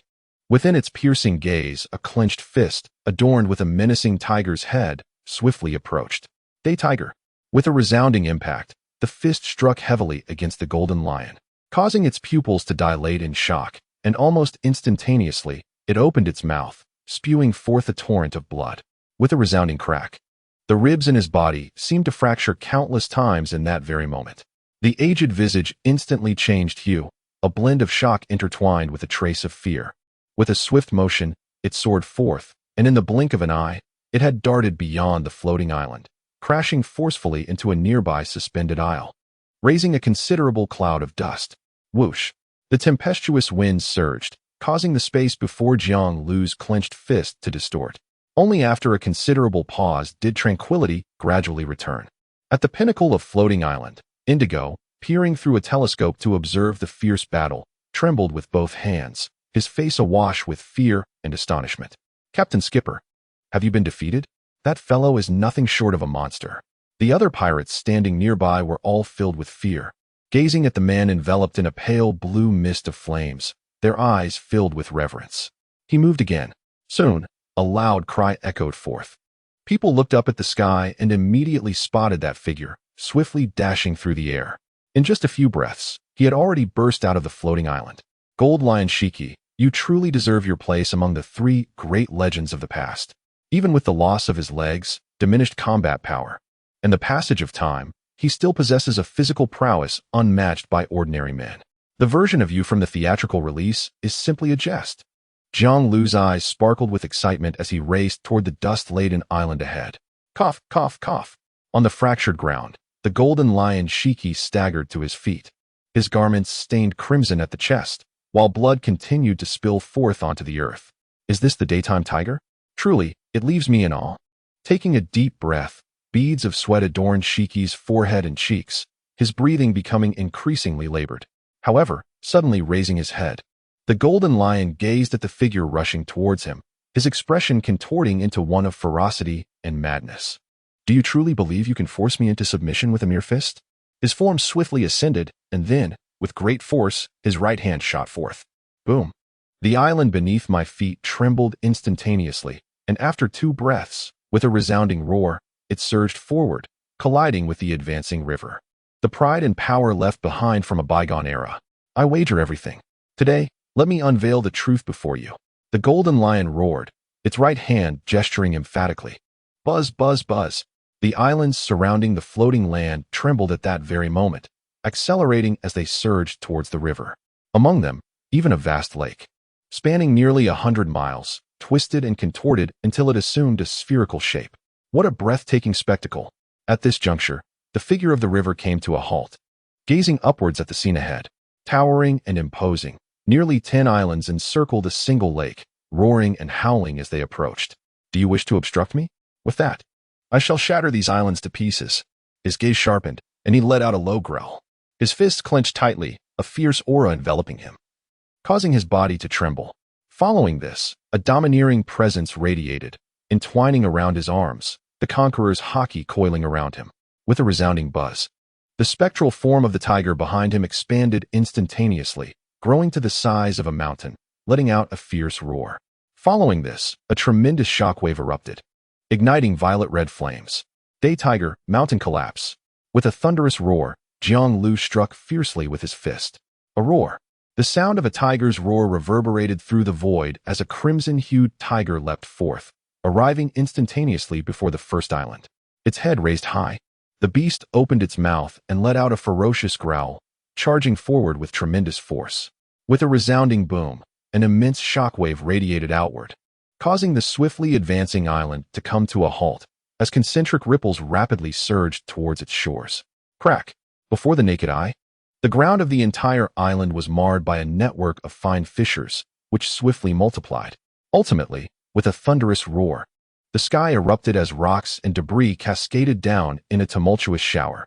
With a swift whoosh amidst the endless mountains and stones, a figure engulfed in blazing crimson flames dashed forward, the violet-red radiance trailing behind like a twisted line weaving through the rocky terrain. In an instant, it arrived before the second small island. Raising a foot, it unleashed a powerful kick, the daytime tiger's gale slash. With a resounding bang, the small island momentarily halted, splitting apart with a massive chasm toppling to either side. In the sky, the golden lion's pupils constricted, his expression grave, beads of sweat cascading from his forehead and cheeks down to his chin. In his youth, such intense combat would have posed no burden. Yet now, in his current form, he felt he was nearing his limits. At this very moment, excruciating pain surged from the depths of his body, causing him to tremble slightly. Having endured such a direct blow, the golden lion was already gravely injured, now fighting purely on the strength of his will. Boom! In the distance, a crimson-hued rainbow shattered yet another island in an instant.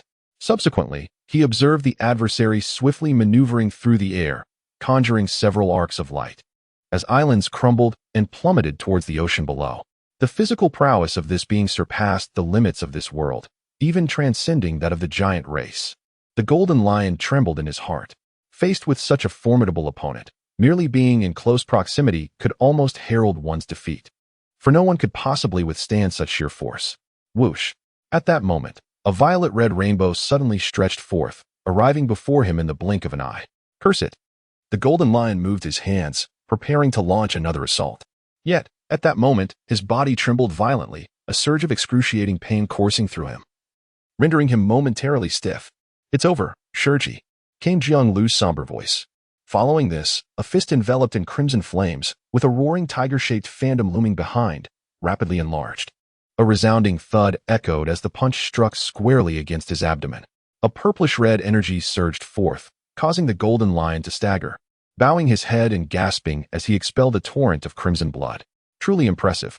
Ah, the river flows. He chuckled, yet his eyes betrayed a profound sense of desolation. If only I could reclaim a few years of my youth. Both legs are still intact. I shall not be defeated. With that final declaration, the golden lion let out a thunderous roar, tears streaming from his eyes. Who could possibly comprehend such a moment? Jiang Lu remarked softly as he retracted his fist, his aura gradually subsiding, and his once upturned black hair returning to its original state. He then gazed downwards, observing the unconscious golden lion plummeting towards the sea. Once a legend among the three great tales of the world, the golden lion had succumbed to defeat at his hands today. You must uphold our promise, Shurji, Jiang Lu murmured gently as he dove downwards. Just as the golden lion's form met the water's surface, Jiang Lu seized him with a swift motion. Jiang Lu. The golden lion opened his eyes, blood streaming from the corners of his mouth. From this day forth, I shall be the boss, Shurji, Jiang Lu exclaimed with a grin. You wretched little brat. The golden lion's emotions flared instantly, but soon he seemed to come to a realization, letting out a deep sigh. His gaze fixed intently upon Jiang Lu, his eyes filled with complexity. Let me see what chaos you can unleash upon this world. Jiang Lu's expression momentarily stiffened, before he burst into laughter. Certainly. I shall not let you down. Ha ha ha. The laughter echoed in the ears of the golden lion, who slowly closed his eyes, his emotions swirling in a complex dance. He never anticipated that after 2 decades of anonymity, his desire to return would be thwarted by this individual before him. A single defeat would compel him to submit to his adversary. The machinations of fate truly left me disheartened, he murmured to himself, as memories of his life began to unfold. The spirited ambitions of his youth at sea, the arduous trials encountered on the Grand Line, and the countless battles fought alongside the likes of Rox, Whitebeard, and Roger. My life has already provided ample reminiscence. Let us see what can be achieved in the final radiant moments of this existence. Surely, his words shall not disappoint me. Meanwhile, on the island of Bonero in the first half of the Grand Line, a robust, towering man bellowed with laughter. Ah ha ha. My injuries have fully healed. I feel as if I have been reborn. Captain Teach, when we next encounter Jiang Lu, we must ensure he pays dearly. Bages chimed in, equally amused. You are right. That fellow shall not escape my wrath. Marshal D. Teach's expression darkened at his crew's words. Let us depart this island. We have pressing matters at hand. Having captured Judicial Island, their bounties were sure to soar. The group made their way through the streets towards the port. That straw hat kid has certainly accomplished something remarkable. A gruff voice resonated throughout the thoroughfare. Judicial Island? Renowned for its sea train from Water 7, Lafitte remarked softly. It is not far from here. What a peculiar twist of fate this is. Van Oka spoke solemnly. To think they are within our range, those unfortunate souls. Let us go now and prepare for departure, declared Teach, his laughter echoing once more. However, just as they took a few steps, a low voice emerged from a nearby rooftop. Hey, wait a moment, Teach. I have been searching for you. Marshal D. Teach turned to see a figure crouched on the rooftop. His eyes narrowed, then he burst into laughter. Ha ha ha. It's you, Ace. Ace, standing atop the roof with a grim countenance, looked down upon the group. You have become quite the captain, haven't you? Captain Marshal D. Teach of the Blackbeard Pirates. Taken aback by Ace's words, Teach erupted into laughter again. What a surprise, Ace. It has been quite some time. How did you know I was here? Ace crossed his arms, a cold smile gracing his face. Teach, let us dispense with the trivialities. With the many years you have lived beyond others, it is inconceivable that you do not comprehend the current circumstances. Is that so? Marshal D. Teach replied, his expression unwavering, before breaking into a smile. Ah, I see. So, would you care to become my companion? Together, we shall seize the world. The era of Whitebeard has come to an end, and I shall claim the title of Pirate King. All that remains is to eliminate that straw hat brat, Luffy, in Water 7, as a gift for the government. Ace's expression shifted dramatically. Luffy, what are you saying? He is my brother. You shall not escape my wrath. Teach. Marshal D. Teach was taken aback, and the expressions of those behind him, including Van Augur, turned grave. At that moment, the atmosphere between the two parties became palpably tense. Oh, is that so? What a remarkable twist of fate. The smile on Marshal D. Teach's face faded, his demeanor growing icy. Having recently endured a wound from Jiang Lu, he no longer possessed the cheerful disposition of the original tale. It seems that the discord between us is irreconcilable. Ace's expression was frigid. Reconciliation? That jest is far from amusing. Your actions have given me ample reason to end your life 100 times over. In the next instant, flames erupted from his body, igniting the very ground beneath him. Ha ha ha ha ha. Then let us offer you up to the government, captain of the 2nd Division of the Whitebeard Pirates. They will surely be delighted. Marshal D. Teach laughed heartily, his eyes glinting with malice. Compared to the Straw Hat Kid, Luffy, you are a far superior bait. A bait capable of plunging the world into utter chaos. Ace slowly rose to his feet, flames swirling around him, engulfing half of his body. Oh, is that so? Then, why not share your ambitions? Your self-delusional ambitions. No sooner had he spoken than a dull gunshot rang out, and a burst of flame erupted from Ace's hat. Van Augur, standing behind Blackbeard, was momentarily stunned. Don't waste bullets. Ace is a Logia user, Marshal D. Teach remarked coldly, then turned his gaze toward Ace. There is no need to inform you of such matters, for you shall soon find out. Ace's expression remained impassive. Is that so? Subsequently, both parties fell into silence. As if there was nothing left to say, a gentle breeze stirred, causing the flames around Ace to flicker and dance. His hands suddenly transformed, mimicking the shape of a gun, aiming downward. Fire the muskets. In an instant, fiery projectiles shot downwards toward the crowd below. Quick, Take cover, Marshal Ditch shouted, and chaos instantly ensued within the ranks. Just then, as he lifted his gaze, a colossal fist of flame came crashing down with a deafening roar. Ace had already leaped high into the air, charging towards them with ferocity. Fire fist. With a thunderous roar, the ground erupted, and Bagus was engulfed in flames. His cries of agony echoing through the air as those nearby rushed to extinguish the fire. You are no match for him. Step aside. Marshal D. Teach bellowed. His expression morphed into one of savage intensity as he let out a low growl. Allow me to showcase the power I have painstakingly acquired over the years, Ace. I assure you, it will astonish you. From the depths of darkness, an abyssal shadow, akin to a malevolent specter, surged forth from Marshal D. Teach, enveloping half the sky. Before the might of this fruit, your fate is sealed in defeat. Ace's gaze narrowed, and the flames behind him surged dramatically, equally obscuring half the heavens. Is that so? Your confidence certainly does not reflect the cautious nature of your personality. Teach. At this moment, Ace recalled the words spoken by Jiang and unleashed his full strength immediately. Will I be defeated? No. How could I possibly fail against such an opponent? He murmured to himself, his eyes growing resolute. In the next moment, he surged forward with great force, and Blackbeard also charged ahead with a fierce roar. Boom! The flames clashed with darkness. A formidable aura radiating across the entire island in an instant, engulfing the street. The two locked eyes, each filled with coldness and sharpness. The war on Banero Island had commenced, heralding the beginning of the Summit War. What lay ahead was an era of tumultuous change, where the tides of fate would shift dramatically. No era in this world endures eternally. The age of Roger from 2 decades past, and the current age of Whitebeard, will both fade with the passage of time, becoming mere history.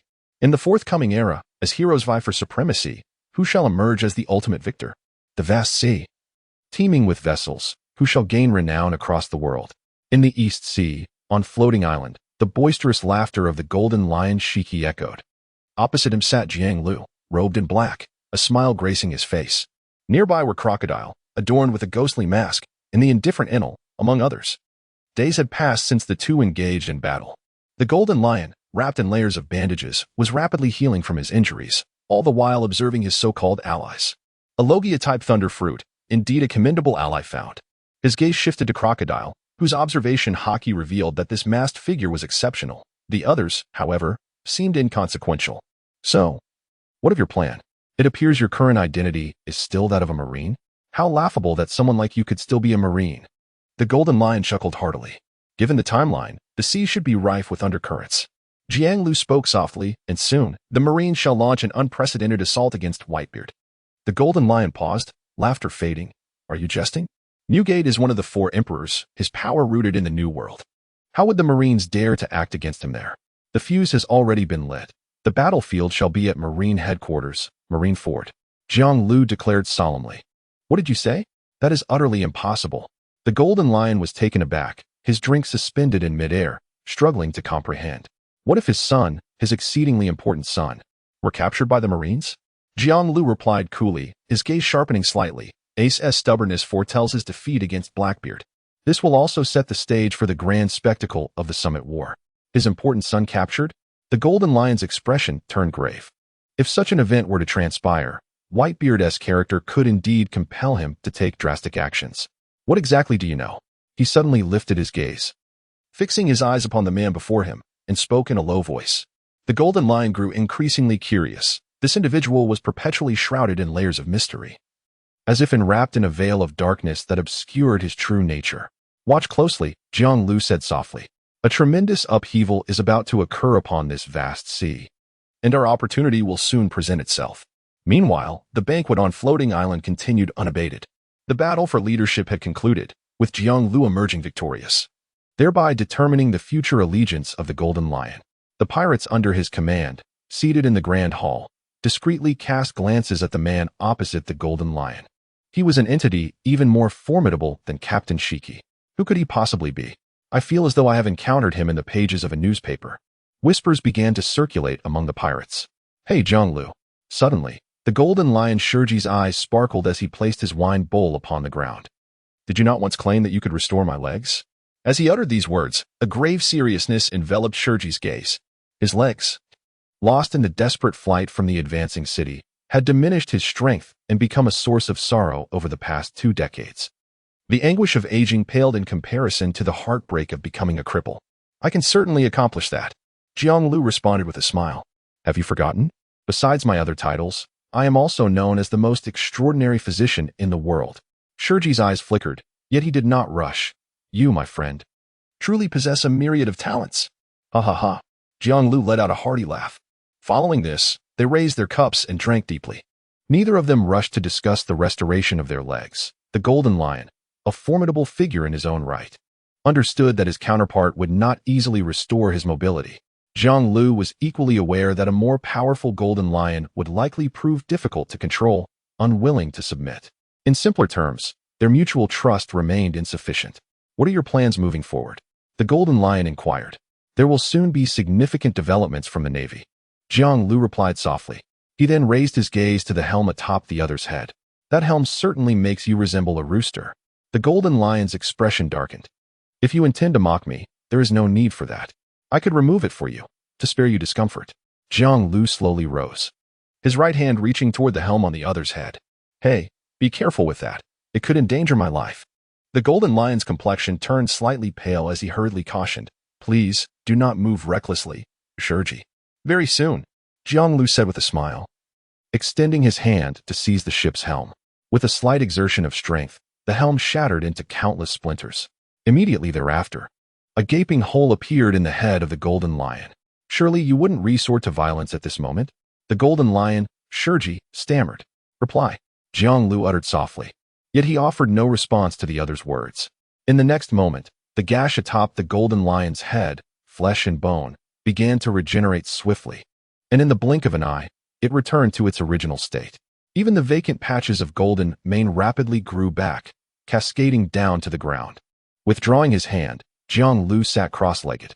The Golden Lion, after a moment of astonishment, trembled as he reached for his forehead, when his hand encountered nothing but emptiness. He gazed excitedly at the man across from him. Had it truly been removed? Of course. This shall be considered a reward for your acknowledgement of my leadership, Jiang Lu said with a nod and a smile. The Golden Lion exclaimed with excitement, rising to his feet and hurriedly making his way elsewhere, calling out joyfully along the way. Where's the mirror? Bring me the mirror. For many years, this unsightly ship's will has adversely affected his appearance, rendering him akin to an ugly rooster, much to the delight of his adversaries who often mocked him. At long last, he has regained his former self. The overwhelming joy coursing through him makes his entire being tremble with excitement, even surpassing the exhilaration of having his legs restored. Captain Shiki, your head. Indigo approached, astonished. Is it gone? The Golden Lion inquired loudly. Indeed, it is gone. You have become more magnificent and imposing. Indigo eagerly nodded. Ha ha ha ha. The Golden Lion erupted into laughter, bounding up the stairs with great haste. He was certain that the wretched helm had been removed by that young lad. Yet he yearned to witness the transformation with his own eyes.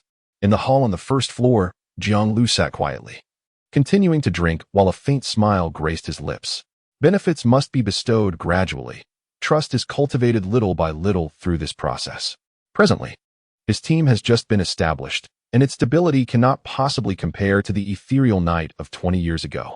However, in terms of strength and potential, it far exceeds that of the past. With the formidable natural abilities of Inaru and Crocodile, coupled with the Golden Lion Shiki, the Shichibukai Don Quixote da Flamingo, and the impending acquisition of Rob Lucci, this coalition, once it secures sufficient territory, could swiftly ascend to become the new sovereign of the seas, wielding terrifying power. Foxy, Jiang Lu suddenly called out. Yes, boss, I'm here. Foxy promptly replied. I heard the latest newspaper has been released? Jiang Lu inquired with a smile. It seems so. I will find it right away. Foxy paused for a moment, then turned and dashed off. Soon, he located the latest newspaper in a designated area of the hall and hurried back to present it to Jiang Lu. After receiving the newspaper, Jiang Lu quietly perused its contents, a glimmer of profound insight illuminating his gaze. The entire article reported on the Judicial Island incident, detailing the significant actions of the Straw Hat crew, while the matter concerning Bonero Island received no mention, as if it were still simmering beneath the surface. There is often a period of calm before the storm. Exhaling gently, Jiang Lu lifted his filled wine bowl and drained it in one gulp. On the second floor, gazing at his reflection in the mirror, the Golden Lion trembled all over. It's gone, truly gone. That little brat, Jiang Lu, managed to heal even such grievous injuries. Taking a deep breath, the golden lion continuously stroked his head, where not long ago, a ship's helm had been embedded. Yet now, everything appeared no different from his former self. That brat truly possesses the ability to restore my legs, the golden lion murmured. At the same time, at the Navy headquarters in Marineford, the atmosphere in the silent office of the Fleet Admiral was thick with tension. Sengoku examined the documents of crimes laid out on his desk, his brow furrowed and his eyes filled with gravity. Other officers and Navy personnel responsible for handling the documents wore serious expressions. The only sound that punctuated the silence was that of the sheep on the table, munching on discarded paper. Blackbeard, Marshal D. Teach, you have indeed posed a formidable conundrum for us. Not long ago, Blackbeard's crew surrendered Port.At, Ace, the 2nd Division commander of the Whitebeard Pirates, to the world government. Consequently, he has now become the new warlord of the sea. However, for Sengoku, this undoubtedly presents a challenging dilemma. The world government will not let such a rare opportunity slip away. War is likely on the brink of eruption. Whispering the name Port.At, Ace, Sengoku's expression was intricate and grave. Cap. Furthermore, flowing river. Sengoku was acutely aware of the connection between these two individuals and Ace. Moreover, he possessed a deeper understanding of the relationship between Garp and the Straw Hat Kid, Luffy, who had recently caused chaos at Eni's lobby. This knowledge rendered his emotions even more intricate and grave. With his grandson captured, Sengoku could empathize with Garp's sorrow and anguish. However, the ties between Jiang Lu and Ace were far more convoluted. Garp could be reasoned with, but Jiang Lu, this man. As he muttered to himself, Sengoku's expression grew increasingly somber. Compared to Garp, Jiang Lu was more likely to be provoked into a furious rage. Yet, he was acutely aware that Ace's capture also presented an extraordinary opportunity. A chance to overturn the current dynamics of the world. In the present world, a delicate equilibrium existed among the 4 emperors, the Navy, the 7 warlords, and the world government. Each opposing faction was unable to dominate the others. However, the emergence of the Ace incident sparked the potential to disrupt this balance. The Whitebeard Pirates. Sengoku exhaled softly, his visage now imbued with a chilling gravity. Having served for over a decade, the passage of time and the emergence of a new generation within the Navy signaled that it was time for him to retire. Deep down, he yearned to accomplish something significant, to provide justification for his tenure. Ace's arrest seemed to offer him just that possibility. If he could dismantle one of the 4 emperors before stepping down, thereby shattering the equilibrium between the Navy and the pirates, the path for his successor would undoubtedly be much smoother. Moreover, Sengoku was exceedingly certain that the world government would not allow this opportunity to slip away easily. They had long harbored a profound disdain for what was termed the Great Pirate Era. Buzz buzz. At that moment, the telephone bug on the nearby table began to ring. It was a call from Fleet Admiral Sengoku, representing the world government. The officer standing before the telephone bug spoke rapidly. Has it arrived already? Sengoku's expression shifted slightly as he took a deep breath and spoke in a grave tone. Establish the connection. Indeed. The officer nodded and promptly brought over the telephone insect, placing it before the warring states. The expression of the telephone insect transformed instantly into that of a stern, composed elder, exuding an air of authority without anger. Admiral Sengoku. A deep, aged voice resonated. You should have received news regarding Blackbeard's capture of Whitebeard's 2nd Division commander, Port.At, Ace, even earlier than us. Sengoku's eyes narrowed, and he nodded in acknowledgement. Indeed, Blackbeard and his crew initially handed over Ace at the Navy headquarters. The voice continued, what plans do you have moving forward? Rather than providing an answer, Sengoku countered with a question. I am more curious to know the perspectives of the 5 of you regarding this matter. He refrained from responding directly, for he was acutely aware of the delicate balance between Garp and the Marine, and he hesitated to make a hasty decision that could lead to dire consequences. Deep down, he was reluctant to bear the weight of such a decision. Yet, Sengoku also recognized that the situation was already laid out before them, leaving little room for alteration. What are our thoughts? Huh? The laughter emanating from the phone worm was somewhat cold, clearly expressing dissatisfaction with Sengoku's conciliatory stance. As the 2nd in command of the Whitebeard Pirates, Port.At, Ace serves as an excellent bait, a catalyst capable of igniting the current global situation. Moreover, recent intelligence suggests that he possesses an even more astonishing identity. Sengoku, you must be aware of this. Should Ace be executed before the world as bait to lure the entirety of the Whitebeard pirates into a conflict, the ramifications for the world's balance would be monumental. It would significantly impact the Navy's efforts to suppress the pirates roaming the seas. Sengoku furrowed his brow, gradually clenching his fist. After a moment of contemplation, he gritted his teeth and declared, "War is not so simple. We must remember, that is Whitebeard." Indeed, as the epitome of power and influence in this era, Whitebeard cannot be dealt with lightly. This endeavor represents a perilous gamble. The best-case scenario would see the Navy victorious, Whitebeard's demise, and a dramatic shift in the world's dynamics, establishing the Navy's dominance. However, what if the Navy were to falter? We must acknowledge that Whitebeard possesses the capability to turn the tide. He is the strongest man in the world, commanding countless formidable allies. Should this crew revolt, the consequences would be unfathomable. You shall formulate the plan. We both understand that this is the opportune moment. From today onwards, let the rumors begin to circulate. The news of Port-At Ace's capture need not be shrouded in secrecy any longer. It is time for the world to witness our might, Sengoku. The elderly voice resonated with unwavering resolve and unassailable conviction. With a deep breath, the expression on Sengoku's face shifted, ultimately culminating in a long sigh. I understand. With that, it is your turn. I shall ensure that the world government fully cooperates with you to secure victory in this war. The call ended, and the office was enveloped in a profound silence. After a prolonged moment of stillness, Zhangguo finally lifted his head, his expression grave. His voice somewhat hoarse as he inquired, "Where is Karp?" The officer who had been standing silently beside him promptly replied, "Vice Admiral Karp is currently in Water 7 and appears to have just met with Admiral Akiji.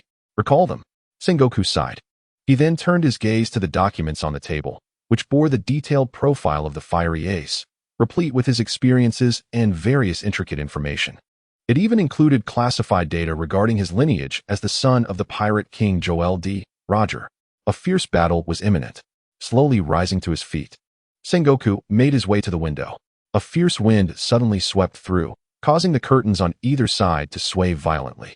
Gazing down at the vast inner bay port and the expansive Marineford, the expression in the eyes of warring states flickered, his heart racing in tandem. This world had remained tranquil for far too long.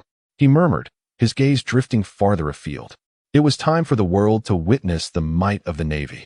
Fresh-faced pirates dared to assault Judicial Island, and an increasing number of scoundrels recklessly wreaked havoc upon these waters. This was undoubtedly a troubling phenomenon. Meanwhile, in Water 7, you truly looked disheveled, Kazan. Karp, seated cross-legged on the ground, narrowed his eyes at the tall man approaching him and spoke in a serious tone. Vice Admiral Karp. You know well that I encountered that fellow.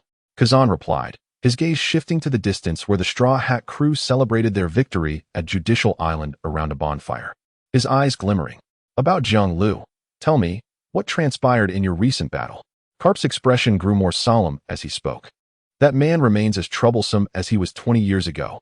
Kazan's countenance turned grave as he spoke slowly.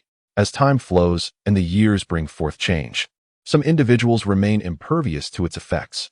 It is as if, having endured the ages, they continue to shine brightly, suspended high above, never to fall. In Kazan's heart, Jiang Lu undoubtedly embodied such a person. During the 2 decades spent in Impel Down, he had kept an eye on him. But the information gleaned was hardly promising, merely tales of him idly playing cards with inmates and guards alike. There had been no honing of strength or cultivation whatsoever. Given such circumstances, it would be normal for anyone to regress, not to mention progress. Yet, that individual remained astonishingly formidable, sending shivers down one's spine. The unique transformation of his physical techniques was nothing short of a mental shock and terror. In terms of pure physical prowess, that man must be the strongest in the world. Enough about him, Vice Admiral Karp. Let us discuss your grandson. This time, he has accomplished something remarkable. Kazan's voice deepened as his gaze drifted toward the Straw Hat pirates, who were reveling and dancing around the bonfire. Is it Luffy? Upon hearing this, Karp fell into a contemplative silence. The Navy would not allow such a situation to escalate, becoming a source of chaos upon the seas. Judicial Island had already touched upon the sensitive nerves of certain individuals. Kazan remarked in a calm tone. A look of distress and exasperation gradually spread across Karp's face as he incessantly raked his fingers through his hair. That insufferable brat. I had long suggested he join the Navy. Gritting his teeth, Karp growled indignantly. Furthermore, Kazan suddenly spoke again, his gaze sharpening and his expression growing serious. There is another matter to address. What is it? Karp lifted his head. A rumor. Kazan gazed at the elderly figure before him, whose graying hair he had admired since childhood, his expression flickering slightly. Come on. This secrecy does not suit you, Kazan. Karp chuckled. It concerns Port.At. Ace. The rumor is that he has been captured by the Navy. Kazan hesitated for a moment before speaking. His simple words caused Karp's smile to freeze instantly, transforming with visible speed into shock and fury. Whom do you speak of? He seized Kazan's collar with a firm grip, his eyes wide with intensity as he whispered fiercely. Fire Fist Ace. Kazan spoke in a low voice, remaining motionless as he allowed the other party to grasp him. He could comprehend the immense reaction of his counterpart. After all, it was Karp who had personally nurtured Ace, and the bond they shared was undoubtedly as profound as that between himself and his own grandson. How could this happen? Karp released his grip, a look of utter bewilderment on his face as he lowered his head, repeatedly murmuring the question. ACE has been captured. What will become of that fellow? He suddenly raised his head, gritting his teeth as he spoke. A figure flashed before him, and a heavy weight settled upon Karp's heart. When was Ace captured? Kazan shook his head. It remains uncertain for the moment, but the headquarters will likely reach out to you shortly. No sooner had he finished speaking than the din-din mushy in Karp's arms began to ring. Brr-brr. The sound echoed, and Karp's body trembled, his expression grave. He then produced a din-din mushy and connected the call. Karp, return to headquarters. Sengoku's voice rang out. Has Ace been captured? Karp inquired in a low tone. Upon your return, I shall elaborate on this matter, Sengoku replied after a brief silence. Karp ended the call and immediately rose to his feet. He cast a glance in the direction where Luffy and the others were. Aren't you going to say goodbye? Kazan asked. Time is of the essence. We must depart at once. Karp retracted his gaze and strode away swiftly. Kazan hesitated for a moment, then turned and walked towards another corner. Where are you going? Karp paused and asked in a low voice.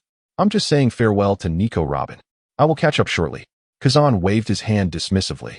The refreshing night breeze blew against him, invigorating Karp, yet his expression remained grave as he stood at the bow of the ship. Ace had been captured, and he was not a novice in the Navy. He could subtly sense the impending storm looming on the horizon. What tormented him further was the realization that, as a member of the Navy, he would likely be unable to offer any assistance in the forthcoming events. He could only watch helplessly as Ace was engulfed by the monstrous waves of turmoil sweeping across the world. Where's Zhonglu? Cap frowned and inquired. What will you do now that you have received this news? You, my friend, are his uncle. To the world, Zhonglu is a mysterious and formidable figure. His actions often appear to contradict his position and even his faction. Yet, curiously, they align with his identity. Each of his movements and decisions surprises many, leaving them utterly unprepared. Will he attempt to rescue his captured nephew, or will he choose to remain indifferent? This dilemma is one that even the familiar Karp cannot decipher. Moments later, a figure clad in white ascended the warship. Karp lifted his gaze, his eyes gleaming momentarily before he issued a solemn command. Set sail, heading to headquarters. The dog-headed warship, cloaked in the hues of twilight, surged towards Marineford. The actions of Blackbeard Marshal D. Teach in capturing Ace have undoubtedly set in motion the hidden torrents of this world, previously concealed beneath the light. As the dawn of the following day broke, a vessel shimmering with golden hues descended gracefully from the sky, crashing onto the surface of the sea with a resounding thud. With a splash, the water soared, creating myriad waves. Ha ha ha, Jiang Lu exclaimed. It has been an eternity since I last visited this vast ocean. A hearty laugh resonated from the bow of the ship, where golden locks danced in the wind, exuding an imposing and disdainful aura. Soon, Shiki, you shall once again gallivant across these waters, Jiang Lu remarked with a faint smile. Traversing from the east sea through the doldrums, he soared over this maritime expanse, observing many sights from his elevated vantage point. Among them was the devastated visage of Judicial Island, now a mere shadow of its former self. Plumes of smoke ascended into the heavens, while buildings lay in ruins, the entire island utterly obliterated. This locale was not far from Judicial Island, in the waters of the city of Seven Waters. I am eagerly anticipating your strategy. The golden lion Shiki grinned broadly from the ship's bow. There is no rush. Our immediate task is to recruit new allies, Jiang Lu replied with a gentle smile. He then turned to Enel, who was seated at the helm, commanding him. "Steer the ship towards the location of that small vessel we observed upon our arrival. The one that fled across the surface of the sea?" Enel inquired, his gaze sharpening. "Indeed," exclaimed Jiang Lu with a smile. "Our new teammates are aboard that vessel." The Justice Island incident had just concluded, with the CP9 team facing a disastrous defeat and being ensnared by Spandam, now pursued by the world government. At this moment, Rob Lucci's team found themselves in the throes of a grave crisis. The small boat he referenced was, in fact, occupied by Lucci's crew. In the northeastern waters of Water 7, a modest vessel glided slowly along, cramped with 7 individuals. The atmosphere was palpably tense, silence enveloping them, and upon closer inspection, each person bore wounds, appearing rather disheveled. Among them, one individual lay in the center, his body swathed in white bandages, having succumbed to a deep unconsciousness. His injuries evidently severe. "Damn Spandam, he has truly betrayed us." Gabra seethed, his fists clenched tightly, teeth grinding audibly. Following the events at Justice Island, they had embarked on a life of escape. Were it not for some clandestine informants within the organization, they might have been swiftly annihilated by the world government before they could even react.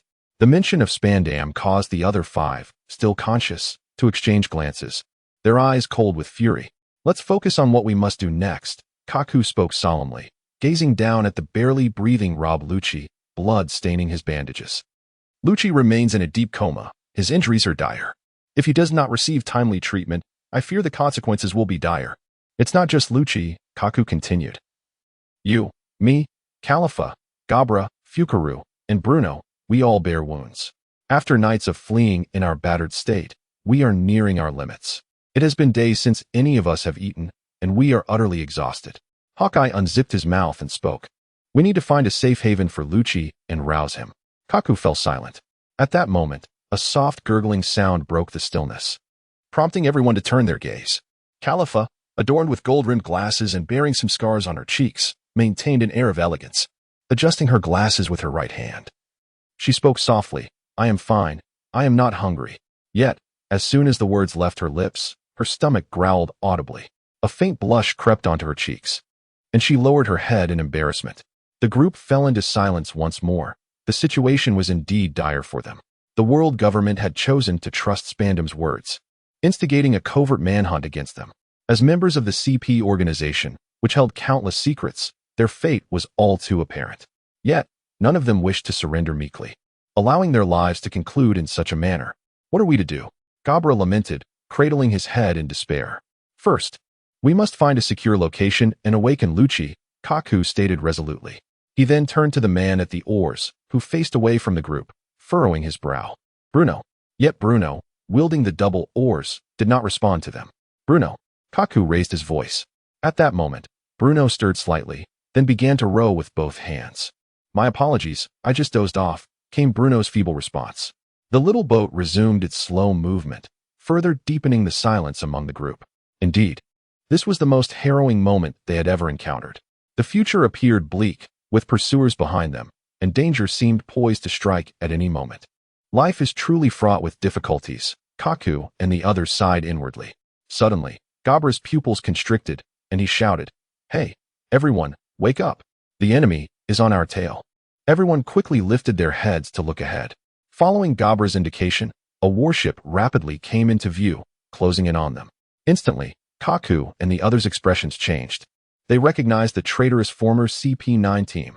From the warship, shouts echoed, carried by the sea breeze into their ears, compelling them to stand up immediately.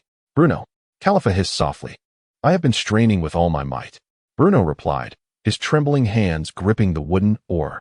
The injuries he sustained, coupled with the exhaustion of recent days, had pushed him to his limits. At this moment, he was merely clinging to a breath of life, striving to persevere. Damn it, these relentless foes truly show no mercy. Are they really leaving us no avenue for escape? Kaku gritted his teeth, his eyes ablaze with fury. The gap between the two parties diminished, and they could now clearly discern a cold man in a black hat and suit standing at the bow of the warship. Undoubtedly, this vessel, masquerading as a warship, was filled with agents of the world government, intent on capturing them all. The failure at Judicial Island cannot be solely blamed on us, Khalifa asserted through clenched teeth. What good is such talk now? We have already been branded as traitors by the world government. We must first figure out how to escape this place, Gabra said with a grim expression. As the warship drew ever closer, they had entered the enemy's firing range. Let us fight with all our strength, Jabba, the eagle-eyed one declared fiercely. Boom. No sooner had he finished speaking than a cannon fired, a dark projectile whistling through the air, tracing a parabolic arc before detonating on their flank.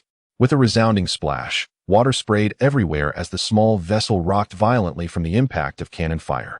The crew aboard quickly clutched the side of the ship for stability. Damn it, Gabra exclaimed. If we are hit, we shall sink to the depths of the sea. No sooner had he spoken than a thunderous roar erupted as the enemy fired again, this time unleashing 3 cannonballs. Aim true, do not waste a single shot, echoed the commanding voice from the enemy vessel, resonating ominously in the air. With a swift whoosh, the ebony cannonball traced a parabolic arc before plummeting once more, 2 of its kind striking the ground beside, erupting in a cascade of water. One, however, bore down upon the people aboard the vessel. Kaku lifted his gaze, gritting his teeth with determination, and, in an instant, moved his form, his right foot slicing toward the impending projectile. Erasure. In an instant, the shell detonated, unleashing a violent shockwave. Kaku's expression shifted dramatically as he cried out in pain, plummeting from the sky and crashing onto a small vessel, where he was caught by his comrades. How are you, Kaku? Bruno turned around and inquired loudly. My leg is broken. Damn it. If I hadn't been injured and in such poor condition. Kaku gritted his teeth. Had it not been for the aftermath of the battle at Judicial Island, where he had been fleeing with numerous wounds, he would not have been so severely affected by a mere shell. This is the end. They approached. The Falcon spoke with a tremor in its voice. Khalifa pressed her lips together, a glimmer of despair flickering in her eyes. Yet, in the very next moment, with a sharp whoosh, the void trembled ominously, and a formidable, piercing strike suddenly surged from one side, crashing resoundingly against the warship before me. Boom. In the blink of an eye, the warship, which had been hastening towards them just a moment ago, was visibly torn asunder, splitting into 2 halves. What was that? Kaku and the others widened their eyes in astonishment. Who are they? They swiftly turned their heads to one side. The sea rippled as a colossal vessel, radiating a brilliant golden sheen and surrounded by countless propellers, abruptly caught their gaze, obstructing their view of the fractured warship. At the bow stood an elderly man with a mane of tousled golden hair, exuding an aura of power reminiscent of a lion, his legs replaced by 2 blades. Gazing down upon them with an imposing demeanor. Is it truly them? They appeared to be nothing more than a band of inconspicuous little beings. As the lion-like elder spoke, another figure soon materialized at the ship's prow. Kaku and the others looked up, and upon recognizing the man who had suddenly appeared before them, their pupils contracted sharply. Is it him? The man stood at the bow of the ship, gazing at them with raised eyebrows and a slight curve gracing his lips. How fortuitous, dear friends. It appears you have encountered some difficulties. Classified as S-level, codenamed Day Tiger, former Admiral of the Navy, Zhonglu. The entire CP-9 team was momentarily stunned, gazing in disbelief at the figure that had appeared at the bow of the ship. This man was no stranger to them. Not long ago, they had received orders from their superiors to launch a night raid to assassinate him. That night had since transformed into a haunting nightmare in their subsequent years. His formidable power had left them in awe and shock. Yet, to their astonishment, the one who had come to their rescue in this perilous moment was none other than him. Do you require assistance? Your situation appears rather dire. Zhang Lu observed the individuals aboard the small vessel, glancing at Rob Lucci, who lay unconscious, his white bandages stained. He inquired softly, or perhaps you would prefer that I take this opportunity to exact vengeance for our previous encounter. At these words, the expressions of Kaku and the others shifted dramatically. Admiral Jiuhu, we have been disavowed by the world government. We are now labeled as traitors in their eyes. Gabra hastily interjected, his countenance a mix of distress and apprehension. Oh, is that so? I previously expressed my admiration for all of you and my desire to recruit you under my banner. If any of you are interested, I can extend my assistance at this very moment. Jiang Lu smiled, his gaze fixed upon the group before him. Kaku and the others felt a surge of tension, exchanging glances that conveyed their shared apprehension. The sudden appearance of the Day Tiger General, proclaiming admiration and recruitment, was laden with complexity, as they were once adversaries. To refuse him might invite even greater peril than before. In this moment, their options were severely limited. Moreover, Their original predicament had already reached an exceedingly dangerous threshold. Thus, it seemed they had no choice but to rely on the Day Tiger General. After a brief pause, Kaku inhaled deeply, casting a glance at the unconscious Rob Lucci beside him, and spoke in a hushed tone. It seems we must trouble the Day Tiger General. Ha ha ha. Upon hearing this, Jiang Lu erupted into laughter. Then please, step aboard. I have prepared provisions, fresh water, fruits, and a ship's doctor for you. He continued, from now on, you need not worry about any troubles. At this, Bruno could not suppress a swallow, while Califa raised her gaze, her eyes filled with curiosity as she regarded the handsome, youthful man before her, only to be interrupted by the growling of her stomach. Subsequently, Kaku and the others boarded the ship, with Rob Lucci being gently lifted by the head eagle and the lion, carefully placed upon the deck. The injuries he sustained were indeed severe, without prompt treatment. His life could be in jeopardy. Jiang Lu bent down, observing closely for a moment. I implore you, Day Tiger General, please save Lucci, Califa said softly, biting her lip as she stood beside Jiang Lu. As he slightly turned his head, he caught a whiff of the fragrant aroma emanating from her.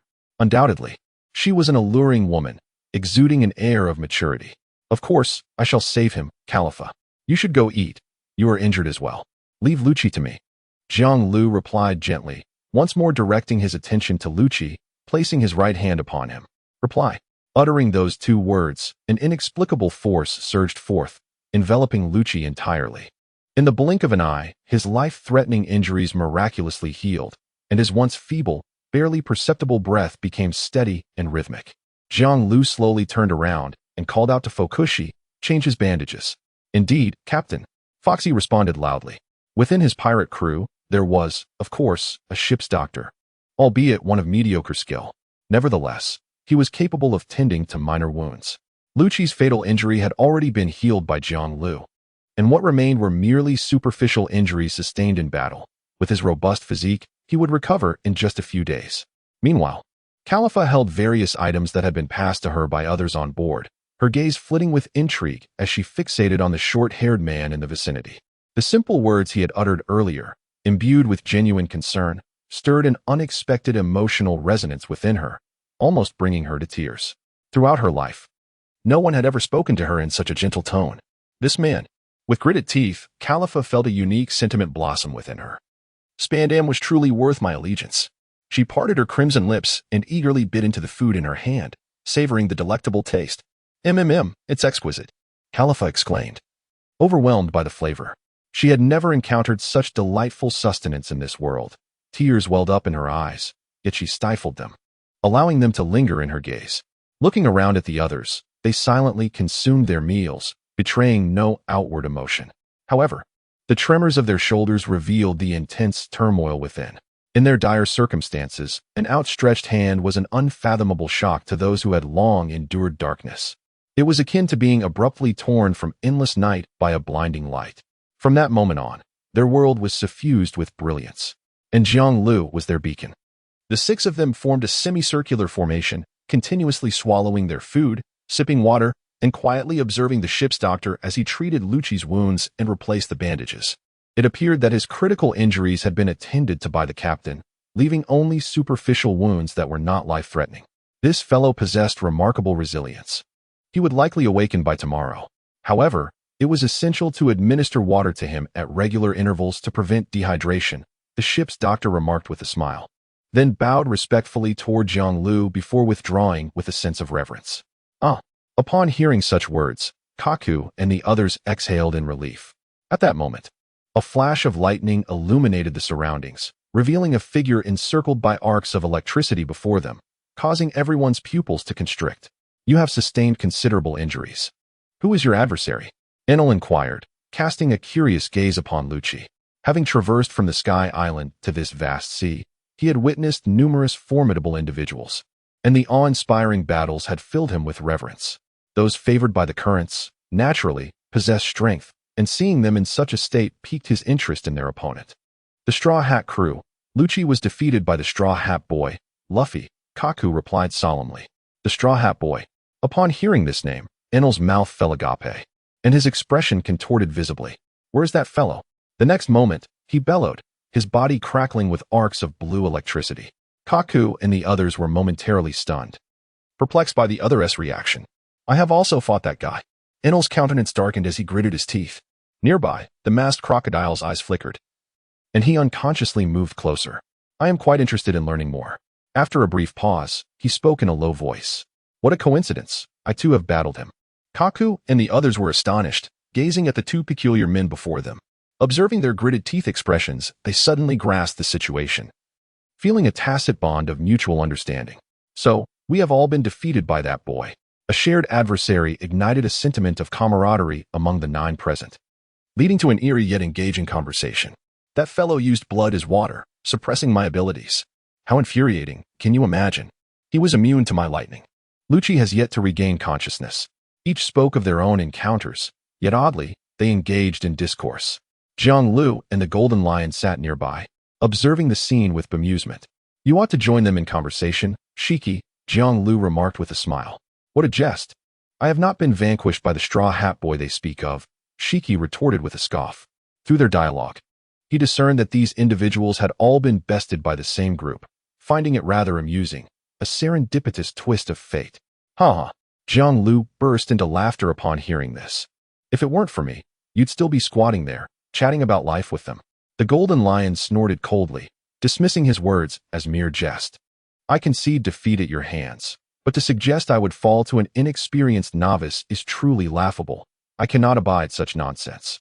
Yet, in the original narrative, this man, once standing at the pinnacle of the world and hailed as one of the 3 legendary pirates, was ultimately vanquished by Luffy. However, the arrival of this character had already instigated remarkable and unforeseen changes within the world. Surprisingly, the CP9 team quickly forged a camaraderie with the notoriously difficult duo of Entail and Crocodile, their bonds intensifying at an astonishing rate. By the evening of that very day, the 2 factions were even seen with their arms around each other, vehemently venting their frustrations against the Straw Hat crew. This spectacle left Jiang Lu both astonished and amused, filling him with delight. Undoubtedly, such an atmosphere signified the gradual integration of his team, deepening their connections and understanding of one another. For instance, Crocodile now commanded Foxy without hesitation, while the latter beamed with eager compliance. At this rate, it would not be long before they would be assigned their respective numbers. Jiang Lu sighed softly, his gaze shimmering. The undercurrents above were surging relentlessly beneath the ship, and when they would erupt remained a mystery to all. In this battle, he aspired to achieve his objectives, relying on the support of this group of companions and subordinates. Assigning numbers would signify an enhancement of their inherent strengths. Those who were astute and quick to comprehend would find their capabilities elevated to new heights in a remarkably brief period. Leaning against the ship's railing, he listened to the banter of these individuals with a smile, then glanced towards the Golden Lion, a golden-haired figure standing at the bow, his back turned to the rest. Let me quietly inform you. Do you see that golden-haired man? He is the legendary Golden Lion Shiki, once among the 3 great pirate legends, on par with Roger and Whitebeard. Foxy whispered to the CP9 team. What? Exclaimed the legendary Golden Lion Shiki, astounded by the presence of the infamous flying pirate crew. Kaku and the others were equally astonished, their gazes shifting towards Jiang Lu. What manner of individual could summon such a formidable assembly? And for what purpose? Given the sheer strength of the gathered forces, the warlord, Don Quixote da Flamingo, was already among their ranks. Kaku and his companions gasped in disbelief. Tian Yacha? A deep intuition stirred within them, suggesting that this formidable admiral, the Day Tiger, was on the verge of orchestrating something monumental. Otherwise, such a gathering of powerful figures would be utterly unnecessary. The Golden Lion Shiki, along with the formidable Tian Yacha da Flamingo, and that masked figure with a ghastly visage, though the identity of this fox-faced individual remained a mystery, it was highly probable that he was the former warlord, Crocodile, imprisoned and impelled down. Additionally, there was the formidable wielder of the Rumble fruit, along with their former CP9 team. Such an assembly, such an array of powerful experts. Kaku's eyes flickered with unease, his heart in turmoil. Surrounded by such might, even he felt his spirit waver, overwhelmed by a tempest of emotions. Could this alliance surpass even the legendary emperors of the New World? At that moment, the golden-haired elder at the ship's prow, resembling a lion, abruptly turned to face them, his gaze locking onto Foxy with a grin. You little fox-faced brat, I heard you calling me old man. I'm not deaf. Foxy froze, beads of sweat forming on his brow, hurriedly responding, "Ah, Captain Shiki, you can hear me? That's truly remarkable." Jiang Lu glanced over, a faint smile gracing his lips. "Do be cautious not to divulge our ship's secrets, Foxy." Foxy turned to Jiang Lu, trembling. "Ah, Captain Jiang Lu, I swear I won't do it again." Observing his flustered demeanor, both the Golden Lion and Jiang Lu erupted into hearty laughter. Ha ha, ha ha. The sound of their mirth echoed across the ship, eliciting smiles from the others on board. Foxy, his previously rigid expression softening, sighed in relief, exclaiming, "You two captains nearly scared me to death." Kaku and his companions also smiled, finding unprecedented relaxation and tranquility in witnessing this scene. Days swiftly passed, and the world remained seemingly tranquil. However, the Straw Hat Kid's ruckus at Judicial Island had sent shockwaves throughout the globe, resulting in a dramatic increase in bounties. At Marine Headquarters, Marineford, Garp addressed the assembly. "This is the resolution of the world government. It is also the only opportunity capable of altering the tides of the entire sea." Sengoku's expression was grave as he regarded the man standing opposite him. "Even so," he continued, "I find it difficult to accept this, Sengoku." Kapu raised his head, gritting his teeth as he spoke. "That is my grandson, the one I have personally nurtured since childhood." Sengoku fell silent. "I am afraid I cannot assist you in this matter." Kapu clenched his fists, his teeth grinding audibly. After a lengthy pause, he finally lifted his gaze, fixing his stare upon Sengoku. "What of Jianglu? Can you assure me that that fellow is as agreeable as I am?" Sengoku. At the mere mention of this name, Sengoku furrowed his brow, falling into a moment of silence. "I shall compensate him. I will request the world government to recall him to headquarters and bestow upon him an appropriate position. If he can prioritize the greater good and perceive the truth of this world as you do, he could serve as a commendable Navy officer. He might even regain his former rank, restoring him to the position of admiral." Upon hearing this, Garp suddenly broke into a grin. That guy has never understood the concept of the greater good. Sengoku shook his head helplessly, letting out a sigh. In response to the Whitebeard pirates, "We require his combat strength. I have no confidence in those three young lads." Garp, unable to refute this, conceded, "Indeed, it is the best strategy to have that guy confront Whitebeard. Thus, I will proceed to communicate with the world government to arrange Jiang Lu's return to headquarters." Sengoku declared solemnly, "This entails tremendous risk. Yet, I believe the risk is manageable and worth taking." He then turned to Garp. "However, that fellow will still need you and me to keep a close watch on him, Garp. I need your assistance in this matter." Garp snorted disdainfully, turning away without a response. Despite his old friend's departure, Sengoku did not feel despondent. Their familiarity assured him that Garp would ultimately lend his support. Having spent the better part of their lives in the Navy, their existence had been devoted to this noble vocation. Garp's character, too, warranted his respect and trust. Regardless of the circumstance, he believed that Garp would never betray the Navy. To engage in battle against Whitebeard, it is imperative to consolidate the Navy's strongest forces to have any hope of securing victory in the final confrontation. With a flicker of determination in his eyes, Sengoku's expression turned grave. He would never underestimate his adversary, nor would he belittle the mightiest man in the world today. The four emperors dominate the New World, and Whitebeard stands as the most formidable among them. Once the news of Ace's capture spreads, one can only imagine the fury that will ignite within this sovereign of the seas. A great battle is inevitable. The seven warlords, the headquarters forces, and Jiang Lu must all be present to ensure the success of this war. Sengoku stated with gravity. Perhaps Jiang Lu's current stance, or rather his thoughts, have somewhat strayed to the fringes of the Navy. Yet, he believes that the bond with the Navy still persists. This war holds the potential to win him back. However, there lies the concern of the world government.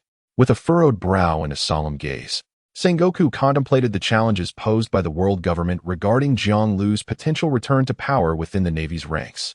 2 decades prior, Jiang Lu commanded formidable forces, his 3,000 elite troops instilling fear in the hearts of pirates. Now, although these warriors had scattered across the globe and aged with time, the remnants of their once great might lingered. Should Jiang Lu return to headquarters, even in the capacity of a mere junior officer, it would undoubtedly trigger a significant uproar. As Sengoku's expression flickered with uncertainty, he remained deep in thought. After a moment, his resolve solidified. For the sake of victory in this war, recalling him was a worthy endeavor. With both myself and Garp by his side, Even if he were to rebel, we could certainly contain it. The risks were considerable, yet worth taking. Nothing in this world comes without peril. Capturing Ace and executing him before the world was already a monumental gamble. Since we are embarking on a venture, why not elevate this risk to a higher echelon? A single gamble is merely a gamble, and so is a second. At this moment, Sengoku resembled a gambler, willing to stake everything in response to the Whitebeard pirates. Moments later, Sengoku's communication with the world government was established. Sengoku, a decision has been reached regarding Ace's situation. Why have we not received any updates from you? An aged voice questioned, laden with scrutiny. If we intend to confront the Whitebeard pirates, we must consolidate all naval forces at headquarters. Furthermore, I need time to recruit a substantial number of elite soldiers from across the world.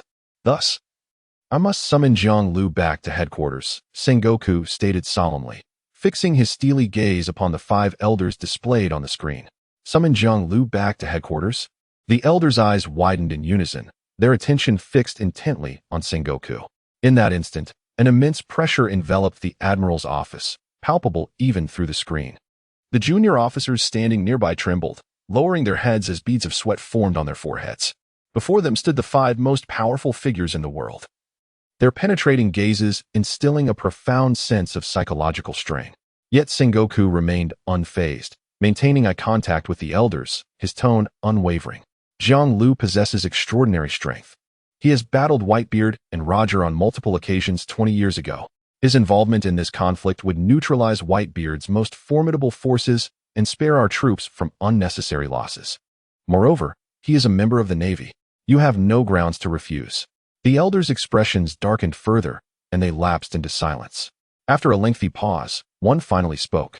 His tone grave. Do you comprehend the implications of summoning Jiang Lu back to the Navy headquarters, Sengoku?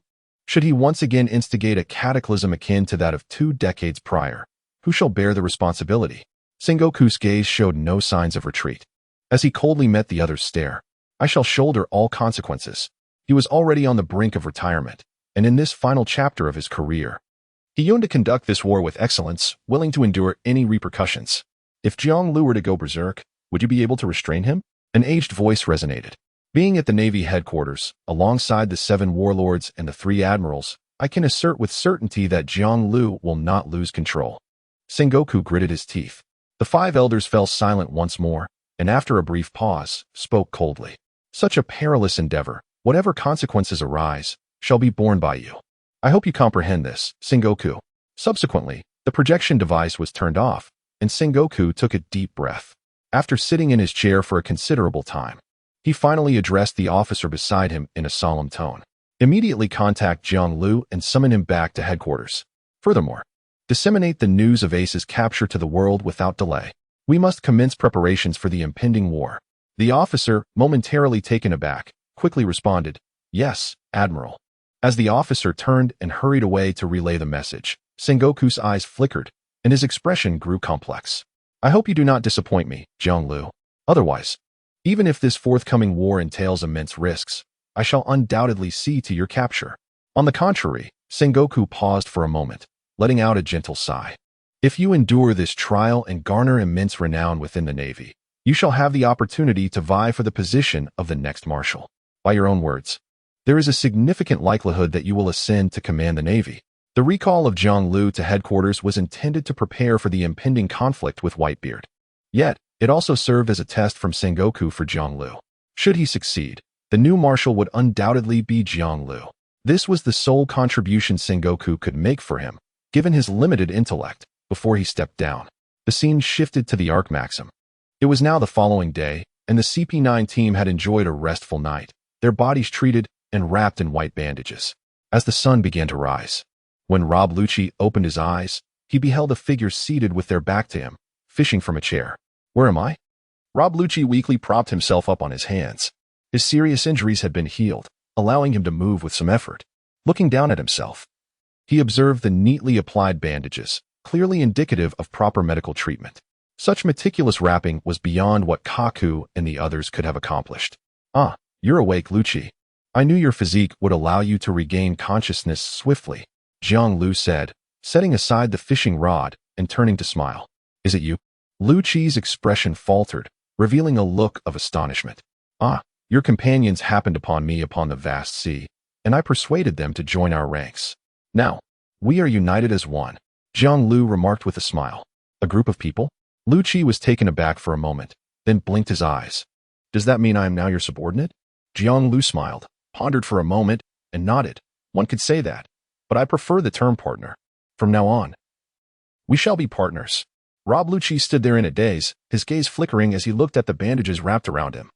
Then turned his eyes toward the distant sea, murmuring with a sigh. Partners, perhaps? It seemed quite delightful. Jiang Lu extended his hand, smiling. Then, welcome aboard, Lu Qi. Lu Qi fell silent for a moment before reaching out his own hand. The two hands clasped together, shimmering in the glow of the rising sun, appearing rather dazzling. Thank you. The azure sky is adorned with drifting white clouds, while the sea glimmers under the increasingly radiant light, producing rippling waves. Occasionally, a few fish leap from the surface, curiously gazing at the magnificent golden vessel.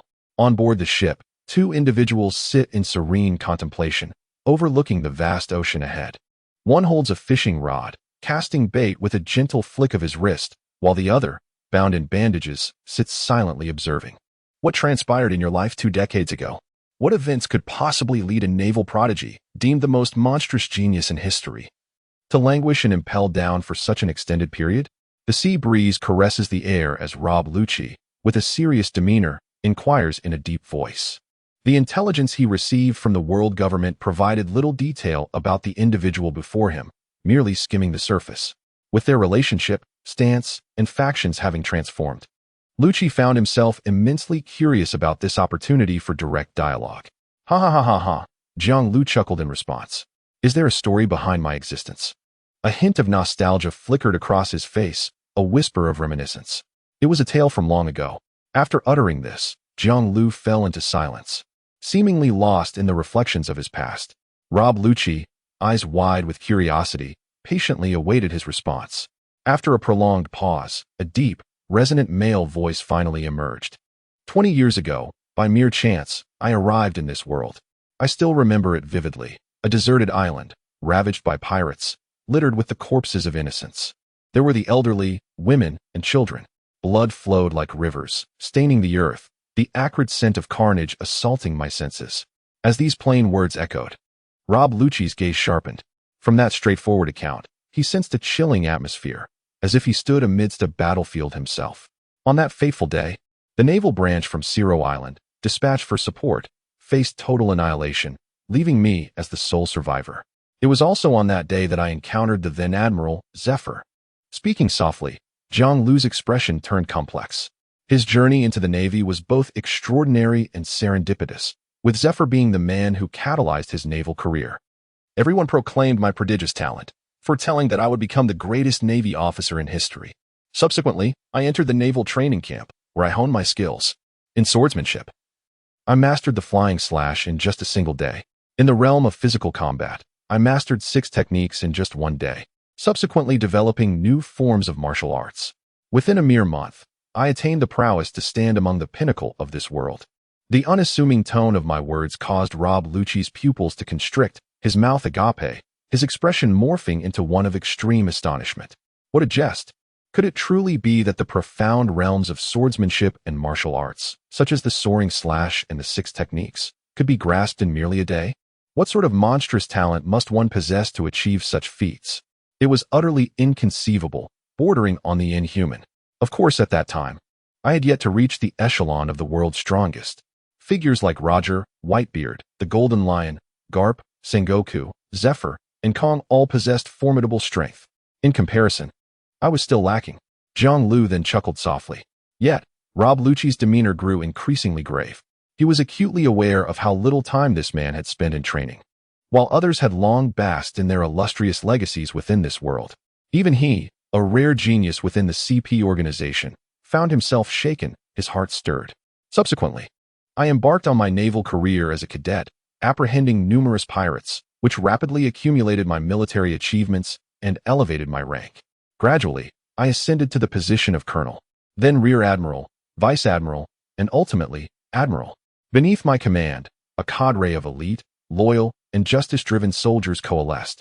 Pausing momentarily, Jiang Lu's expression grew complex. his tone shifting as he continued. However, Lucci, this world is fraught with matters that can leave you troubled, dissatisfied, and even enraged. As an admiral of the Navy, a bastion of justice, one often finds themselves compelled to act against their own principles. Certain ideals of justice, when burdened by overwhelming weight, become distorted. Rob Lucci's gaze flickered as he listened intently, aware that a transformation was imminent. The capture of Pirate King Roger heralded the dawn of the Great Pirate Era. Over O'Hara, countless archaeologists and renowned scholars were engulfed in flames amidst the Buster Call. My dear friend, Salon, perished in that war. Friends, mentors, brothers, and sisters turned to ashes in the inferno alongside the Tree of Knowledge.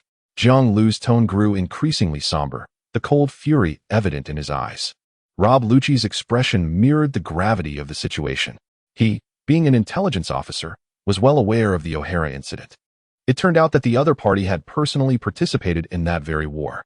Despite his allegiance to the new Dark Justice, he had grown accustomed to bloodshed and death. However, when it came to O'Hara, he felt a twinge of disdain upon hearing its name. It was merely a foolish act perpetrated by the world government. I had unleashed chaos upon O'Hara, sinking ship after ship as a fleet admiral, inflicting grievous wounds upon the likes of Kazan, Borisolino, and Sakazuki, who were then merely a vice-admiral. This, indeed, is the reason they continue to harbor resentment towards me, unable to forget my deeds. Rob Lucci was momentarily taken aback. The three individuals he mentioned were now all admirals, the pinnacle of the Navy's might, feared by countless pirates. Yet ultimately, Carp, Sengoku, Zephyr, and Sora arrived. At this point, Jiang Lu fell silent. O'Hara was no more. After a brief moment, he exhaled softly.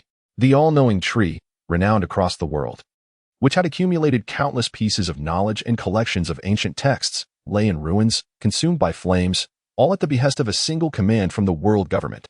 Amidst the cannon fire of the extermination order and the hypocritical justice upheld by the Navy, everything had vanished into thin air. Hearing such words, Rob Lucci felt a weight in his heart. He opened his mouth, wishing to speak, yet found himself at a loss for words. The despondency radiating from the man before him was palpable.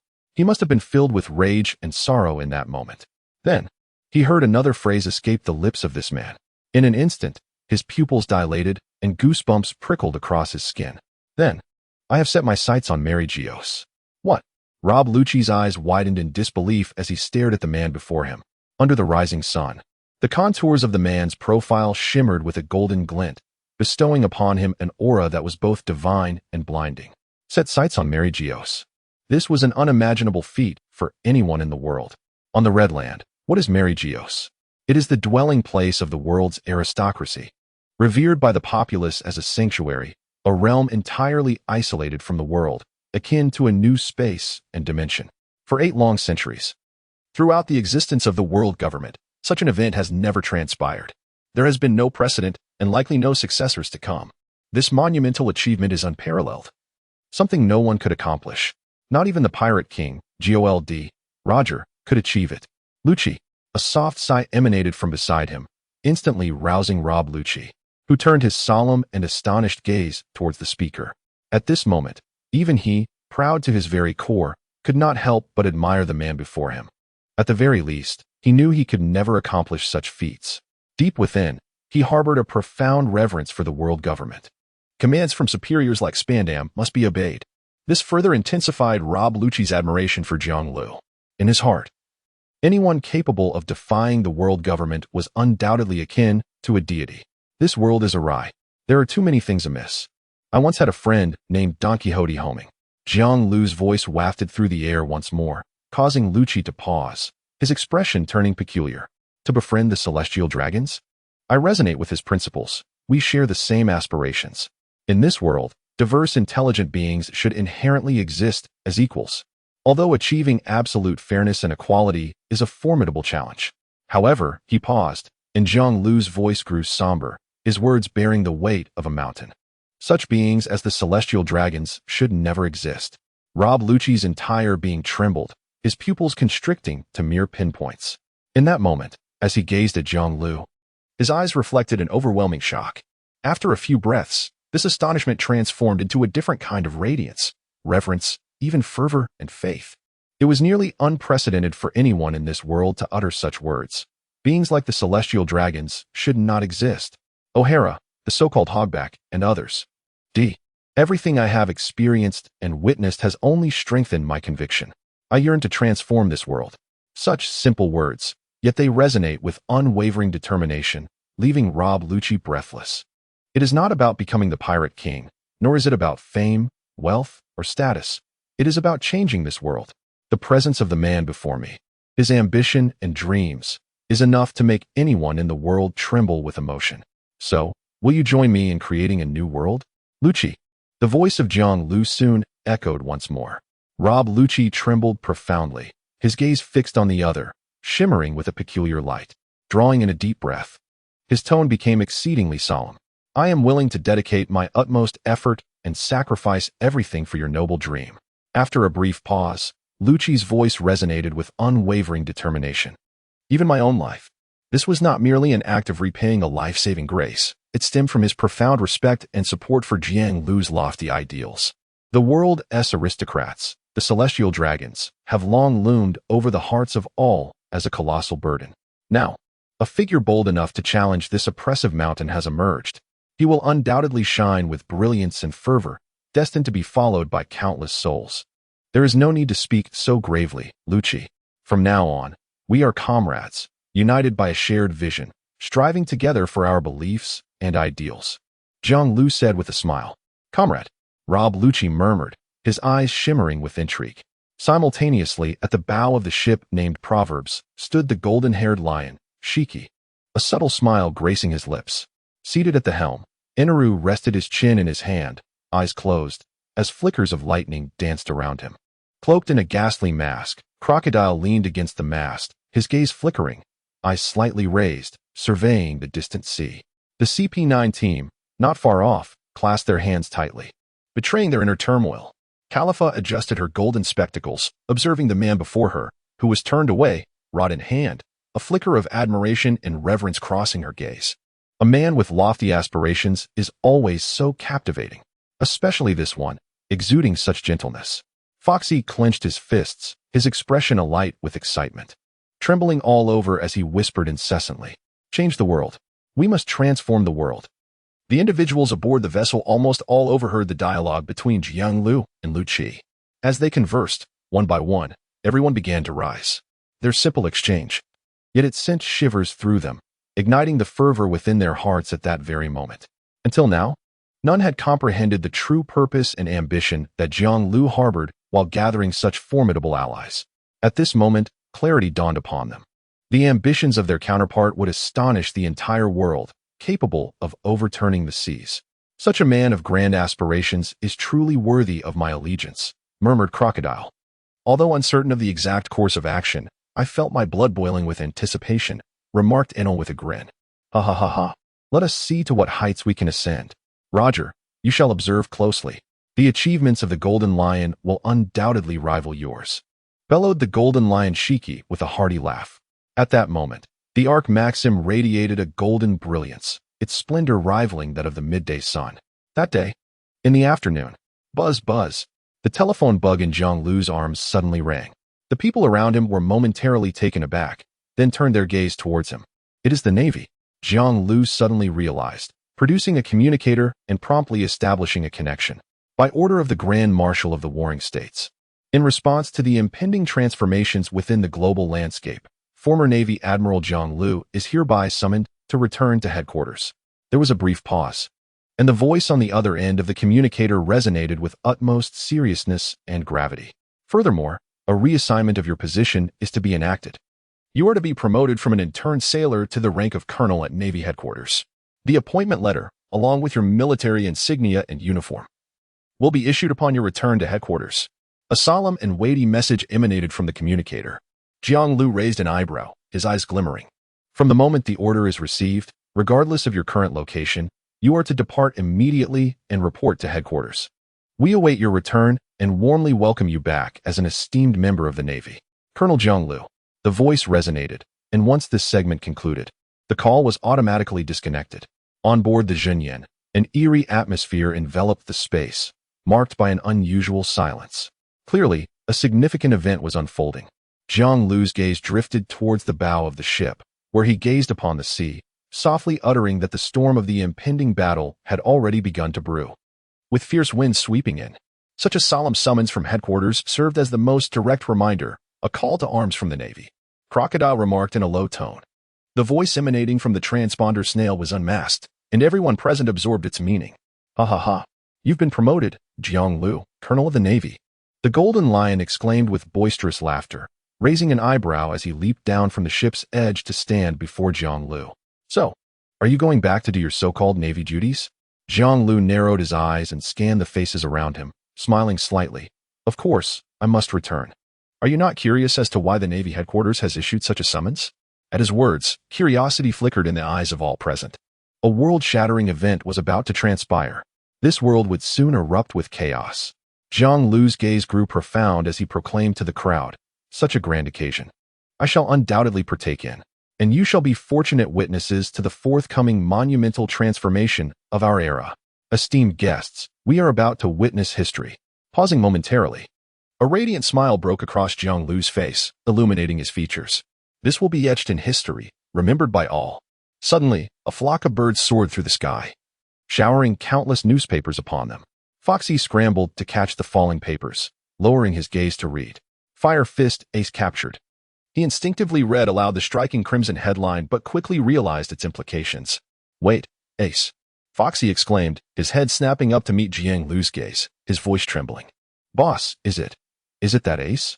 Crocodile's expression sharpened, his tone turning serious as he articulated, Captain of the 2nd Division of the Whitebeard Pirates. Fire Fist Ace. The Golden Lion's eyes narrowed, and with a flick of his wrist, the newspaper in Foxy's hands was snatched away. He perused it swiftly. Ha ha ha. The captain of that old man's crew, is he? This will certainly keep him busy. His gaze shifted back to Jiang Lu, his voice now laced with intrigue. The world is about to become quite interesting.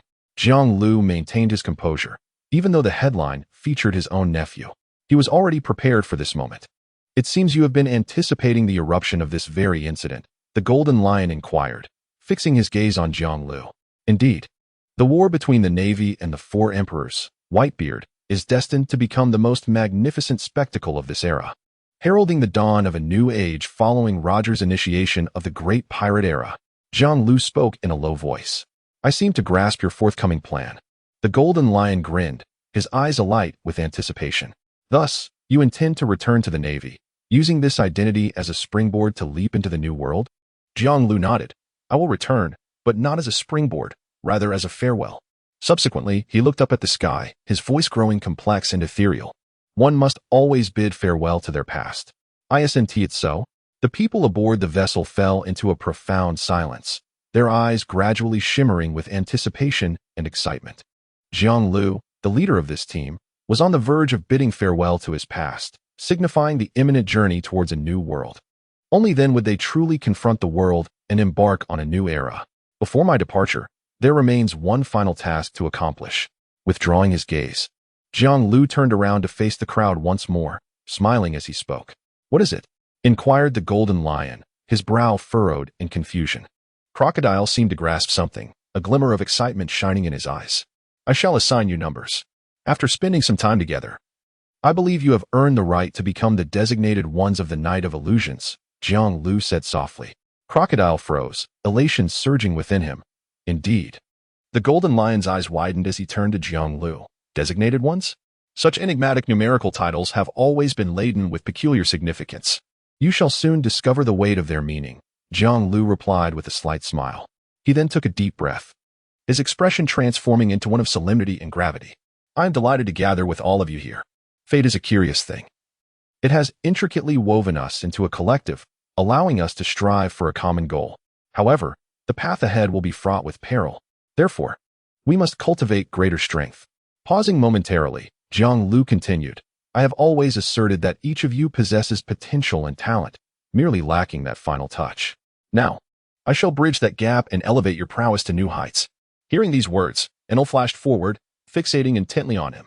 Can you restore my legs, Jiang Lu? The Golden Lion bellowed, his eyes brimming with fervor. To regain his legs would mean that despite aging, his strength could once again ascend, allowing him to reclaim his place at the pinnacle of the world. That is a simple task for me, Shiki, Jiang Lu replied with a calm smile. He then gazed at his counterpart and extended his right hand. Let us begin with you, then. Golden Lion Shiki, from this day forth, I bestow upon you the number 1. You shall become the first of the Night of Illusions, bearing the sacred and weighty responsibility that accompanies it. To fulfill this monumental duty, I shall grant you greater strength and restore your legs. Upon hearing this, the Golden Lion's heart raced, curiosity igniting in his eyes. Greater strength? And fully restored legs? He was eager to see how this would unfold.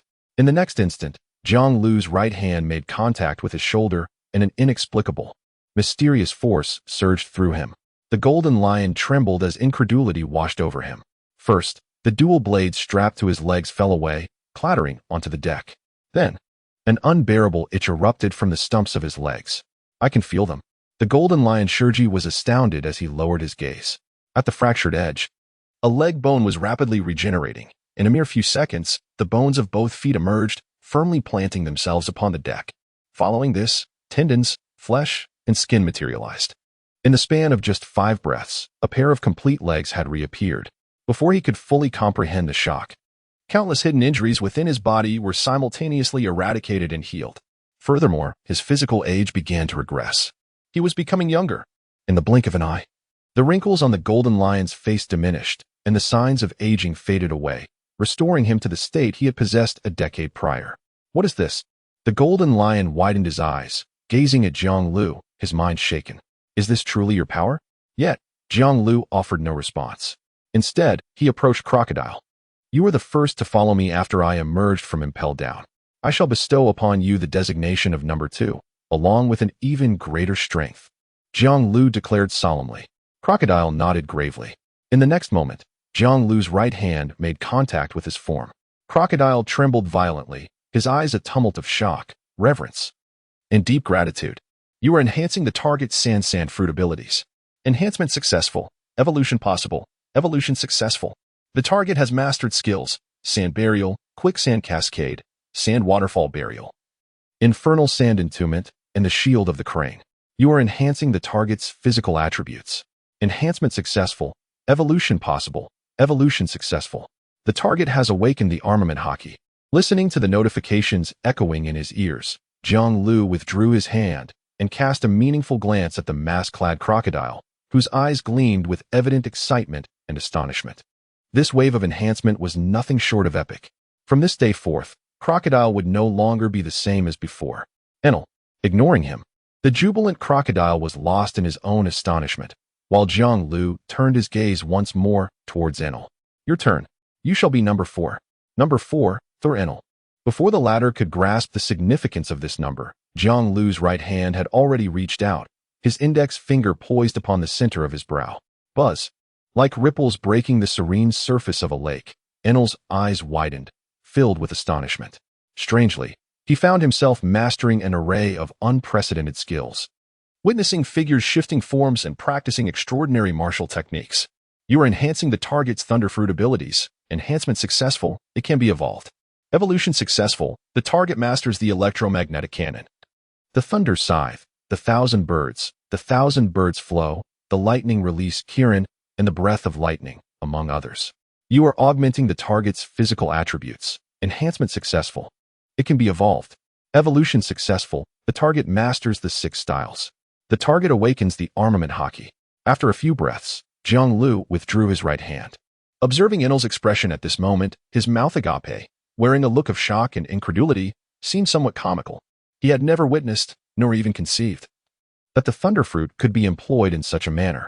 These myriad unprecedented skills, with slight modifications, could instantly transform into formidable abilities.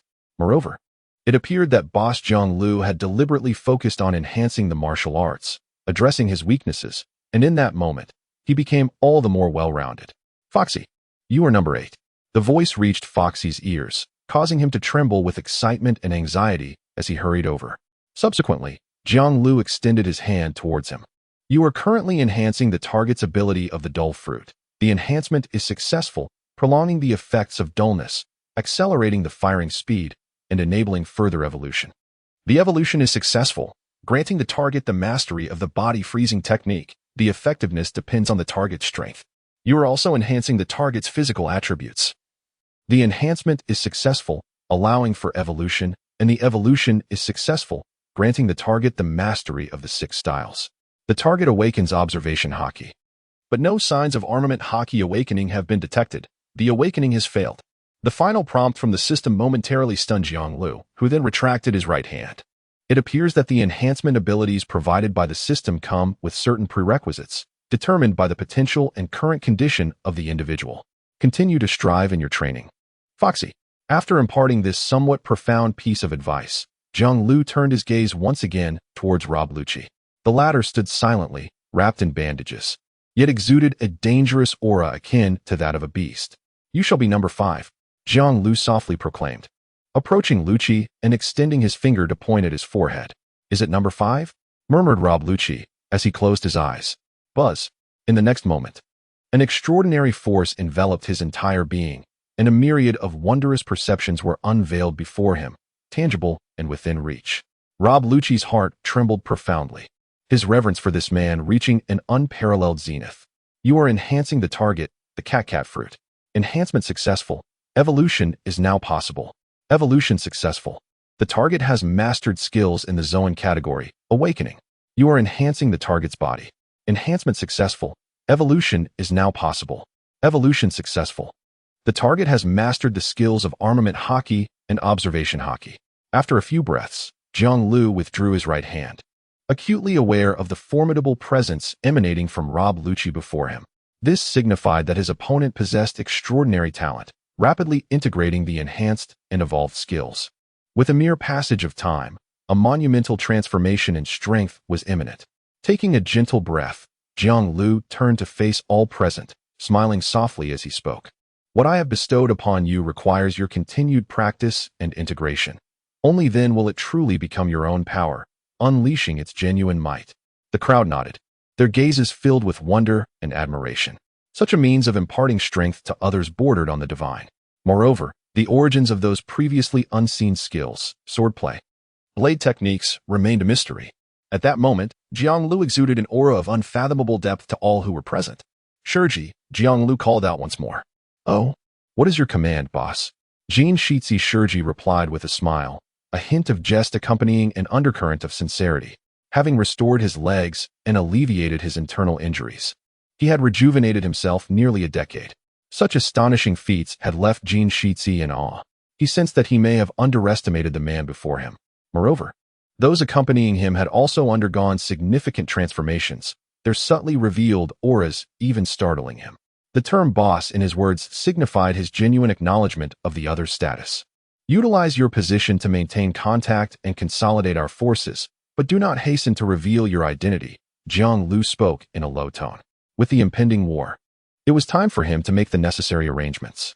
Understood. The Golden Lion Shiki nodded. Such matters were precisely what he had intended to undertake. Number 2. Jiang called out. Crocodile stepped forward, his gaze fixed upon him, listening in silence. We require an organization for intelligence and assassination, and you shall be in charge of this matter. After a brief pause, Jiang continued. As for your personnel, I will devise a solution upon my return to the headquarters. Crocodile nodded in acknowledgement. You shall adhere to the precept, taking responsibility for liaising with the other numbered individuals. Jiang directed his gaze towards Aina, who nodded in affirmation. This task is quite straightforward. Moreover, I have discovered an island not far from our location, where shipbuilding appears to be thriving. Our vessel may benefit from some modifications there. Jiang replied with a smile. I give my approval. He then turned his attention to Rob Lucci. Lucci, assassination and intelligence are your forte. Thus, your mission is to collaborate with Number 2 to establish our clandestine organization. Additionally, it seems that the CP9 team consists of 2 more members. Locate them at once. One of them is rumored to be named Foz, who eventually became one of Kaido's subordinates, a member of the Flying Six. Lucci nodded. Understood. Jiang meticulously reviewed the arrangements and found no further tasks to assign. Upon turning, he noticed Foxy anxiously awaiting his response. Foxy, you shall accompany Aina. Indeed, my leader, Foxy exclaimed with fervor. On this day, he had undergone a transformation of monumental proportions, his strength reaching unprecedented heights, and his spirit had been profoundly shaken. Should he be overlooked by his leader, he would feel utterly insignificant. Well then, My friends, I shall take my leave. We shall meet again shortly. A faint smile blossomed on his face as Jiang Lu turned to stride towards the bow of the ship. Upon our next encounter, we shall stand upon the grand stage of the world. Everyone turned their gaze towards him, expressions subtly shifting, and then they witnessed Jiang Lu leap from the vessel. In the next moment, his feet firmly found purchase upon the surface of the sea, the water beneath him not even stirring the slightest ripple. Immediately thereafter, the man, with his back to them, waved his hand, his form suddenly stretching away. With a resounding crash, the sea erupted into white waves, and in an instant, his figure vanished into the distance. He, astonishingly, began to sprint across the surface of the water. The rapidly moving silhouette carved a frothy trail behind it, swiftly disappearing from the sight of those aboard the ship. Ha ha ha ha. The Golden Lion, Shiki, let out a hearty laugh, taking a few steps on the deck, his smile broadening. As his legs regained their strength, it seemed as though vitality had returned to him as well. Slowly bending down, he picked up his twin blades. Sakura 10, withered wood. At last, I hold you once more in my grasp, he murmured, a glimmer of tears shimmering in his eyes. No one could comprehend the depth of his excitement and joy in this moment. Clang. At the moment when both hands clutched the hilt of the sword, the imposing aura emanating from the Golden Lion resounded with a powerful tremor, becoming grand and magnificent. It was truly exhilarating. With a gentle utterance, the Golden Lion gazed toward the vast sea ahead. Suddenly, he drew his sword with his right hand and swung it towards the expansive ocean. With a swift whoosh, a colossal strike pierced through the surface of the sea, cleaving a vast chasm that stretched towards the infinite horizon. Ah, the nostalgic sensation. Sheathing his long sword, the Golden Lion bent his legs slightly before leaping into the air, reaching the top of the mast in the blink of an eye. Thereafter, he began to leap continuously upon the proverbs, shifting his form with increasing speed and laughter that grew ever louder. Observing this spectacle, Crocodile felt a subtle tremor in his right hand, as grains of sand obeyed his will, shifting and transforming at his command. In an instant, they morphed into a shield, then into a spear, taking on the forms of various weapons. His right hand gradually clenched, causing the sand to vibrate ominously, coalescing into a sphere before abruptly compressing into a sandcake. It was an unprecedented sensation, one of immense power. Crocodile murmured softly, his gaze profound. Rob Lucci, too, yearned to test his own strength, yet ultimately he restrained himself, merely gazing down at the space between his fingers, where a unique aura lingered, almost imperceptible to the naked eye, yet undeniably present. Is it impressive? A soft voice escaped, accompanied by bright eyes. Such strength, when confronted again by the Straw Hat Kid, he would not face defeat a second time. No, he should be capable of battling even mightier foes. His own devil fruit seemed to have undergone a transformation, now wielding even greater power. Well then, my young friends, it is time for me to depart. The task assigned by that rascal Jiang Lu must be fulfilled. Suddenly, the voice of the Golden Lion echoed from above. The crowd looked up to see one of the legendary pirates, the Golden Lion, perched on the mast, gazing down at them with a broad smile. Are you also leaving, Elder? Crocodile inquired in a grave tone. We all have our duties to attend to. Besides, did he not say? The time until we stand on the world stage is not far off. At that moment, we shall meet again, all of you present. The Golden Lion declared, pausing momentarily before adding with keen interest, you youngsters have indeed earned the right to be my comrades. With that, his figure soared high into the sky. Ha ha. Farewell, endlessly promising lads. As the Golden Lion vanished from sight, Crocodile narrowed his eyes, turning to Rob Lucci. Number 5. We too must take our leave. I hope our collaboration proves fruitful. Lucci responded gravely, as the white dove on his shoulder steadied itself, curiously observing the exchange. Behind them, Kaku and his companions immediately rose to their feet. Crocodile cast a glance their way, emitting a low, rumbling laugh. I share that expectation. Simultaneously, the entire world erupted in chaos. What? Fire Fist Ace has been captured. Is this a joke? He is the vice captain of the Whitebeard Pirates, a notorious pirate with a bounty of 550 million berries. More intriguing to me is the magnitude of the upheaval Ace's capture will incite. This is undoubtedly the most shocking event in the past 2 decades. Upon witnessing today's news, many felt their hearts tremble, their expressions shifting drastically. Those with insight could already foresee the terrifying chain reaction this incident would trigger, even catching a whiff of impending war. Who is Whitebeard? The world's strongest man. One of the 3 legendary pirates of the old era, and one of the current 4 emperors, possessing the mightiest influence, fame, and status. His beloved son has been seized by the Navy. What kind of intense conflict will this incite? Furthermore, the Navy is actively disseminating this news across the globe, the implications of which are deeply unsettling. Dressrosa, the royal plateau. Ha ha ha ha. Sitting on his throne and holding a newspaper. Doflamingo could not contain his laughter upon reading the news. How amusing. The Navy intends to set its sights on Whitebeard? Such audacity. After a brief pause, a glint flashed across his sunglasses. Thus, the next step would be to summon forces from around the world, gathering them at Marineford. Following that, it would be time to convene the 7 warlords. This script is painfully obvious. As the smile on his face widened, Doflamingo suddenly lifted his head. And what about you, Uncle Jiang? In this magnificent and awe-inspiring global drama, what role shall you assume? Will you be the steadfast naval officer, devoted to duty? Or perhaps the affectionate uncle, cherishing family ties and feeling a deep compassion for your nephew? Or perhaps, Doflamingo's tone grew somber. Ambition devours the sea. Standing tall as the new sovereign at the pinnacle of the world. I eagerly anticipate it. After all, I shall be mingling with you from now on. A low, resonant laughter echoed into the distance before gradually fading away. In the new world, aboard the Pequod, Father, Marco, and the others exclaimed in unison. They then beheld the man, who had been seated in a chair adorned with various vials of medicine, suddenly rise with startling vigor. With a clatter, countless syringes embedded in my body fell away. My beloved son, Ace. A voice, aged and somber, emanated from the towering and formidable figure of the elder. Following this, the naginata in his grasp, known as the gathering clouds, was abruptly thrust down upon the deck.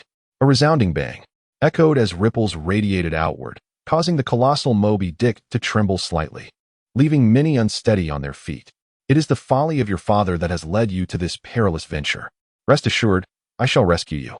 A chilling and commanding voice resonated as Whitebeard gazed down upon the expanse of the sea, his eyes piercing with intensity. Sengoku Garp. It has indeed been many years since our paths last crossed. Do you wish to ascertain whether I have aged? Then let it be. Subsequently, Whitebeard turned his back to the crowd, gazing at the sea for an extended period, lost in contemplation. After a while, he finally spoke in a deep voice. Marco. Marco's expression grew serious. Father, it is time to let those young ones stretch their legs. We must go to rescue Ace, Whitebeard said slowly. Yes, father, Marco exclaimed loudly. He then abruptly turned around, directing his furious shout towards the multitude of eyes aboard the ship that were fixed upon him. Wake up, everyone. We are on a mission to rescue Ace. In an instant, the sound aboard the Moby Dick erupted into a thunderous roar, echoing far and wide. And a wave of commotion surged through one pirate ship after another. Meanwhile, at the Navy headquarters in Marineford, before the Gate of Justice, a lookout exclaimed in disbelief. Am I seeing things? Quickly, what is that white wave? The naval officer, observing the rapidly approaching white wave on the sea, was taken aback. His companion, upon hearing this, hastily grabbed a telescope to peer into the distance. At the edge of a colossal whirlpool, a white wave surged forth, trailing a magnificent and distinct white line, racing towards the Gate of Justice. This must be a joke. That is a person. They are running on the surface of the sea. At the edge of the whirlpool. Their target is here. Judicial Island, impel down, and the Navy headquarters in Marineford form a triangular connection, with the vast and perilous whirlpool at their center. At this very moment, the edge of the whirlpool was whipped into a frenzy, creating an exquisite white line on the sea as it sped toward the Gate of Justice. The station Navy personnel, upon witnessing that white line, were left utterly speechless in their astonishment. Every naval officer who had traversed the treacherous currents of that immense whirlpool was acutely aware of its terrifying pull and the danger it posed, and they felt an overwhelming dread. Yet, at this moment, there was a figure sprinting across the surface of the sea, seemingly unfazed by the peril. Quickly, summon Colonel Prometheus. The shocked Navy personnel called out. Moments later, a robust officer, clad in a cloak of justice, with a serious demeanor and a scar across his forehead, ascended the fortress wall and took the telescope. His waist was adorned with a long sword, and he emanated a powerful and dangerous aura. The naval colonel was far more formidable than the officers of the subordinate branches, and Prometheus, a seasoned veteran with nearly 2 decades of naval experience, was a warrior of many battles. What is happening? Colonel Prometheus inquired, raising his telescope. We have spotted unidentified individuals running across the surface of the sea, approaching our headquarters. A nearby sailor promptly responded, running across the surface of the sea? Prometheus paused, his pupils dilating in sudden realization. Such a distinctive mode of navigation ignited memories of a man, a figure he once vowed to follow unto death, a being he revered, admired, and respected deeply. This man possessed immense strength, yet treated his subordinates with a gentle warmth akin to a spring breeze. He had also nurtured and personally guided Prometheus in his formative years. It could be said that without this extraordinary individual, the man he had become today would not exist. Is it possible? Prome hastily raised his telescope, directing his gaze toward the expanse of the sea ahead. The Gate of Justice connected to the walls of Marineford Bay, its height sufficient to encompass all occurrences on the nearby waters within its purview. As his vision swiftly zoomed in, Prome soon discerned the white waves spoken of by the soldiers. Then, his gaze shifted once more. A figure materialized before him, causing Prome's body to tremble and his pupils to constrict. For he first noticed the deep crimson scabbard slung at the figure's waist. The demon blade, Ashura. This weapon was all too familiar to him, belonging to that man. It was not a supreme blade of great renown. Its original form was merely an unremarkable longsword. Yet, after following that man, it underwent a transformation over the course of a year. Ultimately, it became a demonized sword, its blade slender and exuding a deep crimson hue. Remarkably sharp. Furthermore, it was a blade that few could wield with mastery. During his time alongside that man, Prome had witnessed countless instances of him drawing the sword to battle. Ah, is it him? It must be him. In this world, no one else can wield this blade. Murmuring to himself, Prometheus lifted his gaze slightly. As he discerned the unfamiliar yet swiftly familiar face before him, a shiver coursed through his body. And he took a deep breath. It is he. Indeed, it is truly him. He has returned. Prome trembled with excitement, his entire being feeling as though it had been struck by lightning, goosebumps erupting all over his skin. He felt a tingling sensation coursing through him. In that moment, Prome experienced an overwhelming numbness. The man he once believed would never return had now materialized before his eyes. The exhilaration and hope ignited within him were sensations that no one could truly comprehend. General Day Tiger, Lord Jianglu. Prometheus trembled with exhilaration, setting aside his telescope, overwhelmed by an indescribable blend of surprise, joy, and excitement. Even his eyes, at this moment, glistened with tears that danced in their sockets. The man known as Jianglu, codenamed Day Tiger, once commanded a legion of 3,000 elite soldiers meticulously nurtured under his guidance. When he faded from the world 2 decades ago, those 3,000 elite were but fresh-faced recruits. Yet, 20 years have passed, and these once fledgling soldiers have matured into seasoned veterans.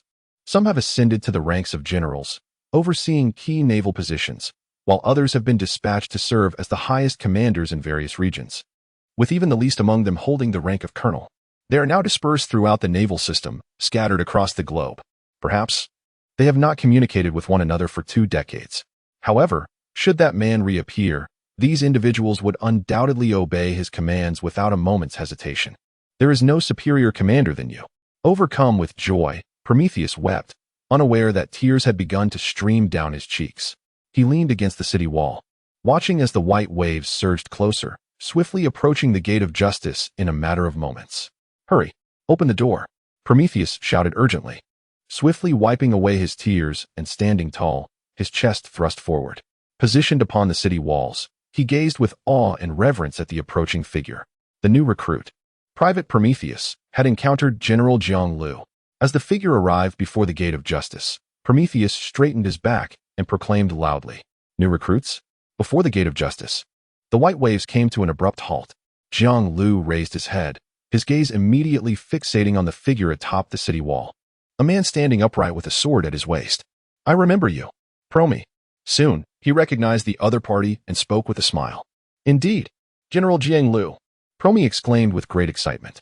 "It has been a while. You have matured, no longer the lad who could barely wield a knife and needed to be taught by hand." Jianglu remarked with a sense of nostalgia.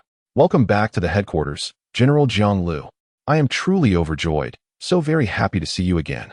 As Prome spoke, tears of joy welled up in his eyes, unable to contain the overwhelming emotions within him. "Ha ha ha. Thank you, Prome. I never imagined that someone would still remember me. Jiang Lu laughed heartily, then waved his hand, treading upon the surface of the sea as he crossed through the gate of justice, heading towards the inner bay of the Navy headquarters. Promi hurriedly approached the inner bay side of the city wall, once again gazing at that figure. Observing the complexity of his expression, he wiped away the uncontrollable tears that streamed down his face and murmured softly, "It hasn't been just a moment, General.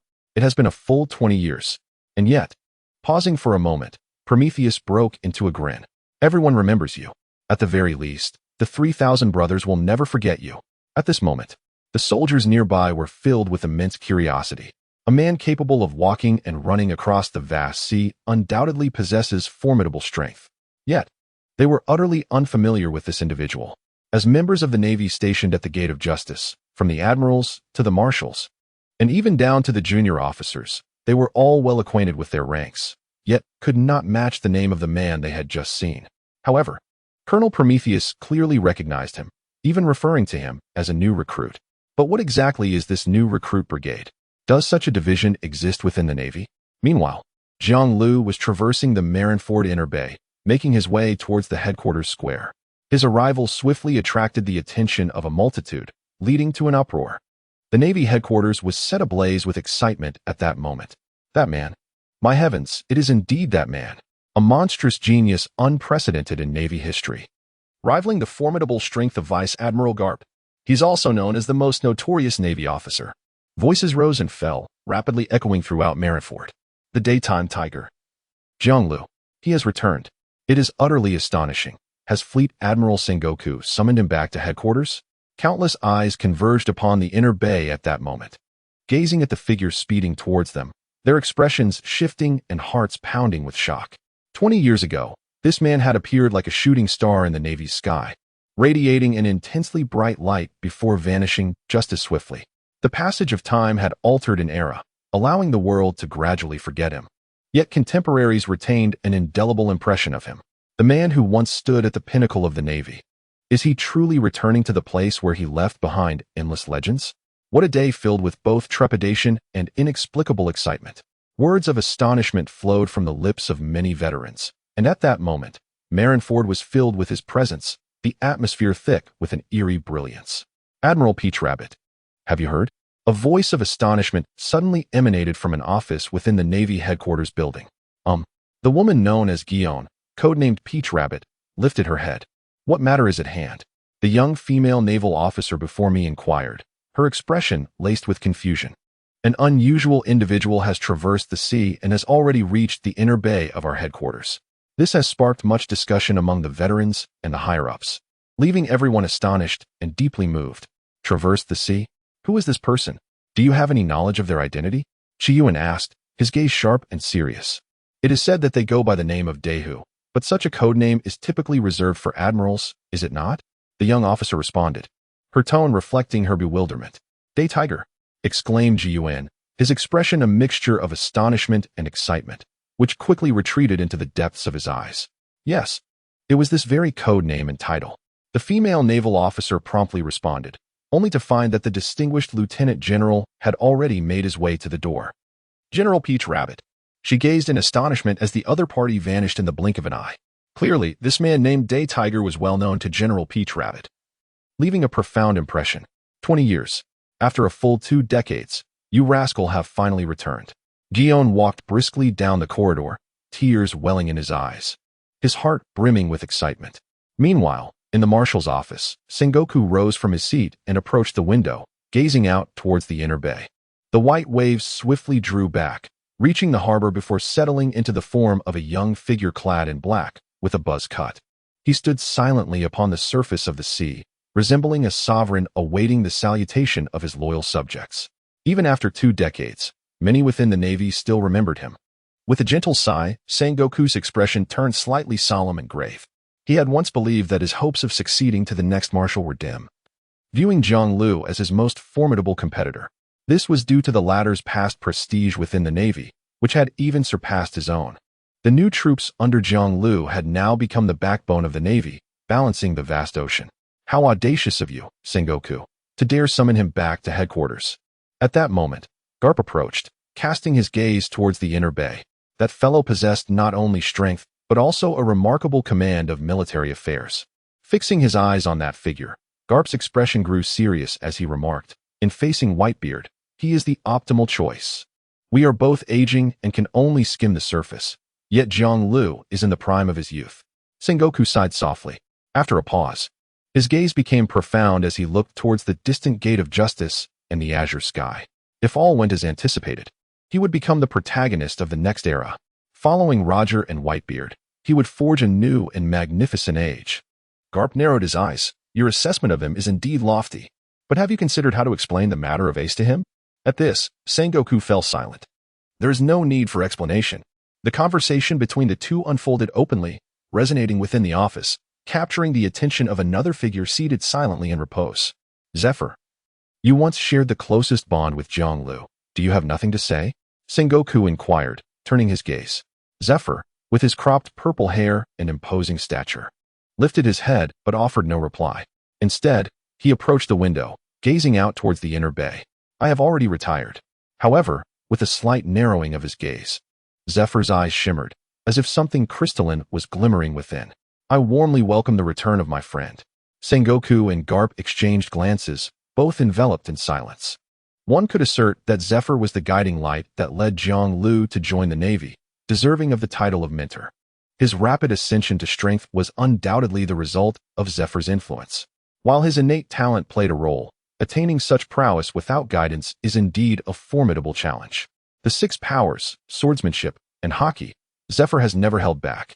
And it is precisely due to this retired admiral's comprehensive instruction that Jiang Lu achieved his renowned reputation and formidable strength.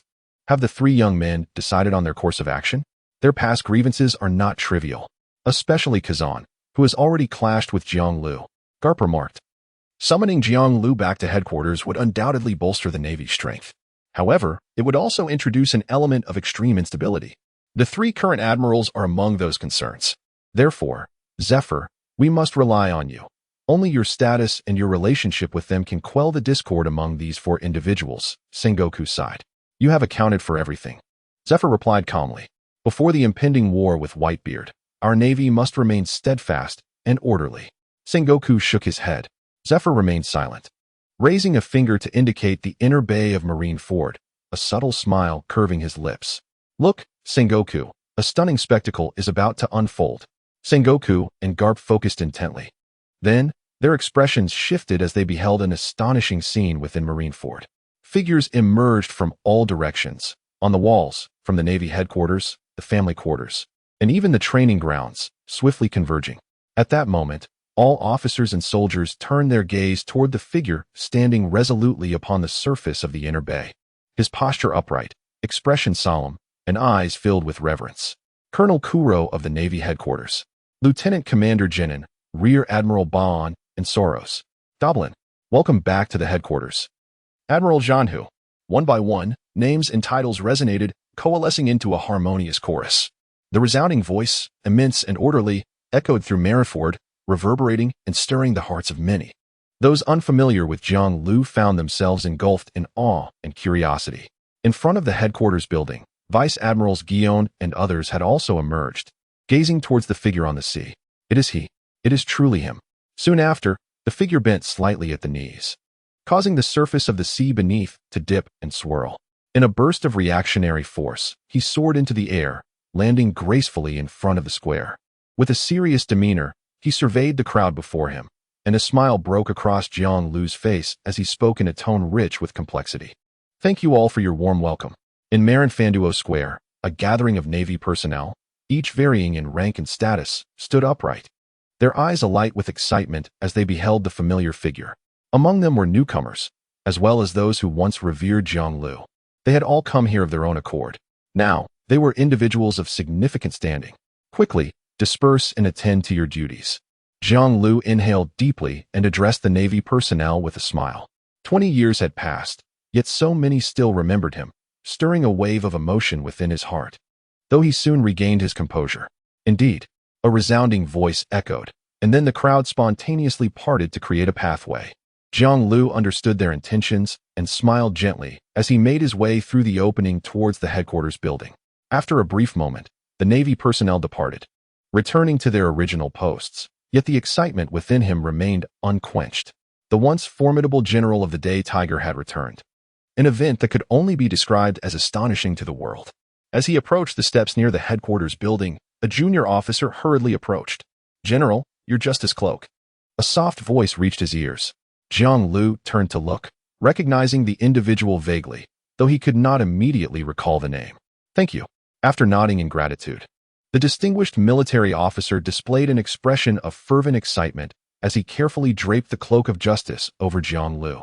A gentle breeze wafted through, causing the white cloak of justice to flutter gracefully, with the two characters for justice clearly visible against the flowing backdrop.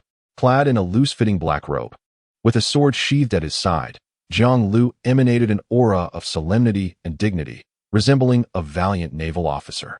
A faint smile graced his lips as he ascended the steps, approaching the headquarters building with measured strides.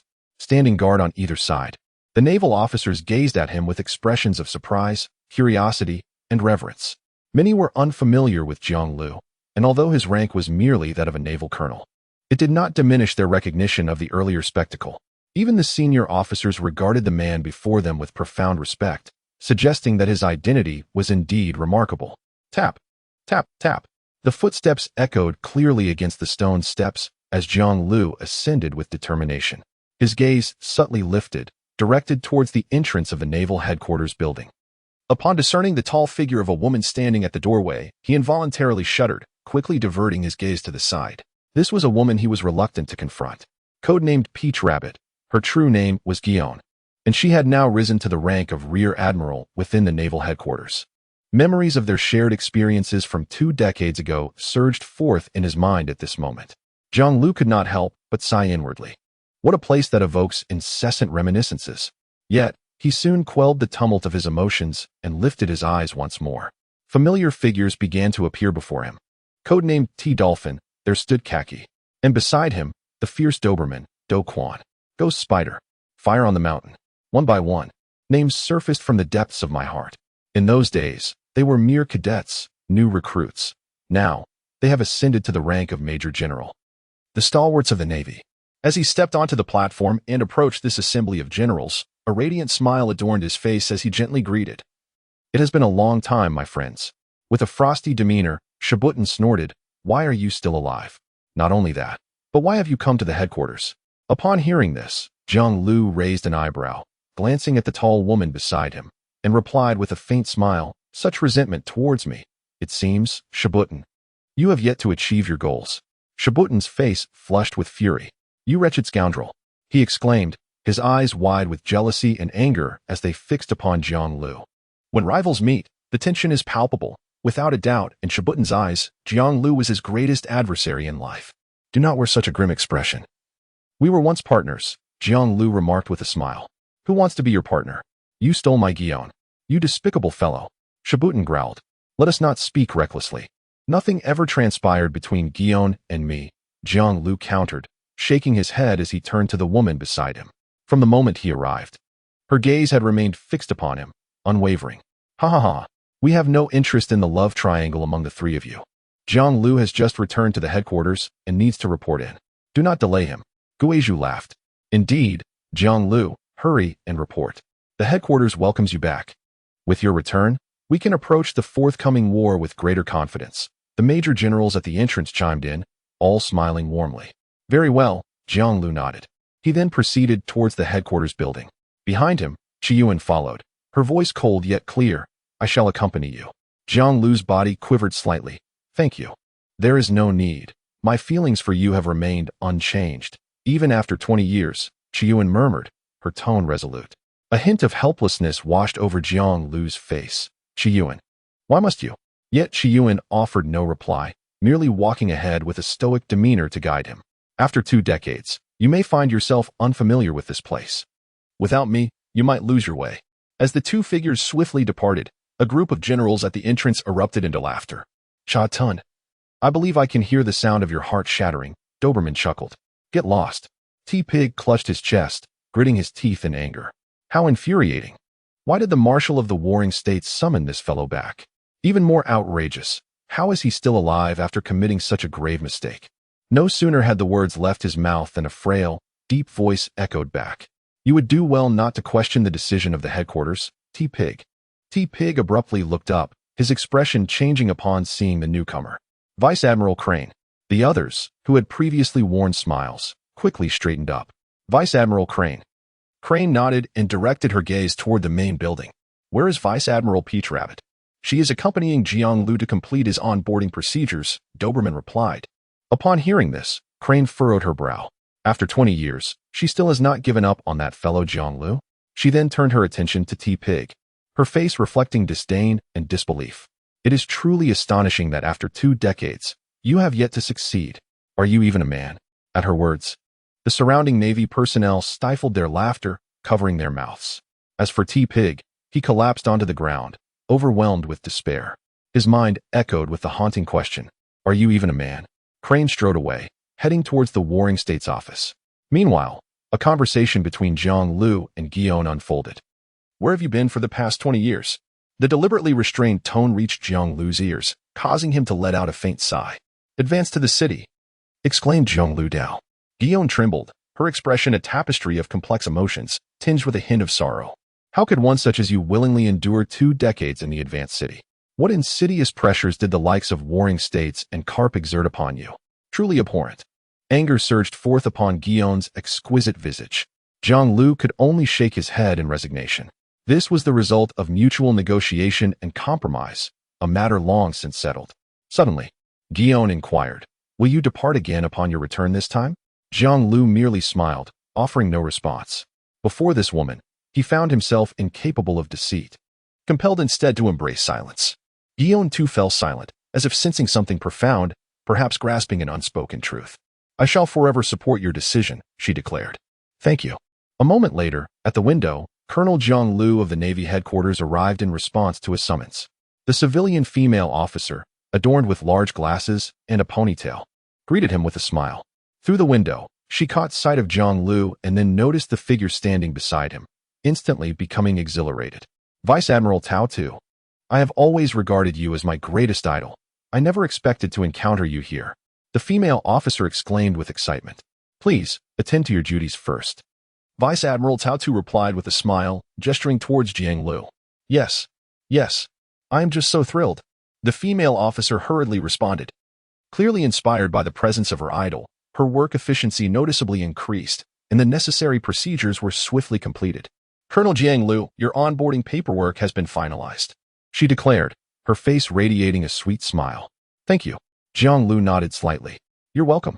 The two turned and departed, their steps languid as they continued their conversation. 20 years ago, you saved me on numerous occasions. We were once the finest of partners.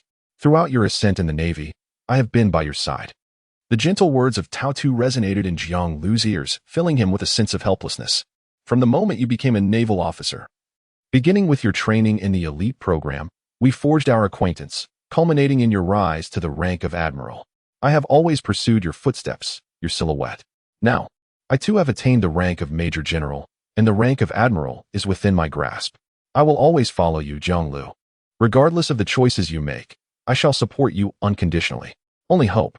After a brief pause, the enchanting beauty halted her steps, her gaze fixed intently on Jiang Lu. This time, do not depart without a word. The two exchanged glances, sensing the palpable intensity radiating from one another, and Jiang Lu gradually found it difficult to withstand. The affections of a beauty are the most challenging to endure. He was utterly unaware of when she had developed feelings for him, having always regarded her merely as a close friend. Yet, unexpectedly, this flower of the Navy had deepened her emotional investment in him. Very well. After a moment, Jiang Lu nodded slightly.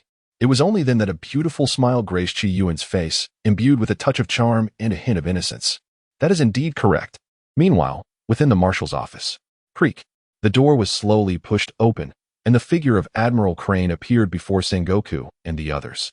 Little Crane, you have arrived, Carp said with a smile. Summoning Jiang Lu back to headquarters for such a significant matter, I naturally had to come and see what plans you have devised. Crane responded coolly, glancing at Carp before fixing her gaze on Sengoku. Since you dare to take the risk of recalling Jiang Lu to headquarters, you must have already prepared various contingency measures, correct? Upon hearing this, Sengoku frowned and sighed. Strictly speaking, we have not formulated any emergency plans. With a character like Jiang Lu, any measures we take would likely be futile.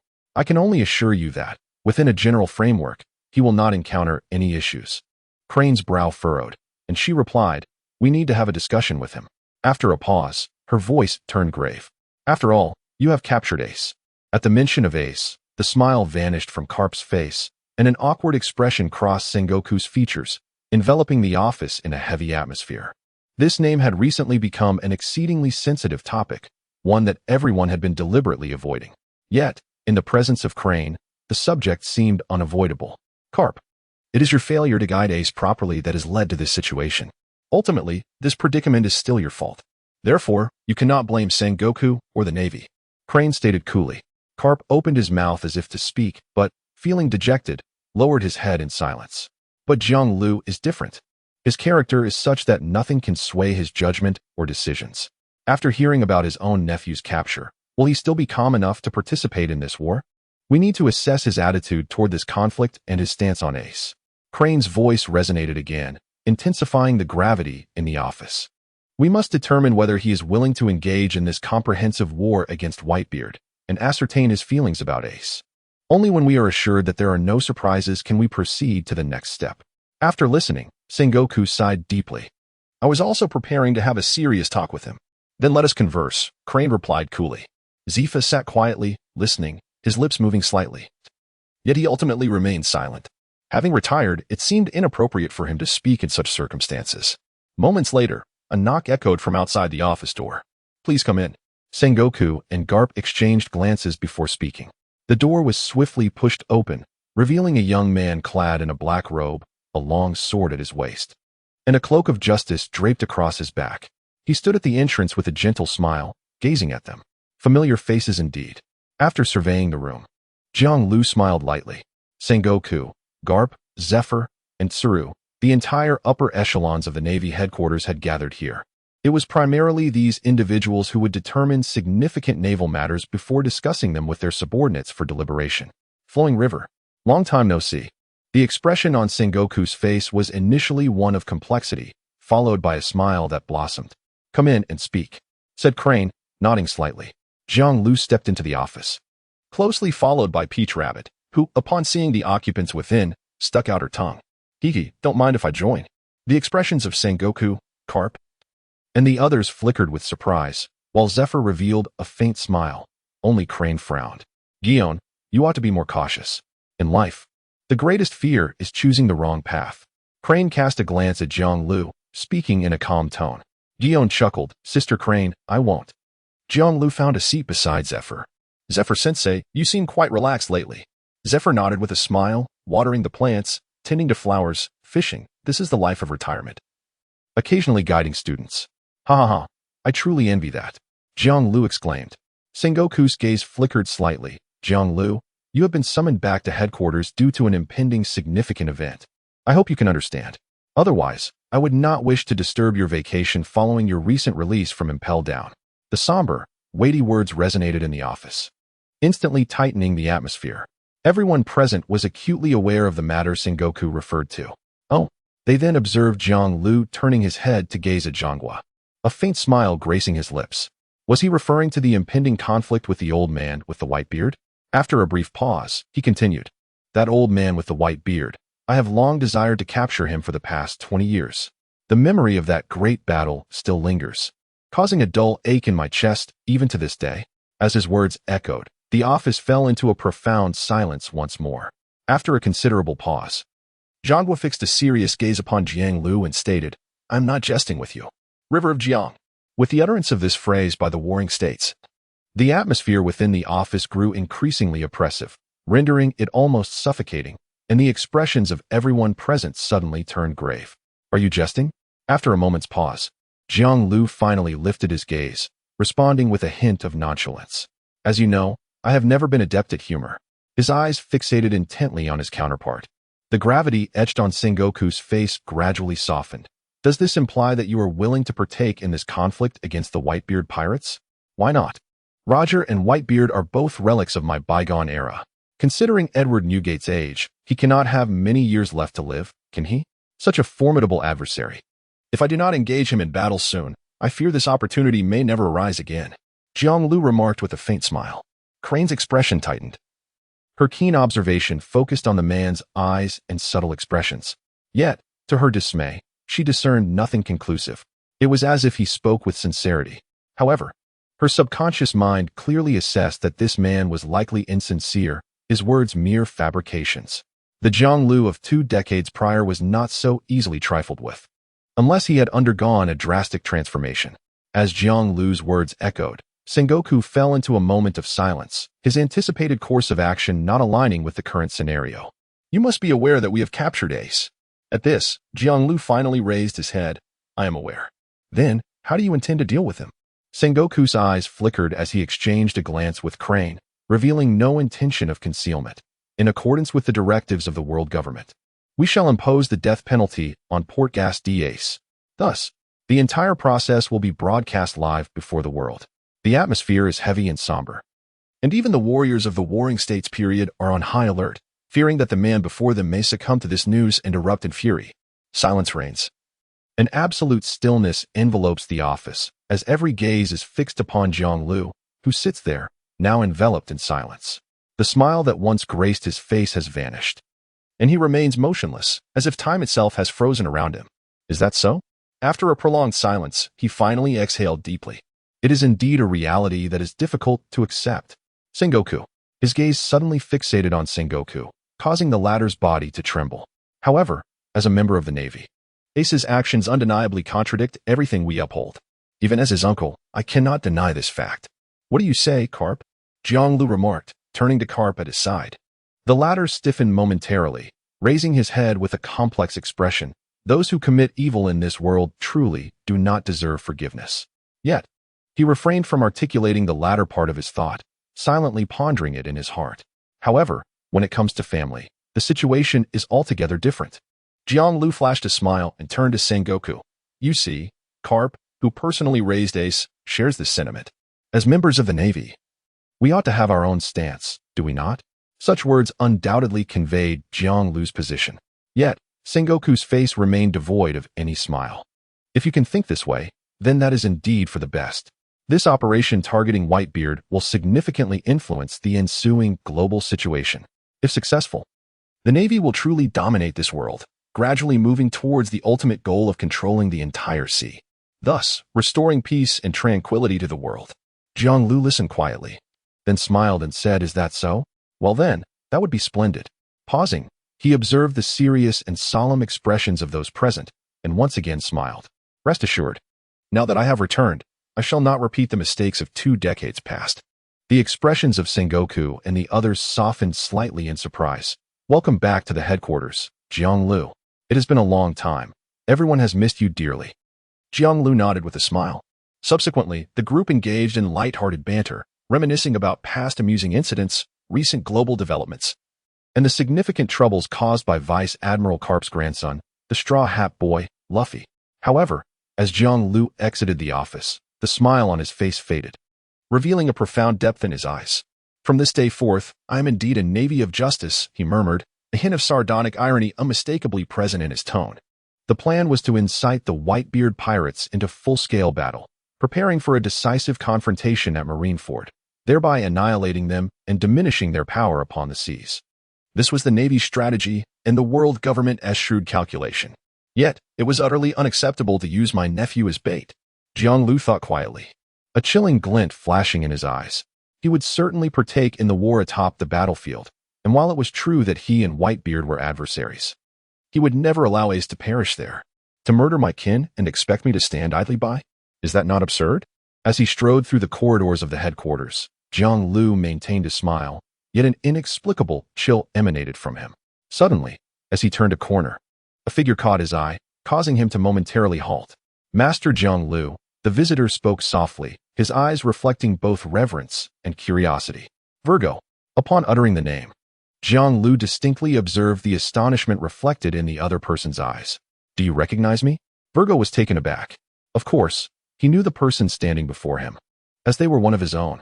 Jiang Lu squinted and smiled. Virgo's gaze sharpened slightly. Surely, the young master would not reveal his true identity. So, where had this individual acquired such knowledge? What astonished him further was the insinuation in the other's words. You must fulfill your duties diligently, Virgo. I hold great expectations for you. Jianglu spoke softly. Yes, Lord Jianglu, Virgo replied, momentarily stunned, his voice low and solemn. If any troubles arise, you may seek my assistance. Jianglu turned to leave, casting a light remark over his shoulder. Virgo, however, remained transfixed, his eyes glimmering as he stared at the retreating figure for quite some time before hastily departing himself. It seemed that Lord Jianglu had already uncovered his true identity. Otherwise, he would not have left behind such a series of profound and thought-provoking remarks. Meanwhile, within the War Office, the atmosphere was somewhat somber and oppressive. He did not speak the truth, Admiral Crane said in a low voice. Jianglu harbored his own plans. Yet his reluctance to openly oppose or express his dissent could be seen as the best possible scenario. Sengoku sighed softly. Do you know something, Guion? Crane inquired. Turning to face him, Guion maintained his expression. A smile gracing his features, he stated that he would remain at headquarters this time and would ensure that Whitebeard is escorted into Impel Down. Upon hearing this, Crane, Sengoku, and the others were momentarily taken aback. It appeared that this individual might indeed cooperate with them. With a sigh of relief, a smile began to emerge on Sengoku's face. Guion's smile remained intact as he nodded in agreement. Whatever choice you make, I shall support you and assist in creating a proper cover. Jianglu. Returning to the Navy headquarters is a monotonous and tedious affair. For Jianglu, after a span of 20 years, everything in Marineford feels both familiar and alien. There are many buildings and people he recognizes, yet there are just as many unfamiliar faces and things. Time is the most formidable force, capable of altering everything quietly and imperceptibly. The warring states did not assign him any specific tasks, merely instructing him to spend some time at the headquarters to reacquaint himself with the surroundings. Thus, Jianglu's life has been rather leisurely and comfortable. Your arm has certainly undergone a remarkable transformation, Zifa-sensei. In recent days, he has visited Zifa daily to fish and chat. Compared to Carp and others, the retired Admiral Zifa is undoubtedly more relaxed, with ample free time. Moreover, the bond between the two has grown closer. I specially modified this sea prism stone right arm to deal with devil fruit users. I call it the Crusher. What do you think? Doesn't it look formidable? Zifa exclaimed with a hearty laugh. Your strength should not require such external assistance. Ultimately, it cannot match the agility of your natural right hand, Jianglu replied, shaking his head. He has always been resistant to augmenting his body with external components. The human body is an extraordinarily intricate entity, just as the vast universe exists outside. There is a microcosm within each individual, perpetually cycling and thriving. Ha ha ha, you rascal, can't you say something nice? Zifa, unperturbed, laughed heartily before letting out a deep sigh. After all, I am getting old. My strength is not what it used to be, unlike you, in the prime of your youth. After a pause, his expression turned somber. However, this vast ocean is fraught with dangers and malevolent beings. It is precisely for this reason that I lost my right arm. Jianglu narrowed his eyes slightly. I heard it was during the incident with the training ship? Zifa nodded heavily, recalling the unfortunate event that cost him his right arm and claimed the lives of his students. This incident dealt him a significant blow and made him acutely aware of his aging. You are in your prime, the age of utmost suitability. At the pinnacle of your strength, capable of commanding the entire sea. Zifa paused, suddenly realizing that 20 years had passed. 20 years. Who could have known how far you have grown? He then curiously turned to Jianglu and asked, do you still have rivals? Jianglu smiled at the question and jested, who knows? Perhaps not. Zifa nodded, chuckling. Haha, with your talent, indeed, you should have no rivals. Then let us earnestly contribute to this vast ocean and to the world. Jianglu smiled and nodded in agreement. The words of my teacher must be heeded. I shall certainly strive to make a difference in this world, albeit in a manner entirely distinct from yours. Upon hearing this, Zifa appeared contemplative. After a moment of silence, he responded with a serene smile.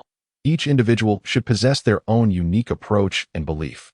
Your heart is just, embodying a purity of righteousness that surpasses even mine, as well as that of the warring states and Carp. As your teacher, I understand you. He then smiled gently.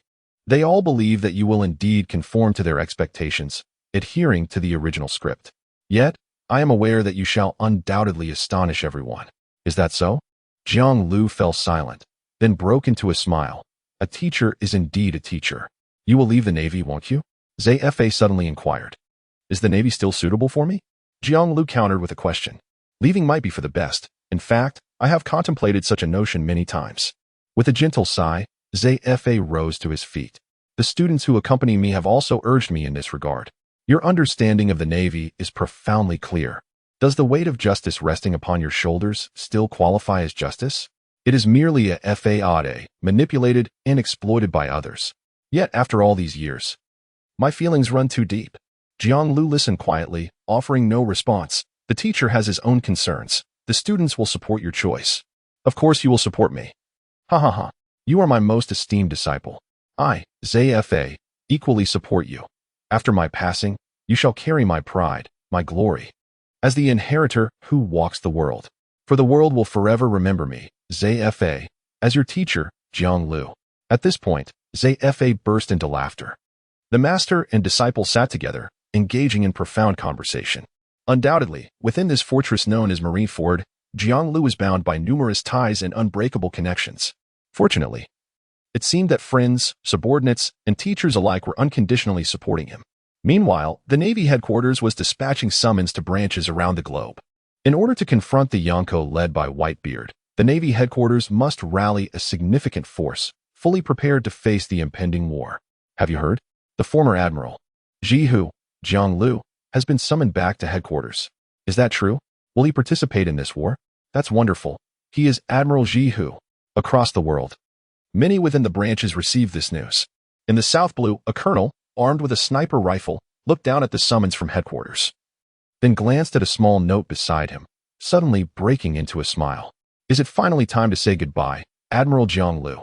The note boldly proclaimed that Jihu had returned, and the recruits were gathering once more. In the East Blue, within a military base, laughter erupted. Ha ha ha. Admiral, you are alive. You have finally returned. Is it at headquarters?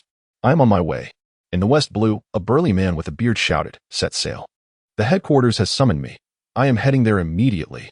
Full speed ahead. This caused the sailors aboard the warship to exchange glances in astonishment, because they are all too aware that their esteemed Lieutenant General pays little heed to the orders from headquarters. The phrase when stationed outside, "The Emperor's command bears no weight," is practically his catchphrase. Stationed in the West Sea, their commander resembles a local tyrant, living in luxurious ease, often boasting about his dominance over the Navy. This time, however, what could compel him to heed such an order? In the North Sea, aboard a massive pirate ship, a tall man wielding twin blades stood atop a mountain of corpses, having received the command from his subordinate. Is this directed at Whitebeard? I have no interest. Inform headquarters that there are still pirates left unvanquished in my territory. However, before he could finish his statement, another brief message was handed to him. What? The Admiral has returned. The man leapt from the pile of bodies, shouting with excitement, now, to Marineford at once. Upon hearing the code name Day Tiger, countless figures altered their minds, complying with the summons from headquarters and hastening their way to Marineford. Meanwhile, in the marshal's office, the meeting of the 7 warlords was imminent. Who could possibly subdue these world-renowned villains? Sengoku murmured. Let Jiang Lu handle it. He is the only one with little to occupy him at present. The 7 warlords of the sea, acknowledged as great pirates by the world government, each possessed devastating destructive power and terrifying combat capabilities comparable to that of nations. It is precisely due to their formidable strength that they have been granted the legal status of warlords. These powerful individuals are often brigands who commit atrocities upon the seas. Their strength and intimidation factor earned them a summons as warlords. While they appear to be the lapdogs of the world government, in truth, it is merely a balance achieved through mutual exploitation. The classification of the 7 warlords as a major force alongside the 4 emperors and the Navy headquarters underscores their might. Now, as the Navy headquarters launches a war, these warlords, bound to the world government, cannot escape involvement. They are all ambitious individuals, and even the ordinary strong among the headquarters may not be able to subdue them. Sengoku sighed softly. He was acutely aware of the intricate relations among the world government, the Navy, and the 7 warlords. It was all a matter of mutual exploitation. Once the Navy found an opportunity, the 7 warlords would become prime targets. Jiang Lu, indeed, was an excellent candidate. Even the might of the warlords would likely falter before him. With a fleeting glance, Sengoku swiftly reached a decision. As the impending war loomed, the headquarters summons to the world seemed ceaseless, arriving one after another in recent days. Gradually, elite forces from various regions reported for duty. Consequently, crucial meetings were held in rapid succession. As the commander-in-chief, he was tasked with convening gatherings for officers of all ranks, who in turn would relay the discussions to lower-ranking officers. For the Navy, this battle was of paramount importance and could not be approached with negligence. The plan was to assemble a formidable force of 100,000 elite soldiers to decisively eliminate the Whitebeard pirates within the confines of Marineford. Sengoku exhaled softly, his expression grave. One could only imagine the grandeur of such an assembly. 100,000 elite warriors from across the globe, many of whom possessed unpredictable temperaments, challenging to manage. Without meticulous prior organization, internal discord could arise even before the war commenced. Furthermore, there was the troublesome group once under Jiang Lu's command. It was likely they would come rushing in at the sound of the impending conflict, presenting a significant headache. Sengoku furrowed his brow. Among that group, some were aware of past events and, in situations beyond their control, had distanced themselves, claiming dominion over their territories. They had a history of disregarding headquarters orders, adhering only to directives they deemed fit. Now that Jiang Lu had returned, these individuals were already stirring, if not managed effectively upon their arrival at headquarters. Significant issues could arise. It was essential that each commander retained authority over their own troops. This was the simplest approach. With a soft sigh, Sengoku spoke. The responsibility of orchestrating such a vast naval operation was undeniably immense, and the weight of the task was heavy. It was no wonder his hair had turned gray so rapidly in recent years. When the orders reached Jiang Lu's ears, he was leisurely fishing by a small pond with Zephyr. Their relaxed demeanor elicited envy from the major who had come to deliver the message. Colonel Jiang Lu, Commander-in-Chief. I am here to convey orders, the major said, a respectful smile gracing his face. It was no jest. Anyone fortunate enough to fish alongside General Zephyr, regardless of their rank, commanded respect. Moreover, the recent rumors surrounding Colonel Jiang Lu had spread far and wide. He was known as the most extraordinary genius admiral in naval history, the former, commanding a cohort of 3,000 new recruits scattered across the globe, encompassing officers of all ranks. One could assert that this seemingly unremarkable young colonel possessed the most formidable influence within the headquarters. With the ongoing issuance of summons to the world, it was likely that his former subordinates would soon arrive. It was truly astonishing, after 20 years of absence. He had only just resurfaced, yet wielded such immense charisma. Oh, what does Sengoku wish for me to do? Jiang Lu set down his fishing rod and, filled with curiosity, turned to inquire. The marshal has stated that, in accordance with the contract signed by both parties, the 7 warlords are indeed obliged to partake in this war. Therefore, your responsibility is to forcibly summon these warlords to headquarters and convene a meeting to inform them of their duties. Ensure that they do not falter in the impending great battle, the major swiftly articulated. 7 warlords? Jiang Lu raised an eyebrow and chuckled. It was indeed a novel concept. He had never encountered such an organization in his earlier days. Zephyr then spoke. It was established by the world government in response to the increasingly formidable pirates after you entered Impel Down. Although it is termed warlords, at its core, it is merely a collection of ruthless pirates. Jiang Lu nodded. Well then, I shall take on this task. However, I need you to convey something to Sengoku. The major was taken aback. Please, go ahead. Tell him I wish to see Ace. Jiang Lu replied solemnly. Currently, the whereabouts of Fire Fist Ace were shrouded in secrecy. Even Carp might not comprehend it. Although the Navy had taken over from Blackbeard, the situation was critical. Until clarity emerged, the location of Ace's confinement remained classified. At present, the Navy had only announced Ace's capture, but whether he would be executed or when remained undecided. Based on Jiang Lu's assessment, the execution time would likely be declared only when 80% of elite Navy forces from various regions had assembled. Simultaneously, Ace would be transferred to Impel Down. As at that juncture, no matter the unforeseen circumstances, this substantial force would be sufficient to ensure the plan's success. Understood. I will relay your message, the major replied, momentarily stunned, before swiftly departing. A short while later, in the office of the Fleet Admiral, Sengoku furrowed his brow, deep in contemplation. He may meet Ace, but only after I summon the warlords. Jiang Lu soon learned of this development and smiled knowingly. He silently admired Sengoku's caution. His old friend, the Fleet Admiral, rarely undertook actions without thorough preparation. That afternoon, Jiang Lu arrived at the headquarters to assume his position. He entered a simple yet spacious office, fully equipped, where a tall, elegant assistant named Freya, adorned in high heels with flowing golden hair, awaited him. The information regarding the 7 warlords has been laid before you.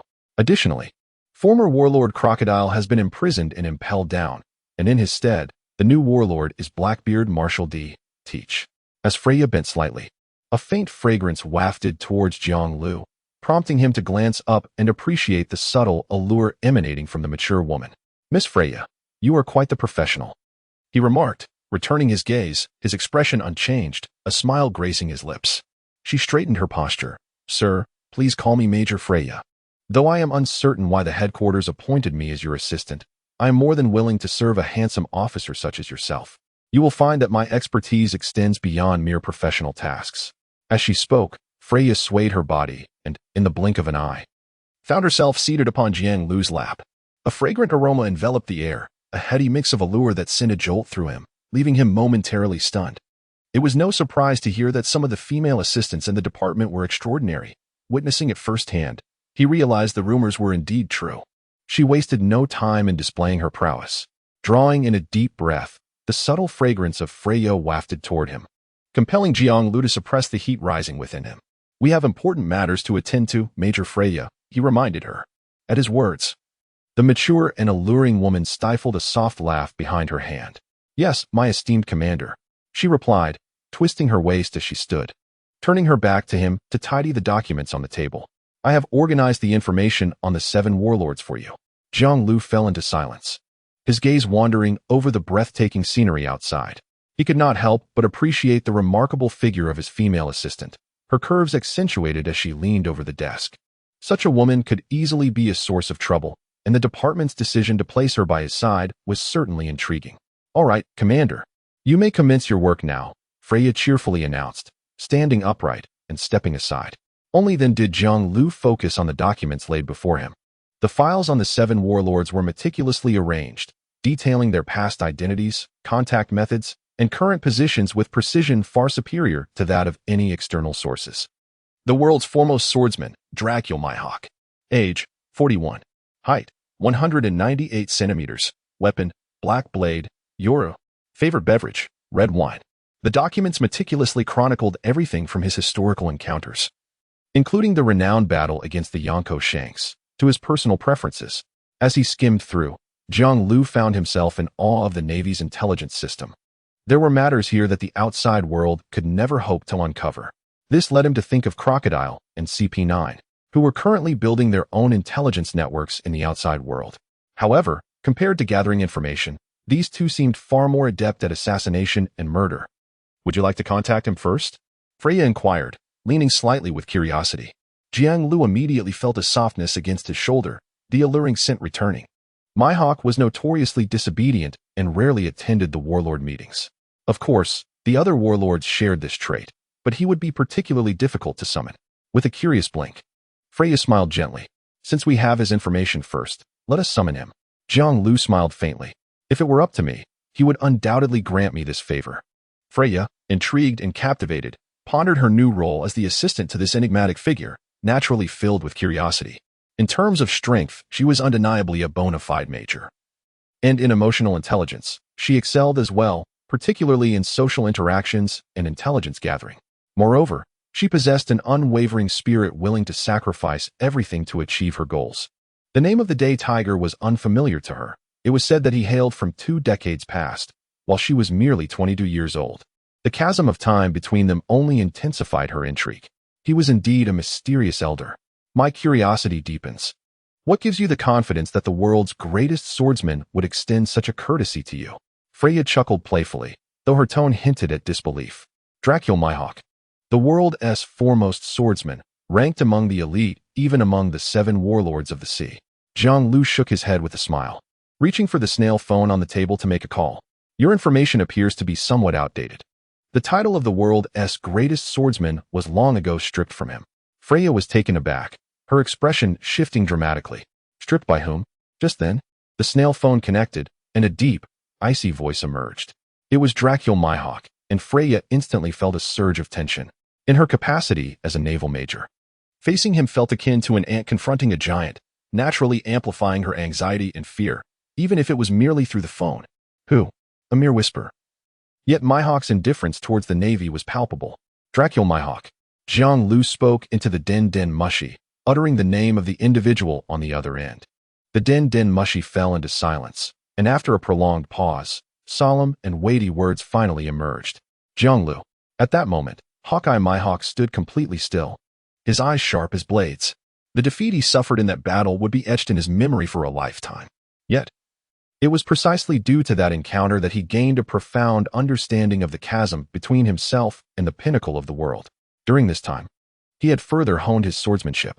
He had devised a strategy to counter the opponent's divine and peak sword techniques. There is no need for such hostility, Mihawk, Jiang Lu said with a faint smile, his right index finger tapping rhythmically on the table. I did not come to challenge you. Hawkeye Mihawk reined in his aura, inquiring. Is that so? Then what brings you here? I trust you have heard the recent whispers within the Navy, Jiang Lu replied.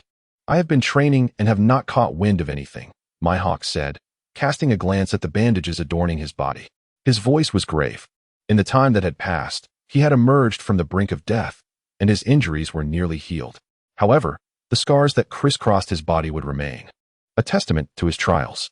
The Navy is set to declare war on the Whitebeard pirates, one of the 4 emperors, Jiang Lu stated calmly. Upon hearing this, Mihawk's gaze sharpened. Is that so? It shall indeed be a battle of titans, and I have been tasked with gathering you individuals of the Wuhai status. Jiang Lu continued with a serene smile. Thus, I implore you to make your way to the Navy headquarters at your earliest convenience. I shall go, came Mihawk's voice. Shortly thereafter, the call was terminated. Behind Jiang Lu, Freya's exquisite visage was agape, embodying astonishment and disbelief. It was her first encounter witnessing someone address one of the 7 warlords in such a tone. Even more astonishing was the apparent familiarity Mihawk had with this newly appointed officer. You just inquired about who claimed the title of the world's strongest? Jiang Lu remarked, tapping the table with his right hand as he pulled over the second document, a smile gracing his lips. Ah, Freya regained her composure, taking a deep breath as she began to reassess the commander before her. Adorned with the insignia of a colonel, he bore the codename Day Tiger. Yet, in the naval hierarchy, which colonel could possibly possess such a moniker? Not to mention the ability to converse on equal footing with the 7 warlords, affording Mihawk such deference. Who, indeed, was this individual? Just recently, I had claimed the title of the world's foremost swordsman from him. Jiang Lu responded with a serene smile, then proceeded to dial the second telephone bug. In the upper right corner of the document, a photograph of Doflamingo exuded an air of arrogance. What? Freya's entire body trembled as she beheld the phone call connecting to the notorious figure. It was Don Quixote Doflamingo, a man even more malevolent than Dracul Mihawk. She took a deep breath, her anxiety mounting once again. Doflamingo, a name synonymous with wickedness in the world of pirates, instilled a profound sense of dread in Freya. In previous meetings, even high-ranking naval officers, whether of the school or admiral grade, had felt immense pressure in his presence. Buzz buzz. The distinctive waiting tone of the telephone insect echoed, causing Freya to clench her fists in anxious anticipation. Meanwhile, Jiang Lu appeared nonchalant, tapping his index finger rhythmically upon the table. Not answering? Raising an eyebrow, he waited for a moment before hanging up the phone, only to dial again. Brew brew. This time, the call was swiftly connected. Navy, if there is something to discuss, it is best to convey it promptly. A cold, impatient voice resonated. Freya's heart trembled. She recognized it as the voice of Don Quixote Doflamingo. During a previous meeting, she had caught a distant glimpse of him, yet when their eyes met, she felt an overwhelming chill, paralyzed with fear. Don Quixote Doflamingo. Jiang Lu, however, maintained a smile on his face as he spoke calmly. Oh, is it you? The chill and the words dissipated, replaced by a flicker of surprise. If I am not mistaken, this appears to be the internal communication channel of the Navy. A hint of amusement surfaced in Doflamingo's voice. Indeed, I am now a colonel at Navy headquarters, tasked with convening and managing you warlords of the sea. Surely, you have heard of the recent significant events, have you not? Jiang Lu remarked with a faint smile. Intriguing, very intriguing. Will you be the one to convene the warlords meeting? To Freya's astonishment, Doflamingo actually chuckled. I shall go. The phone call was swiftly terminated. Freya stood there, utterly dazed. When did the malevolent, nightmarish creature become so amiable? Or perhaps the officer before her, adorned with the insignia of a colonel, bore a true identity far more complex than what was merely visible. Subsequently, Jiang Lu dialed the phone of Empress Hancock. What? You are Jiang Lu? The one who once clashed with Mary. Hancock paused momentarily, then exclaimed with excitement. I shall come immediately. You must wait for me. Next was Jinbei. I have always held in high regard all that you have accomplished and consider you a paragon of justice.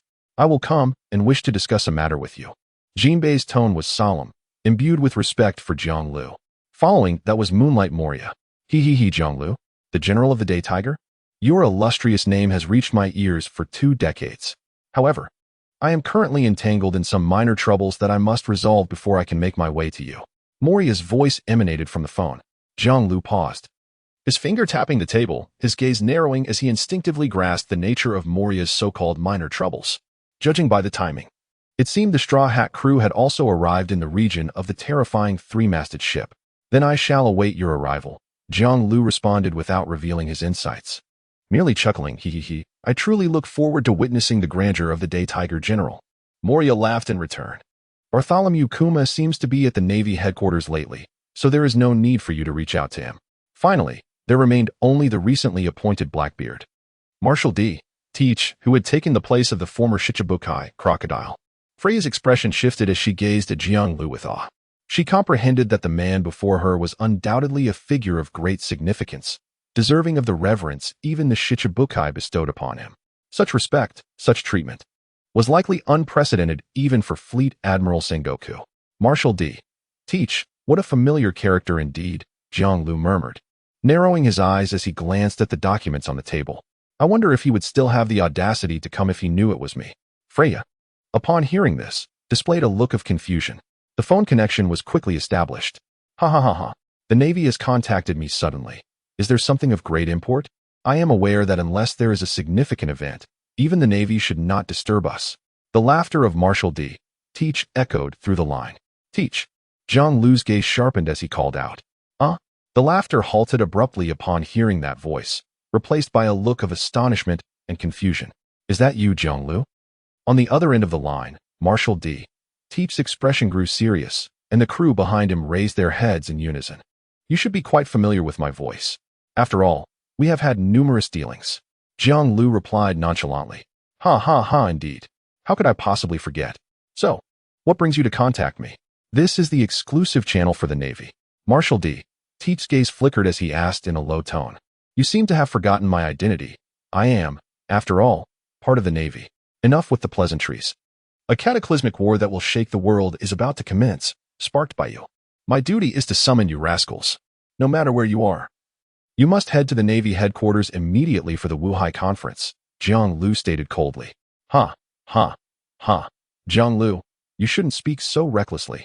It was my goodwill that presented Ace to the world government. If we're discussing the source, it should be Ace, shouldn't it? And you think you can forcibly summon me to the Navy? However, if I were to go to the Navy headquarters, would you not take the opportunity to strike at me regardless? Blackbeard Marshal D.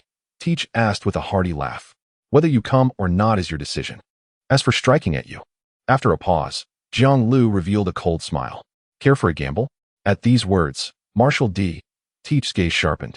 And after a moment of silence, he burst into laughter once more. Ha. Very well, I shall go, Jiang Lu. A series of 6 phone calls later, Jiang Lu swiftly completed the so-called summoning of the Wuhai. This left Freya in awe, feeling a mix of shock and reverence towards the young colonel before her. Summoning the Wuhai is no trivial matter. For an ordinary officer, it would be a source of great headache. Whether or not they heed the summons is one thing. But even if they do arrive, managing and hosting them poses a significant challenge. Yet for this officer, it seemed as simple as chatting with an old friend, truly unfathomable. After the summons, a long wait ensued. The office, naturally, was dull. Jiang Lu could hardly endure sitting there for half the morning and decided to leave. It would be far more enjoyable to go fishing with Teacher Zephyr. With a soft sigh, he quickly descended the stairs to the first-floor hall, followed closely by the elegantly poised and alluring Freya. As they neared the entrance, a chilling presence stepped inside. With his arrival, the temperature in the hall seemed to drop a few degrees. Admiral Akiji. Freya trembled, exclaiming in astonishment. Jiang Lu halted his steps, gazing at the imposing figure before him, so tall that it seemed to obscure even the sunlight behind. You are blocking my way. Kazan.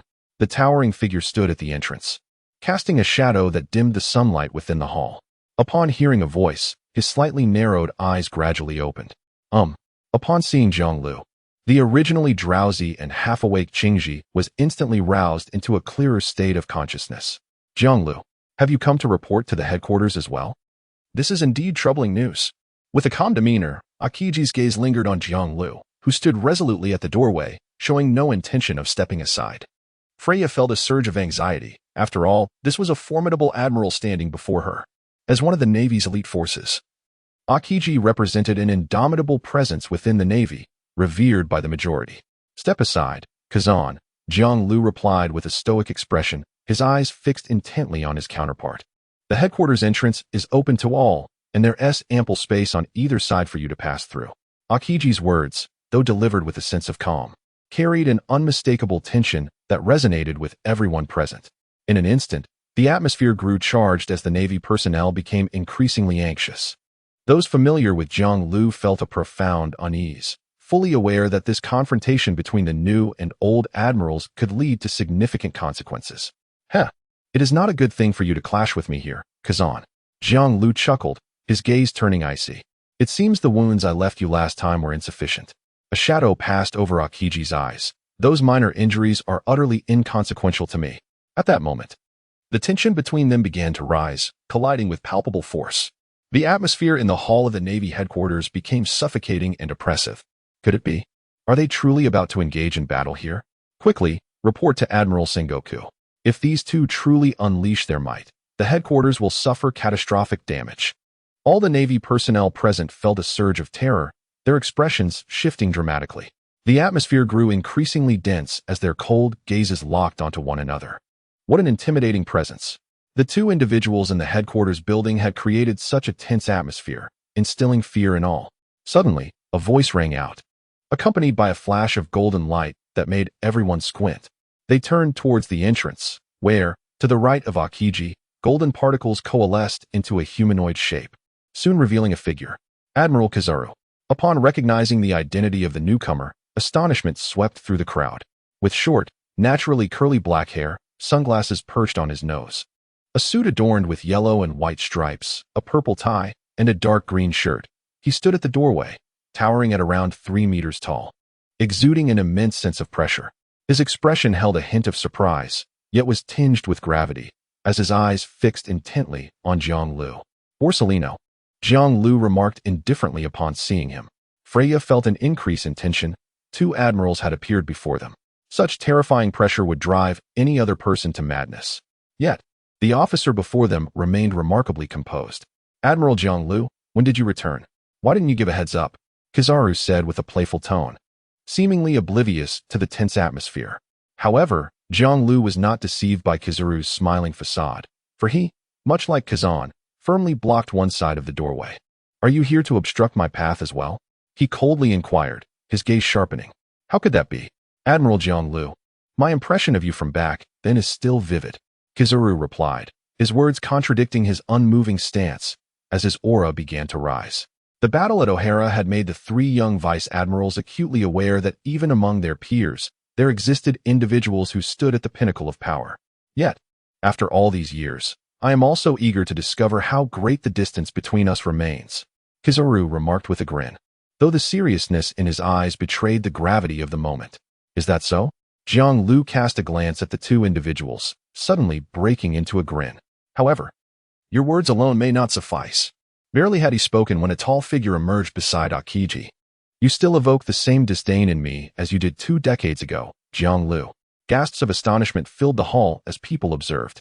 Clad in a dark red suit, adorned with a naval cap, and wearing black leather gloves, he was draped in a naval coat, exuding an aura of gravitas laced with an unsettling terror. He resembled a volcano on the verge of eruption, the moment he stepped into the room. The temperature seemed to rise several degrees. Admiral Akainu. Hushed whispers arose, followed by the sound of anxious swallowing. At that moment, all 3 admirals had indeed appeared. Moreover, they all stood before that figure. Who could it be? The very stance of the 3 admirals suggested a significant animosity towards him. What terrifying presence could rival the convergence of these 3 admirals? In that instant, the hall resonated with countless hushed murmurs. Those familiar with Jiang Lu looked towards the entrance with palpable tension and gravity. General Jiang Lu, they murmured, feeling a palpable tension for the former commander. At this moment, Freya was utterly bewildered. She had never anticipated the presence of not just one general, but an entire trio. The three foremost powers of the Navy in this era had converged at the entrance of the headquarters, standing resolutely before her as the commanding officer. What a revelation! Now this is intriguing. A smile spread across Jiang Lu's face, his eyes growing ever more piercing. Suddenly, he narrowed his gaze with intensity. A resonant hum reverberated through the void, as an overwhelming aura surged forth, causing the garments of the three admirals to flutter violently in its wake. In that moment, the entire hall seemed to freeze, utterly besieged by this formidable presence. Conqueror's Haki. The expression of a high-ranking officer shifted noticeably as he spoke in a grave tone. Turning his gaze towards the three admirals, he noted their faces, each marked with an icy demeanor that sent shivers down one's spine. 20 years have passed, Jiang Lu. That battle feels like it occurred just yesterday to me. Your arrogance, it seems, has only intensified over time. Do you truly believe that we require the combined strength of all three of us to confront you? That is an overestimation of your own worth. Akainu remarked coldly. Taking a step forward towards Jiang Lu, his aura intensifying like a volcano ready to erupt, leaving one feeling a tingle of anxiety upon their scalp. Though we are both part of the Navy, your chaotic nature is deeply distasteful to me. I cannot fathom why Admiral Sengoku would still summon you here. As he spoke, Akainu raised his right hand, slowly clenching it into a fist. A mere Whitebeard is no match for me alone. The times have irrevocably changed. With that, he vanished in a flash, appearing directly before Jiang Lu.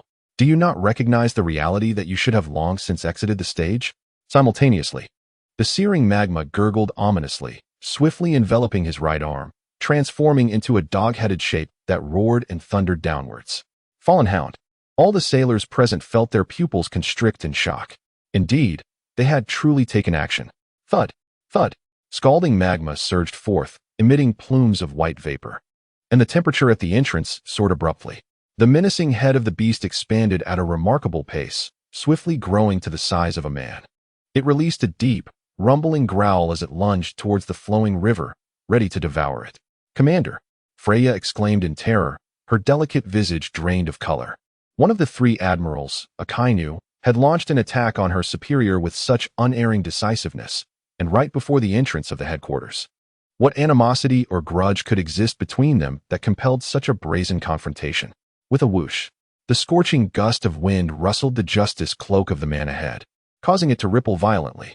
You truly have not learned your lesson, Sakazuki. A chilling voice echoed moments later, and Freya witnessed her superior spring into action. An inexplicable aura of dominance surged forth, leaving cracks on the nearby wall with a sharp sound, while Jiang Lu's right hand clenched into a fist. With a resounding hum, the Busashoku Haki swiftly enveloped him, followed by a flurry of air akin to cherry blossoms swirling forth, encasing his right arm. The roaring, menacing hellhound was now mere moments away. In that instant, Freya sensed the overwhelming aura, tendrils of it entwining around Jiang Lu's fist. Boom! With a powerful swing of his fist, the air itself seemed to warp and collapse. An endless radiance erupted, accompanied by a ferocious aura that swept forth. Sakazuki's pupils contracted, while beside him, Borsellino's sunglasses glimmered with a flash of light. Kazan exhaled heavily, his expression grave.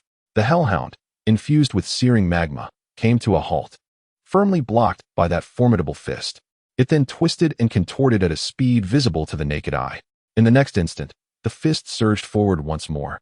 A mere fraction of a heartbeat later, a dull thud echoed through the air as Sakazuki felt a jolt course through his body, his gaze dropping to his abdomen. There, an astonishing fist had materialized, leaving a swift indentation at the point of impact. In an instant, he was sent hurtling backward with a resounding crash. What? Within the grand hall, every face was a picture of astonishment as they gazed upon the figure in the center. With a single strike, Admiral Akainu was sent flying. Shock, disbelief, and incredulity filled the air. After 2 decades, Admiral Jiang Lu remained as formidable as ever. Just then, a voice imbued with mirth resonated, followed by a blinding flash of light. With a sharp sound, the blade was unsheathed in an instant.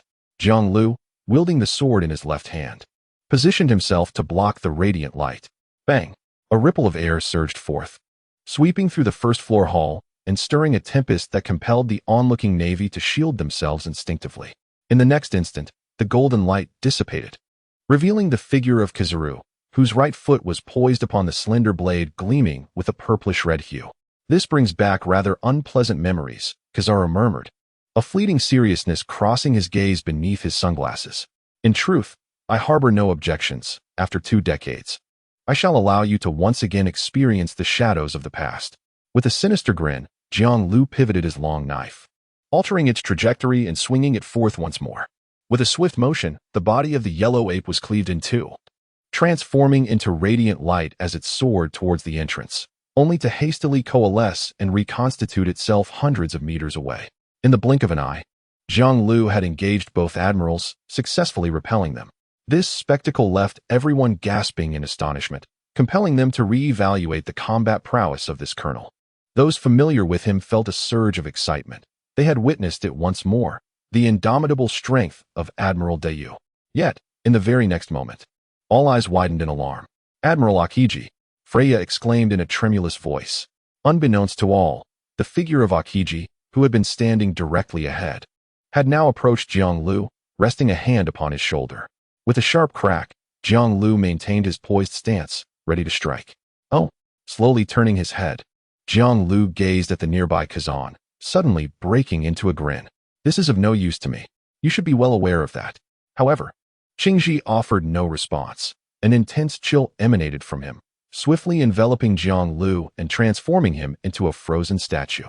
"Commander Jiang Lu," Freya gasped, covering her mouth in sheer terror. Then, she caught a glimpse of Qingji, his icy aura resonating around him.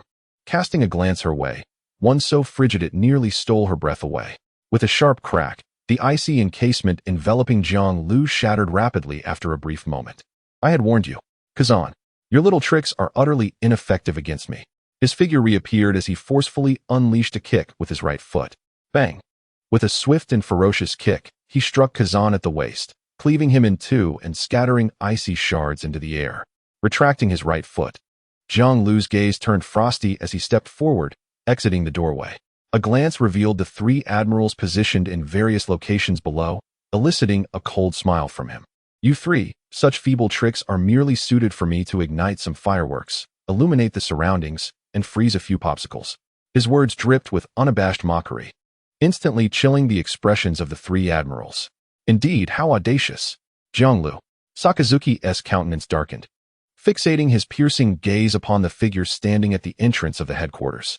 Jiang Lu's imposing presence remained as formidable as ever. "Ah, how amusing," Borsalino remarked, raising his right hand, where golden light coalesced between his fingers, radiating a blinding brilliance. Kazan reassembled his form, standing silently. Hey, this should come to a halt. If this continues, the headquarters will collapse under your onslaught." A vice admiral bellowed from within the hall, his voice laced with fear.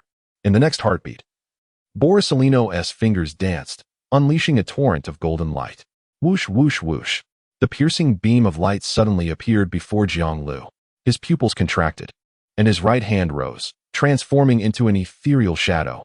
As if swatting a fly, he struck at the laser beam. To everyone's astonishment, the immensely destructive laser beam was deflected to the side by his swift movements. Boom, boom, boom, boom, boom. A deafening roar erupted as smoke billowed from the ground on either side of the main building. The 3 were thoroughly entertained. "Well then, I shall not hold back." Jiang Lu grinned maliciously, his body leaning slightly. In an instant, he twisted his form and vanished from his original position. In the blink of an eye, he materialized before Borsalino. "The speed of light is nothing to fear." A whisper reverberated, reaching the ears of Kizaru, prompting him to lift his gaze. What met his eyes was a rapidly enlarging fist, imbued with unparalleled force, crashing down.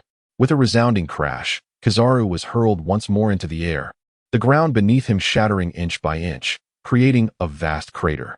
At that moment, a searing tempest surged forth from behind Jiang Lu. Canine bite of the Crimson Lotus. Jiang Lu's gaze sharpened, and a sinister smile once again crept across his lips. "Just as you perceive me, I have never harbored any fondness for you." Sakasaki, with a flicker of his form, he had vanished from his original position. Chirp, chirp, chirp.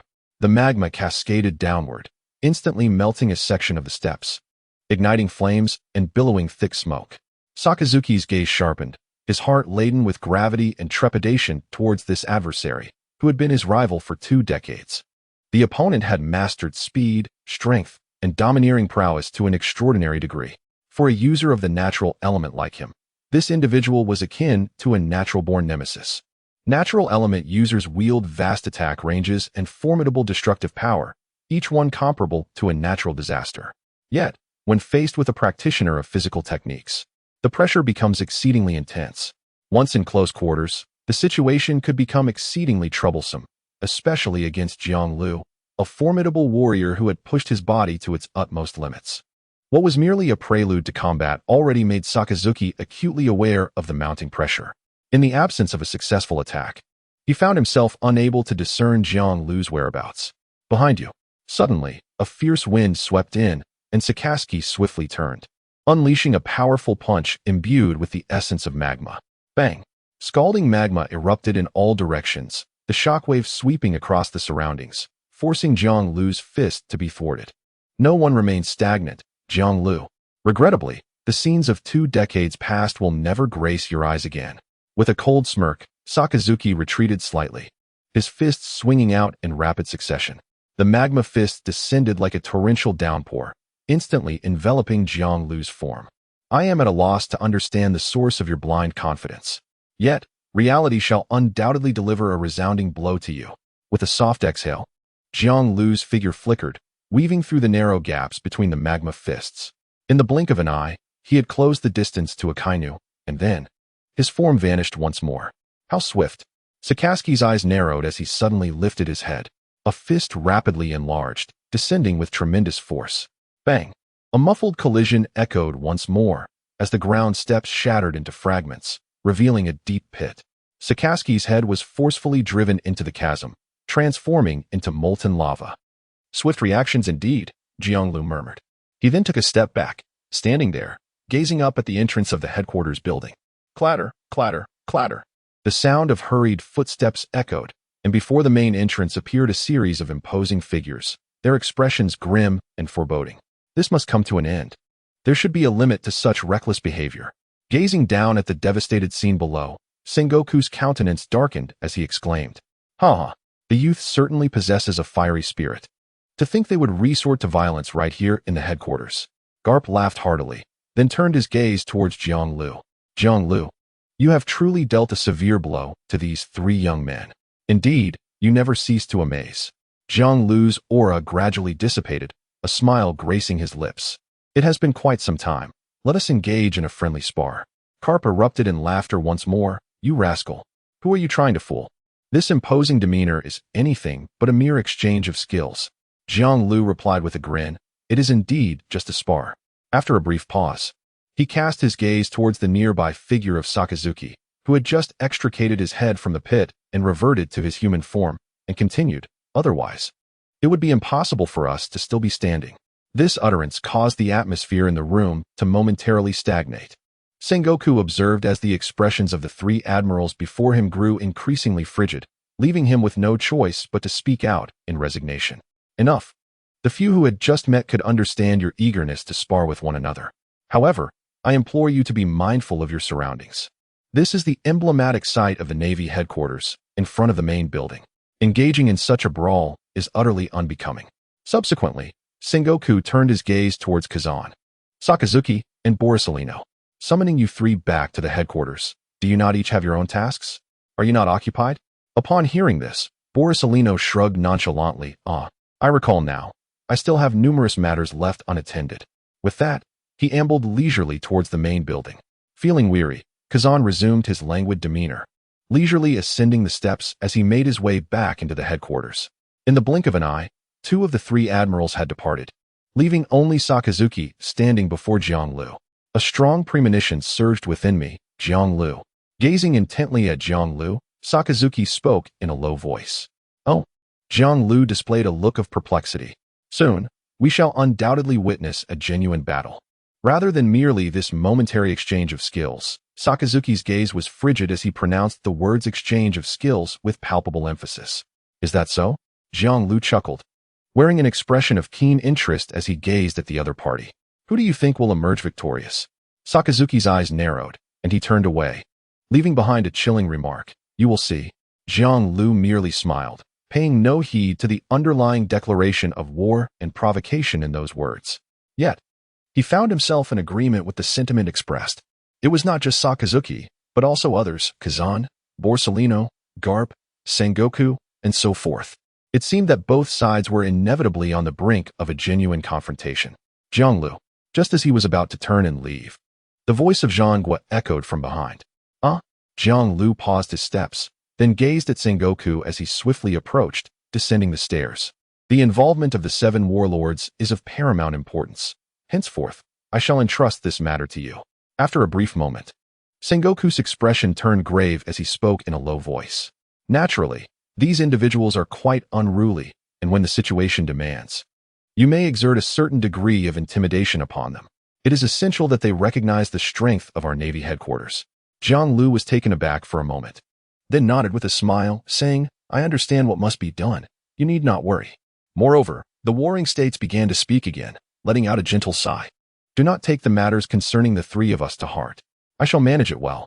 Jiang Lu maintained an impassive expression, still smiling. Of course not. That is good.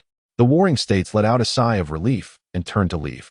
Jiang Lu stood on the steps for a moment before suddenly letting out a light laugh.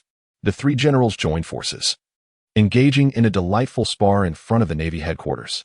This was undeniably intriguing and quite coincidental. However, the question of who orchestrated or perhaps deliberately allowed this coincidence to unfold adds an even greater layer of fascination. Is it intimidating? Utterly tedious. Enough, he chuckled, hastening away.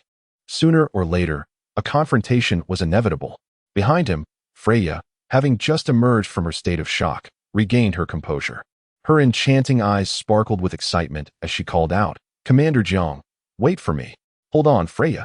Meanwhile, the 3 commanding officers had arrived at the marshal's office.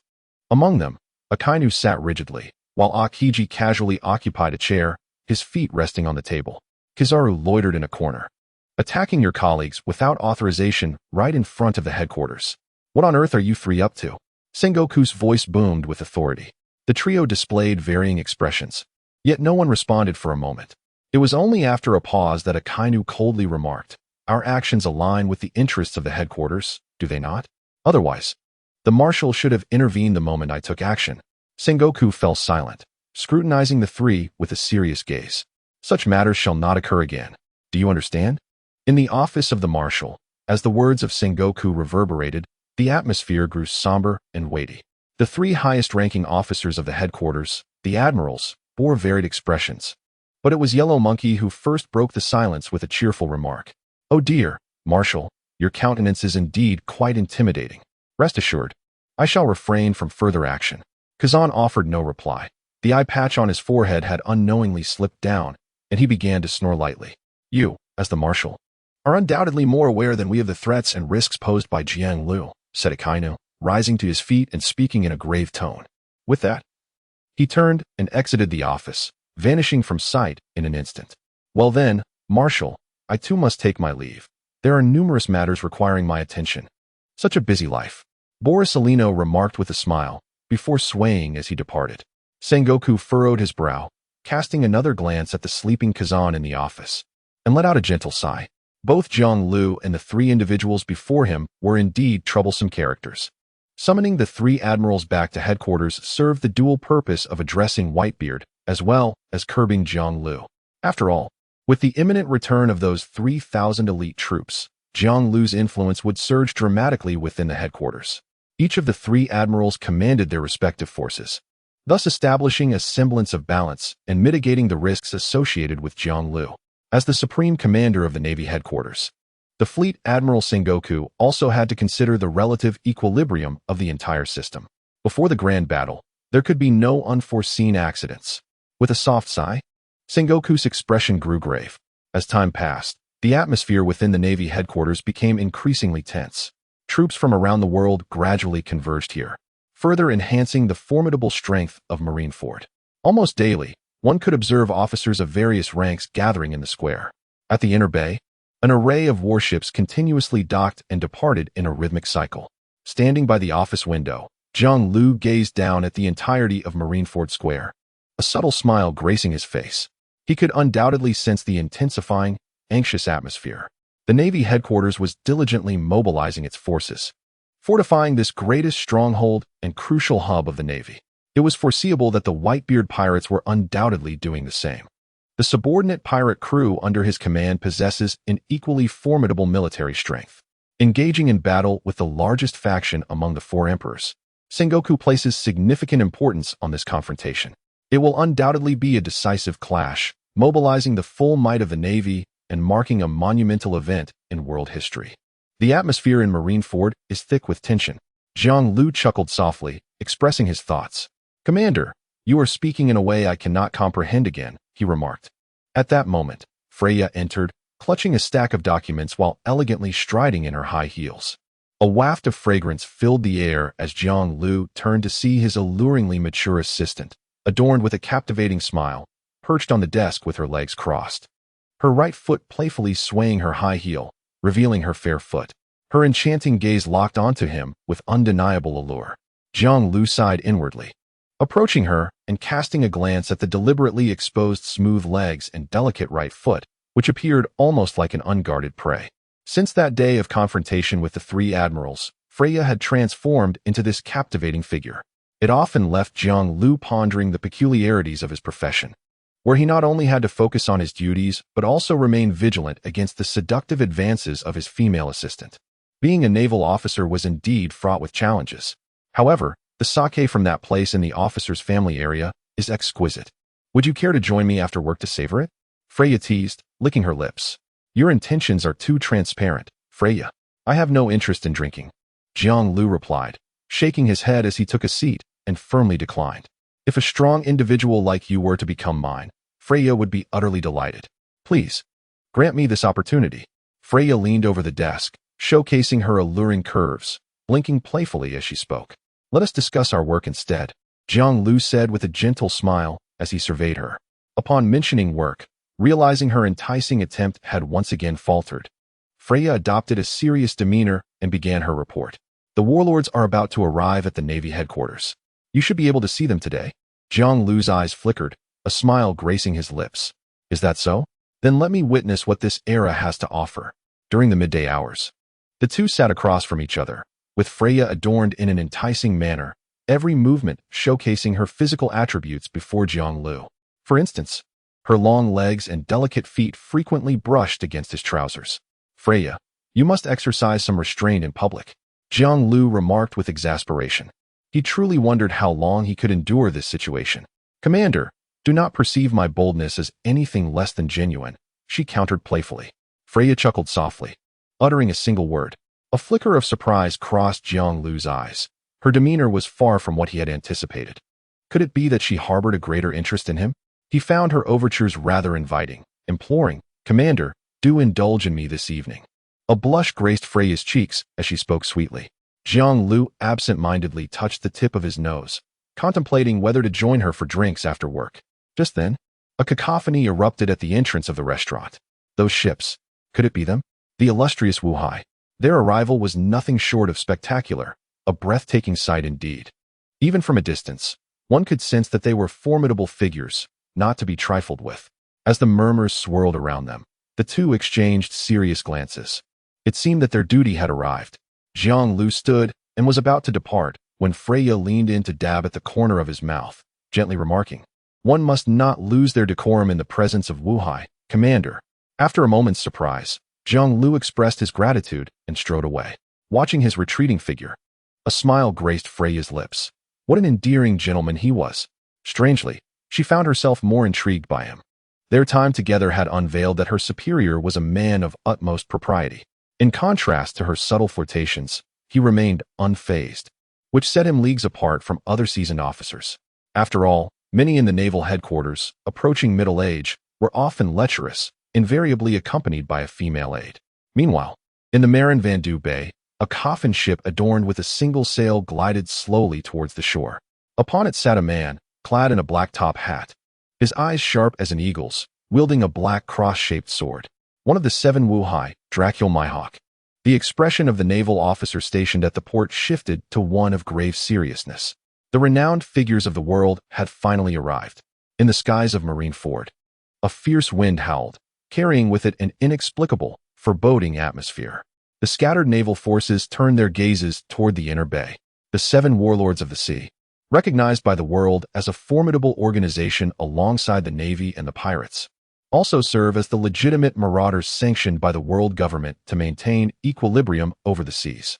Each of these individuals possesses immense strength, their renown and status resting at the pinnacle of the world. Their arrival is undeniably captivating. Each warlord conference incites a flurry of chaos, and their attendance is woefully sparse. With only a handful present, or these formidable figures create substantial difficulties for the officers in charge of hosting. What kind of commotion will their arrival spark this time? Undoubtedly, this is the Navy headquarters, teeming with elite naval forces. How dare these former pirates act so brazenly here? While direct confrontation is out of the question, a certain degree of provocation and mischief is to be expected. Within the Marineford Plaza, the eyes of the Navy personnel flickered with apprehension as they beheld the first warlord to arrive. To their astonishment, it was none other than Dracula Mihawk. Rumor has it that he reached some form of accord with the 5 elders to become one of the warlords. This man has always exhibited a profound disinterest in the warlord conferences. However, this time, he is targeting the world's strongest man, Whitebeard. And even he must be unable to resist the allure of the situation, right? Whispers of speculation buzzed incessantly. Leading the way was Jiang Lu, followed closely by Freya, both hastening toward the headquarters while casting glances at the inner bay. As time passed, the coffin ships swiftly approached the harbor. Once the vessel beneath Hawkeye's Mihawk steadied, he slowly rose, his hawk-like gaze sweeping to the side. The Navy personnel caught in his stare instantly froze, as if struck by a blade, their consciousness momentarily suspended. Those lacking the fortitude should step back. The ensuing spectacle was not one they could manage. With a low, commanding voice resonating through the air, a rear admiral donned in a naval coat, cigar in mouth and sword at his side, strode forth. His piercing eyes locked onto Mihawk as he solemnly stated, "Hawkeye's Mihawk, please follow me." After uttering this, his gaze shifted toward the Gate of Justice. Another ship belonging to the warlords was also steadily making its way in. The second arrival was pausing for a moment. The admiral's eyes narrowed. Trafalgar water law, perhaps?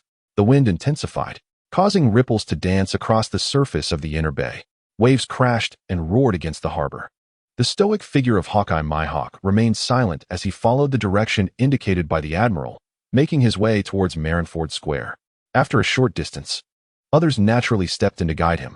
Hawkeye Mihawk maintained a tranquil demeanor, scanning his surroundings with narrowed eyes.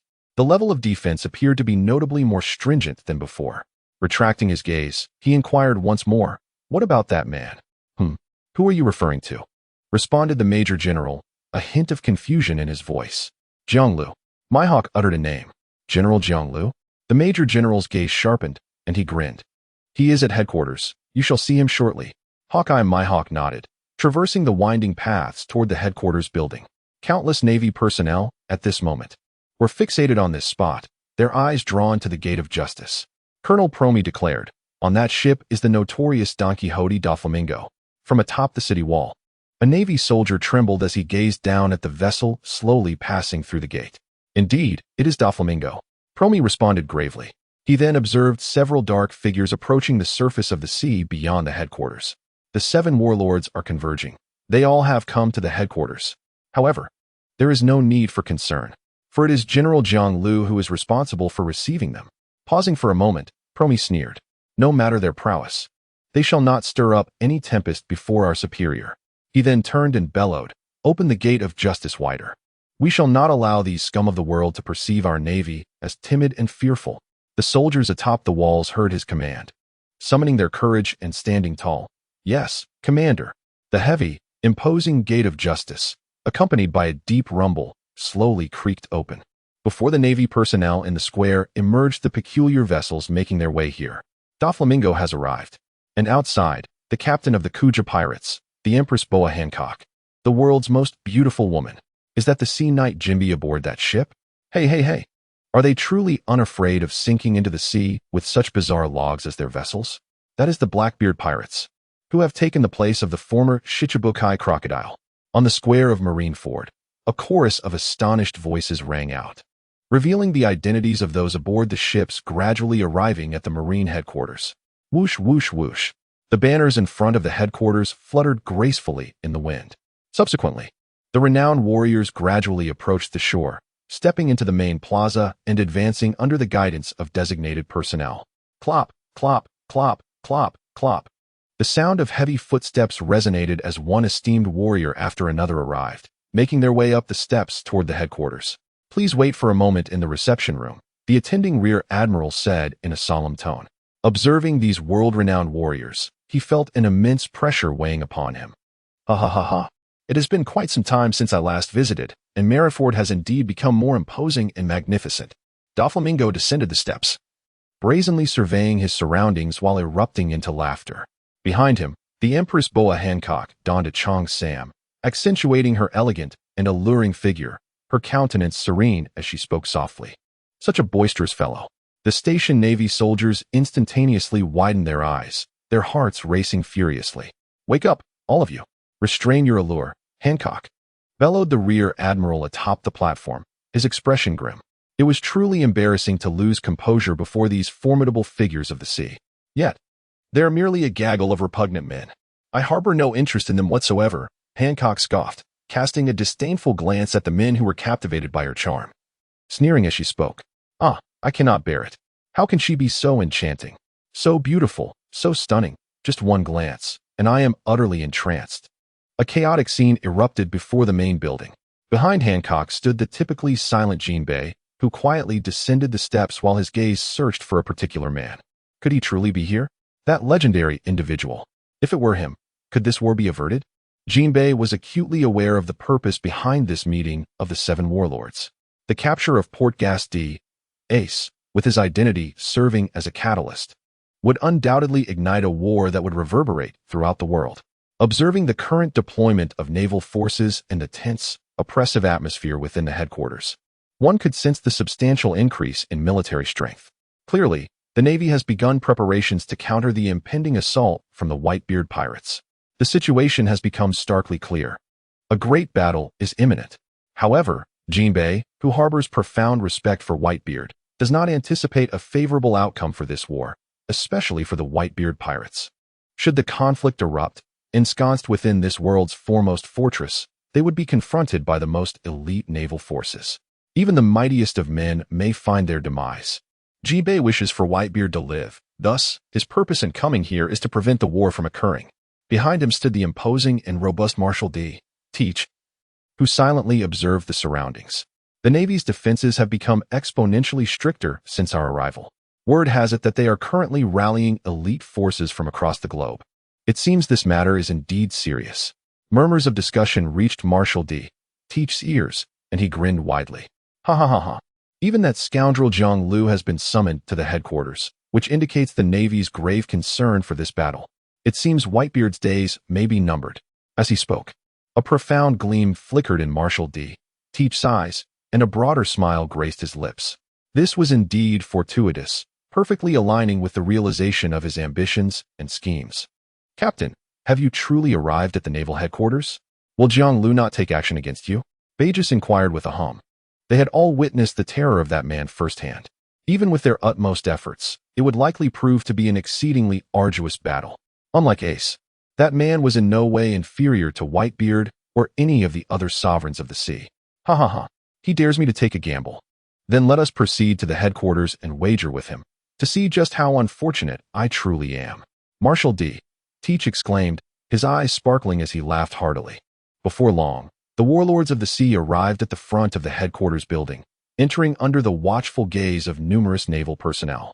In response to the arrival of the warlords, the Navy promptly prepared for all eventualities.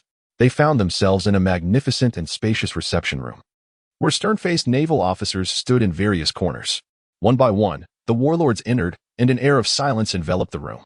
Mihawk was the first to take a seat, sinking into the plush leather sofa, crossing his legs with a relaxed demeanor. Before him rested a small table adorned with a steaming cup of coffee, with sugar and milk placed conveniently to the side for personal preference. Ha ha ha ha.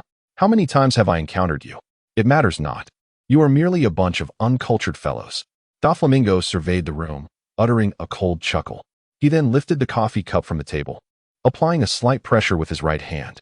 With a sharp crack, the coffee cup shattered, scalding coffee cascading down his right hand, swiftly soaking the carpet beneath.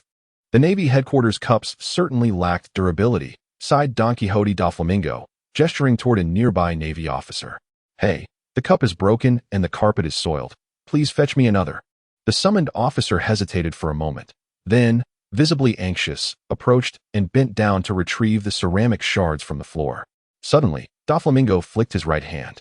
The tiny fragments of porcelain soared into the air, poised perilously close to the officer's throat. The man froze, a chill running down his spine, acutely aware that he was but a heartbeat away from death.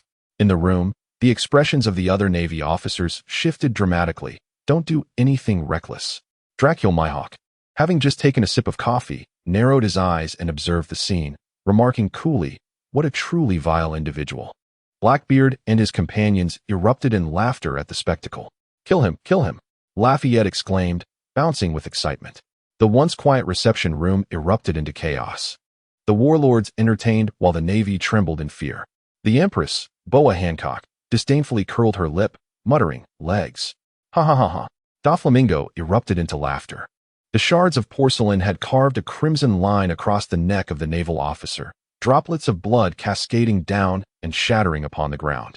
Doflamingo, cease your actions at once. This is the naval headquarters. The urgent sound of footsteps echoed at the entrance, and soon a vice admiral burst in, commanding loudly. I distinctly remember mentioning my disdain for coffee, that beverage I loathe. Doflamingo raised his gaze, and with a sudden flick of his fingers, the expressions of the other naval officers in the conference room shifted dramatically, panic erupting among them. I cannot control my body. Ah, help. Like marionettes. The officers uncontrollably drew their weapons, all aimed at the vice admiral at the doorway. In an instant, beads of sweat began to form on the vice admiral's forehead as he surveyed the room.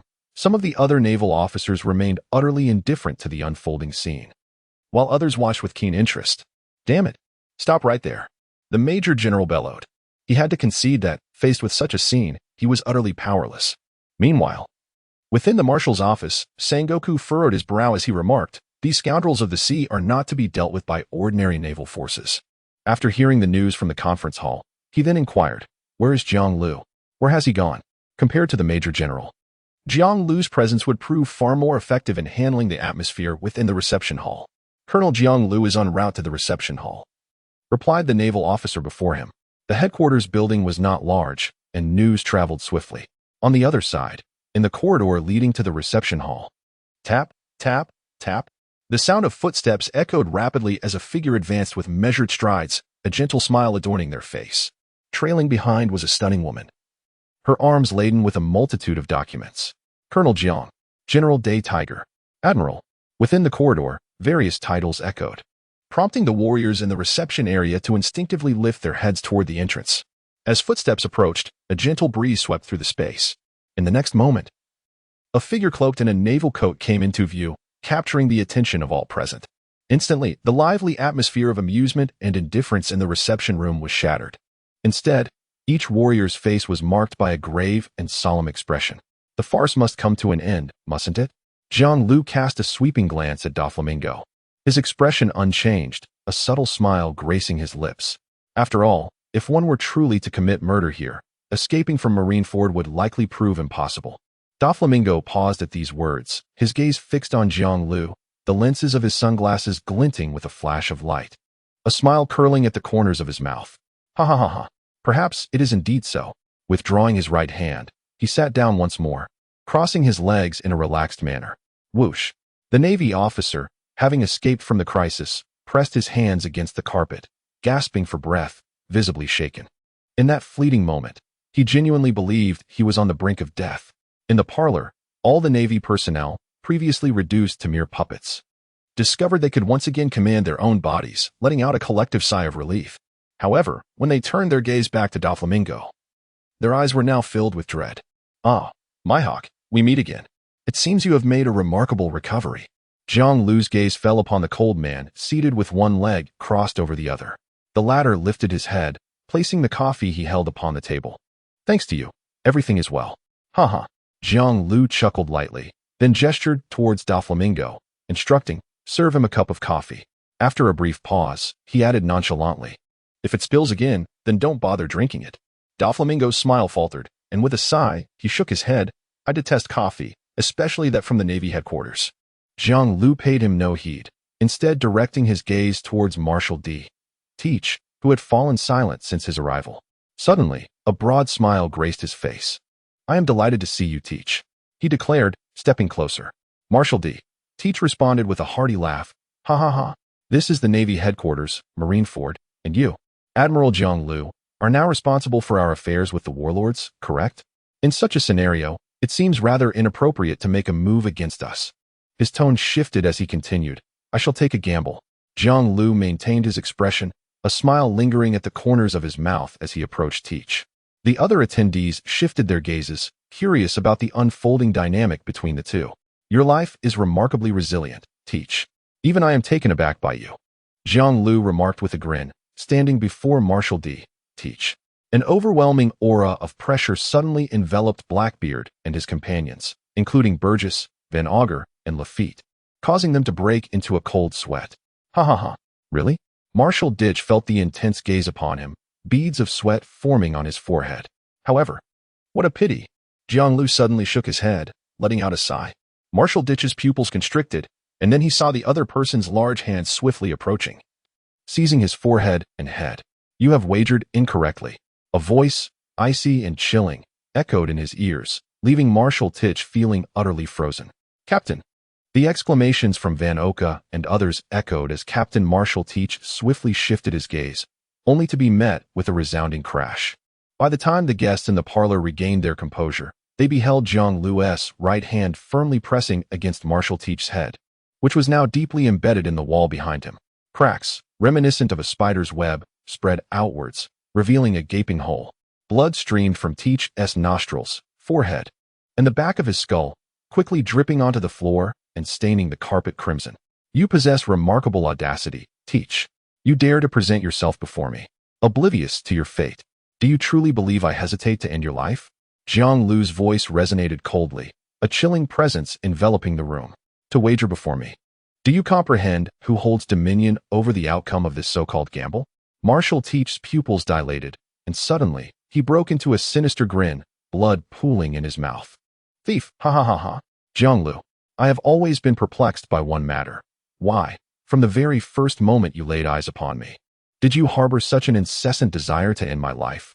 Jiang Lu's gaze sharpened as he cast a downward glance at Marshal.At, who was seated before him. Then, he uttered an incredulous statement. "Who knows? Who knows?"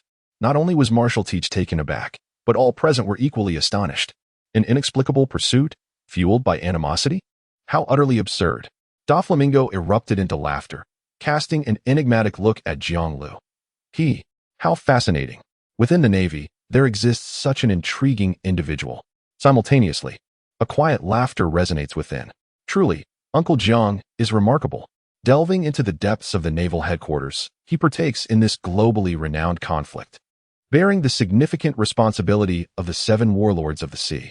And then, when the war ignites, will he not astonish the entire Navy and the world? What a splendid scheme indeed. I can only imagine that by then, the world, the Navy, and the pirates alike will be left utterly speechless. "Ha ha ha," he exclaimed. "Hey, Teach, I wager you will survive." He laughed heartily at Marshal.At, whose head was drenched in blood. Marshal.At raised his head, grinning in response. "I too wager that I shall not perish here." Then, his gaze fixed upon Jiang Lu. "Jiang Lu, will you kill me?" Jiang Lu's expression darkened as he scrutinized his adversary. He paid no heed to Doflamingo's theatrical antics. After all, they belonged to the same faction. But the audacity of Blackbeard to provoke him. What audacity was this? "No," she said. "You ought to celebrate, Teach. You have wagered wisely. What follows is of far greater significance than your very existence." Jiang Lu spoke with a calm demeanor. The thief burst into uproarious laughter. However, before he could fully relish the moment, a foot came crashing towards him, causing his expression to shift dramatically. With a resounding crash, the entire parlor trembled, debris swirling in the air as Marshal.At's head was once again embedded into the wall, blood splattering forth, leaving a deep crater in its wake. "Captain!" Lafitte and the others exclaimed once more, gazing at the flowing river before them, a mixture of fear and rage etched upon their faces. While they could not take your life, delivering a few blows was certainly within their means. Thus, you rejoiced too soon, Teach. The river spoke calmly, retracting its right foot. Marshal.D. Teach leaned against the wall, his visage contorted, and his eyes radiated an unquenchable fury. The thief laughed heartily. Flowing river. I understand. However, Jianglu chose to disregard Marshal Teach, instead turning to find a suitable spot to sit slowly. He cast a sweeping glance at the 5 martial artists before him. There is no need for further elaboration. The reason for summoning you all here is quite straightforward, and certainly not a secret. I trust that each of you is well aware of it. Regardless of the motives that brought you here, the forthcoming choice remains singular. After a brief pause, Jianglu spoke softly. That is it. Join this war against the Whitebeard pirates. This is a mandatory summons. Therefore, none of you possess the right to refuse. Otherwise, Jianglu remarked in a calm tone after surveying the surroundings with his keen eyes. This department also possesses the authority to enact corresponding punitive measures against you. Marshal Teach swayed his body as he sat in the chair, wiping the blood from the corner of his mouth, a smile still gracing his face. It seemed he was unfazed by the earlier altercation. Doflamingo observed him with narrowed eyes, sensing the depth of his character. Such a person possesses profound cunning and is, naturally, formidable. The potential of a ruthless leader, indeed. He murmured, seemingly grasping why Jianglu was so concerned about him and the reasons behind his intervention. Today was merely an audience. The specifics would be elaborated upon later, once all the Wuhai had gathered for the meeting. Henceforth, I wish you all a pleasant stay within this department.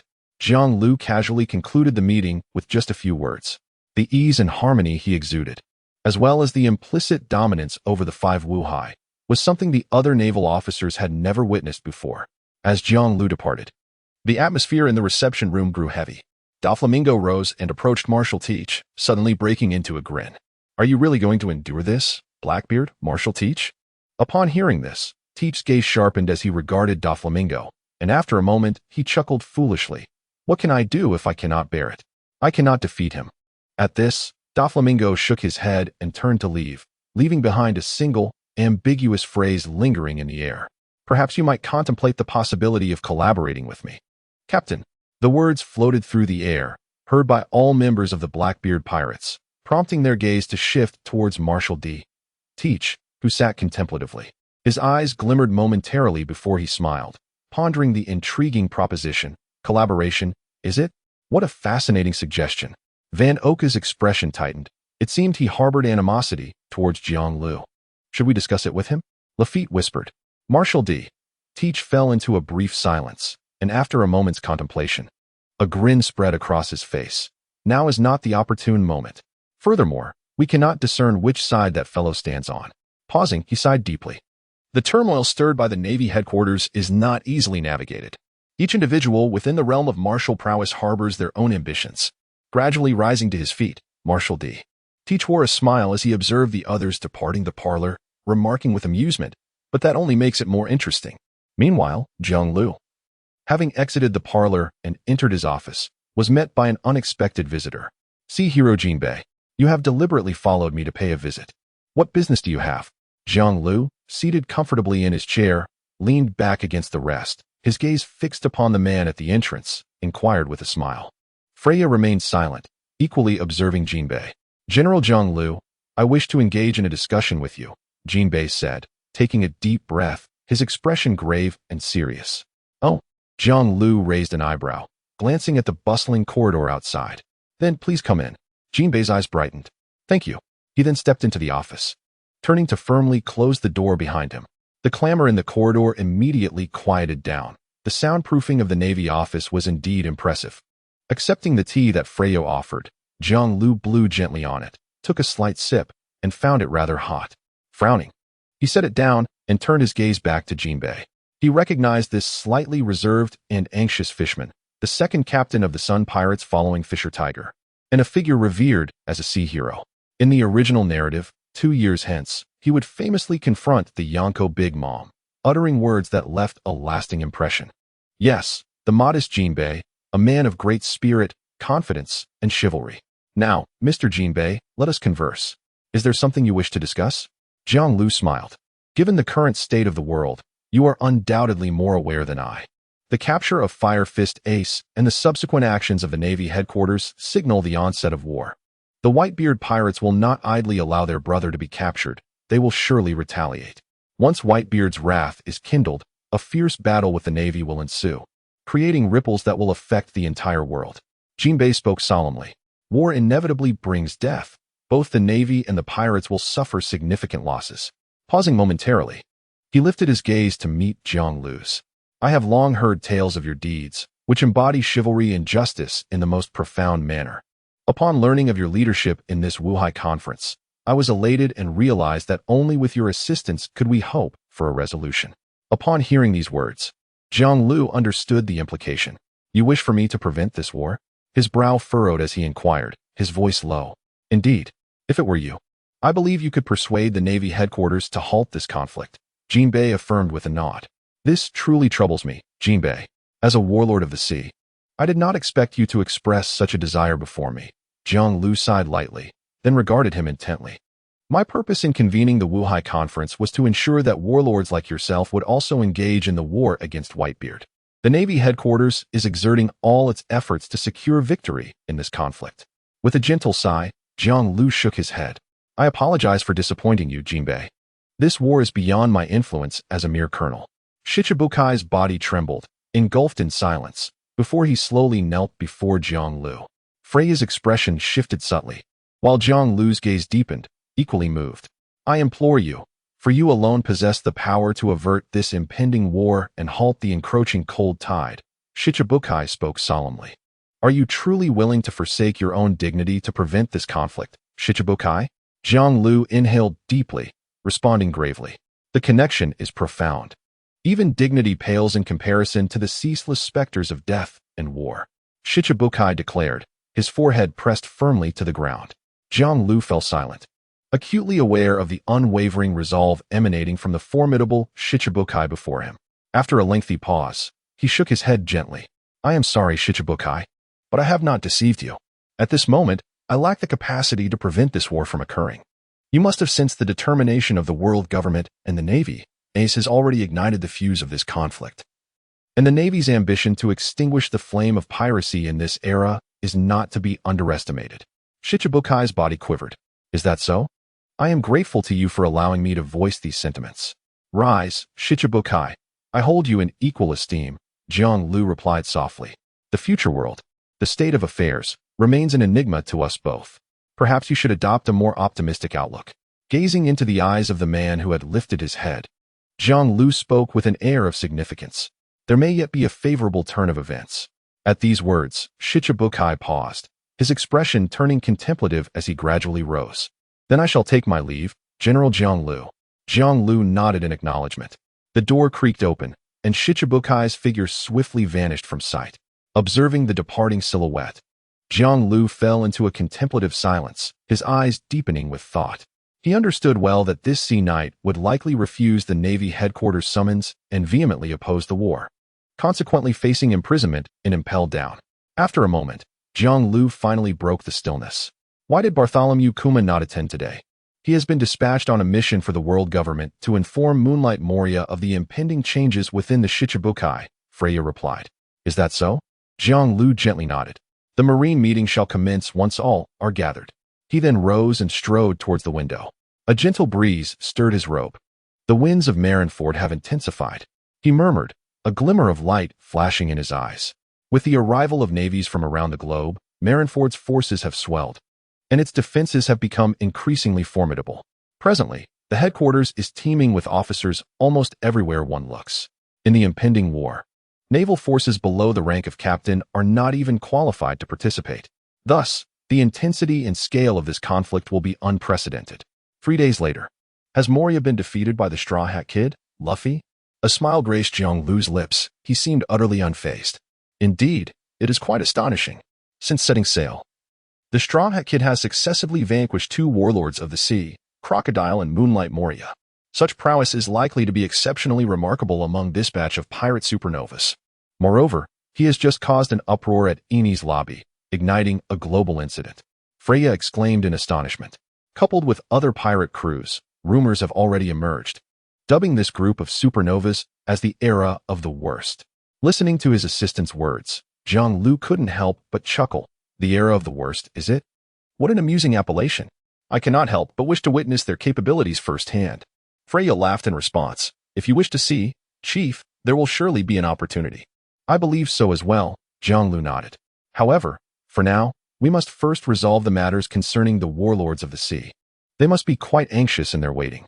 Freya glanced at the documents on the table, chuckling softly. The other two warlords will soon arrive at the headquarters. Jiang Lu nodded. Once the warlord meeting concludes, he will be able to visit Ace. Ace must be feeling rather despondent now, enduring one of the darkest and lowest points of his life. During such times, the companionship of family is all the more essential. With a soft sigh, Jiang Lu suddenly found the life at the naval headquarters somewhat arduous. Meanwhile, in the chamber of Don Quixote da Flamingo, gazing at the towering figure before him, a man missing several front teeth, Da Flamingo lifted his head and grinned. Have you come to a realization, Teach? Marshal D. Teach's gaze sharpened. I need to understand how we shall collaborate. Da Flamingo reclined on the sofa, a glimmer of light flashing across his sunglasses. What other way is there to collaborate? Both you and I must harbor resentment towards Jiang Lu, correct? And thus, with the commencement of this war, our opportunity has finally arrived. Such candid and forthright words left Marshal Teach momentarily taken aback. So, you truly intend to confront Jiang Lu? His gaze sharpened as Blackbeard inquired with a grave tone. Ha ha ha ha. Such foolish words should not escape your lips, Teach.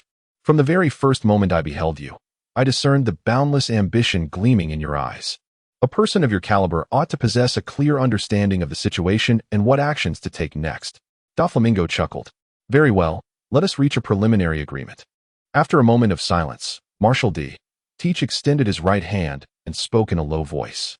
Having an additional ally to confront Jiang Lu would undoubtedly be advantageous, and he welcomed the prospect. Moreover, Da Flamingo's strength and influence were not to be underestimated. He would certainly prove useful in the days to come. Ha ha ha ha. From this day forth, we shall be allies. Teach, exclaimed Da Flamingo with a smile, his hands clasped tightly in the air. At last, Marshal D. Teach departed. Da Flamingo gazed at the slowly closing door, emitting a low, mirthful chuckle. Your enemies are indeed numerous, Uncle Jiang Lu. In the blink of an eye, 3 days had passed. On this day, the remaining 2 of the 7 warlords arrived at the Marine headquarters in Marineford, heralding the commencement of an important warlord conference. Inside the office, Freya appeared anxious as she organized the documents.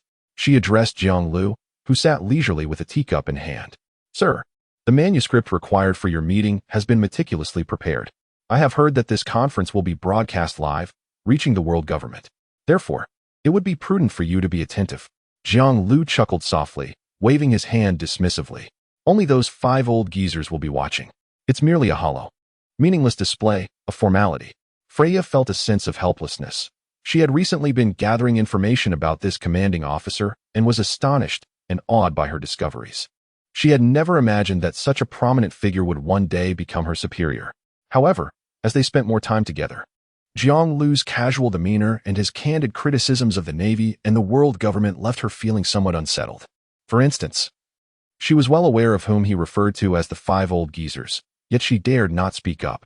You are quite audacious, she remarked, a hint of exasperation in her voice as she placed the manuscript before Jiang Lu. Perhaps you should review it once more?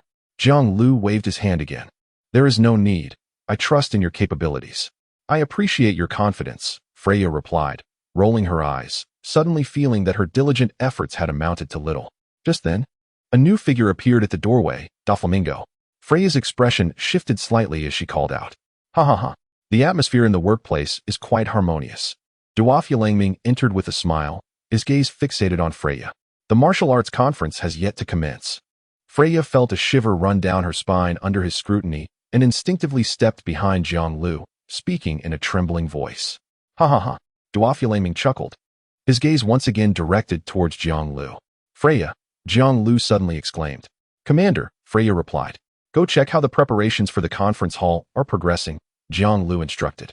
Indeed. Freya nodded eagerly before dashing out. What brings you here so suddenly?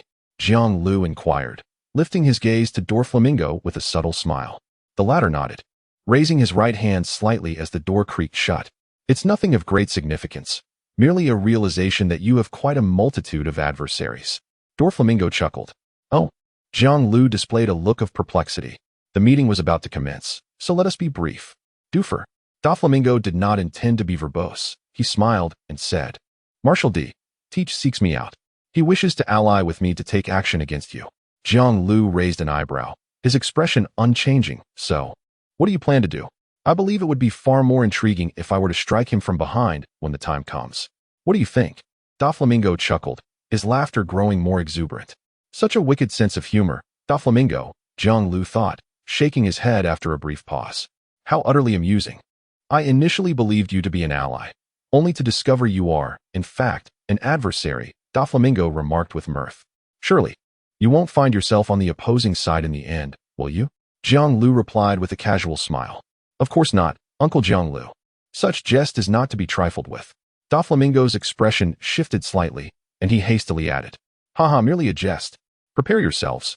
The Marine Conference is about to commence. Jiang Lu said with a smile, rising to gather the documents on the table. Well then, I shall take my leave. Doflamingo gestured with his right hand. And the door creaked open, after which he swiftly vanished from sight. Ha! Jiang Lu suddenly chuckled while standing still. Naturally, he held no suspicions regarding Duofulang Minga, not to mention the bond they shared in their youth. Even the current alignment of their interests assured him that the other party would not make any erroneous choices. Only those who truly understood him would recognize the correctness of standing alongside him. After briefly perusing the documents on the table, Jiang Lu narrowed his eyes, picked them up, and exited the office. A quarter of an hour later, in the spacious conference hall, surveillance devices curiously observed their surroundings, relaying everything to those on the other end. Above, a magnificent crystal chandelier illuminated the room, while a solemn dark red cloth adorned the elongated conference table. The overall arrangement of the room exuded elegance, gravity, and solemnity, with a stern-faced officer standing straight in each of the four corners. It was evident that the naval headquarters placed great importance on these renowned figures of the sea. The Seven Warlords. The so-called Warlord Conference served not only as a mandatory gathering for these individuals to engage in combat, but, in the eyes of certain observers, also as a routine inspection. Ha ha ha ha. Is this a live broadcast? Who does the surveillance snail represent? Don Quixote Doflamingo sat in his chair, turning his head to gaze at the surveillance snail positioned not far away. Beside him, separated by a chair, sat a peculiar-looking man, his body swathed in bandages, who remained silent, exuding a somber aura. Opposite them was the hawk-eyed Dracul Mihawk, and a short distance away sat Boa Hancock and Jinbei. In one corner of the table sat Marshal D. Teach, known as Blackbeard. Surely, he must be an extraordinary figure, otherwise such a meeting would not be accessible to ordinary individuals. Blackbeard grinned. You wouldn't want to know, Doflamingo. Suddenly, the cold man holding a Bible across from him spoke up. Oh, Kuma, do you know? Doflamingo's gaze flickered. The speaker was none other than the typically silent tyrant Bartholomew Kuma, which took him by surprise. Considering the one who called this meeting, you should be able to guess. Kuma replied calmly. Doflamingo paused momentarily. Then his expression shifted to one of contemplation, ultimately falling into silence. The one convening the meeting was Jiang Lu, and he was well aware of the implications of his actions. Compared to the seven warlords, Jiang Lu, now serving in the Navy, attracted even more attention from certain individuals. Those 5 old men? How intriguing, Doflamingo murmured, falling silent once more. This was indeed a solemn and serious occasion, and no one was inclined to speak. The presence of the surveillance snail further dissuaded the 7 attendees from voicing their thoughts, enveloping the meeting hall in an especially tense atmosphere. Tap, tap, tap, tap, tap. At a certain moment, a slow, rhythmic sound echoed from outside the meeting hall, prompting the 7 attendees to lift their heads and glance towards the entrance. Have you all arrived? That's splendid. Jiang Lu strode into the meeting hall, casting a sweeping glance at the assembled figures before smiling. His gaze then fixed on one individual. Moria, I hear you were defeated by that straw hat kid, Luffy. It's quite disappointing that a seasoned pirate like you lost to a newcomer. Can we assume that you have forfeited your qualification to continue as a warlord? His words, laced with a smile, bore a sharp edge, instantly altering the expressions of those present. Moria shot up, looking at Jiang Lu. That was merely a mistake. My strength has not diminished in the slightest. He gritted his teeth as he spoke. If I encounter that guy again, I will definitely not lose to him. Jiang Lu chuckled lightly. The weak are always inclined to find excuses for their failures. I've heard that 20 years ago, you had a fierce battle with that brat Kaido, only to suffer a devastating defeat. In this current state, it seems you have succumbed to decline. Upon hearing the name Kaido, Moria trembled with agitation, his emotions surging. Silence. I will not. I swear to take my revenge. I shall have my vengeance. Jiang Lu stood at one end of the long table, placing the documents before him, and with a serene smile, remarked, I harbor no interest in your revenge. The purpose of gathering you all here today is solely to prepare for an impending great battle. Among you, I recognize some, while others remain unfamiliar to me. To put it more starkly, I scarcely grasped the significance of the formation of the Wuhai organization. This statement caused a slight change in complexion among some of the naval officers present, while several members of Wuhai appeared momentarily taken aback. From my perspective, the world government's invitation to you, the dregs of the sea, to confront pirates is indeed a rather absurd endeavor. Jiang Lu's next words widened the eyes of all the Wuhai. He glanced at the observing Den Den Mushi and continued with a grin. Even with you 5 old geezers watching me here, I shall still speak my mind. Doflamingo chuckled. Hancock's beautiful eyes sparkled with intrigue. Jinbe's eyes flickered with excitement. Blackbeard Marshal D. Teach grinned, and Mihawk's lips curled into a subtle smile. Bartholomew Kuma lifted his gaze, intently regarding the man before him, while Moonlight Moria scoffed coldly. How audacious, aware of who monitors this place, yet still so provocatively bold. Naturally, I comprehend. The so-called Wuhai exists merely as a compromise for personal gain or ulterior motives. You have obtained what you desired, and the world government has afforded you certain conveniences. Now, it is time for you to pay your dues. Henceforth, the Navy will launch a full-scale war against Whitebeard, and you must join forces with the Navy to confront the impending threat of Whitebeard. Pausing, Jiang Lu's gaze swept over everyone, becoming piercing. No one present holds the right to refuse. In an instant, the conference hall fell into an oppressive silence, an inexplicable weight enveloping all. I refuse to partake in this war, came a sudden voice. Jiang Lu's eyes shifted, slightly intrigued. It was Jinbe. I am willing to bear all consequences. Jinbe's expression remained calm, yet his tone was resolute. Very well, Jiang Lu nodded. Serving as a warlord of the sea, yet failing to fulfill the obligations of a compulsory summons would lead to dire consequences. As a pirate, once stripped of their warlord status and placed within the Marine headquarters, the fate that awaited Jinbe was already apparent. Does anyone else have anything to say? Jiang Lu inquired calmly, casting a glance around the room before speaking softly. He had long anticipated Jinbe's reaction and was well aware of the impending outcome for him. When will the war commence? Mihawk asked in a grave tone. The precise timing is yet to be determined, but the headquarters will notify you in advance. Until then, you are all free, Jiang Lu replied. You may choose to reside in the headquarters while waiting or return to your respective territories until summoned. A profound silence enveloped the conference hall as no one else spoke. Since there are no further questions, this meeting is adjourned, Jiang Lu declared. He was not one to indulge in lengthy discourse, and particularly in the presence of those before him, especially under watchful eyes, there was little to be said. With that, Jiang Lu turned and departed. Ha ha ha ha. What a courageous man you are, Jinbe. I hope there will be days in the future when we meet again. Bartholomew Kuma stood up, gazing at the silent fishmen seated before him. The other warlords of the sea each departed the conference room. Some intended to remain there while others planned to return to their territories that very day. For those who had reached compromises with the world government, the Navy headquarters was indeed not a place that provided them with a sense of security. Jinbe sat quietly, offering no response to the words spoken. Ha ha ha. There are indeed pirates like you in this world. How splendid. Marshal D. Teach laughed heartily. Soon, the conference room became desolate. After Bartholomew Kuma's departure, silence enveloped the space. Jinbe remained seated, motionless, having come to an understanding and waiting patiently. At an uncertain moment, several figures suddenly appeared at the entrance, led by a stern-looking Vice Admiral. See Warrior Jinbe, due to your refusal to respond to the summons of the headquarters, your status as a warlord of the sea has been revoked. Please accompany us without resistance. You should be well aware of the nature of this place. The Vice Admiral spoke in a grave tone, rattling the handcuffs he held as he moved. I understand, Jinbe replied in a low voice, raising his head. Moments later, this former warlord of the sea, who had resisted the forced summons, was led away in shackles from the Navy headquarters and transported to the world's largest prison, impelled down. Meanwhile, Zhang Lu had also received news regarding Ace. Is he temporarily confined in the headquarters prison? He raised an eyebrow, expressing his astonishment. Indeed, however, Admiral Sengoku has also issued orders that after you meet with Fire Fist Ace, we shall escort him to impel down. The officer delivering the message replied with a smile. Is that so? Zhang Lu's eyes flickered momentarily as he nodded. Then I must rely on you. Please escort me to the headquarters prison. Colonel Zhang Lu was exceedingly polite, and the officer responded with a smile.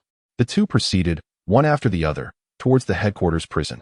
Meanwhile, within Marineford, the five elders who had witnessed the Marine conference in its entirety exchanged no words, and the palace bore an air of solemn silence. What do you make of it? Upon returning to headquarters, Zhang Lu appeared remarkably compliant. He neither expressed any resistance towards the impending war nor exhibited his previous discontent. An aged voice broke the stillness. Rich with intrigue, all five of us know that this individual harbors profound thoughts. The calmer his exterior, the more fervent the volcano within him. He is concealing his true intentions. Sengoku summoned him back to headquarters to confront Whitebeard, which will inevitably lead to disaster. A cold voice interjected, perhaps. This fellow's combat prowess is such that even we must respect it. He is indeed the optimal choice against Whitebeard, and he is not easily vanquished. Otherwise, there would not have been a compromise 20 years ago. Another voice chimed in.